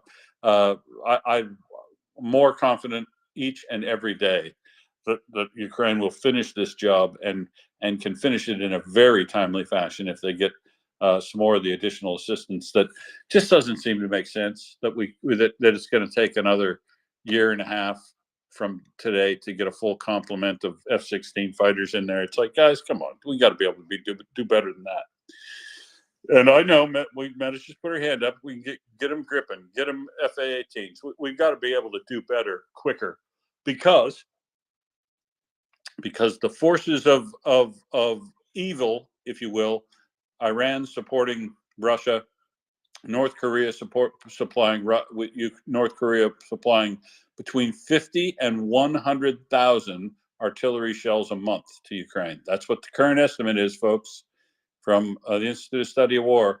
The current estimate is, and we called it exactly correctly. The first shells that we've seen in undeniably North Korean provision are 155 and 122 frag shells, which is exactly what we said they'd been getting, and the estimate is 50 to 100,000 a month they're getting of those, and that started within 2 weeks of Putin asking for them. We've got to be able to do better than that, and I know we can, because we've done it before. The arsenal democracy, that word came up during the Second World War to describe the manufacturing capacity of the United States. Well, the manufacturing capacity of the United States, it won't surprise you, still exists. And if they just dial it up next year or now, from right now, and quit stuffing around, dial it up now. You know what you need to do? You know what it takes to get it? Get it going now, because there is an urgency in this. Europe, same thing. Get it going now. The stuff that you need to do. Bullets for everything, every month. Got to have it. Got to have it, and got to have it right now, because Russia's getting theirs. And if Russia gets 50 to 100,000 additional shells from North Korea, all the work that's gone in to this counter battery excellence, and the real possibility now that Ukraine is close to artillery parity, between 7,000 and 9,000 shells a day to be able to fire. To think that they got to nearly artillery parity, and we would piss all that away by letting Russia get a double amount of the shells that it can produce in a month in there, and offset that again. Cannot let that sort of thing happen. Absolutely cannot. Which means we need to make sure that they have 300-kilometer ATACMS in both variants, so that when those trains get anywhere near between Taganrog and Rostov-on-Don, ba-boom! They need to go, those North Korean trains. And hopefully they're North Korean cars that they got on loan, so they have to pay them for the cars when they're blown up too. We really need to see interdiction of Russia's supply and further cranking up the supply of our own. During the Second World War, the manufacturing capacities of the liberal democracies, the liberal democracies with their free market economies and their capability to ramp up production, is what won that war. Nobody will argue with that. Soviet Union wouldn't argue with it. Britain wouldn't argue with it. America couldn't argue with it. That is the fact of the matter. That's how that went. We out manufactured and out free market economy, ran the economic systems to the point where the bad people can't keep up. It's also the way the Cold War was won, by the way. The Soviet Union was broken because it was broke. It was broken because it threw these 10-year, 5-year plans to try to produce all these arms and armaments, and they were all fake, and it all went corrupt. But we made them run it. They ran it like a absolute fastest as they possibly could. Had the nuclear arms race, everything. They ran their system as fast and hard as they could, and it broke it and killed it. That's great. The Cold War was great, that all we ever had to do was run the economic engine to smash the Soviet Union. But the key is, now they've invaded their neighbor, and we can't wait around just to let the manufacturing capability win in the end. It will win in the end, but I want Ukraine to win quickly. And the answer is, dial it up a little bit quicker. Let's cut through some of the red tape, and let's get some fighter aircraft into those folks now, and keep the ATACMS coming, the long-range ones, so you can offset their capability to bring in arms and armaments from North Korea, and just make that a wasted exercise on their behalf, because all those 50,000 additional artillery shells to 100,000 a month from Ukraine can kill a lot of people. I'll bet they did a lot of damage and killed some people in Kherson again today. I want to get to a day where Russia doesn't have 20 shells to send into Kherson, because they're too busy trying to keep the angry ants off of them in their own backyard. Anyway, sorry, I got ranty. Meta. No, I like your rants because I agree with you totally. I just wanted to point out some things, is it Tu-34s that are the ones that are carrying all these missiles. Is it So the ones that carry the Tu-34? big missiles are Yeah. the MiG-31s carry the Kinzhals. Su-34s can carry Oh, glide Su-34. machine. Yeah. Yeah, because Su-27, they are parked now in Murmansk, like 1,000 kilometers away. And let me tell you that a Gripen with a Meteor can just take down one of those planes as soon as it takes off from Murmansk, or and so let's get them Gripens. I have to have some random Gripens every day. So, but what I was coming at is, we really are out shelled, so to say, now with the North Korean ones, and the Israeli situation doesn't help because US has to support them, and I really understand that. So we have to cut their supplies so that they don't get those shells to the battleground. And there I call for Olaf Scholting. We need to get rid of that damn bridge, and we need to get rid of all the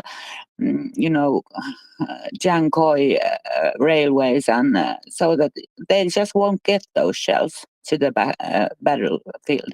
It has to go that way, but of course we will ramp up the production, and unfortunately it's 155 that everyone's using and needing. So it's a bad development, but on the other hand, they have to have something to shoot those shells with.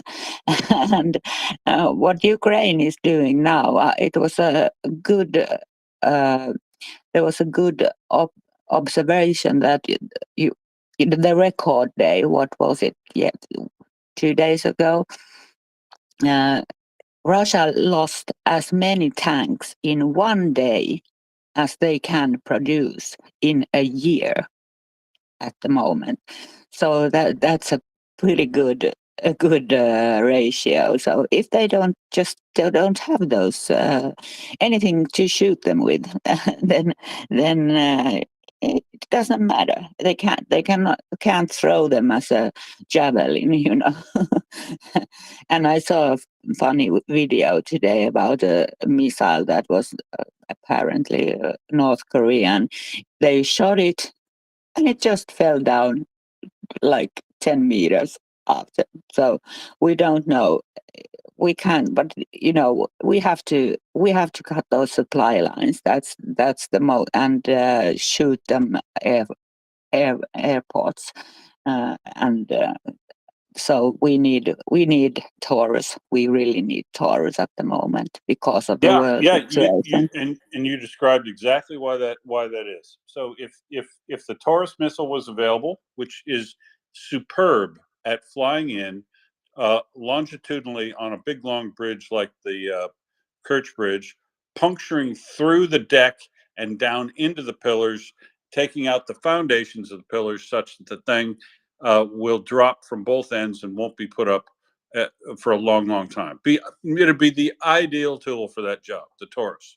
So imagine how are they going to get 100,000 to 50 to 100,000 additional rounds of ammunition for their guns in Russia every month from North Korea if they drop the Kerch Bridge and they have ATACMS of 300-kilometer range, so that when any of those trains get anywhere between Rostov-on-Don and Taganrog, they can smoke Taganrog. They can smoke them, right? And then what are you going to do for ammunition? You're going to put it on LSTs and be bringing it in and out of Berdyansk Harbor. That's what you're going to be doing. It'll drastically slow the rate. And Berdyansk Harbor, as I'll remind you, is in ATACMS range, and they've hit ships there before. So these LSTs we were laughing about, these roll-on, roll-off sort of ferries that we were looking at and going, yeah, nobody uses those anymore. They're kind of crappy. Russia will. Russia will be mourning the loss of 2 of those earlier this year to USVs. And so that's the answer. You hit the bridge, you force them to move by train, you hit the trains in near Rostov-on-Don, and then you start to move them by boats. And guess what? Then the USVs can just get out there and they can, work a whole bunch of more USVs in the Black Sea and in even up into the Sea of Azov, and then you're really done. So the path forward here is quite clear if they get those capabilities, and or they try it with the modified S-200 Barrage and ATACMS, whatever they can do. But they're close. They are close to having all the tools they need.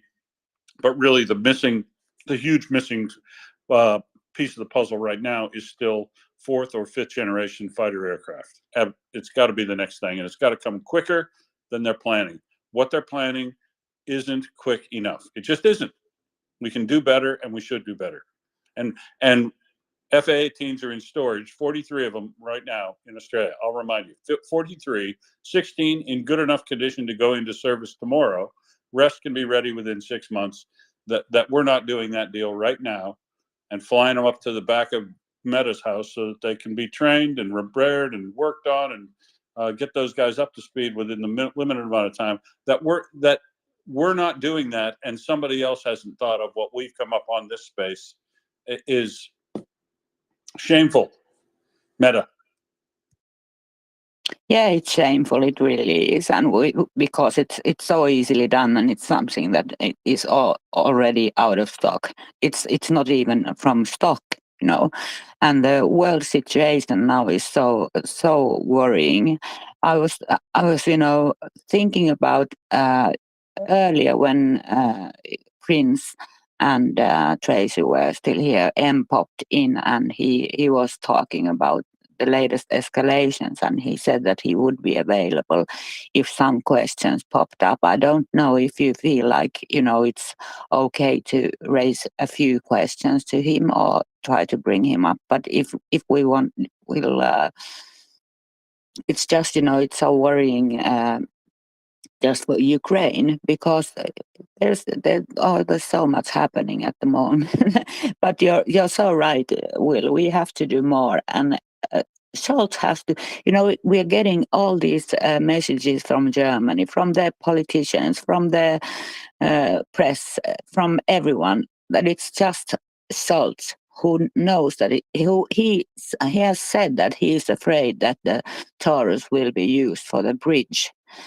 So on whose side is he on, really? That bridge is illegal, and it's vital for Ukraine to take down.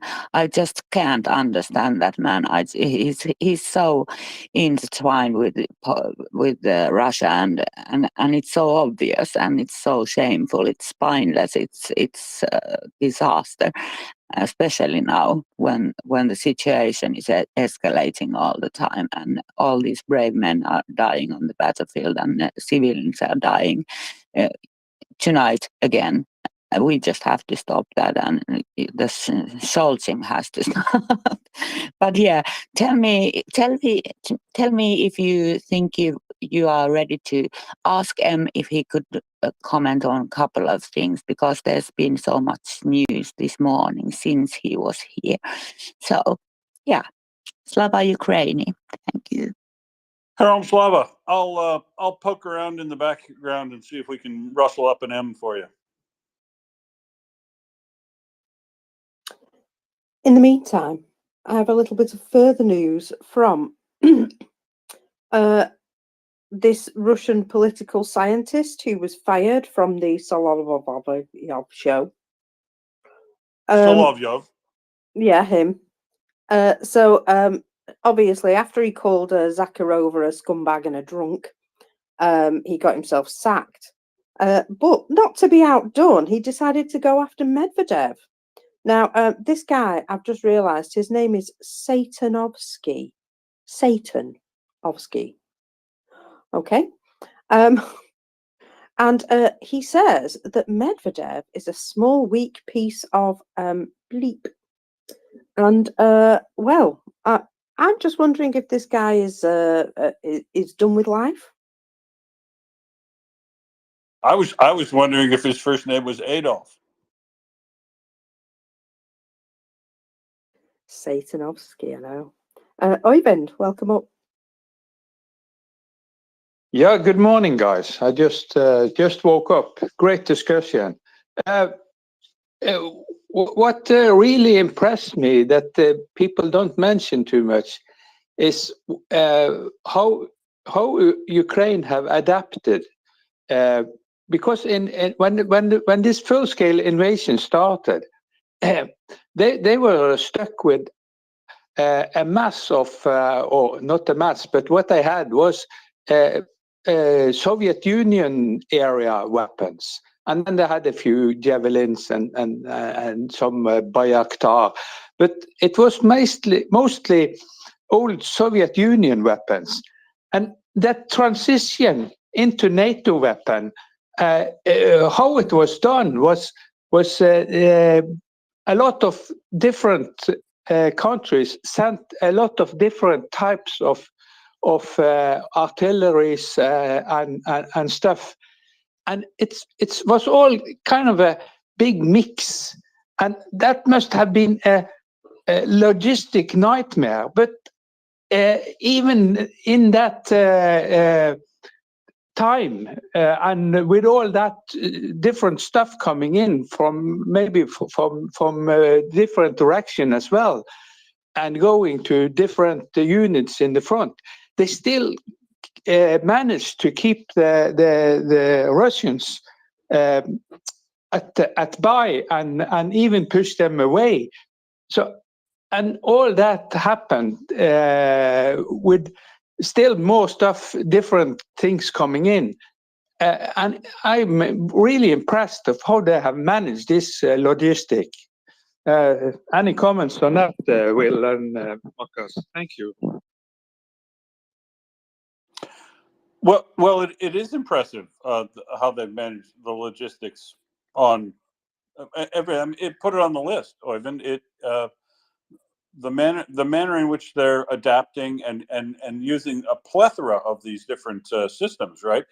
Every place you go across everything, whether it's, and this is why I'm also with Meta in relation to, give them Gripens, get the F-18s and get the F-16s all in there, because the common logic was that they can't manage three systems, right? We got to get them all of one. And all of one, well, we can't get them very fast. F-16s need to come in, whatever. We'll get them. They're still being used or whatever. I think Ukraine has shown an incredible capability to adapt only systems that weren't designed for certain things, logistics to be able to manage multiple different platforms in tanks, armored fighting vehicles, from stuff that is completely foreign. I mean, you could understand maybe that a Challenger might not necessarily be all that much different than a M1A1, say, or some of the systems within the Bradleys or the CV90s or stuff might be kind of complementary, but you got to marry that up with all the old Soviet stuff they're doing. So the logistics management for shells, ammunition, maintenance, spare parts, everything. But look, they've done it with everything. There's nothing that they've been given that they haven't been able to adapt and overcome weaknesses, and sometimes turn weaknesses into strengths. So, yeah, I agree that the Ukraine continues to amaze me in what they can do with what they've got. And the only thing I'm just continuing to be disappointed about is that it does seem that the Western world, including Australia, is treating this like some sort of weird science experiment where we try to figure out whether or not they can win without everything, rather than do what we do in our case, which is get absolutely everything and crush that walnut with the largest sledgehammer you can possibly get a hold of, and then borrow one from your buddy so you have it spare in case your first one breaks. That's my take on it, Oyvind. Back to you, and then to Meta. Yeah, and then they still have a lot of this Russian or Soviet made, or they made their own artillery that use 152. So my question is, who's producing 152 artillery for them? I thought it was Slovakia, but they are now a little bit weak. Or was it Bulgaria? I don't know. Do you know who's producing 152 for Ukraine?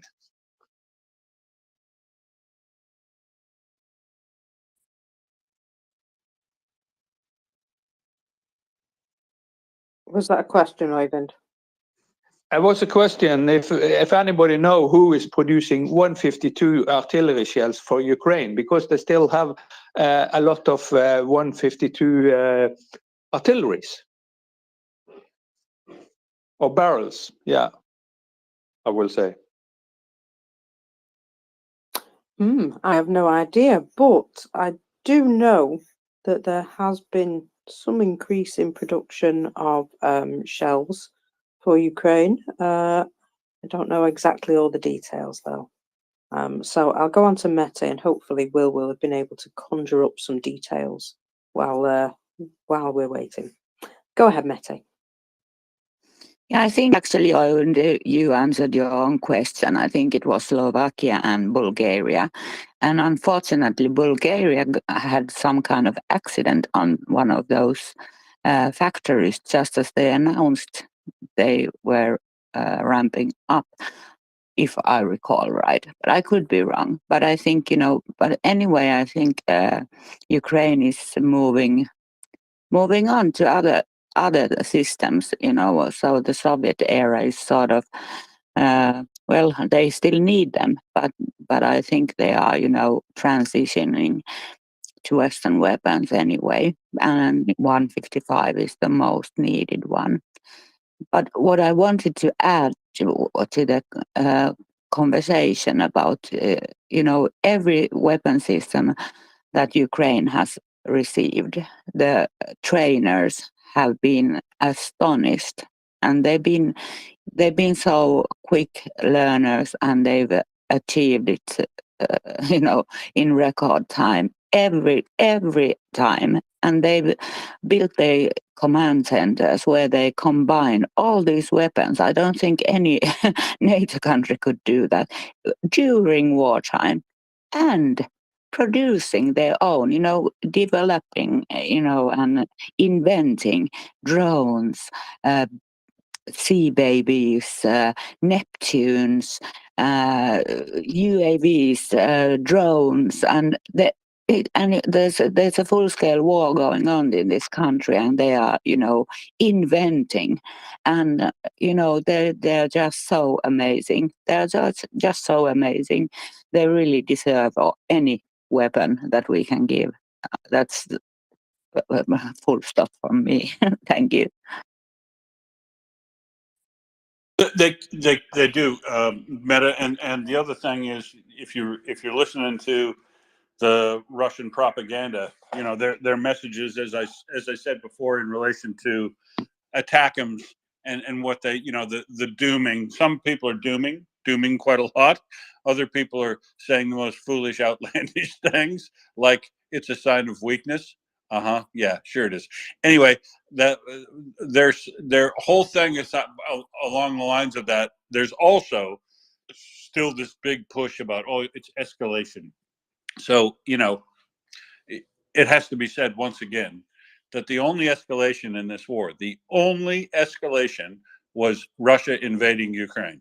After that, any weapon system that Ukraine wants to use to defend itself is completely legal in the international law and rules of war. A country who has under item 51 of the UN Charter has every right to defend itself. National sovereignty is one of the things that's written into the UN Charter, that they have every right to use all means at their disposal to defend themselves. And so any tool given to them, this entire long series of red lines, oh boy, that'll really do it if we get that. And then you give Ukraine anything you want, anytime you want, in any numbers you want, because all of it is completely useful and welcome and totally in line with international law. So ATACMS, they were lamenting when the longer range ones come in, and you see a lot of people trying to downplay the amount of damage that they did on those two heliports. But I will note that the amount of airstrikes and close air support available to Russia today is significantly reduced than it was from yesterday. So who are you going to believe? the Russian propagandist or your lying eyes is, where it's at. So there's no, because this will come up. Oh, that's an escalation. Short-range ballistic missiles like the Iskander that have been used by Russia since day one of the war is all the ATACMS is. It's just a short-range ballistic missile that's not even as long a range as the Iskander. To be honest, it's more accurate, it's better, but technically it's got a shorter range than the Iskander, so it's no escalation. You know what the next one's going to come up? Because you just know this is going to come up. What if somebody like Poland decided to give Ukraine, I don't know, 40 or 50 AH-64 attack helicopters? That they could do. That would be considered an incredible escalation by Russia, but it would be phenomenally useful as close air support when they do advance to have attack helicopters. I'm just saying, but it'd be considered that's just way too far. You know why that would be considered way too far?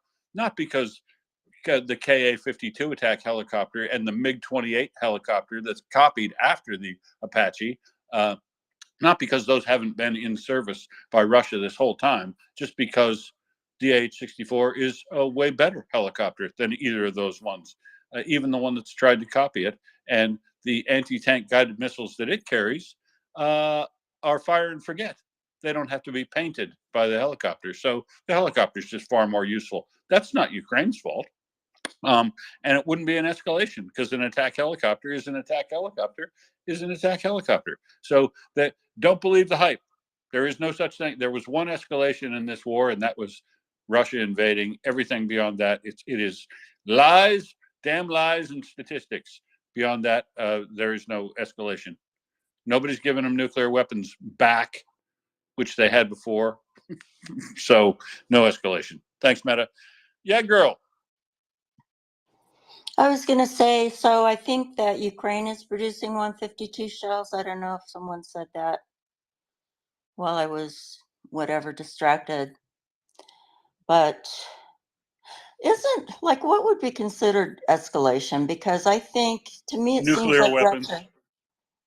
So the things that Russia's done, like blowing the dam and things like that, that's not considered escalation. Well, those are war crimes. Okay. Yeah, sure, that's escalation. And yeah, if let's say Ukraine went and used a whole bunch of ATACMS missiles on Rostov-on-Don, on the city, just the city itself, that would be war crimes on the level that that Russia's doing day by day to all the major cities. But Ukraine isn't doing any war crimes, and so that's the escalation. Ukraine isn't moving into its neighbor's country to a third-party country to attack Russia from. They haven't moved into Belarus. That would be that would be an escalation. But so it seems that there is escalation always on the behalf of Russians when they're not doing well. Yeah, escalation's just baked into those guys.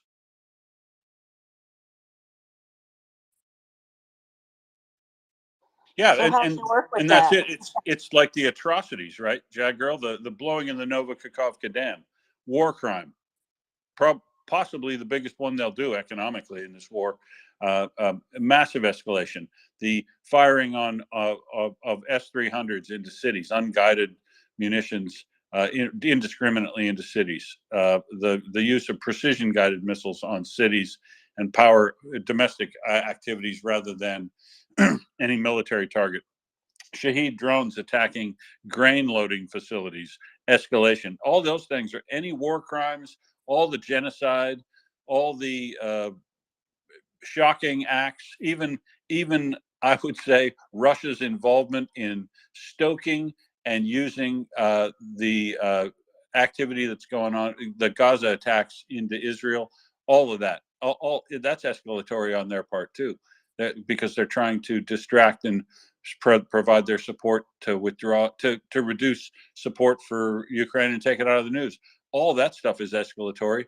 You're right, but Russia always finds ways to escalate when they're losing, but Ukraine hasn't done any escalation at all because it's well within its rights to defend itself in any way it sees fit, and with any tool it can purchase or get loaned or given from its friends. And if Russia calls that an escalation, maybe they just need to get better friends. Go ahead, Jay Girl. I lost track. I can't remember what I was going to say. It's fine. It's good. It's Okay. just, I don't know how is like, you know, we've talked a lot about how they're operating, obviously, Ukraine with a disadvantage in that they're not going to commit the same war crimes. And also, they have to, you know, mostly operate within Ukraine. And they don't have, you know, they didn't start out with what they needed in the beginning. They're still not getting it. So it's, you know, and the delays. So, you know, with Russia escalating, you know, at every turn, all the time. I mean, we keep seeing it.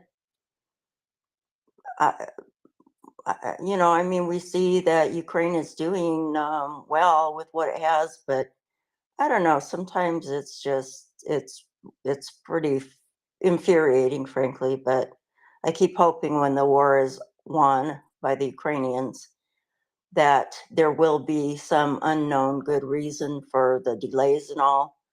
I'm not optimistic, but it's really tragic, as you said. It's being treated as if it's an experiment or something like that, and rather than something that's really serious. And I like Biden's speech, but I thought when they first started this war that he should have tied things together for the public, you know. And so it's like at least a year and a half late, but anyway, it's already there, so it's there now. But I don't know, very frustrating. That's all. Thanks. Yeah, I think as a group, Jagger, we have shared that frustration for a long time, and well, I'm very hopeful that we're getting to a point where the Ukrainian armed forces are just getting stronger and stronger, while the Russians are just getting weaker and weaker. I do kind of feel as though, in a way, that there may have been a management of aid, shall we say, in order to ensure that as much of the Russian armed forces were taken out as possible. Maybe. And that may have caused some of the frustration, but I know there's been a lot of hurdles to get over as well. So I can't say that that was actually a plan, but in the back of my mind, I just wonder. Sometimes, you know, if there's a bigger plan, and that bigger plan is to make Russia just incapable of doing this ever again. Jacko? I remember thinking that over a year ago when I heard, I think it was Siersky, they had won a battle, I think somewhere in the southeast, not a bigger battle, but a good one. And he said, you know, I feel that they're giving us enough to stay afloat, but not enough to win. And then I think my first reaction was, I think my stomach dropped or something at the thought. And I thought about it for a while, whether that would be a valid maneuver to do that. And then, you know, in my head, I decided that I did not approve, even if it was good overall. But I don't know. I just, yeah, I mean, I thought about that a long time ago based on what the general had said. So, yeah.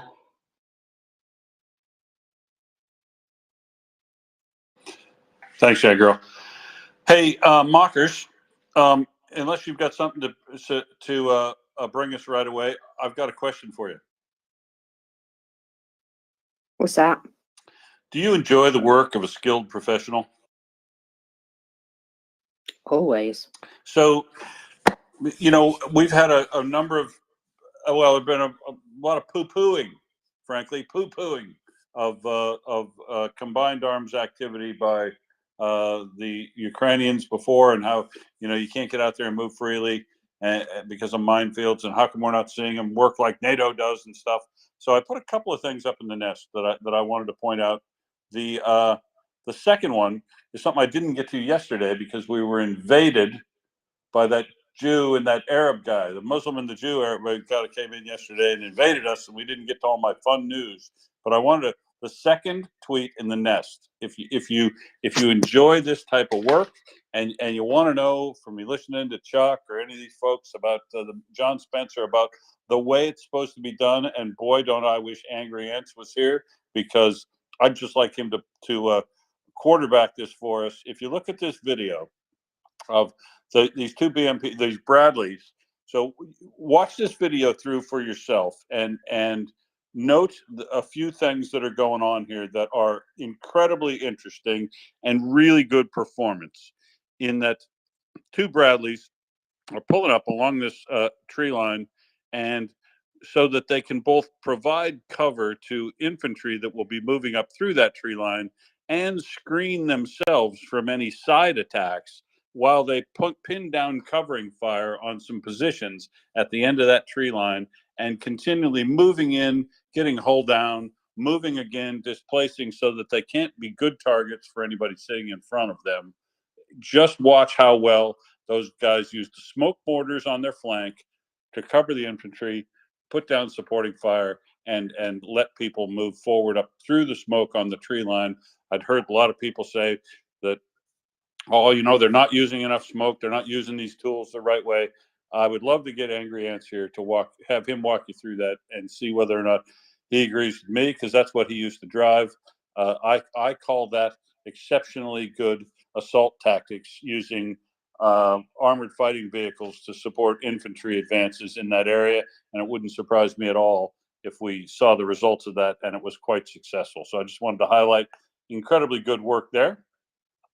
And then there's another one. Oh, wait, there's more. Well, I need to add Okay. that I haven't seen in that video them running over their own soldiers. No. But we have seen Russia do that. No, yeah, it's another thing I haven't seen them do in that situation is, running over their own soldiers, which is, and it isn't just one time. We've seen that multiple times, Knockers. Multiple times we've seen this from the Russian side, where they jump troops off and then they spin the BMP around and drive over them. And those guys yesterday that you saw, that one where he literally run over 3 of his own guys or knocked them off their feet turning. That's the VDV. That's the 76th VDV. That's a regiment of them. That's supposed to be the best of the best. The high quality troops right there, because you get extra points for driving down the high quality troops. Now, I have another bit of excellence to show you in another one of these tweets up above, but we're going to go to Joanna first, because she's probably got something important to tell us first. Thank you. No, actually, I wanted to comment on the previous subject that you had about escalation.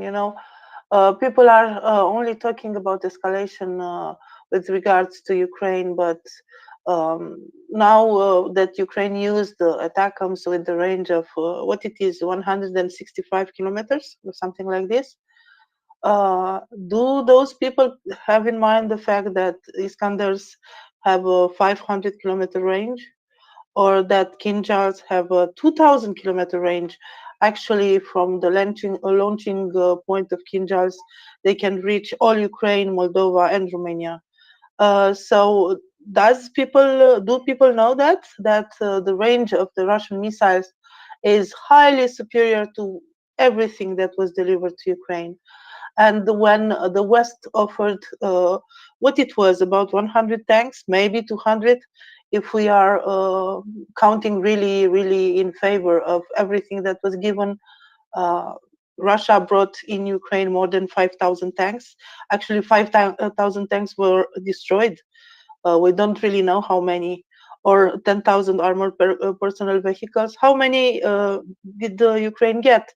200, 300? Well, 10,000. 10,000 armored personnel vehicles. And about the flights, the jets We are thinking to give Ukraine maybe 60 or 70 modern jets. They already received some MiGs and older Russian planes that were probably used for the parts. Well, Russia came in with more than 300 planes. Actually, 300 were shut down. We know that Russia has many more than that. So this talk about escalation is highly one-sided, isn't it?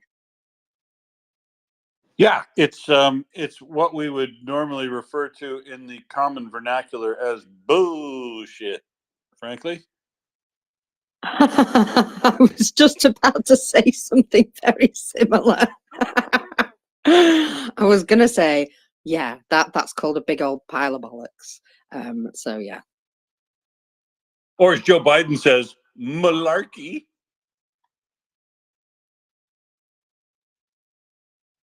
Yeah, if you think Joe Biden's corny, every time he says malarkey, just substitute bullshit. Hello, Think Ethical. How are you, sir? Good morning, fine. Good morning to you and to mockers. I really do appreciate the space. I have one question you might know a little bit about. On October the 18th, there was a suspension of the sanctions against Iranian importation or exportation of missiles and nuclear matter. Do you have any knowledge of that? So yeah, the scenario. You're right. Those sanctions expired and they weren't renewed. So technically, from that day, Ukraine can begin re-exporting that stuff without being subject to sanction. So I'm imagining, and this is what Russia was talking to them about before. So I forget the name of the missiles that were covered by this from Ukraine, but they'd be running out of Iskanders and stuff too. So I'm relatively certain that Russia is, they're loading trains right now in Iran for Russia with additional short-range ballistic missile capability that I don't know for sure, but I suspect Russia is also running low on those. So this is another thing, Thank Ethical, that they have to interdict these things.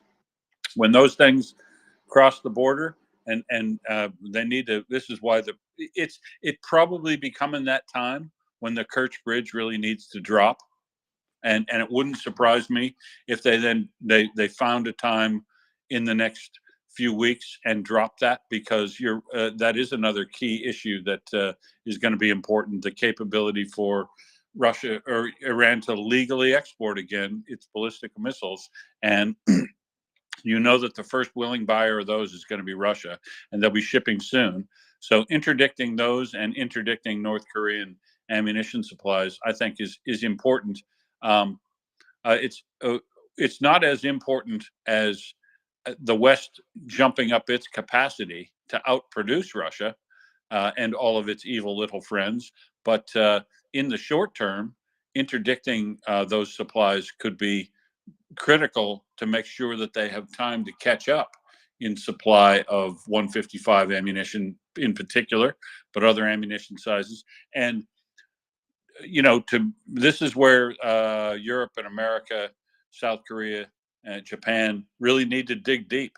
They need to dig deep and ask themselves a serious question about how much 155 ammunition do we actually need to hold for ourselves in relation to what are realistically going to be the battles we're going to could get into in the near term, so that we can cover this gap until we can get our production up and running as fast as possible. And anybody who tries to stand in the way of it, I'm looking right at you, Erdogan, or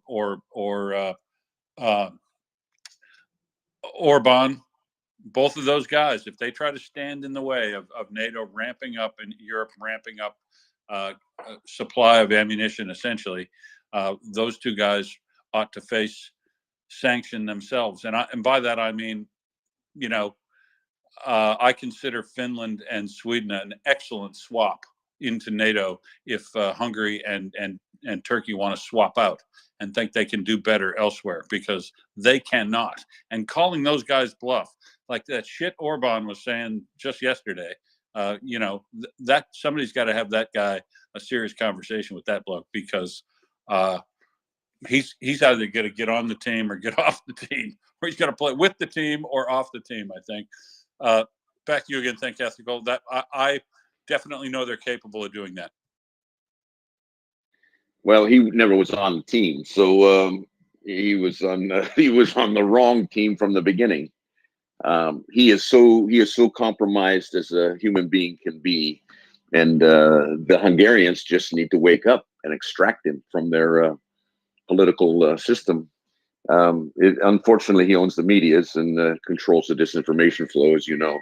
But back to the question about the lapse. Was it the Western world, the international community just fall asleep and let the sanctions just lapse without there was no way, there was absolutely no way Russia and probably China was going to support.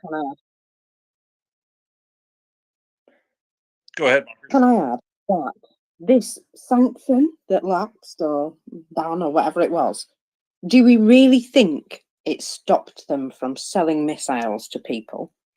Did anybody really pay attention to it? Because I do believe that Iranian missiles have been discovered, believe it or not, in the Gaza Strip.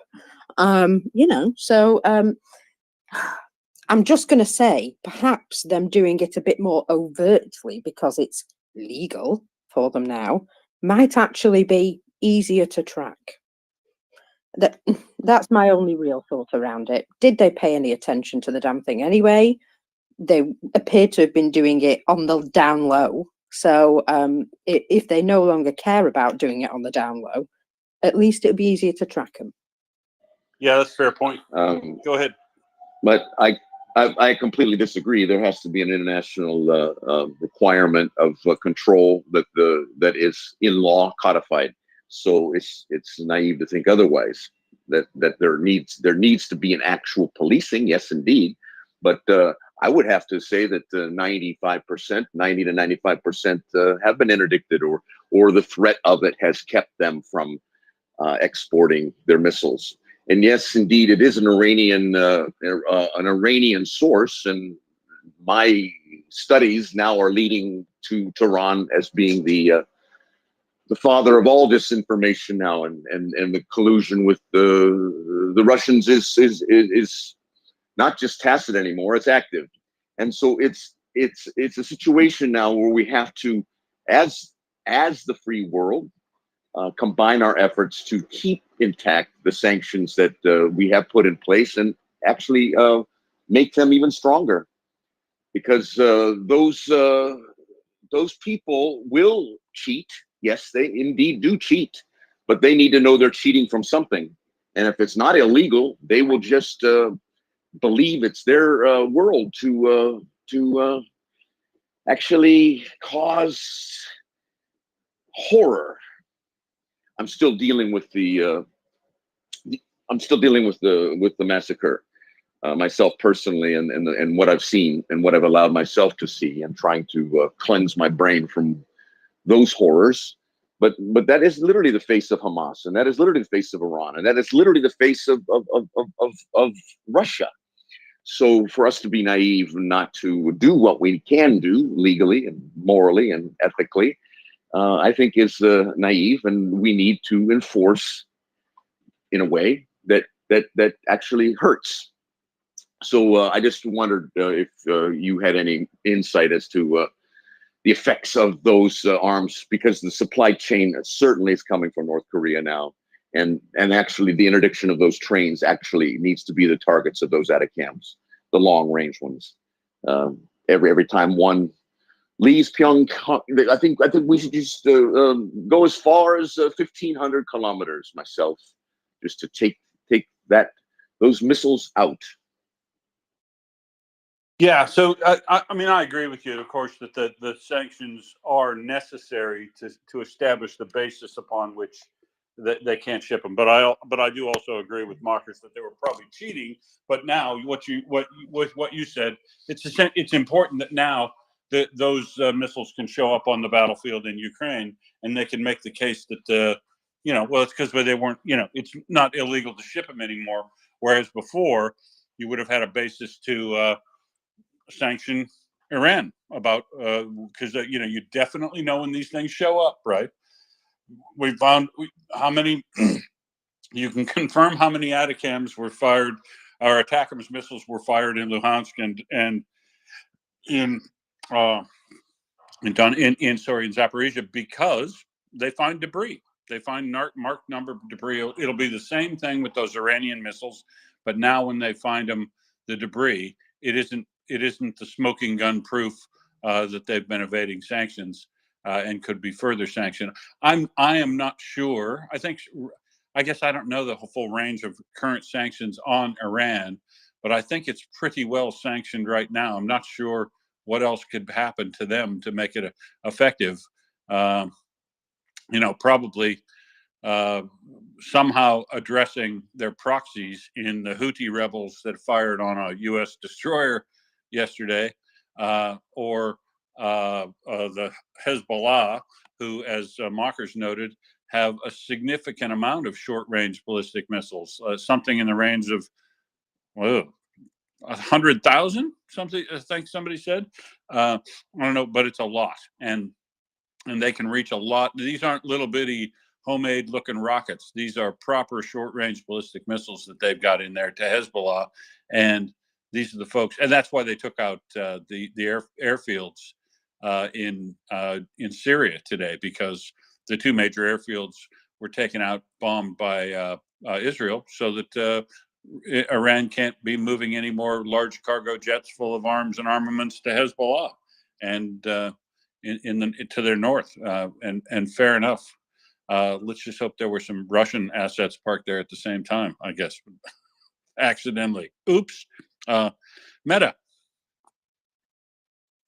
Yeah, I think about the sanctions, of course, the bit I'm most worried about is that is it free of charge to sell any components to Iran now, any microchips, anything that they need for these missiles from anyone.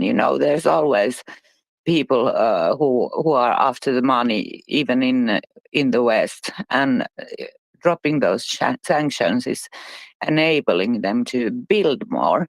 The sales have been so obvious, you can always tell, but it's the production that should be stopped, and those sanctions should be absolutely brought back somehow. Thanks, that's my thought.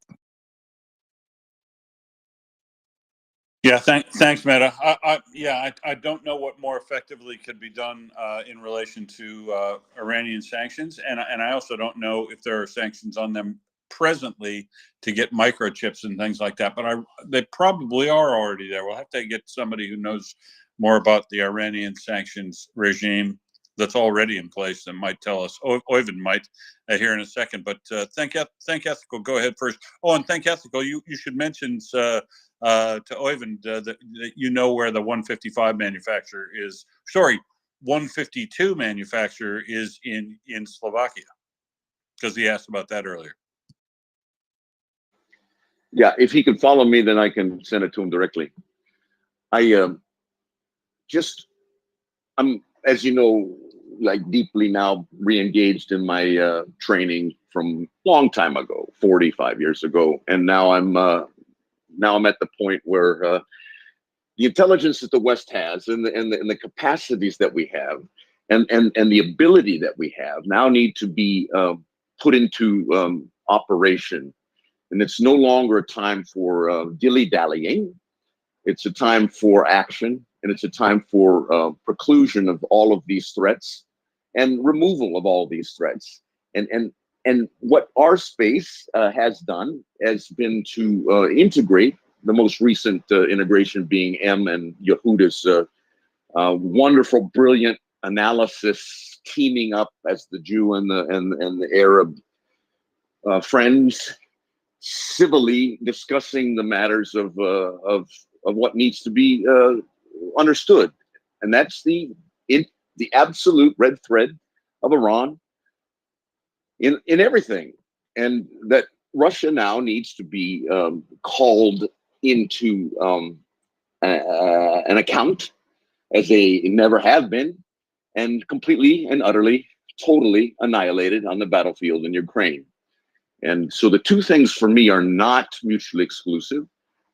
I understand Israel's need for extracting Hamas, but I also simultaneously understand the Palestinian people are not Hamas, so we need to apply humanitarian measures on their behalf and allow for them to exit.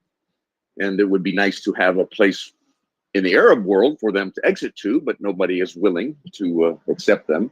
So we also have to keep the laundering of humanitarian funds from occurring, which has been the source of their funding for all of their military, all of the NGOs who have given all the millions, and all the governments and the United Nations program, which has just turned into actually a barter system for munitions. Here, take these poor Palestinian people's food and clothing for 50 cents on the dollar. Just give us weapons. Hamas has done this for the last 20 years.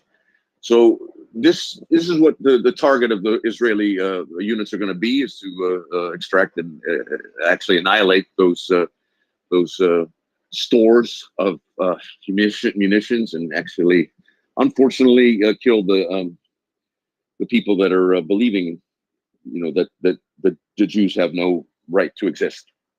So that's a real genocide. Ukrainians are in a real genocide. So where do we draw the line? We don't. We have to apply ourselves to both in a way that is effectual and effective, and the West has to be unified, and we need to understand the source of this is Iran. And it's not Iran, it's the Islamic fundamentalists. The Iranian people are beautiful, the Persian people are absolutely wonderful. So we need to liberate Iran in the course of this. So there's three places that would win if we would just grab our blank and be the change that we have the capacity to be. So I don't know what's going to happen in Iran, and I know that there are a significant portion of the people who are willing to essentially rise up sort of right now and would like a change of government. I don't know what's going to happen there. I don't think anything needs to happen as far as overthrow of Iran until Iran decides to do what it's going to do with itself. But I do agree with you, Think Ethical, that we need to be done as a world in trying to coax people along with enticements into our systems and integration into our systems in a hope that they drop the worst of their behavior, in the hope that Hamas will drop its denial of the right for Israel to exist and the desire to exterminate all Jews worldwide from their manifesto. No negotiation with those guys should ever have started. And they started those negotiations, tried to draw them in good faith, in a hope that they'd drop that, and they never have. And we see where that's led.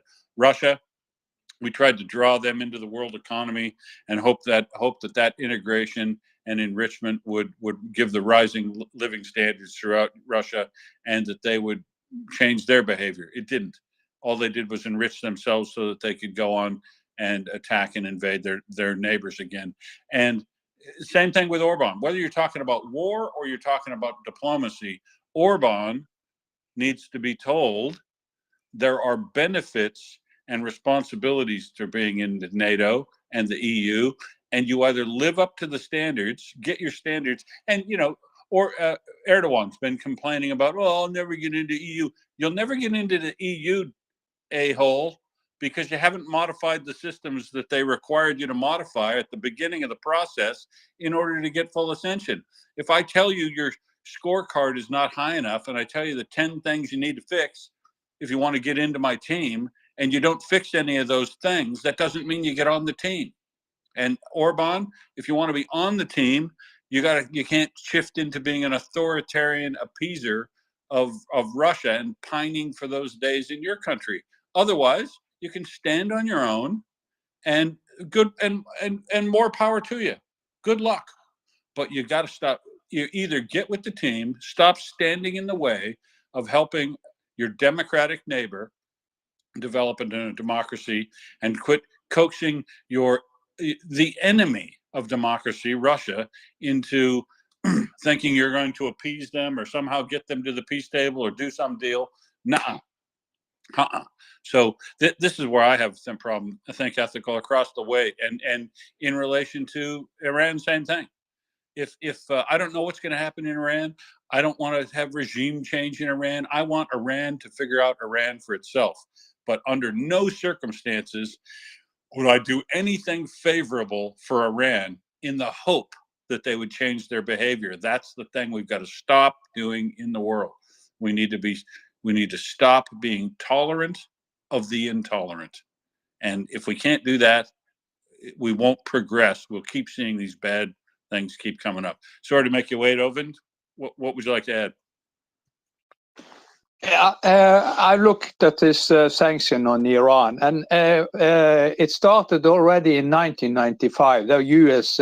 sanctioned them in missile industry, Islamic Revolution Guard, nuclear industry, energy, petroleum, banking, Central Bank of Iran, shipping, international trade, insurance, and then the EU follow up to doing the same from 2007, and the UN has also sanctioned them from 2006, but that was lifted in 2016, and it was that was all related to the Iranian nuclear program, and they had come a deal. And the problem with Iran is that they have lived so long under sanction that they have found way around it somehow.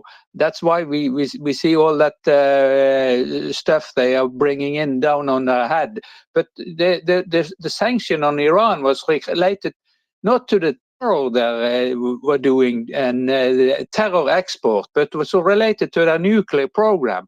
So I think the whole thing have to be renewed.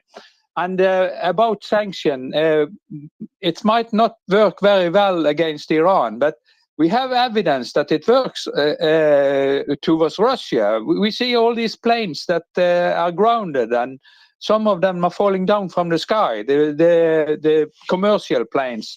And we know that Russia's logistic is very much related to the railway. And if they don't get high quality bearings for the rail cars, it gonna stop at some time, or they can replace them with cheaper steel, but it will not last very long. And yeah, the sanction against Russia, even if in total economy there are a lot of holes in that sanction that they come around, but the specific type of equipment that they need, when that is sanctioned, it will hurt the arms industry very much, and the logistic as well. We see that with the air traffic. Thank you very much. Thanks, Oyvind. And yeah, I Think Ethical mentioned before. Yeah, if you follow Think Ethical, he can pass you a link to the Slovakian manufacturer of 152 ammunition that you'd asked about way earlier in the conversation. Because yeah, there's a Slovakian company that makes quite a lot of it, apparently. So, mockers, the other thing in the nest that I wanted to point out, the other day of excellent performance is after the item on the Bradleys using smoke. There's a very excellent example of artillery, precise artillery shooting, because the interesting thing to note about that, I think this is, it's cut together. They show a Paladin firing, or maybe it's an S90, I think, 155 self-propelled artillery firing from a location. I'm not sure. It's cut together, so that may may not be the actual gun that shot that actual shell that took out that actual armored personnel carrier. But I'll do note that BMP was taken out, and there's no other smoke or any dust around that before it happened. So this is what we've heard about from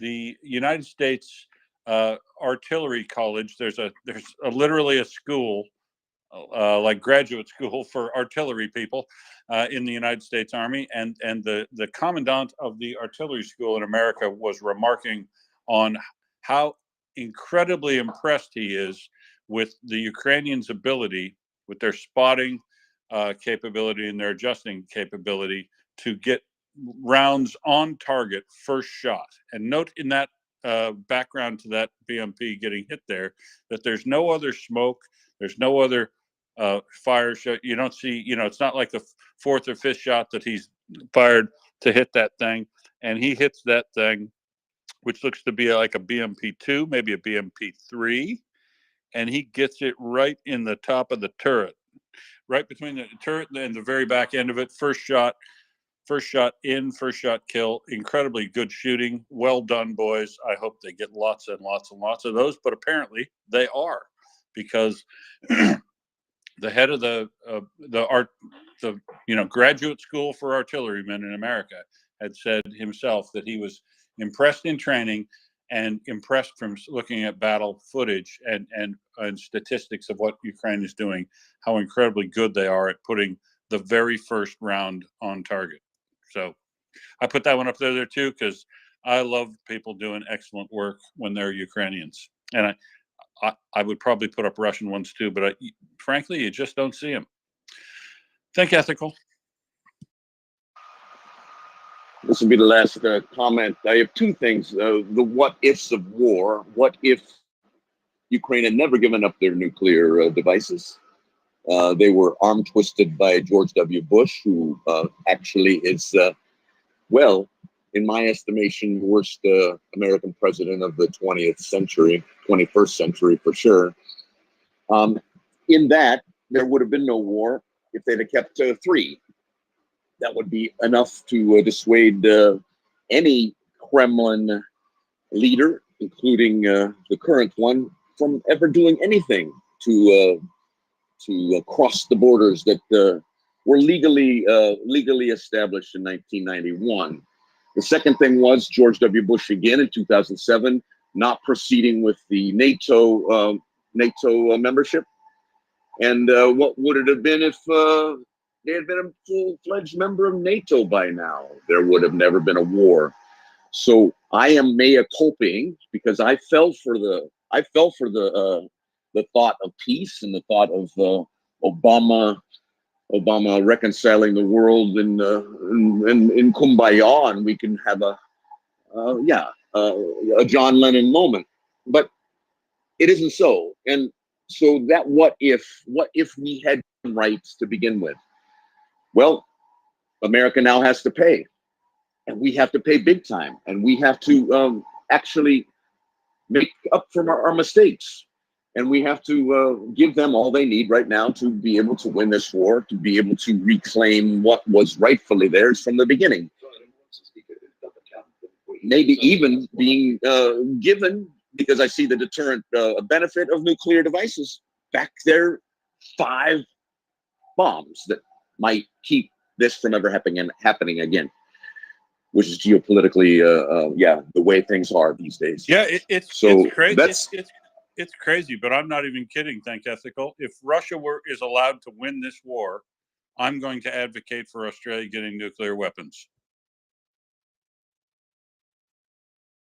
I mean, it honestly, if Russia is allowed to win this war, I don't see how any country, any liberal democracy in the world is safe unless it has its own independently usable stockpile of nuclear weapons. It'll put us right back. If we can't accept that you're not allowed to invade your neighbor, if you have nuclear weapons, you're allowed to invade any of your neighbors and get away with it. It's time every liberal democracy had nuclear weapons. This, we set up this the way the world works so that we could avoid all having nuclear weapons and avoid potential incidents and accidents in relation to those, and just avoid the waste of having to have these things that you never intend to use. But if they can be used coercively, if Russia can be allowed to break the nuclear non-proliferation treaty and threaten the use of nuclear weapons to get its way in the world, the entire world order in relation to nuclear detente falls apart, in my opinion, and we all have to have them.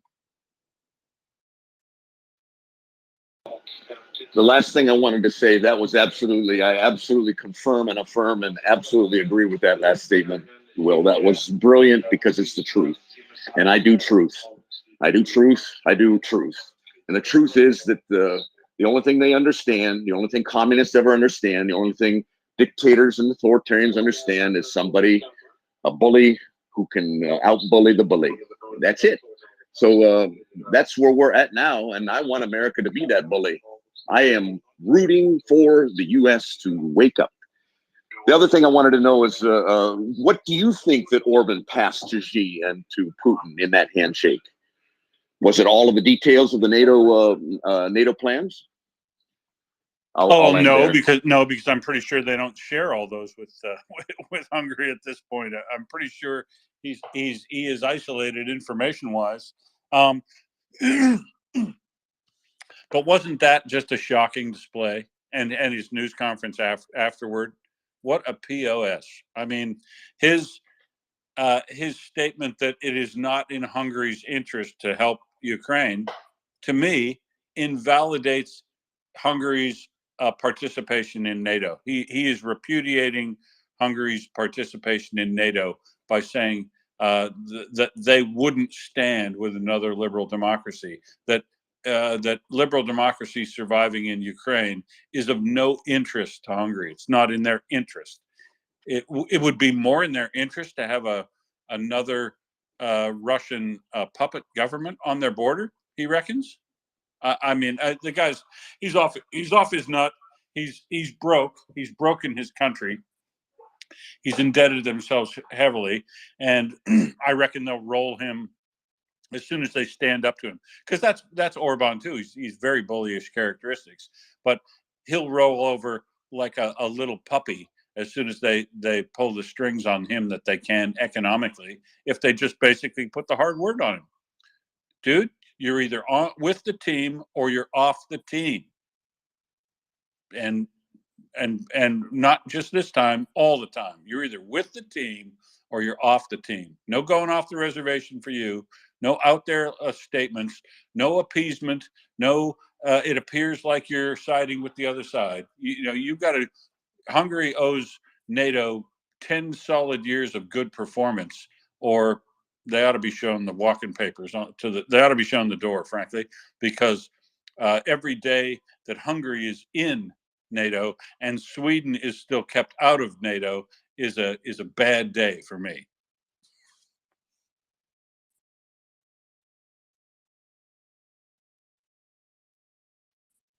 So, Will, I'm seeing that there is in occupied Crimea a military base, possibly on fire. Now it's near Gvardeskoy in occupied Crimea. It is noted that a military air base is very close to this particular settlement. So I don't know, it might be time to break out some marshmallows. You never know. I am just scrolling my map as we speak.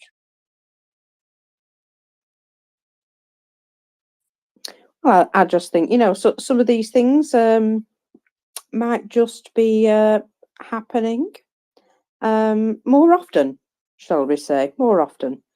There was also something else that I spotted, and bear with me a minute because I have to remind myself of what it is because my brain's like frozen. Oh yeah.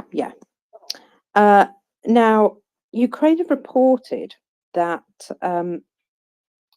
Russia have some new drones, and well, Russia have some new drones, The Russians are making an unspecified type of new UAV with engines they have bought on AliExpress. Now, I remember seeing one of these UAVs, and you'll know what I mean when I say this next bit. This comes from Yuri Ignat, and he says, it is not the first time when this kind of plane is fashioned from, as they say, sticks, and launched in the direction of our country. Now, do you recall seeing a couple of UAVs made out of bits of cabinets and things like that? No, I've seen some out of cardboard, though. Yeah, they don't fly as well as the cardboard ones, unfortunately, for the Russians. But I have actually seen a number of these UAVs, which are just basically, bits of wood fashioned together into like an aircraft shape, and they stick a little engine on it and maybe a camera, or try and fashion some sort of bomb to attach to it. They don't do very well usually, and that's why we've seen pictures of them like crashed. So I'm just going to say that sorry, were they the second army in the world, and they're now building UAVs out of sticks? The sticks and stones sort of situation. We said at some point they'll regress so far back they'll be hitting each other with sticks. And well, I'm just going to say there's evidence of that. I found out. What's it? Gvardskaya. I found out what is at Gvardiski. I'm going to post you a picture in a second, Mockers. I'll show you what precisely is there. Excellent stuff. And in the meantime, good morning, Genesis Man. Morning, Mockers. Will, stop teasing her. Post the picture so we can all see it. And I'm really hoping it's another visit of Attack'ems. Let's put it that way. Couple of good talking points this morning, peeps. Really enjoying it. Just want to put my 2 penny thing on what happens after we beat this shit out of the Russians. We've got to turn Ukraine into a Hungary 2.0, Poland 2.0, because those boys are itching for a fight. And park a HIMARS every 20 meters down the what's it with Russia, so they never ever even think about picking a rifle up again against them, the wonderful Ukrainian people. Jesus H. Christ, I'm pissed off with them. Anyway, come on, Will, spill the beans. What's there? Wait for it. Patience. Now you know I don't you're do being patience. Sorry, you know I don't do patience, Will, you sod. Say hello to the puppy for me. And while you're waiting, you could look at a nice video from Special Herson Cat that I've just popped in the nest of the consequences of the attack and strike on the Russian base at Luhansk. Now, this was the one that we didn't initially get a lot of information about, but I think you can see that their runway has several holes in. Not big holes, but they don't need to be big. It's what happened on the ground is more important. And well, you can see it looks as though quite a lot of the vehicles have been taken away, but some of them are still standing around. And I'm going to say the reason that they're still standing around is because they probably haven't been able to move them yet.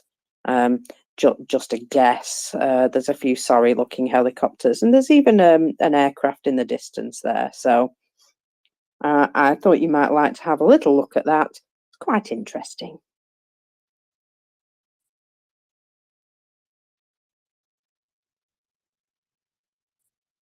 So, Will, what's there? Come on.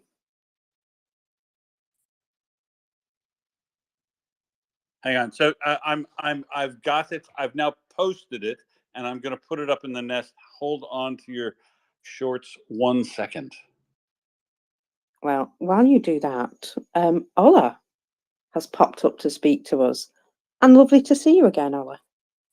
Lovely to see you too, Marcus, and it's totally good and always amazing listening to you.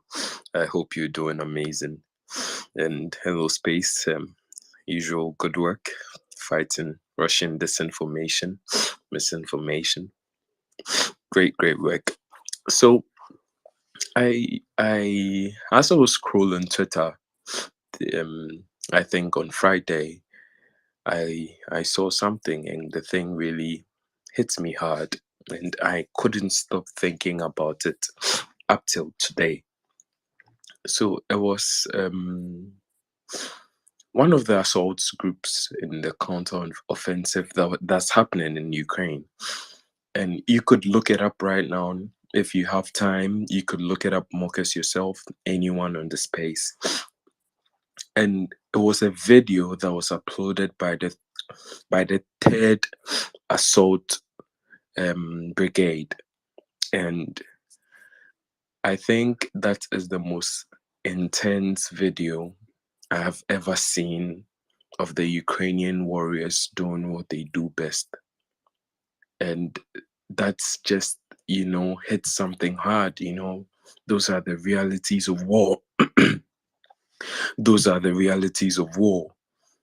As all the warriors get into battle right there and there, all of them have GoPros on, and even some of them, sacrifice themselves heroically, like as heroes. Sorry, I get, because it was something. You could look at the video that they posted on their YouTube channel 6 days ago exactly, and I've forgotten the direction on which they were going, but it was so intense. And if you want to know what the Ukrainian warriors are going through every day in these trenches, they shout out to the Russians, the orcs in the video, surrender, just surrender. You would have your life. You would have a life to live. And they don't want to do it. And the Ukrainians go at it professionally. And it's something. And I don't think all of this would have been achieved without Western support. So it is something. And what was even beautiful about the video was one of the defenders was wearing the British uniform. You see, the British have this kind of uniform where they have their patch on it, and they were all at it. And if you want to know what the Ukrainians go through every day, fighting for their land, for their sovereignty, I think you should watch that. It is something. It is really something. Thank you, Marcus. Thank you, Ola. And yes, you're absolutely right. From our high up view, we don't really understand entirely the intensity of the fighting on the ground until we see it from those GoPro pictures. And I think it's good to understand that. It really is. Genesis Man, please go ahead. Thank you, Marcus. Just seen the pic from Will. Thanks for sharing. Now, I would call that a target-rich environment. Would you not? I hope it's been visited by attackers. That's all I can say. Yeah, I see. I see 10 SU in that photograph. I see 10. Excuse me, 10 SU-24 swing wing aircraft, and I see 1, 2, 3, 4, 5, 7 SU-25s there, and further north on the flight line to the north and east of there, slightly the other taxiway, I see another 1, 2, 3, 4 SU-25s up there. So this is their ground attack close air support aircraft, and this would absolutely be a good thing to go. I thought these planes were all parked up at Oktyabrsky, but they're not. There's a whole bunch parked here. Nova Ivanivka is the other place that they've hit before, but they've got them pretty well dispersed. And I had thought they were using Nova Ivanivka, but this airbase here has a significant number of those jets, and those jets specifically.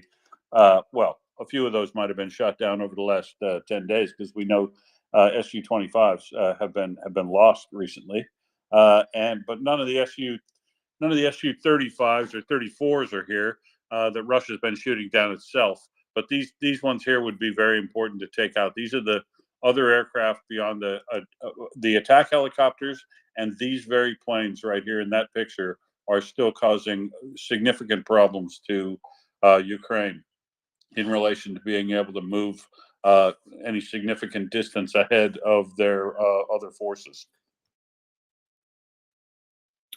I've got to add, Will, you know how I like to keep an eye on what Atesh doing?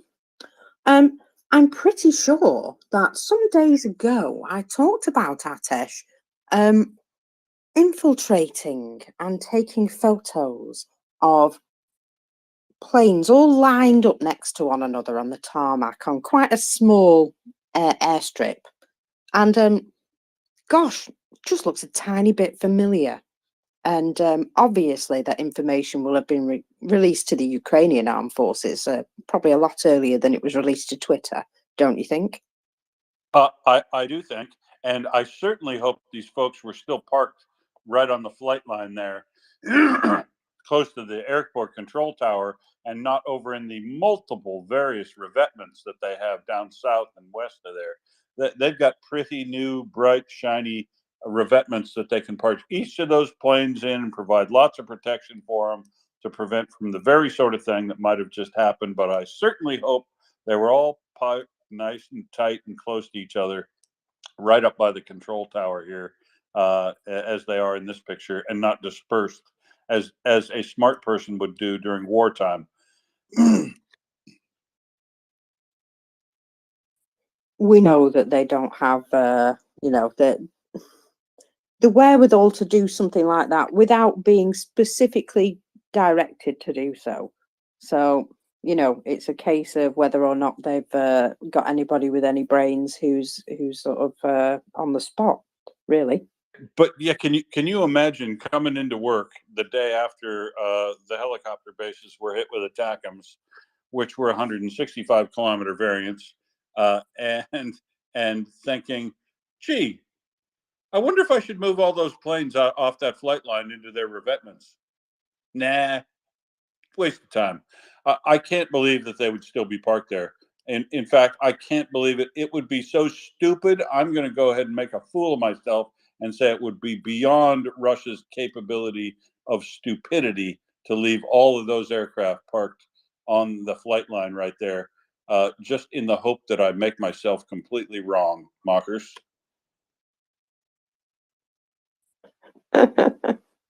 Well, we'll have to see what's happened there. I mean, it may be minor, but you know how they're going on about partisans. It could always be partisan action, little fire. You know how their firefighters react to things. Just wondering.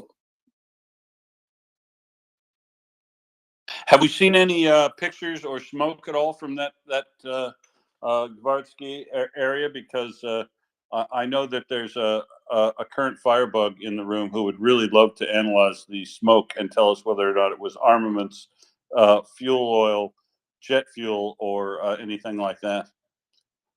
Small canvas buildings. There is some smoke rising. Let me just get back to the person I saw it from. Yeah, there is smoke rising. Not particularly thick or black, I must say. But I'll just pop it into the nest for you. So you can see what I mean. It doesn't look massive, major, or anything like that, I'll be honest. But, you know, small fires turn into big fires sometimes, especially in Russian territory, or Russian occupied territory, sorry. So, you know, I'm just wondering if that might become a problem for them. You never know. And, you know, they have all these grass fires in Crimea at the moment. So I'm going to assume they're going to call it a grass fire. It's usually the excuse, isn't it? Genesis Man, go ahead.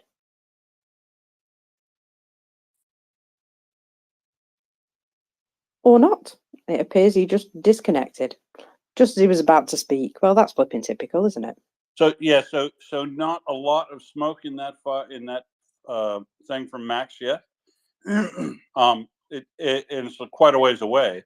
Looks like it might be a little black in that at source, or it's dispersing a lot, or but it's got a lot of gray in it too. Kind of a long ways away. Not much smoke evolving out of all that as yet. That they could almost claim for real that one was a good grass fire, except it looks like it's got a little hydrocarbon in it. So I'm not sure. I would believe a grass fire, but it doesn't look big enough to be a bunch of airplanes burning. But who knows? Maybe they just hit them lightly, and emergency response will be as slow as we have seen it is, and maybe it'll start burning a little bit more vigorously, shall we say, in the near future. I've also just popped something else in the nest, which will turn up eventually, I'm sure. But there is a second appearance of mysterious smoke in Crimea today. Well, I'm like the post says, we don't think they're electing a new pope, but there is an awful lot of white smoke in Balaclava. Now, this could be one of their smoke machines. You know how they seem to fire off smoke, and I'm just wondering if that's what they're doing in that particular area. It doesn't look dense enough. So smoke, evolving smoke from white phosphorus or whatever, looks like when those Bradleys are using it. The smoke mortars really produces a dense, thick smoke, or the smoke generators that they had on the Crimea Bridge a few weeks ago, when it looked like we're trying to protect this. This smoke just looks like incidental smoke from an accidental fire or something else, but not really big yet. But whatever, at least they're having to respond to something down there. Genesis Man, what do you think? Yeah, sorry about that, peeps. I don't know what happened. Trying to come up but couldn't. So what I noticed, Mockers Will, was that there's separate areas of smoke. So I think we might be onto a good thing here, because you may have hit it but not caused a complete fire. But it's either that, or like Will says, they missed it and hit the runway, and you got hit the side of the runway, and you got a grass fire going on. But yeah, one to watch, I think. Yeah, and this is the key point, right? There are two areas of smoke evolving from that in the distance there. It'd be nice if it was closer, and if he was stationary so we could see that. But I agree, there are two sources of that smoke on the ground, and it isn't particularly black hydrocarbon, and it doesn't look like there's enough of it to really be a fire. But remember, when those ATACMS with the DPICM hit in them, those little M57 bomblets, they do what you've seen they do to those helicopters before. And if they're not parking these planes full of armaments, and they're not parking these planes, if they have dispersed them some, those attackers will land, do all their damage, and just pepper those things with holes.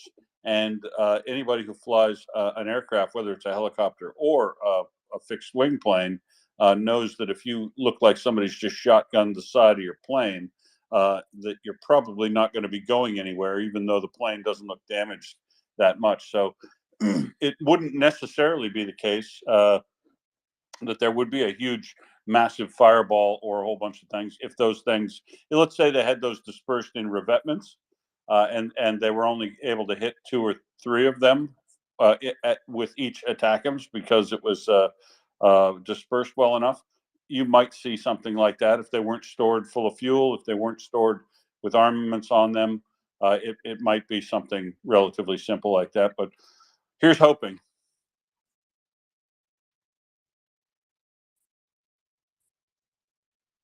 Well, either way, there's smoke rising, so I'll keep an eye on it and see if I can find out what more's happening. Now, we have to speak about what has happened in Kherson over the last night. So this won't be on your local news, I imagine, but there was an attack last night on a postal delivery centre in Kharkiv. 6 people have died at the Novopost building and 14 have been injured, 2 of whom are currently fighting for their lives. From the fragments already discovered, it's almost certain that these were 2 S-300 missiles that were used to hit the building.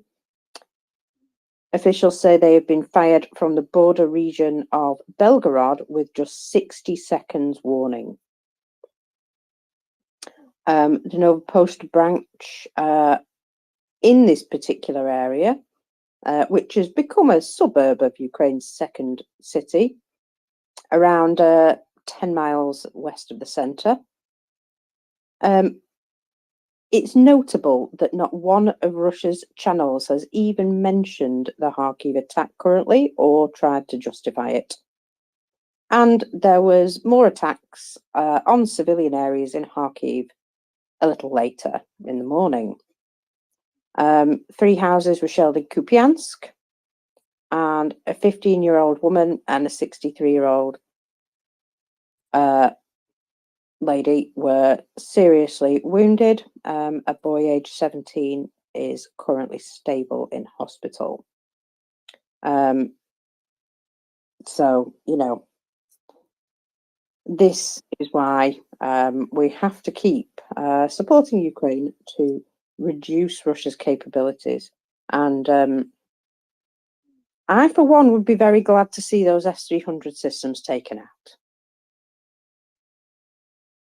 Yeah, I agree. I mean, it's when you're talking about war crimes, it is just the worst of behavior. Almost the crassness of using a surface-to-air defense missile in land attack mode that is by definition incapable of being targeted accurately and firing it into built-up civilian areas specifically just to do whatever damage you can is, well, it is a war crime, and Russia does this every day. The the UN report that's just been drafted, that's come out on war crimes, you know, we become numb to it.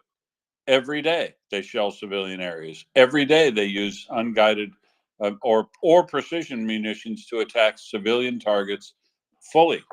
Shaheeds attacking grain terminals. There is no justification for any of that from a military perspective, and each and every instance is a war crime.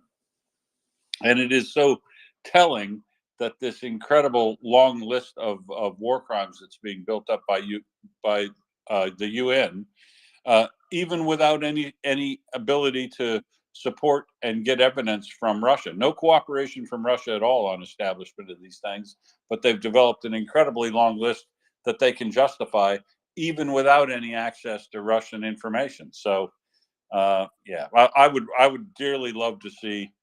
This is why I think I said to you weeks ago, Markers, I'd love to see the Freedom of Russia Legion be equipped with the equipment that they needed to go do as many commandoed raids as they possibly wanted into Belgorod region to go find and kill every one of their S-300 and S-400 batteries, specifically because they're using them to target civilians in Kharkiv, Sumy, and Poltava, and just unconscionable behavior. I'm not sure what angers me more, the shelling by MLRS and regular artillery in Dnipropetrovsk or Kherson or Zaporizhia, or this S-300s that they continually use up in the north down into civilian areas. It infuriates me. Yeah, me too. I do have some things that will cheer you up, though. And one of them, let me find it here, is one of Ukraine's overlooked major successes. I know we look at the offensive and we look at, you know, what's happening in Crimea and so on. But Russia's navy has now been pushed back to the point that they won't appear to go anywhere near Ukraine's Black Sea shipping corridor. And as of yesterday, 33 commercial ships and counting have been able to visit Ukrainian ports, which Ambassador Bridget A. Brink, the United States ambassador to Ukraine, has mentioned. Over 1 million tons of grain, crops, iron, and other precious cargo has now been brought through the Black Sea humanitarian corridor. And Russia cannot prevent Ukraine from feeding the world and increasing their exports. And I think this is a huge win for Ukraine, absolutely huge. And it's just another one of those things that is incredible in the face of all the opposition that they've had. And for a country that has a very small navy, shall we say, that doesn't really have any proper naval ships, it does seem quite the dramatic feat, does it not?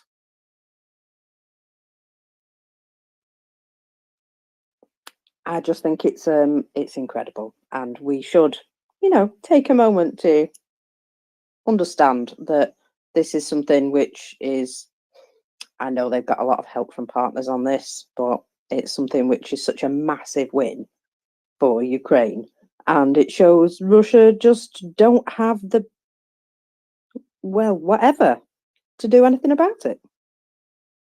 Now then, yesterday, Will, there was a photo posted with a little bit of a cryptic message, and it was very sandy, where the Ukrainians were currently operating. And well, I thought maybe it's what's called the Oleshki Sands. However, technically, this may be true, but it is worth noting that there was a larger than normal offensive operation on the left bank, part of the focus being to capture Pishkanivka and Pidstepny. Anyway, so the photo appears to have been taken somewhere between Poima and Pishkanivka, which is very sandy and has more vegetation than the area of the park itself. Now, it does appear that the armed forces of Ukraine had to pull back to Poima and the railroad embankment after coming under heavy artillery fire. But it is of note that the Kraken regiment of the GUR Spetsnaz has now entered the battle in this sector. To the east, near Krinky, the armed forces of Ukraine, however, are doing much better, and they appear to have gained a foothold there. So, with a bit of crystal ball gazing, we can say it's very possible that this area may indeed turn into a full-scale offensive. There's a substantial increase of Ukrainians' activity in the area, and there is also a possibility of a crossing somewhere between Novokhovka and Nerdagar. And also, the photo from the poster was released specifically to invoke a sense of location. Now, the specific time of the activity and the actual activity doesn't really matter. The photo was released with, sort of a message. It's very likely that this particular photo has not been taken during the war and was possibly taken during training prior to the war, but it's a message still. Also to note, cell phones are not allowed in that area of operation. Only drone footage has been released out of the battalion or brigade level coming from this location. And they do look very relaxed in the picture, as though it may be training, but I think it was released for a specific purpose, to say, look where we are. And I have no idea whose hand was next, Will. It was Oyvind and then Meta. Oyvind. Yeah, I can't find this Gvardiski district, Crimea. I find one in Kaliningrad or Königsberg, what I will call it. And Just about 6 or 8 kilometers northwest of Simferopol. okay, I will look. Thank you.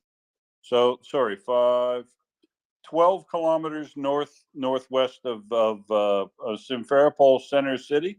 You will find the little place called Hvardsky, and next to that is the Gvardskaya Piskolva Soviet, and Gvardskaya Skola 2. So Gvardskaya School 2, which is almost certainly for the Air Force, but the air base is right next to that.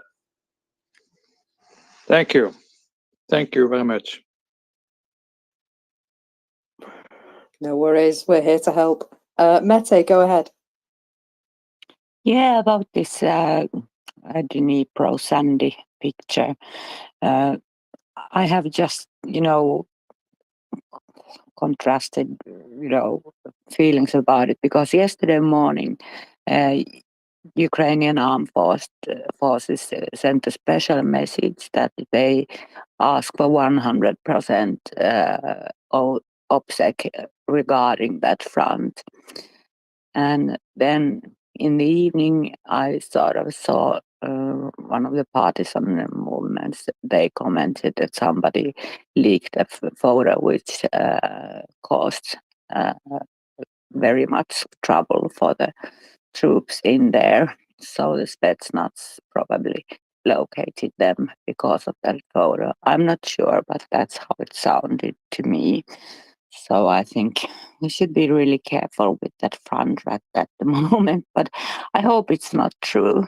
But that's what I had observed. So thank you. Well, like I say, that photo was not taken from this particular time. That photo was appears to have been training from some time ago. Yeah, let's just hope that nothing leaks to the, I hate to think about news like that, but let's hope everything goes well there. We'll hear about it sooner or later anyway. Thanks. Yeah, I mean, there's a lot of speculation about the area, this stuff is all out and online. One thing we can say about the area is because it's very sandy, I would imagine that the mud season would not be the same issue as it might be in other areas. So we can expect to see that there possibly will be some continued opportunities over there. Now we can move to Verbove, because I have a little bit of news from Verbove, that the Russians are reporting that the intensity of shellings on their position is increasing. They're stating the enemy will use all available NATO weapons. Our fighters courageously cover each other, showing impeccable restraint and courage. I'm not sure if that's a bit of cope in there. What do you think, Will? Do you think that's a bit of cope? Impeccable restraint and courage. Sounds a little coalitious to me.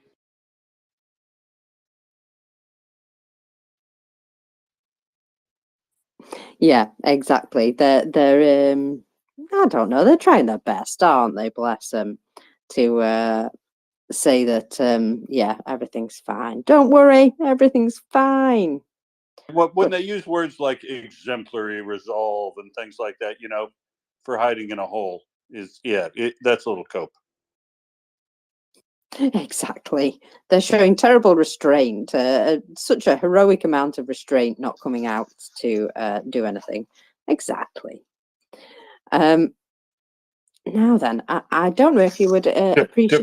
Defensive capabilities 2, rhetorical flourish 7.5. I give them a 4. Fair enough. Yeah, on average, I get that. Now, I have a roundup of Russian Telegram chatter, if you would like to hear what they've been saying. As always, yeah, unless we can get Beefeater to read it himself. But no, we definitely should go through these. These are excellent. Yes. So apparently, according to Russian Telegram, Lavrov will be holding talks in Tehran on October the 23rd. Wonder what about? Oh, this is apparently within the framework of the 3x3 forum, 3+3 forum, whatever, meetings of the foreign ministers of Russia, Azerbaijan, Armenia, Iran, and Turkey. This was announced by a drunken lady called Zakharova. Now, this is... Could be worse. Could be a weak little shit. That's very true. That's very true. Now, Russia have only issued 225,000 visas from Europe in 2023. Before the pandemic in 2019, 1.65 million visas were issued in 9 months, including 1.1 million tourist visas. So it would seem that maybe we aren't, particularly having a visa problem, because they're struggling to get people to even apply for them by the looks of things. Well, I don't do my wonder where yearly all them trips people have anymore. gone. What's that, my dear? I certainly don't get my visas regularly anymore. Well, exactly. So it's a shame for them, isn't it, that they've lost out on so much income. Now, would you believe the cabinet ministers of the Russian Federation did not support the recognition of crimes against the elderly as an aggravating circumstance? Deputy Speaker of the State Duma, Vladislav Davankov, proposed considering fraud against the elderly as an aggravating circumstance. However, the official response from the Cabinet of Ministers basically says there are too many problems in classifying the crime and we can't be bothered. So the elderly will continue to get swindled, no doubt. And we know this is going up, right? We've talked about this before in a Chris Wiki thing. How much more the fraud is costing old people in Russia as essentially the society starts to eat itself. Yeah, exactly. So the vulnerable have no protection, it would seem. The Duma doesn't give a damn. Now,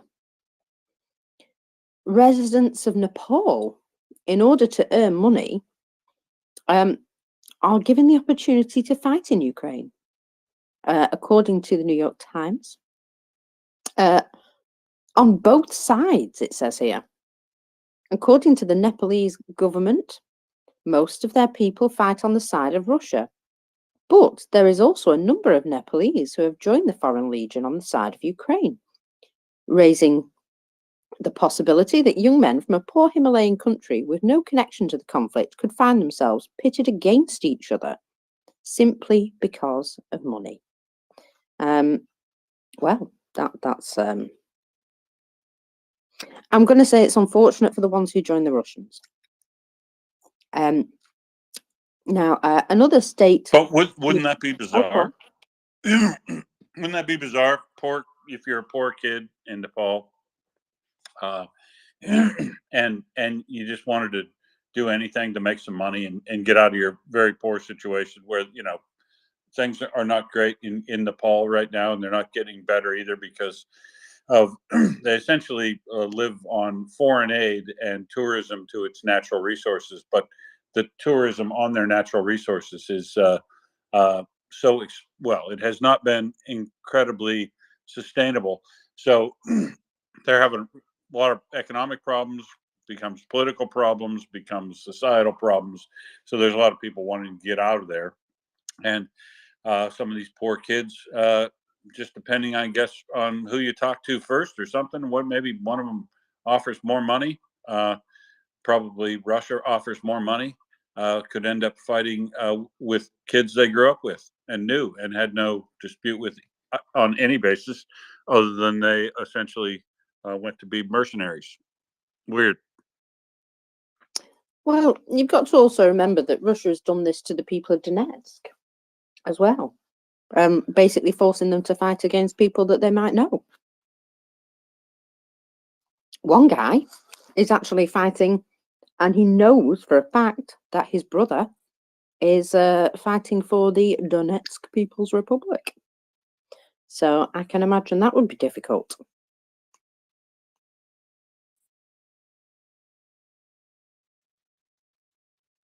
Well, yeah, press ganging generally is repulsive, but then luring the needy and poor to go do your genocidal imperialistic fighting, but it's very on brand for Russia for sure. Yeah, exactly. So I don't think Russia will worry about that at all. Now then, another State Duma deputy, this is Gurilev, who yesterday I spoke about. He wanted to destroy 20% of the Russian population, explaining that there is an opposition that states the special military operation must be completed urgently. How to complete? Do we give up? When you ask a question like this, it immediately starts with, we have to compromise. Well, that is to give up. And to surrender means people are predicting a defeat for their homeland, a split in the state and its destruction. These people should be treated as enemies. How do we deal with enemies? We destroy. So, yeah, that seems good. Murder 20% of your population. But well, they're on the way. But I do like that he accurately recognizes the entire purpose of the war from the position of Ukraine, right? So what needs to be done? How to complete? Give up? If you ask a question like this, he says, well, essentially give up. Surrender means people are predicting defeat in their homeland. So it's if we surrender, we lose. That's exactly the position that Ukraine is rightfully taking. But he's saying if they surrender, of course, they do lose everything. They lose all their imperial ambition. They lose their stolen territory. They lose their opportunity to genocide. But it's like, thank you for the piece of disinformation, because there are some people who are fighting here for their very existence, but it isn't you. And the way they use language, they still use this language on these propaganda channels like Gurlev, where they talk about watch, suppress, or liquidate. He's talking about, when a person says liquidate, or it gets translated into liquidate in English, he's not talking about eliminate. Well, he might just be talking about eliminating those people from society through imprisonment or isolation or something like that. But it sure sounds a lot more like liquidate, if you know what I mean. Absolutely. Morning, Chris.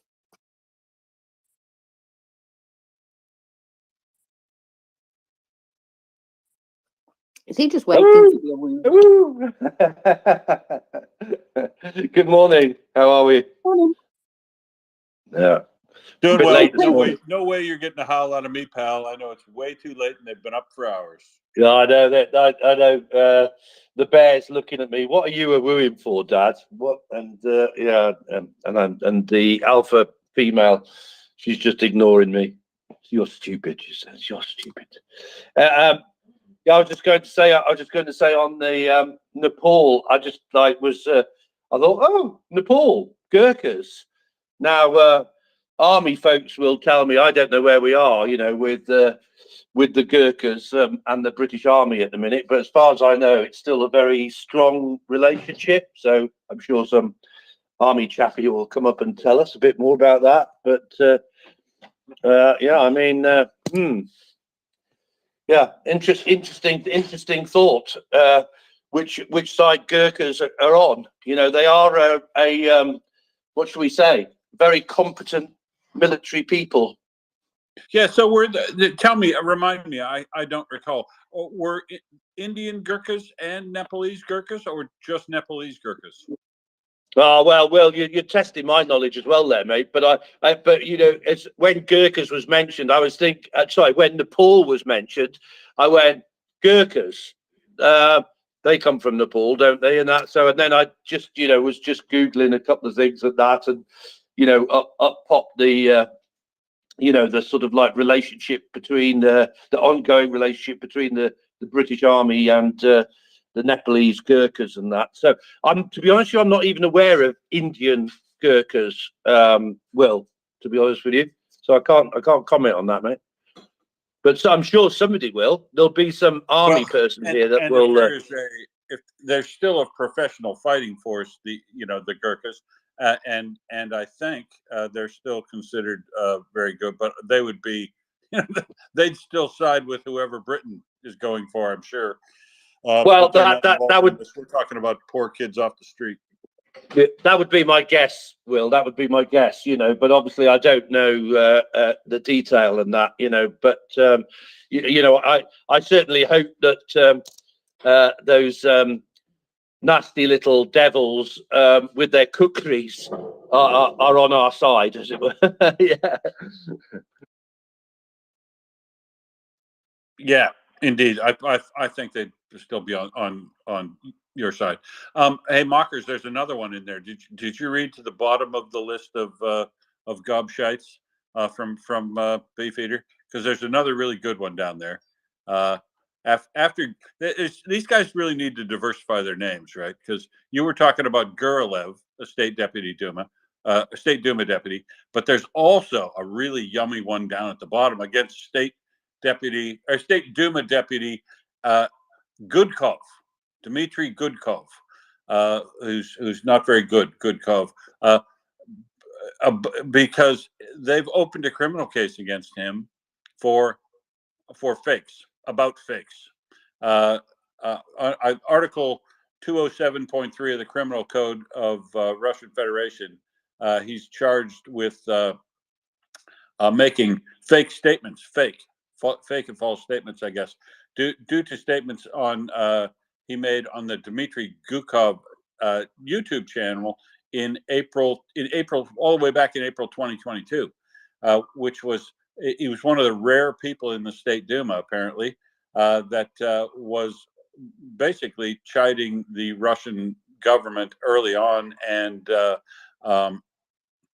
admonishing them for war crimes. Essentially, he had the video entitled "What Has Putin's War in Ukraine Led to," published way back then, even a year and a half, almost year and 3 months ago. Now the Russian army is openly terrorizing the unruly population, continues shelling his cities, targeting residential buildings and train stations. He's talking about Kramatorsk in that first few days. In Bucha, Irpin, Borodyanka, Russian soldiers left mountains of corpses. This is a Russian State Duma member on his YouTube channel. A professional army cannot operate such methods. This is real genocide. If the Kremlin's goal was to kill civilians in terror, then Peskov is, of course, right. Russia has successfully proven to the whole world that its leadership is no better than Al-Qaeda. That is an incredible statement from a State Duma. So that, there are actual human beings in Russia, few and far between, but a guy would say that, they ought to have they ought to get SEAL Team 6 to go help him get out, because, brave. I applaud his bravery for saying things like that as early as he did. But for a fact that they are going to pursue him and definitely convict him under Article 207.3 of producing fakes and propaganda, essentially, and he'll probably get several decades in the gulag if he doesn't get out while the getting's good.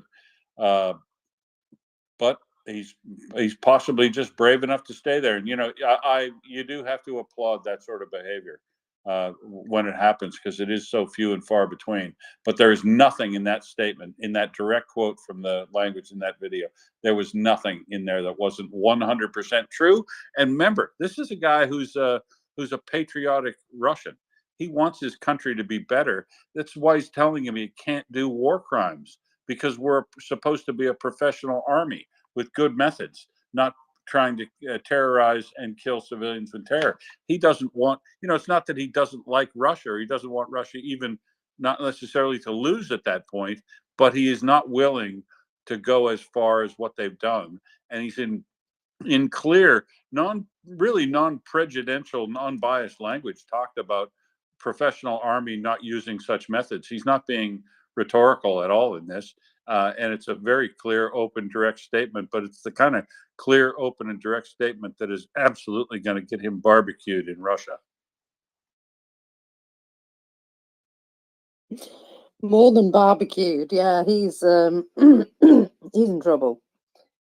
Now, there is a bit more information here, and do you remember my story the other day about Carlsberg and Danone? Yeah, but you didn't re-mention that TV propagandist Adolf Shatanevsky has called Zakharov a drunk, dismissed Putin, calling him a little weak shit again yesterday. Well, yes, he's certainly starting to sound as though he's got problems with Windows. Sorry, now what were you going to say?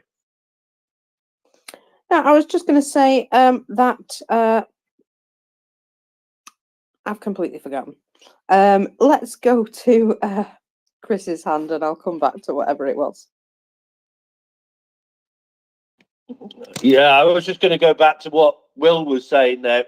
Will, I always remember, that when I got banned from LinkedIn, it was because I said Russians are savages from a past century, right?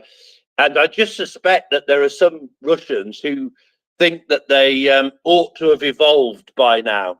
Don't you, Will? So maybe this is a bit of an appeal, if you like, whoever that was. I didn't quite catch who it was that said this, right?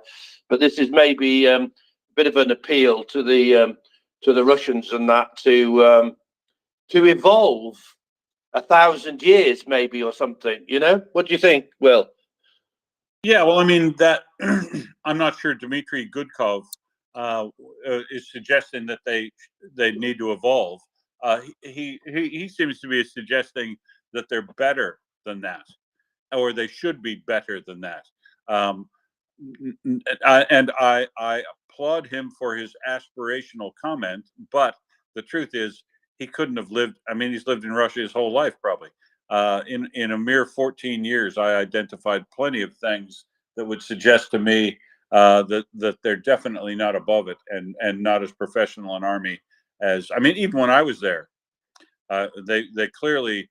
I mean, it fascinated me to look through my experience in the army versus my best friend in Russia's experience in the army, both of which were spent at almost exactly the same time during the Cold War, and the competence and level of information and training he got and equipping in comparison to me, because we were essentially the same, right? He was a conscript, and I wasn't a conscript, but I was just as good as a conscript. I was couldn't go to college unless I joined the army because I didn't have any money.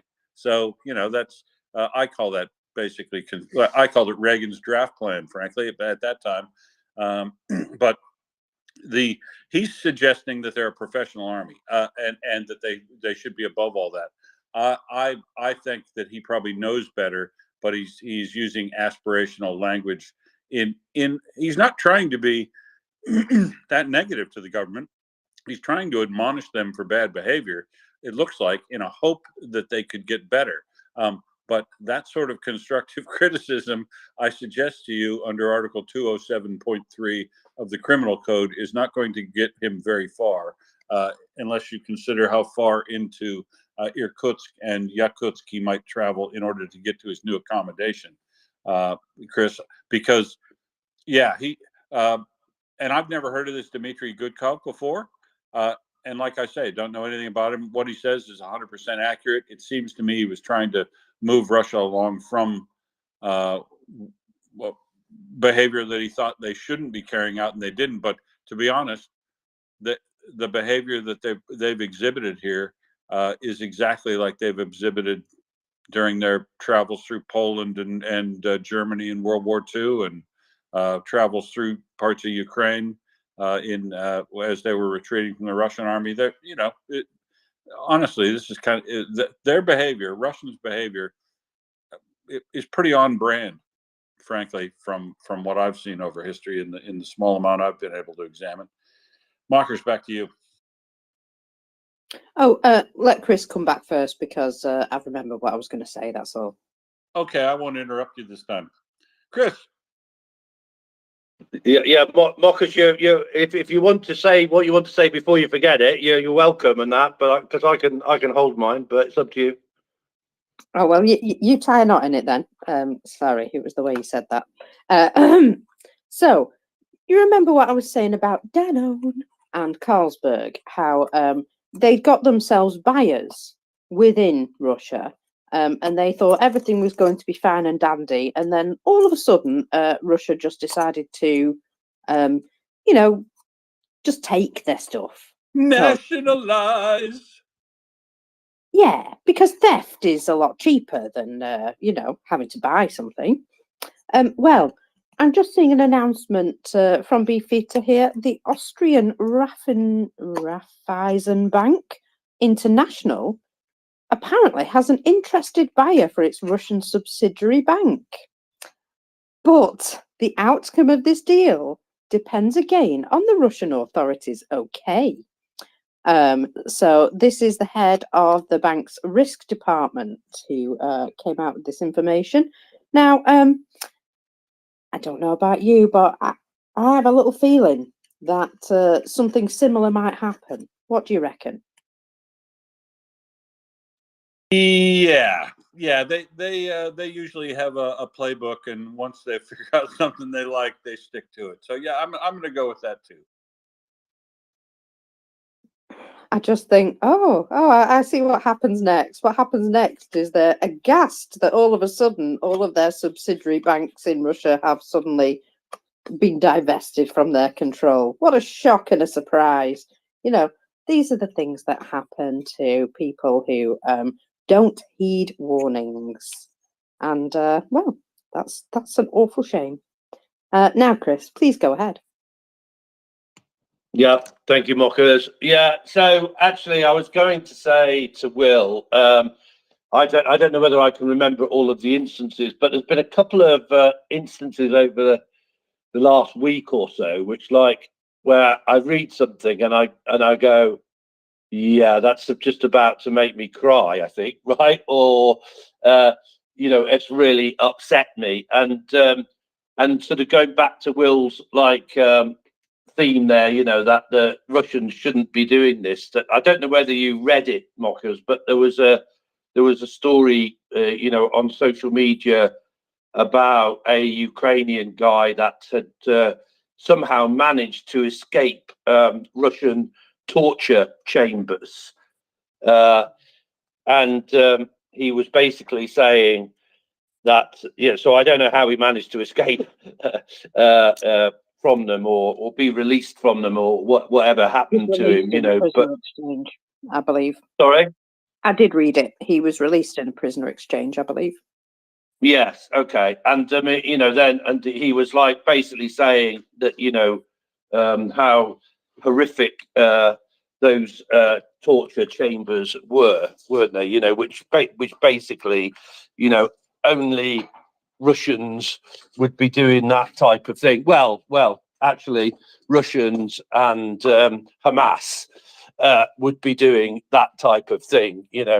So, because he was basically saying, yeah, well, when they were torturing me, I could see basically a bench full of tools, saws, choppers, etc., etc., covered in blood, you know, that had obviously been used on previous people for torture and that, right? So, and so I was going to sort of like, I was sort of looking for an opportunity to say it, and then and Will sort of give me one there, right, whereby, you know, we should definitely not forget, you know, what the Russians are doing to people, not just in terms of firing missiles at civilians and the war crimes that they're doing there, but also the war crimes that they're doing in terms of torturing Ukrainians as well. So not a nice subject to bring up, but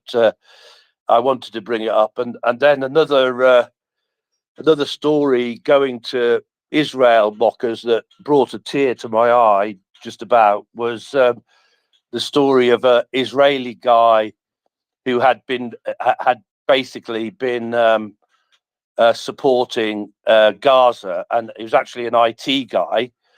So he had basically been, you know, working to give people in Gaza jobs. I don't know for how long, but for a long time. And guess what happened? His daughter was slaughtered, basically, and God knows what else, slaughtered by Hamas. We'll call it Hamas. You know, I'll give the Gazan people a break and just say, yeah, it was Hamas.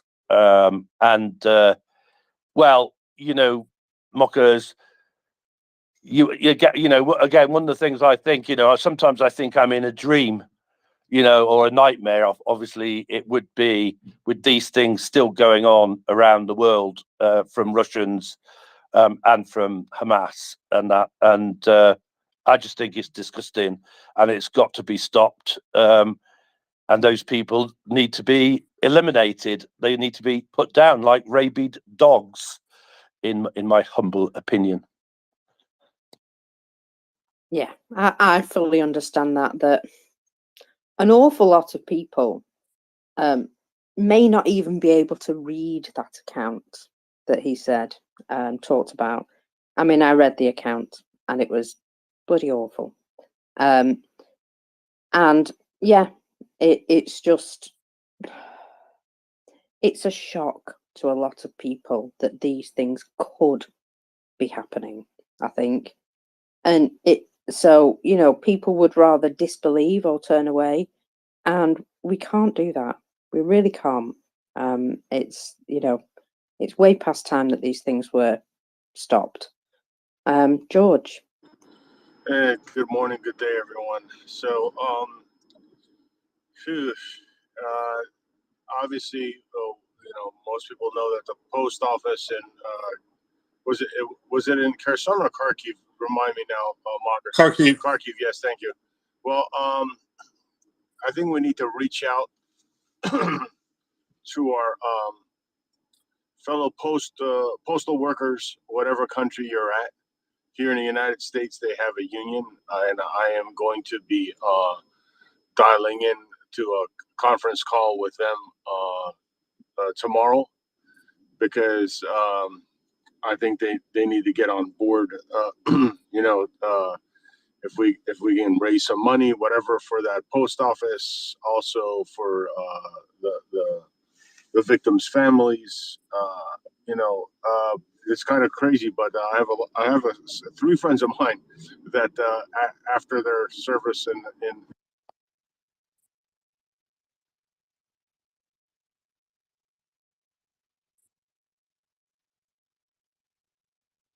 Did we lose you, George? Your speaker went off. Yeah, somehow the goofy thing went off. Anyway, sorry, yeah. So I have some friends of mine that are postal workers that I serve with in the Army, and they're a tight knit bunch of postal workers. So it's you know, here in the United States and even with other countries, and I think we need to get them behind, make them aware of this attack, and maybe help them raise some money for the victims' families.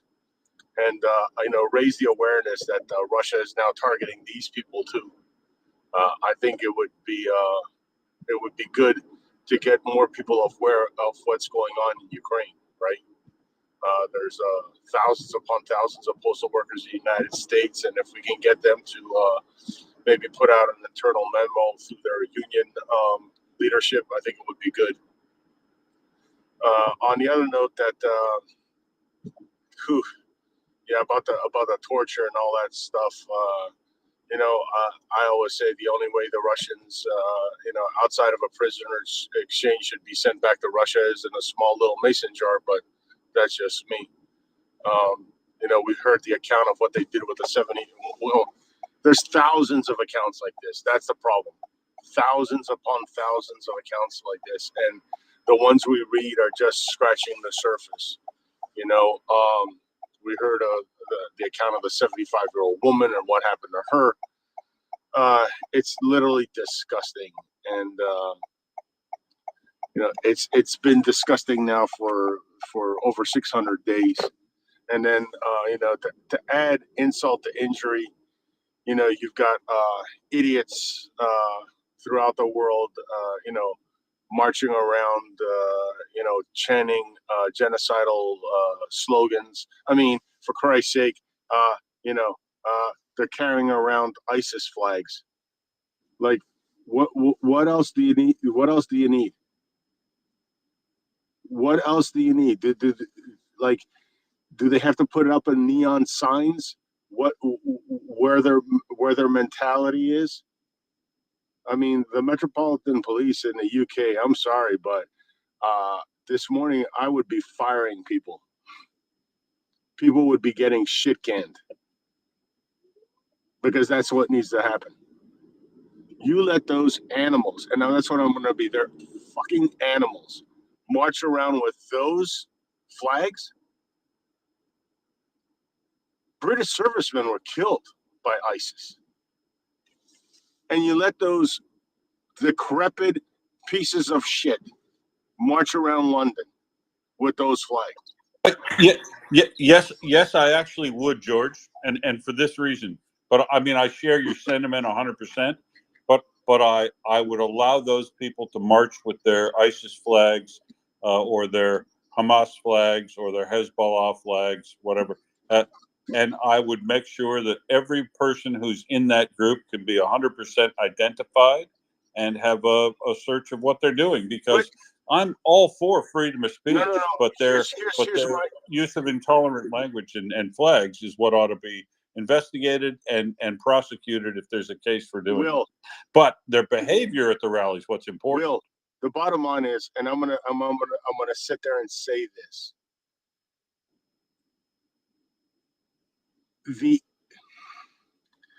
Let me ask you a question, Will. You're at Auschwitz, right? In Poland. And all of a sudden, there's 50 neo-Nazis with Nazi flags there. You think that should be allowed? I don't know what Poland's laws are, but I'm just saying, let's say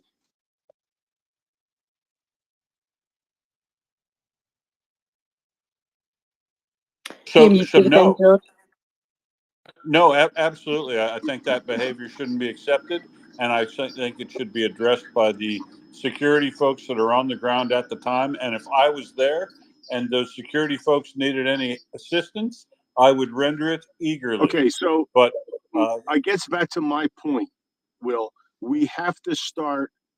Look, you cannot yell fire in a movie theater, and you shouldn't be able to celebrate murder. That's what they were doing yesterday. They were celebrating the murder of 1,400 civilians, barbarically murdered. Barbarically murdered. And that's why I keep saying our tolerance of the intolerant needs to stop. That's not freedom of speech. That's not freedom of speech. 100%. No, I 100% agree with you that we need to be intolerant of intolerance. I've said those exact words today, not before, long before you got up. I'm just talking about the method of doing it, George. I love it when racists expose themselves to the world of what they're like. I love it when terrorists show their true colors in exposing flags and signals and on the street. I want them exposed. I want them out there and shouting their nonsense. But as they come out, they all should have been arrested. Every single one of them. Then, hey, you're under arrest. Now I can go, and now I can give you the anal probing of your background. Well, it depends on George, whether or not those folks are in London, and Mockers probably knows more about this.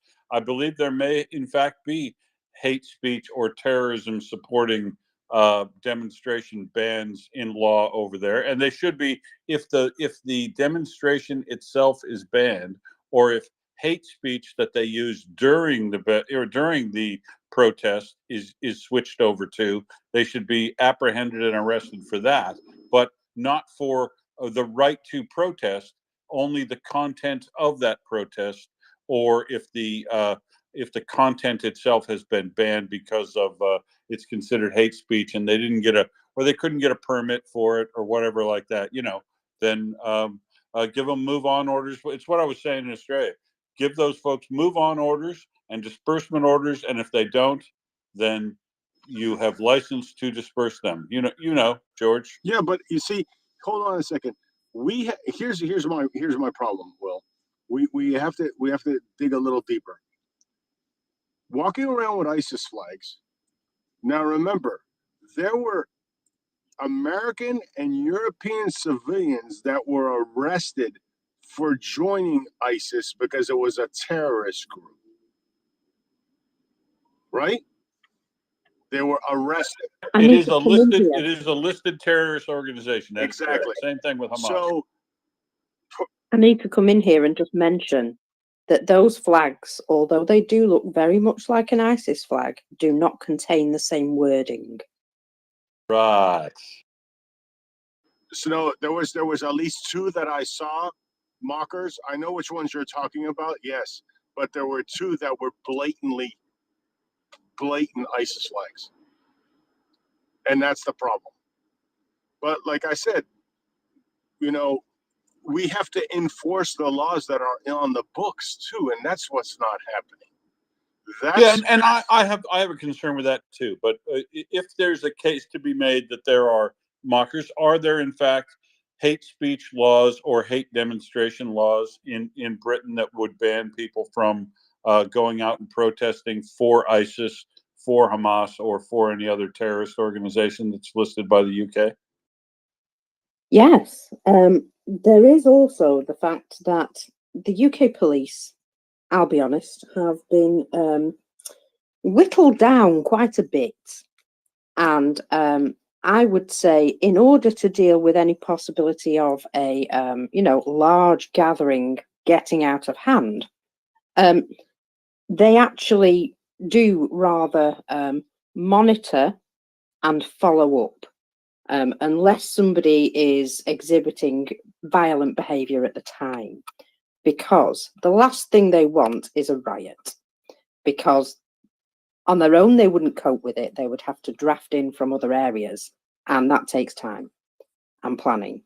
And with things like this happening in a number of areas, the best thing for them to do is to not inflame the situation and to watch, record, deal with those people as a follow-up, as long as they're not being violent there and then on the day. Yep, same approach we use here in Australia. Basically. So my question to you is, what happens if they do become violent? I'm just going to throw what she's saying is, George, when they go away from those protests, because there's CCTV everywhere in London that specifically was set up exactly for this purpose, that they make sure, and like I said, I want to make sure if they're going to have a protest that's pro-Palestine, absolutely you can have a protest, but I would be filming that protest and make sure that I had a good face and side of everybody who attended that protest and marched, and I would record all the signs and flags and banners and everything like that. And then you quietly do a search on those folks after the fact with the freely available information you have there, not intrusive, not you know, it's a screening thing that police do after the fact. And if any of those folks have any other red flags that suggest they need further investigation or home visit to discuss their views on certain people, then they might do that. It's actually a pretty good approach to use de-escalation and intelligence gathering capability, as Markers said, and it's the approach they use here in Australia as well. I kind of like it. It's not very satisfying, but if they allow a protest to get violent, or they in fact have any counter protesters there, like you described the situation at us. If I was at Auschwitz and some neo-Nazis exposed themselves, I would absolutely positively help the local security folks deal with those folks. But they don't want me to do that, right? No, they don't want people to get engaged and have a riot. But we see, here's our problem. We talk perfect scenarios. You're saying, what if it get, well, we don't want it to get violent. What if it just gets violent on its own? Because here's the problem. See, this is what happens, and people need to realize this.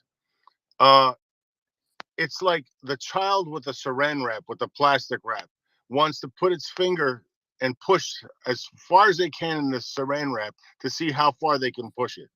So how do you know that the next demonstrations or whatever won't be? What I'm saying is, if it does turn violent, from what Markers is telling me, London is shit out of luck because they don't have the police force to do anything.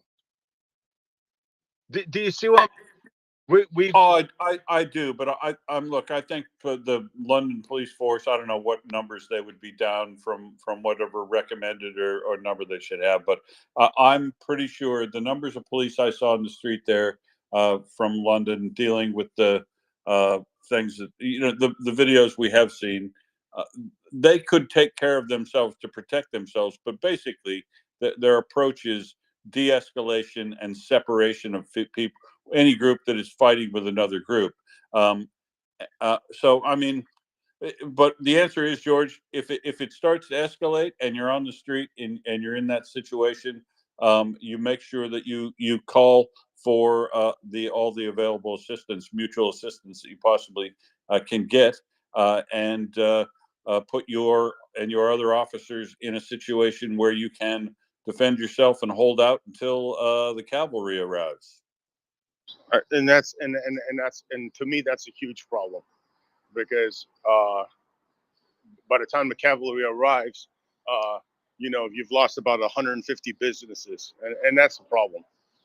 Well, in some instances it is, but look, if those police, like the French police did the other day, if they give people move on orders, if they give them legal move on orders, this is now an illegal protest, get moving, or else, they usually can break up those scrums pretty quickly, as I've seen. And I haven't met too many cops that aren't willing to apply the baton as required. So I think, but the thing is, George, I don't think you can live in fear, and I don't think we can live in a situation where we assume and use prior restraint on people for having shitty views. I think it's great when they go out and expose their shitty views, because then they go to get a job later, and their boss, the guy who was interviewing them, goes, "Hey, didn't I see your name on that every Instagram feed saying you're the guy doing this offensive sign and saying these horrible things about Jews? Yeah, you won't ever be getting a job at my company." And that's how people like that should be treated. Exposed for their bad views, exposed for their bad behavior, and treated and shunned. Because a lot of them, George, will, "Oh, I didn't know what I was." Look at these people on January 6th that are saying, "Oh, it's brainwashed," and whatever, claiming it's not their fault. People need to be held to account for their behavior and their speech and their actions, and that's how I think we ought to be intolerant of intolerance. Not let people get away with stuff. Be prepared to create an uncomfortable, awkward situation if somebody is absolutely saying something abhorrent, and and be intolerant of intolerance, and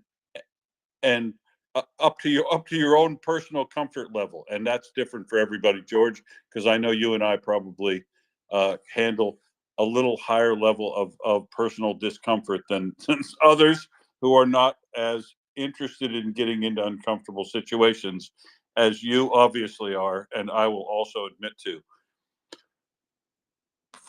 George, you want to nail that off, or should we go to Ben? I think he might want to chip in on this too. No, go to Ben. Go to Ben.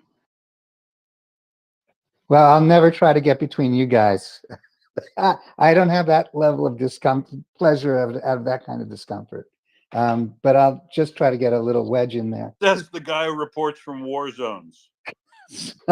Hey, this is a war zone too. I want to, because I'm interested in the information space, I'll just mention it this way, that I'm thinking strategically and not tactically. I think trying to deal with the protesters is a tactical issue and not a strategic issue. I think a lot of what's going on now is an attempt to control the information space. And so I'm looking at it from a higher level. And you know, in political messaging, there's a term called being on message, and I think that that's what we really have to try to be cognizant of. MriyaReport does a really good job of, you know, like for example, our space. It's really hard for the Vatniks to derail it with concern trolls or, you know, agent provocateurs bringing up, you know, tertiary subjects, and I think that's what's going on with the protests. Is that basically? Well, I'll go to a lower level first. Ripping down the hostage signs.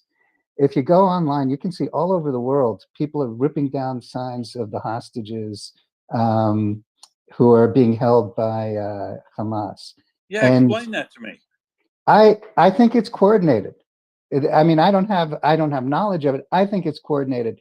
I think that that everything that we are seeing right now, the protests around the world, the ripping down the hostage signs, the attempts to derail the pro-Israel, anti-Hamas spaces, are all being orchestrated, not necessarily by the same source, but they're all being orchestrated centrally in maybe a number of control points, if you want to think of it that way. And the taking down the signs is really obvious to me now, because you see it every single city. Sign goes up. You have basically call these people pulling down signs agents, and they're information agents. And the object right now is to take down, or basically this is physically taking down all reminders of what happened on October 7th, which is the reminder basically of the reason why Israel is going into Gaza and wants to wipe out Hamas. So it's like twofold is how I see it. One is to obscure the purpose and the horror that happened. And you heard Hamas actually coming out with, well, that we really didn't do it, all these terrible things kind of thing, which is kind of incredible. They were boasting first and then they pulled back on it. And so I think that that's what it is. I think it's entirely coordinated. People are being sent out to rip down signs. And then the protests basically, I think the way I see it is, you know, and look at who the protests are. And it's sort of like you can predict who's going to be in these streets. And it's the cameras, 100,000 people, but there are millions of people in each of these cities. And I think overall, when you look at the polling that just came out, there was polling, I think, in the New York Times yesterday or today, and there have been other polling. 60 in the United States. I don't know about European countries because, you know, it is really country by country or even jurisdiction by jurisdiction. It's like 60-70% are in favor of pro-Israel in this, you know, in this fight, and it's still a very high percentage, over 50% pro-Ukraine. And so the focus that we have because of these protests that seem large, and they are large, some of them for where they are, is it, and basically even if it's more people, it's sort of like expected of, this is that team, and we just have to accept it as that team. I think to fight in the street, which is what riots would be a distraction from what our message is. And I think it's important to keep on message, because that's how you succeed in the information space. And having anti-Muslim or anti-whatever it is, anti-protests that turn into something else, then that takes the information space, and it all turns into like, why don't we just end this thing, kind of thing.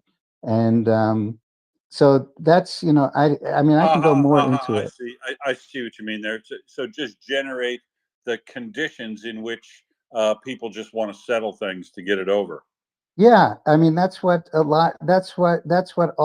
much of the, what agent provocateurs often do is that they try to, people who have a cause or an interest, in order to derail that interest, it's to get them into some sort of problem some sort of problem or some sort of derailment of that interest into a different direction. So it's a redirection of the energy of the group or of the person, which then basically succeeds, not by and that then basically succeeds. It turns into a different thing. That's why it's so important. That's why it's so important in political messaging to stay on message. That's the thing you always want your candidate to do. That's what every political. I mean, there's another thing. There's also bury the message, which is like it's like if you have bad news, if there's bad news, Friday at 5 p.m. Yeah, if there's bad news, you try to bury it, or one way is, in the United States, it's Friday afternoon, or you come out with a different piece of news so that the media follows that instead of the thing you really don't want them to know about or think about. And you try to make a one-day story and not have a 3-day story. I mean, there are all these techniques that professionals use and think about, and that and I think that's what's going on with these what could go on with the protests if the pro people or the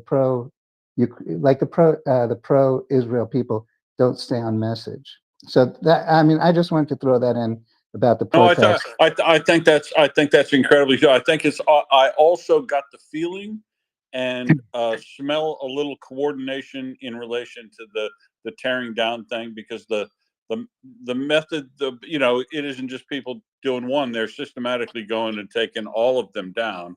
But I'm wondering, do you think the motivation there is to be out and demonstrate that you're tearing these things down to generate a confrontation with some people, or is their message, do you think maybe these people don't deserve to be identified as victims or something? I have a hard time understanding what the message they're trying to give with tearing these things down is.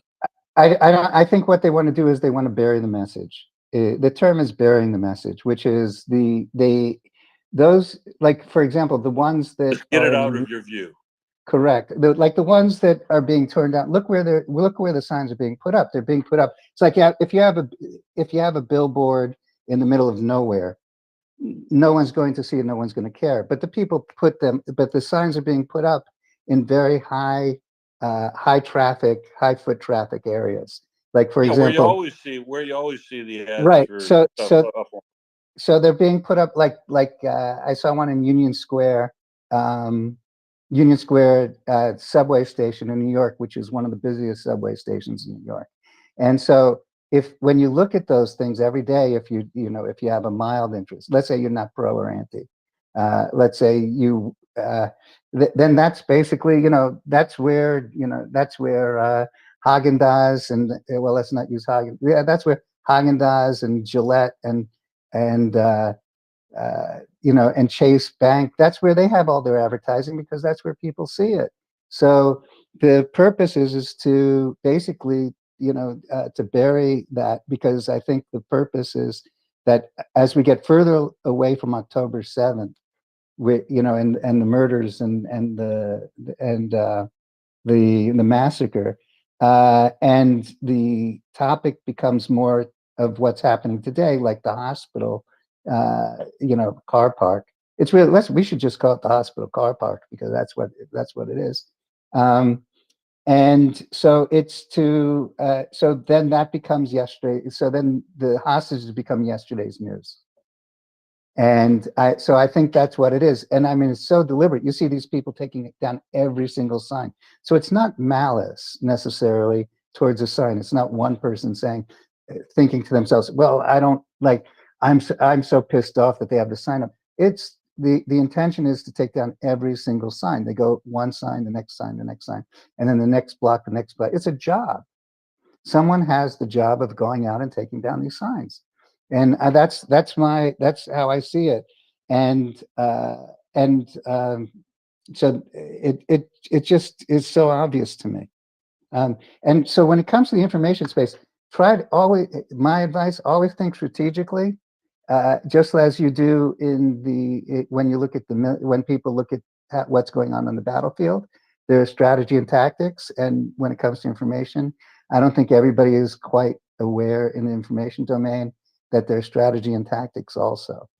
And when you see it that way, it's like seeing the battlefield. It's like if in a battle, you say, oh no, the Russians are attacking in Advika, and it's like, oh, there's so many of them.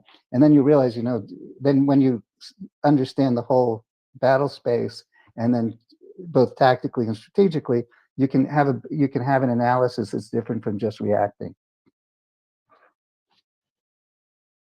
So, thanks. Yeah, it's good. It's good advice. I mean, I would say I would modify that only slightly. That it's important to think strategically when you need to, but also be able to think tactically and be able to deal with the lowest level situations so that they don't pile up and become a strategic problem. Curious Pete, how are you? Hello, how you doing? Yeah, just kind of touching on a few of those points. Watching those people tearing down the posters. My read, at least on the ones I've seen and seen in London, you could see that there was one. There was a lady who was being filmed tearing them down, and she initially tried to conceal her face with a bag and then kind of gave up.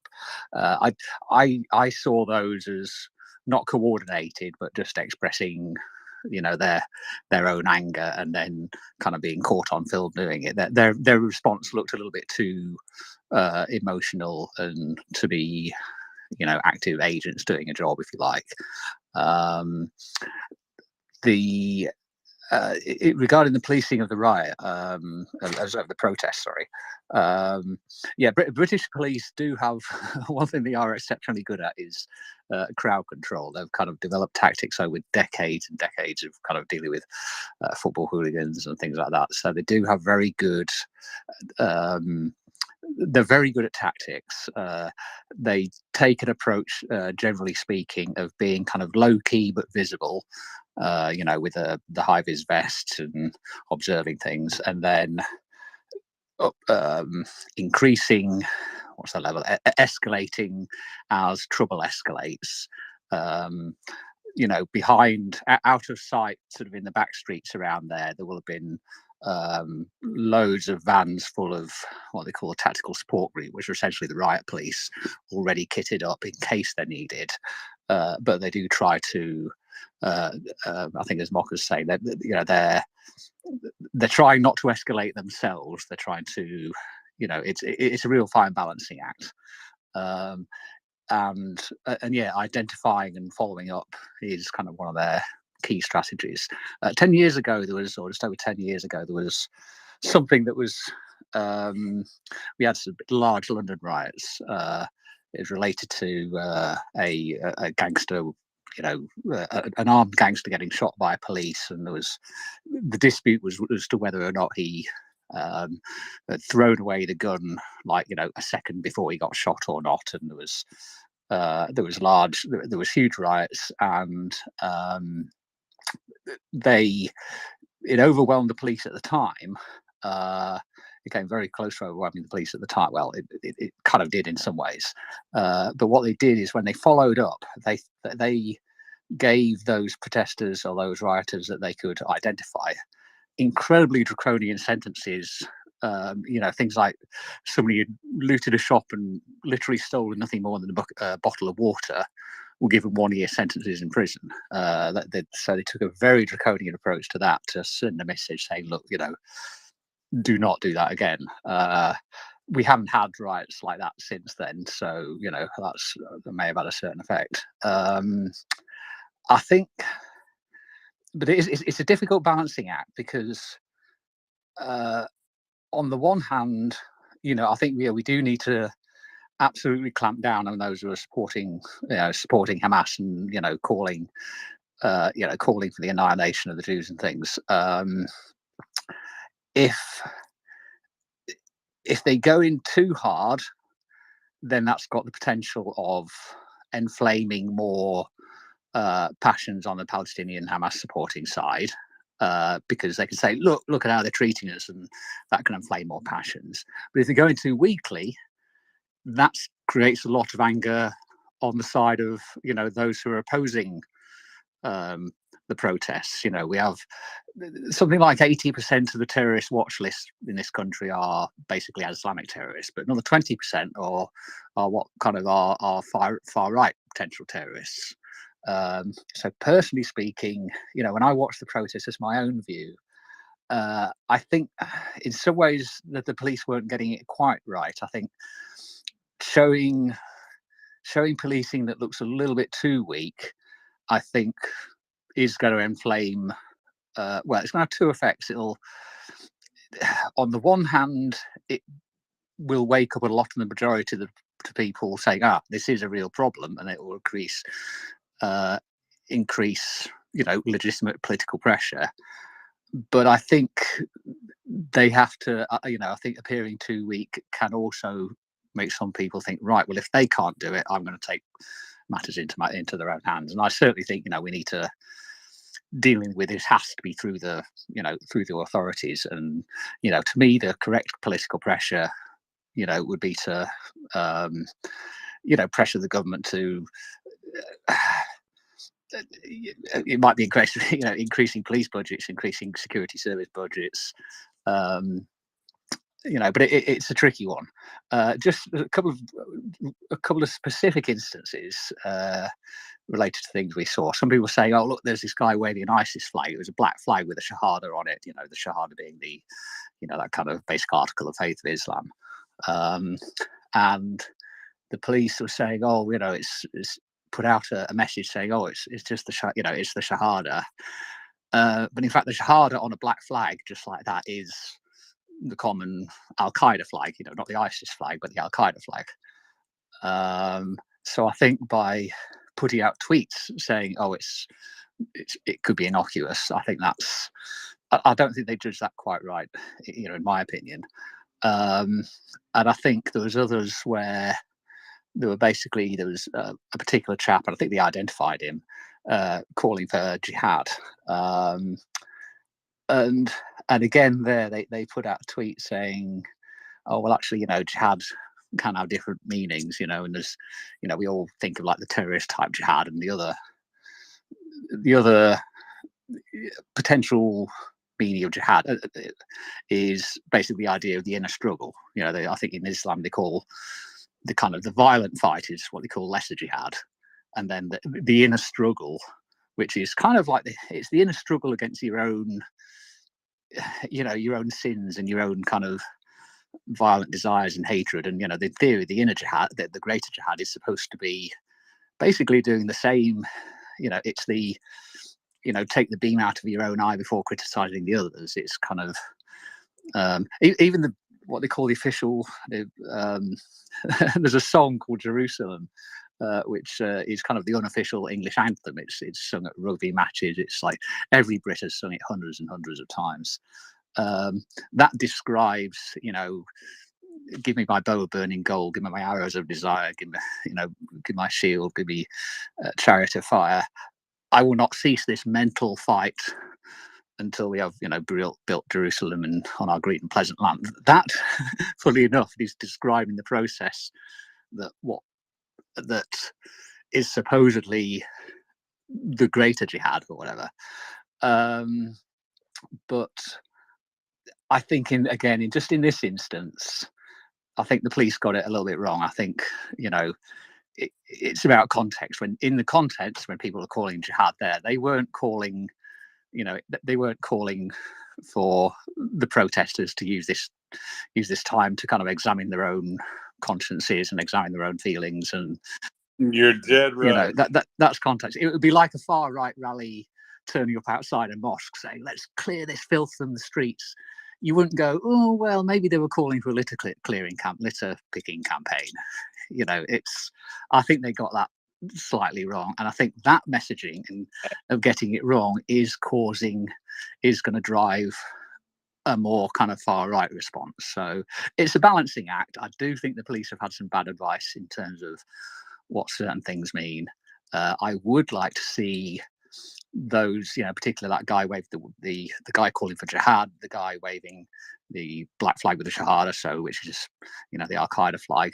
I would like to see those people, for example, getting extremely brutal response, even deport if there's a possibility to do them. I think the way terrorism works is it creates fear, even though there's like the chance of being caught in a terrorist attack is practically zero given the number of people in the country. It works because it creates fear, and people think, and if we could apply something like that approach to those who are supporting Hamas, you don't have to arrest every single one of them, but if you arrest and deport and get really, enough of them, there's a certain number where they all think, "Oh God, actually, I could be next." I think that might be effective. So yeah, that's my thoughts. But what about this? What about we do arrest and interview every one of them, right? Because this is the thing, Curious, that I think is important. A lot of these folks are British citizens or Australian citizens or American citizens who have become radicalized with shite views and poor education and whatever. And the effect of having a police officer come and interview you about your views and caution you about the current legislation that's in place, and asking you if maybe you ought to go have a good hard look at yourself in a polite way, it might be a very useful thing to do, because that will help screen out some of the superfluous hangers-on who don't hold the really core beliefs. And as I say, if the mistake that I think the police made in that situation was, you're damned if you do, damned if you don't. As you say, it's a very tough balancing act. But I would rather see the police take a more assertive approach to enforcement of the protest laws, and where language and behavior started to get out of hand in their perception at all, they should have, this rally's now done, move on orders and break it up. Because while I'm happy for Palestinians to protest anytime they want, I am unhappy with and going to be intolerant of, if I'm running the police force, people displaying hate messages and intimidating other people who would want to be on the street, exercising their rights to being in the public space and enjoying their time and whatever else. So if the police are a little bit assertive and you get accused of police brutality, so what? As opposed to having the right, or having the folks who don't feel the police are there and doing their job feeling like they need to come out and help do their job. That's probably the place I don't want to go, because then you've got police officers trapped between protesting groups and all the problems that can entail, because oftentimes the wrong people end up getting hurt in those situations, rather than the people who could use an attitude adjustment. Sorry, Mockers, go ahead and then back to Curious. Well, I was just going to say, maybe they might want to turn their eye to Russia as well, because, well, there's a chap here, Mamut Usenov, from Moscow. He says that he was in the mosque praying, and the military recruitment guys turned up, took the men from their prayer directly to the military recruitment office in Lubertsky, where they were forced to pass a medical examination and sent to Balashika for distribution to the army.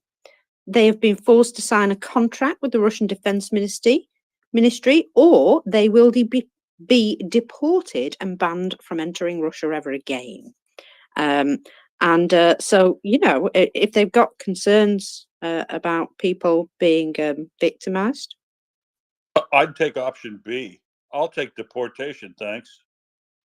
Yeah, I'd be there as well. I'd be like, well, sorry, bye guys. But yeah, I'm not sure how much of a choice they would have actually really had. Oh yeah, and this is what Randy was talking about before, and I was talking about before. These folks think they're getting in and they're getting, you know, work. Oh, hooray! I finally get, a passport in Russia, and I can live and work anywhere. And surprise, it's not for that. It's so that we can take you down and force you, coerce you into signing a contract, becoming a contract soldier, so that rather than have to mobilize you or conscript you or anything like that, they're just coercing them to get the long-term contract soldiers. So if it was me, and if I was anybody in these folks from Tajikistan, wherever that they're, I would absolutely say, well, that experiment didn't work out. I'll go back to Tajikistan. Thanks very much, and not have to go serve, because they read and things, and they have to be knowing how bad it is to go get sent to Russia. I just think that's you know, that's like grossly offensive to their faith as well, that they literally took them from the middle of prayer. And you know, this is something which is I thought the religion was really you know, important to the Orthodox people in Russia, but maybe not. Maybe not. They don't seem to have any respect anyway. Yeah, why do they gather people at the mosque? Because that's where the people are. Same reason they were going through the technical schools over in in Khabarovsk and Vladivostok, because that's where the 18 to 27-year-olds are. So better go there. Curious. Yeah, just following up on kind of what they should do. I know you talked about sort of going and arresting all of them and interviewing them. Of course, one problem is, you know, just the police resources. You know, the cost of doing that is potentially, you know, very, you know, absolutely huge. You know, maybe a slightly lesser approach would be identifying them and, you know, a knock on the door and saying, you know, here's a photo we have of your, you know, of you or your son. Speak to the mothers. That's always going to help. You know, here's your son. We have now identified him and he's now on a watch list. Any further stuff, and we will potentially deport him, imprison him, and, you know, see how we, you know, do with Shabina Begum. We're not afraid of leaving somebody stateless anymore.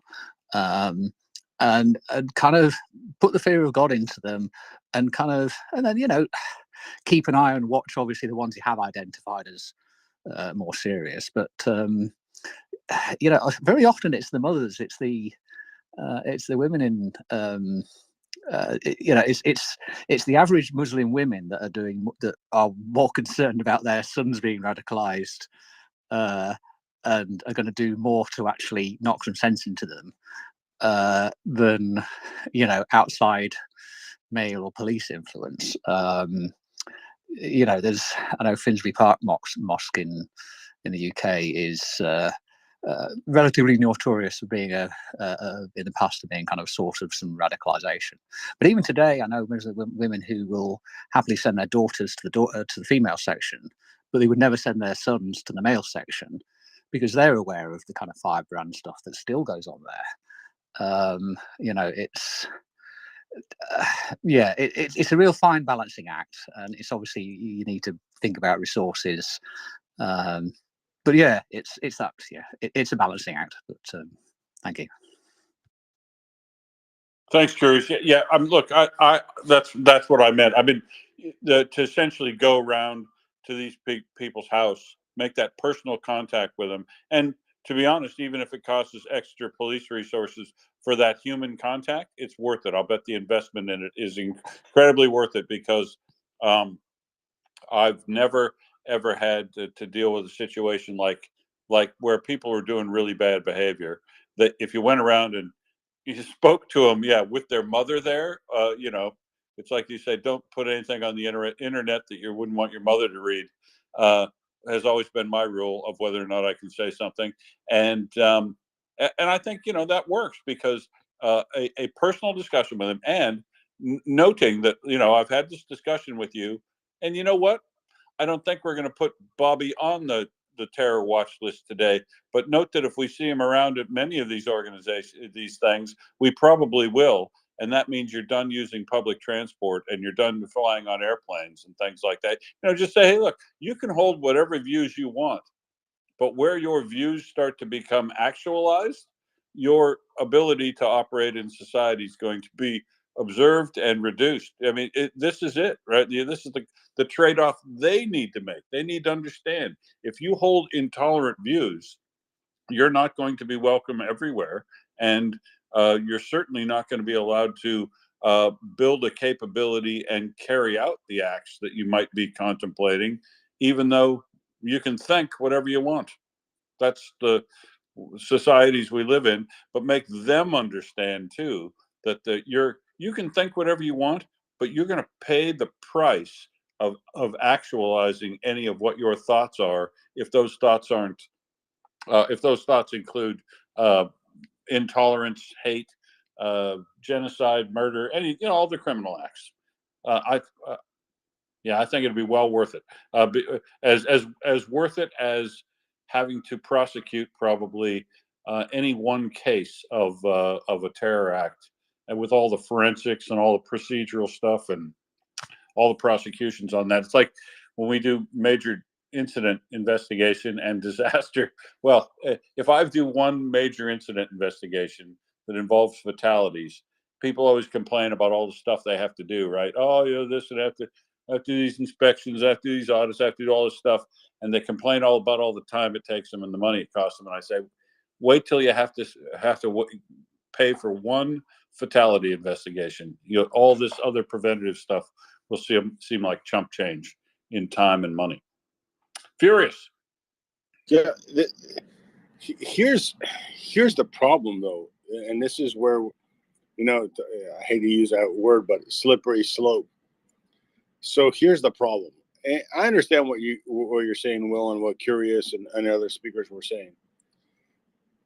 Here's the conundrum though.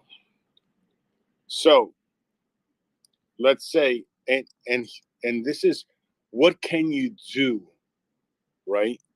So we use the glove hand, right? The hand with the you know, with a nice smooth calfskin glove, and not the one with a metal gauntlet. So you go to this person's house, or you go to their employer or whatever.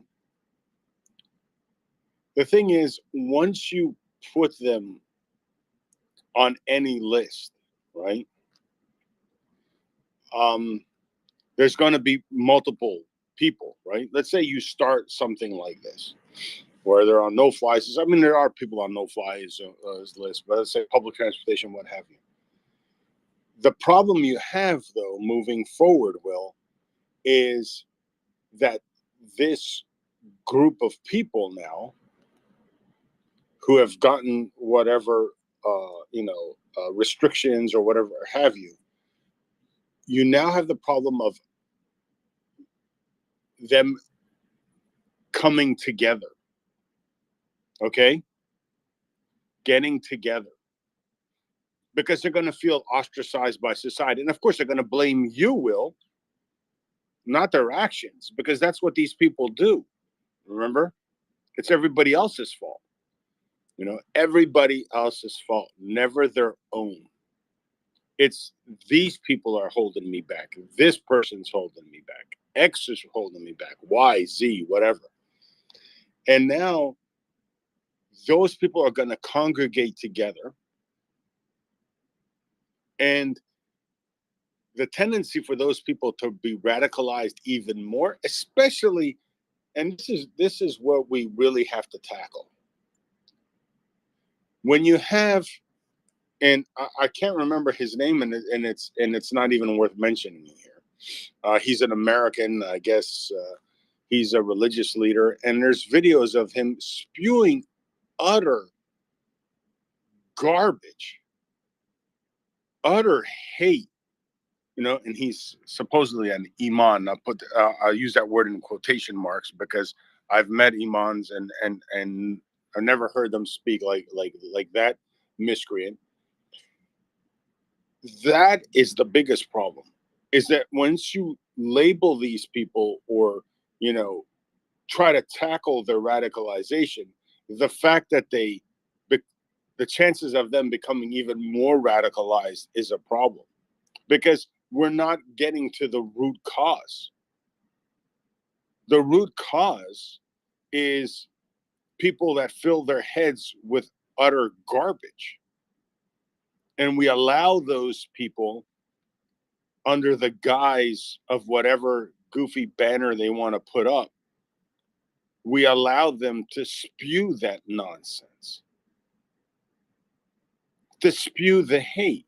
And I'm not going to sit there and say it's just, you know, it happens in a, oh my, there are some churches here in the United States who will, I don't know what doesn't, what they say in those churches doesn't resemble anything coming out of the Bible that I know. And I read it I read the New Testament in the original text, which was, you know, what you call Byzantine Greek. So I have no idea whether they're spewing this. And this is the problem, is that we have these so-called leaders, right, radicalizing significant portions of our population. And it's not only and it's on multiple religions, and that's the problem. And then, like I said, how do we tackle the fact that because a lot of these people in London are citizens. It's not like we can deport them, right? So this is the problem, is like, how do you tackle this without having a significant portion of them become even more radicalized?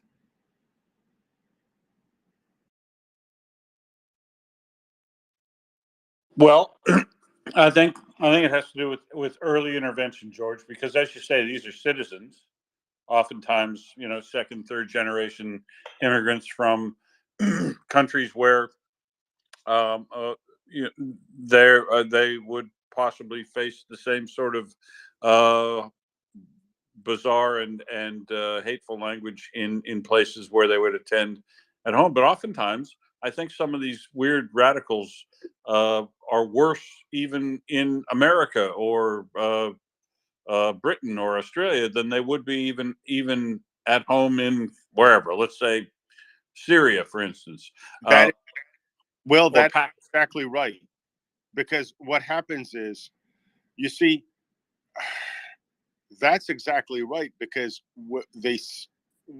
here's just from personal experience, when you have a subsector of your society, and obviously a minority, right? They're a minority, but they see themselves as, you know, for whatever reason. Look, you know, we have minorities and different subsets of minorities all throughout the United States. Yet all it takes is for someone to take that, you know, because everybody goes through initial struggle when you move to another country you know, your children are like, okay, I was born in Canada. My parents are immigrants, right? There's an initial struggle there and things like that. And all you need is for one or two or three people. It's easier to radicalize people that are living as a minority in another country than it is to radicalize people in the country that they live in. You're exactly right, Will.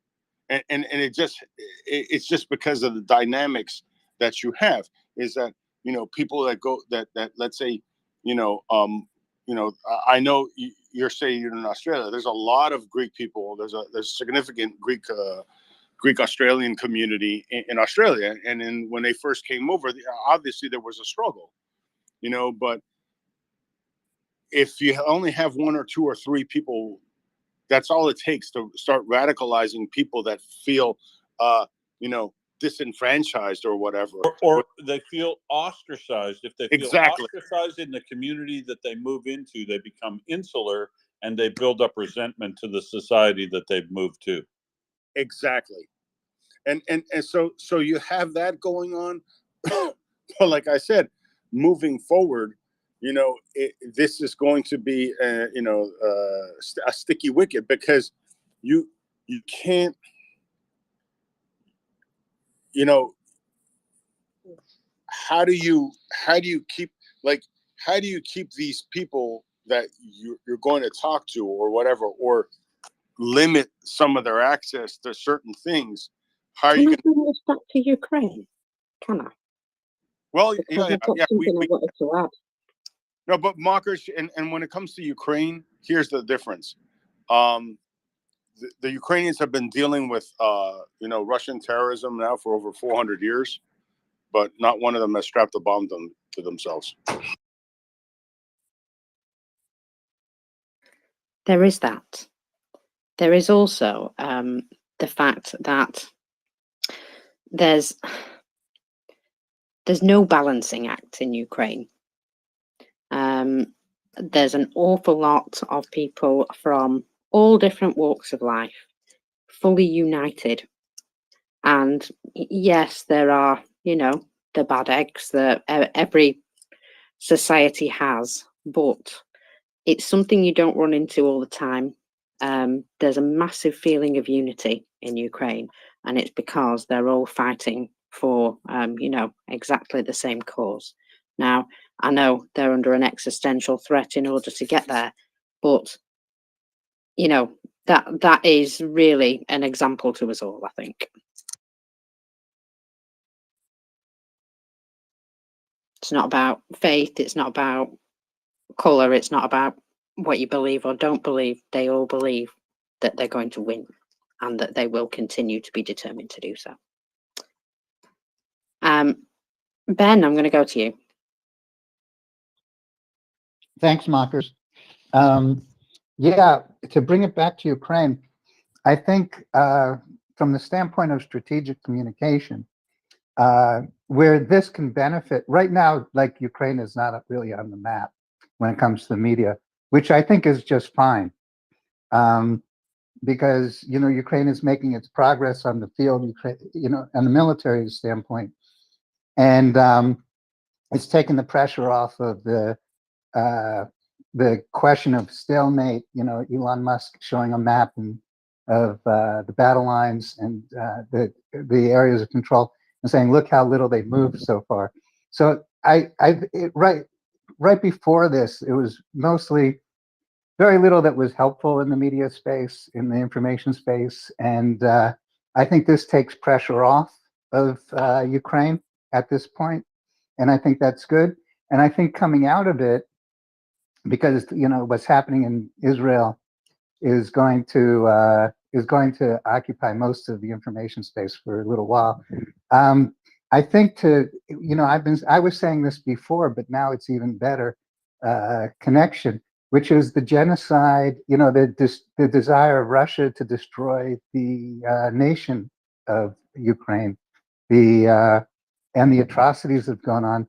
And I think that's and I think that, you know, a lot of Americans, you know, the polls are more pro-Ukraine now than they were 3 weeks ago. where people were neutral or they wanted to, like, why give the weapons? They've been more positive. And I think that if we stay on message, which is basically, if you want to think of us, if you want to think of Ukraine as a company, let's say as a company, it doesn't really matter what you want to sell your brand. You want to, and I think that that's what we should concentrate on. And and the real interest that good-hearted people have, I think, and many people in the West, is that they want to support Ukraine's existence. And if more of the atrocities are highlighted, it on the human level, and that's what I think is an advantage coming out of what's happening in Israel for Ukraine. So basically, if we concentrate on, it's like basically you go into work every day and you say, what can I do? What can I do for my job? What can I do for my business? And it's really interesting to talk about somebody else's business. It's like, well, Guinness is selling a lot more, this year because the weather's so hot. But I'm selling soap, and so I think you're right, Marcus. It's good for us to be aware of these other things that are happening in the world, but how it affects Ukraine is much more interesting and important than basically the bigger global discussions. So I just wanted to throw that out. And the other thing is with the protests and all that are going on, and why it's important to always think strategically, not tactically. The protests are going to die. They're going to have it's sort of like COVID or everything else. In the media, it'll go up and it'll come down. And if you look at protests in France, there are protests in France every single weekend, and nobody pays attention. And at some point, the protests, it doesn't even matter how big they are, they're going to have to turn violent to get attention. So just let them ride and keep on the focus of genocide with Ukraine. And I think that Ukraine's message will come out if we stay on focus as far as what it is, because the public will be receptive to what's happening in Ukraine, highlighted by what's happening, good and bad, in Israel and Hamas. That's my view of it. So anyway, thanks, Markers. No worries. Now I'm just going to wash my hands, so we'll have to take over for 2 ticks. Because you can't speak while you're washing your hands. It's a well-known problem. True facts. Karen, how are you? Hang on, Karen. What is it? Yeah. 4:40. Is it 4:46 a.m. in Alaska? What are you doing up? It is 3:46 in the morning. Oh, and that makes it so much better. Yeah. And I woke up around just after midnight because of my insomnia, which is a constant companion of my old age. And but that's okay. I've adjusted to it. I read an article one time that during the Middle Ages, people, peasants, frequently had what they called a two sleep cycle, a dual sleep cycle, where they slept, for about 4 hours, got up, and then had what they called a second sleep. And that's kind of what I am turning into. I am turning into a person who has a dual sleep cycle. I sleep a little bit earlier, and then I catch up late morning, and I'm retired, so it doesn't cause a problem. But anyway, to what I was talking, if you remember when we had M on, when you guys had M on last, and it was a very knowledgeable, very rich discussion. He filled in details about Middle Eastern countries that I hadn't heard before, and it was very educational. Well, I brought up a question to him about what Qatar's angle was for its humanitarian assistance in persuading Russia to return some of Ukraine's children home.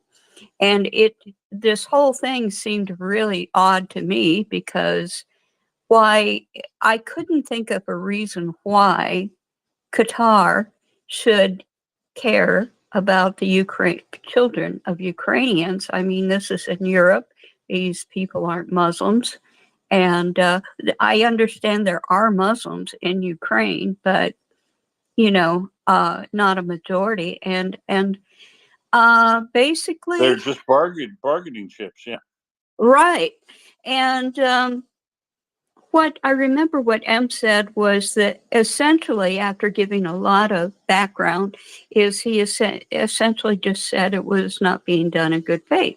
Well, what is really interesting, and I tagged you with this post, was that Volodymyr Zelensky posted about Qatar and its humanitarian assistance.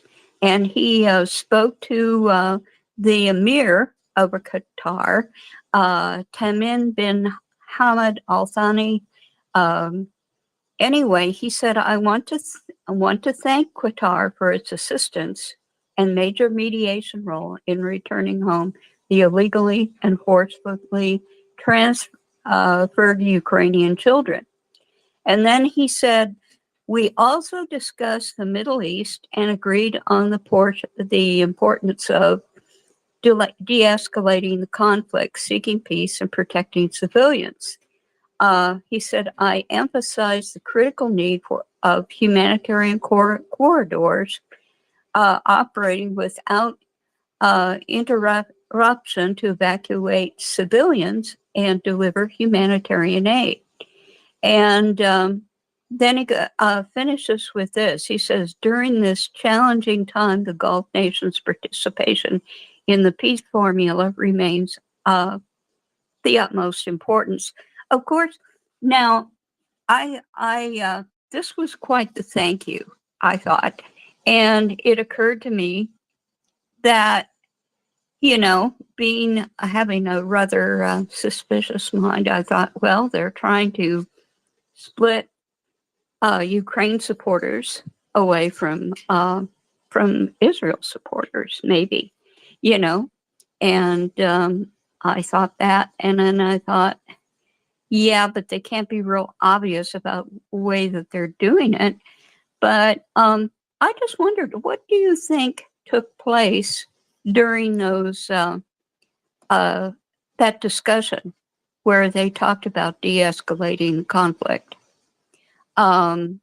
Is he trying to get Zelensky to encourage Israel to maybe de-escalate? Or, I'm just seeing, they're bargaining chips. Those children were definitely bargaining chips. Okay, you understand. Yeah. Okay.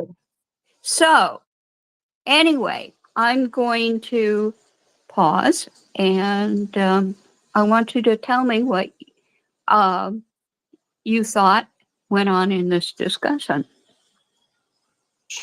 So I reckon Qatar wants to appear like it's can play a good, appropriate role here. They picked out some specific children that they wanted to make a point with, and that they are carrying water for Russia, because the language that Qatar is using, and remember, Qatar is the host place for Hamas to reside freely. Their leaders live in Qatar, and Qatar shows a lot of support for Hamas, but not being a sponsor directly for it as Iran is. But I think Qatar probably wants to appear like a peacemaker. They probably want to give themselves a higher profile in the Middle East by playing that role and but the language that they're bringing into the discussion, Karen, seems to me to be very language that are the exact kind of terminology that Russia wants into the discussion, so that they can promote this de-escalation thing, so that their client or their partner in disinformation and disruption, Hamas, can get something out of it, and or depending on which children these children belong to, some other nefarious activity that Russia wants to get up here. I think it's bad faith on its surface, because there is no chance that I would be bargaining for individual people as hostages here. All of those hostages need to be released immediately. Is a starting point for any further discussions. That's it, right? I would. It has proven time and time and time and time again that not negotiating for hostages is the only way. As cruel as it may sound, no negotiation for hostages is the only way you ever eliminate a situation where hostage taking exists. As we have tried to be more, there aren't any people. Hostages don't take hostages of airplanes anymore. It doesn't happen. You know why it doesn't happen? Because everybody who ever hijacks an airplane and takes hostages is guaranteeing one thing, and that is their absolute positive death. That's why they don't do that anymore. No negotiation. Can I tie up what I was going to say? Okay. Yeah, go ahead. Yeah, I think you're right. And I think that there is a possibility that there may be a concern for hostages that well, the thing is, it's complicated. I wouldn't call the Ukrainian children hostages. They were kidnapped, and they were kidnapped for a purpose. But Israel has not hostages, but prisoners of Hamas. And it did make me wonder if maybe there was some bargaining for, to pressure Israel to release Hamas, maybe Hamas's prisoners. As far as the hostages that Hamas is holding, I don't think that enters into the discussion in a way that I see. I was strictly talking about the Ukrainian children, but I think you are right that it is definitely in bad faith. But I also think that Zelensky is a highly intelligent man, and he's not naive. And I'm sure that he and Budanov are well aware of this. And maybe the wisest course is that and one that I think that he may be pursuing now, is that he is taking the children back at face value and being very gracious and polite and appropriately grateful. But whether he will concede anything in return that would be harmful to Israel or harmful to Ukraine is another thing entirely. I certainly don't see him de-escalating the war with Russia as long as Russia remains in Ukraine's borders. But yeah, it's in bad faith, but I think Zelensky will try and get what he can for it, because we're talking about kids that are going to be reunited. He probably will be pragmatic, but I do see all those Ukrainian children as hostages, just exactly as are the Jewish kids that are held by Hamas. Though there's no reasonable case that those kids were taken by their own accord or by their parents' goodwill to go to Russia. And so, frankly, those kids in law, are every bit as much hostages as are the kids taken by Hamas, I reckon. But Oyvind, go ahead. Yeah, thank you. I think Qatar is playing the same role as Switzerland did during World War II. And although Qatar is not in the same geographical position that Switzerland was, but Switzerland was used by both the Allies and the Axis as a kind of a free haven where some connection that couldn't be done directly was done in Switzerland. And also Switzerland was regarded by many of the Nazis as an escape place where they can escape after the war. Well, they also escaped to South America. But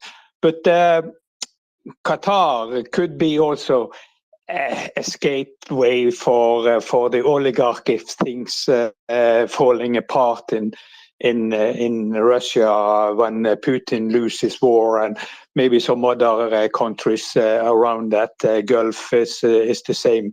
So, but we like that we see who is the enemies and who is the friends, but there is always need for somebody who is in the middle, who is clear, neutral. Yeah. So I think Qatar played that role. Thank you. Thanks, George. Sorry. Thanks, Oyvind. Over to George, and I'm going to drop out. It's already 8 o'clock. I can't believe it. Thanks, everybody. I'm going to change co-hosts with Joanna. George, go ahead. Yeah, so I think one of the things that needs to be emphasized. Now, Biden mentioned it in his speech about the children that have been abducted, right? Ukrainian children that have been abducted by Russia. He mentioned in his speech the other night. But I think there needs to be a joint statement by all the allies, right? The 50 somewhat countries that meet at the Ramstein meetings. They need to make a joint statement saying that the sanctions on Russia, irregardless of what happens in the war, so when Ukraine wins, the sanctions stay on till all Ukrainian children are repatriated with their parents or next of kin, what have you, that all Ukrainian children are returned. And I think that's what people need to start pressing for, because that statement has to come out, right? It'd be like the almost kind of like, during World War II, the Allies called for the unconditional surrender. This is different. This would be that all Ukrainian children must be returned to Ukraine for the sanctions to be lifted. So Ukraine wins, right? And 6 months later, the kids haven't returned, the sanctions stay on. Whatever regime is in Russia, that's what they have to deal with. That should be the stated goal. That should be the key goal. And just for people to understand, and the reports coming out of occupied territories and even some of the unoccupied parts of Ukraine, you have schoolhouses and villages and things of that, where 70 to 80% less children are there, not evacuated. We're not counting the ones that are evacuated. We're talking about children that are missing, that have been abducted. Most of us some of us have children of their own, nieces, nephews, friends, kids, whatever. Imagine now in the morning, you know, a lot of people, maybe you take your daily stroll or whatever, and you walk by some grade school and you see the kids out there in the morning getting ready for school. Now imagine you look across that schoolyard and it's, you know, 4/5 empty. And all those kids are now missing. All those kids are abducted. This is the most heinous crime of all that the Russians have perpetrated in Ukraine. Just think about it, people. In your neighborhood, 70 to 80% of the kids are now gone, taken away. Parents, grandparents, whoever, have no idea where these kids are. No idea. Even if they're alive or not. Imagine that feeling. Imagine the torment, the sheer torment that the Russians are inflicting on the Ukrainian people. And it doesn't matter if it's your kid. I've talked to family in Ukraine. It doesn't matter if it's your kid or your friend's kid or someone that you just know down the street. The fact that their child is missing rips apart even the person that's not directly connected to that child, because it's a Ukrainian child. It's their future. Russia is stealing, has abducted their future with the goal of turning them into, you know, like the Ottomans, Janissaries, right? To turn them into Russians, to eventually send them back toward Ukraine to kill their kinfolk. That's the most abhorrent crime being perpetrated by Russia. And that's one of the reasons why we all need to press our elected officials, get this idea in their head that sanctions on Russia should not be lifted, even if the bloody war's over, till every single Ukrainian child that's missing is returned home. We have to press this. We have to press this home. We have to get this idea in the minds, into the thinking of our elected representatives. Wherever, whatever country you are, you need to call your local congressman. Mine's Brendan Boyle. You know, call him. I've called him and said, you got to get this idea. We cannot lift sanctions. We cannot do anything of that nature, because that is a crime not only against Ukraine, it's a crime against humanity for the world. This needs to stop, because it's going to, if we allow them to get away with that heinous crime, then other countries will do it too, and that's despicable. Thank you, George. And yeah, you're absolutely right. We must never lose sight of the missing children, as it were. Ivanka, go ahead. Good morning. I just wanted to comment. I don't disagree with George on sanctions, but I just wanted to mention that the return of all the children is written into the Zelensky peace plan, the 10 points that call for a just and lasting peace. So I don't think we'll be considered at peace until that time. I think sanctions, keeping the sanctions there is a great idea until all of those points are met, but I don't know that it's not. I don't know that the intention isn't that we are not going to be considered at peace until all these points have made. So I just wanted to mention that. Thank you. Ivanka, yeah, I agree with you. The problem is that, you know, when you have countries outside of Ukraine, remember there are some people that in certain governments that are out for themselves and their business buddies. So even though that might be Zelensky's plan, other people might have other things in mind. And that's why our governments need to make that part of their official policy. Till that's an official policy, I'm worried, because I want it as an official policy, because then if it's an official policy, then whatever election, whatever, somebody reversing that policy becomes a lot more difficult. But that needs to be the stated goal. Yeah, and I don't Sanctions will not be lifted.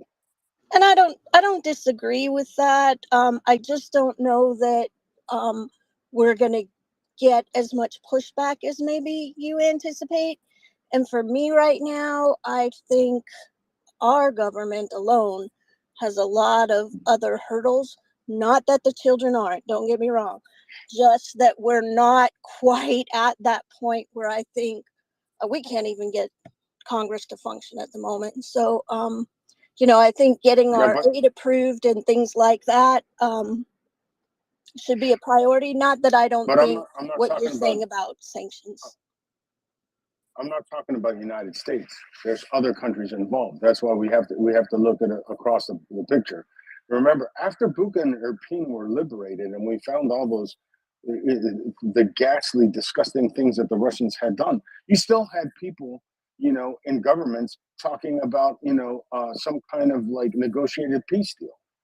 So just from that experience, you got to have a member like an elephant when it comes to this shit.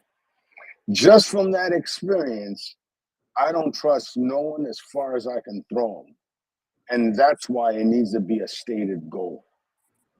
Because after Irpin and Bucha, you still had idiots, not only in the United States government and other governments too, you know, chiming in, oh, maybe we negotiate. Like, really? What are you negotiating?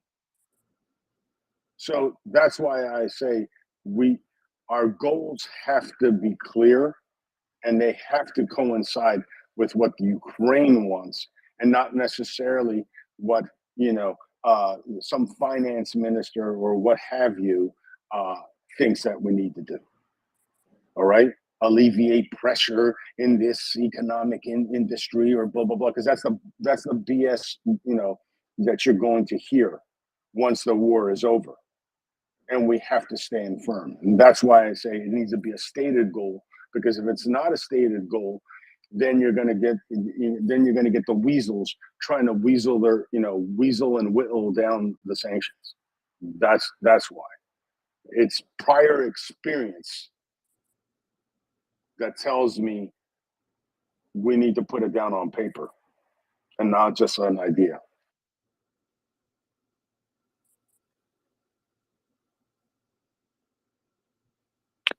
Well, you're probably right. Now, I do know that there are things moving forward with the legal process in the, what are they called? The international courts and stuff. I'm going to have to get somebody who knows a lot more like Nick about this to tell us whether or not, you know, any of this has been put into their agreements or anything. So, you know, I'm going to say I don't have enough knowledge to be able to tell you what's actually in place and what isn't. But yeah, it's very important, George, that these things are indeed written into agreements to make sure that they are not something that could ever be, you know, forgotten about, as it were. Not that we can forget, but, you know, it can't be something that isn't a priority. It's much more important that we keep that very high in the list of priorities. Ioana. Yeah, that's what I said. I wanted to say actually, the problem of missing children, it seems not to be very much in the attention of the media and even the political talks and so on. But it's very important because it's one of the 5 lines of the Genocide Convention, forcibly transferring children from a group to another group. So it is a proof of genocide, and it's maybe, I don't know how to explain this. Maybe part of this is that the thing is not visible. It's very intimate. It's very personal. It's the absence of a child in a family, mothers that are waiting for the child to come back, for the children to come back, families that are, suffering because of this.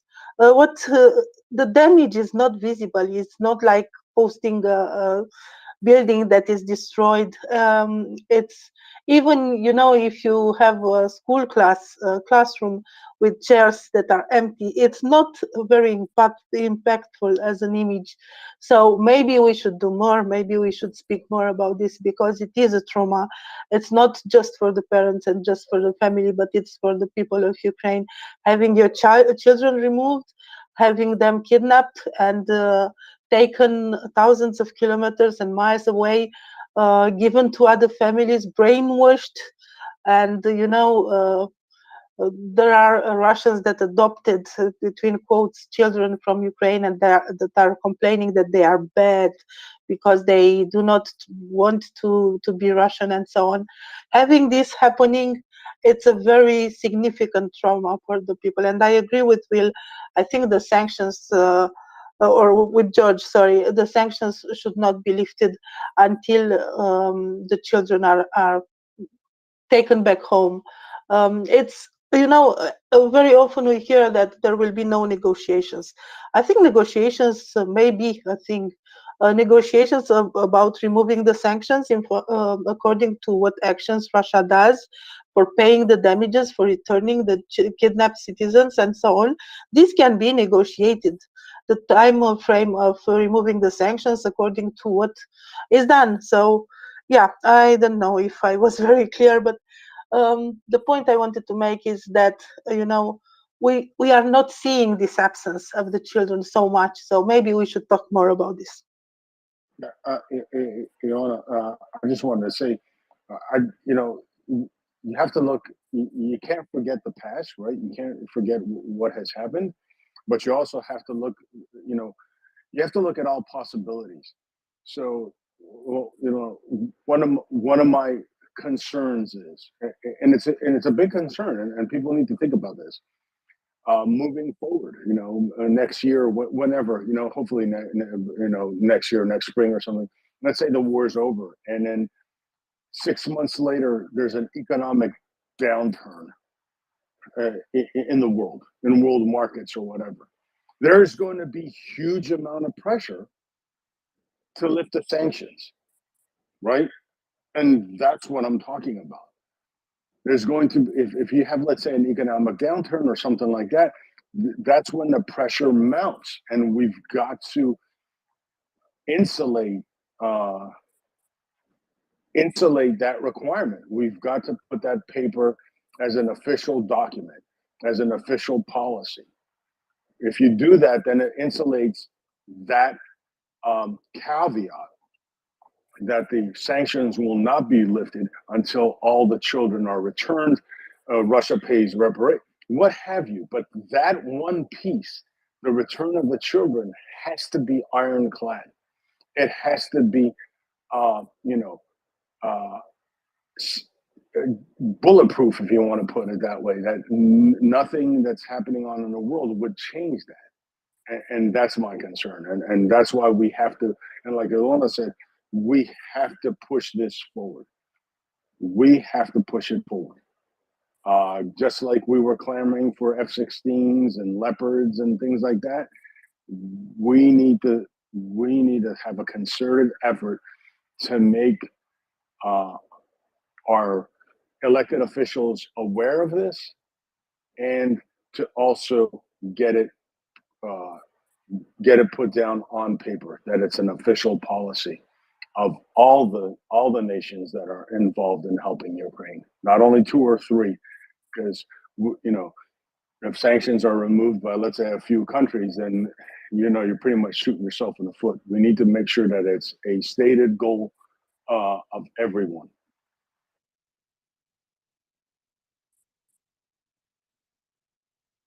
Thank you, George. And hello, mockers. Didn't have the chance to say hello. Let's go to Peter S. Yeah, I totally agree with what you and George have just been saying. I mean,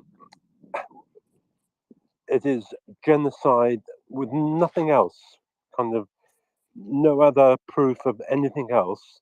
Removing children into another country, forcibly removing children into another country and having them adopted out is genocide.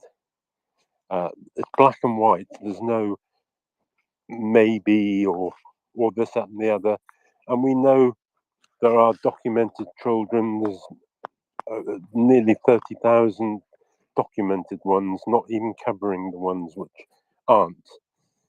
So that alone is genocide. You don't need the United Nations to do all their little researches to see if they think it's genocide or something else. It is black and white, it's genocide. And this is why I think the United Nations are pathetic, frankly. But if all these other countries had the same situation, say they were in America and they had probably 80 to 100,000 children removed, or any other country in Europe, there would be an absolute outcry. And there is nothing coming out about these children. I said there's no faces to them anymore. They're just numbers. And this is terrible. And when Russia says, oh, they're adopted, adopted by who? I know in the UK, if you go and try and adopt a child, you're thoroughly looked at, you're checked whether you've got anything against your personality or character. I mean, how many of these children are being sexually abused or used by Russians who have taken them in? Peter, Sorry? Peter, Yeah? I understand this, but I don't want us all to become suicidal, please. No, okay, I won't. But yeah, I'm just really trying to stress the fact that, you know, the world seems to have closed their eyes to these things and to the fact that these children are not there, and we do need to highlight it. And you can't sugarcoat things. You know, these are facts. We can't sugarcoat it because then we just we make it worse by sugarcoating. You know, I mean, we've had this terrible thing in Israel where they've, you know, there's graphic pictures of kids, etc., being injured, and the whole world is in uproar. But with Ukraine, it's all gone quiet. And these are real kids. They are kids with names. They are kids who belong to people. And I said, we mustn't sugarcoat it, Mocken, because then we just enable it. Thank you. You're right, we shouldn't sugarcoat it, but we should probably encourage our press to feature these things a lot more. I mean, you know, if they like good news stories, tell them about the children that are coming home and the fact that, you know, they've been missing for however long they've been missing, and it's an amazing good news story that they're coming home. But this is a tiny piece of the puzzle, and there are hundreds of thousands of other children missing.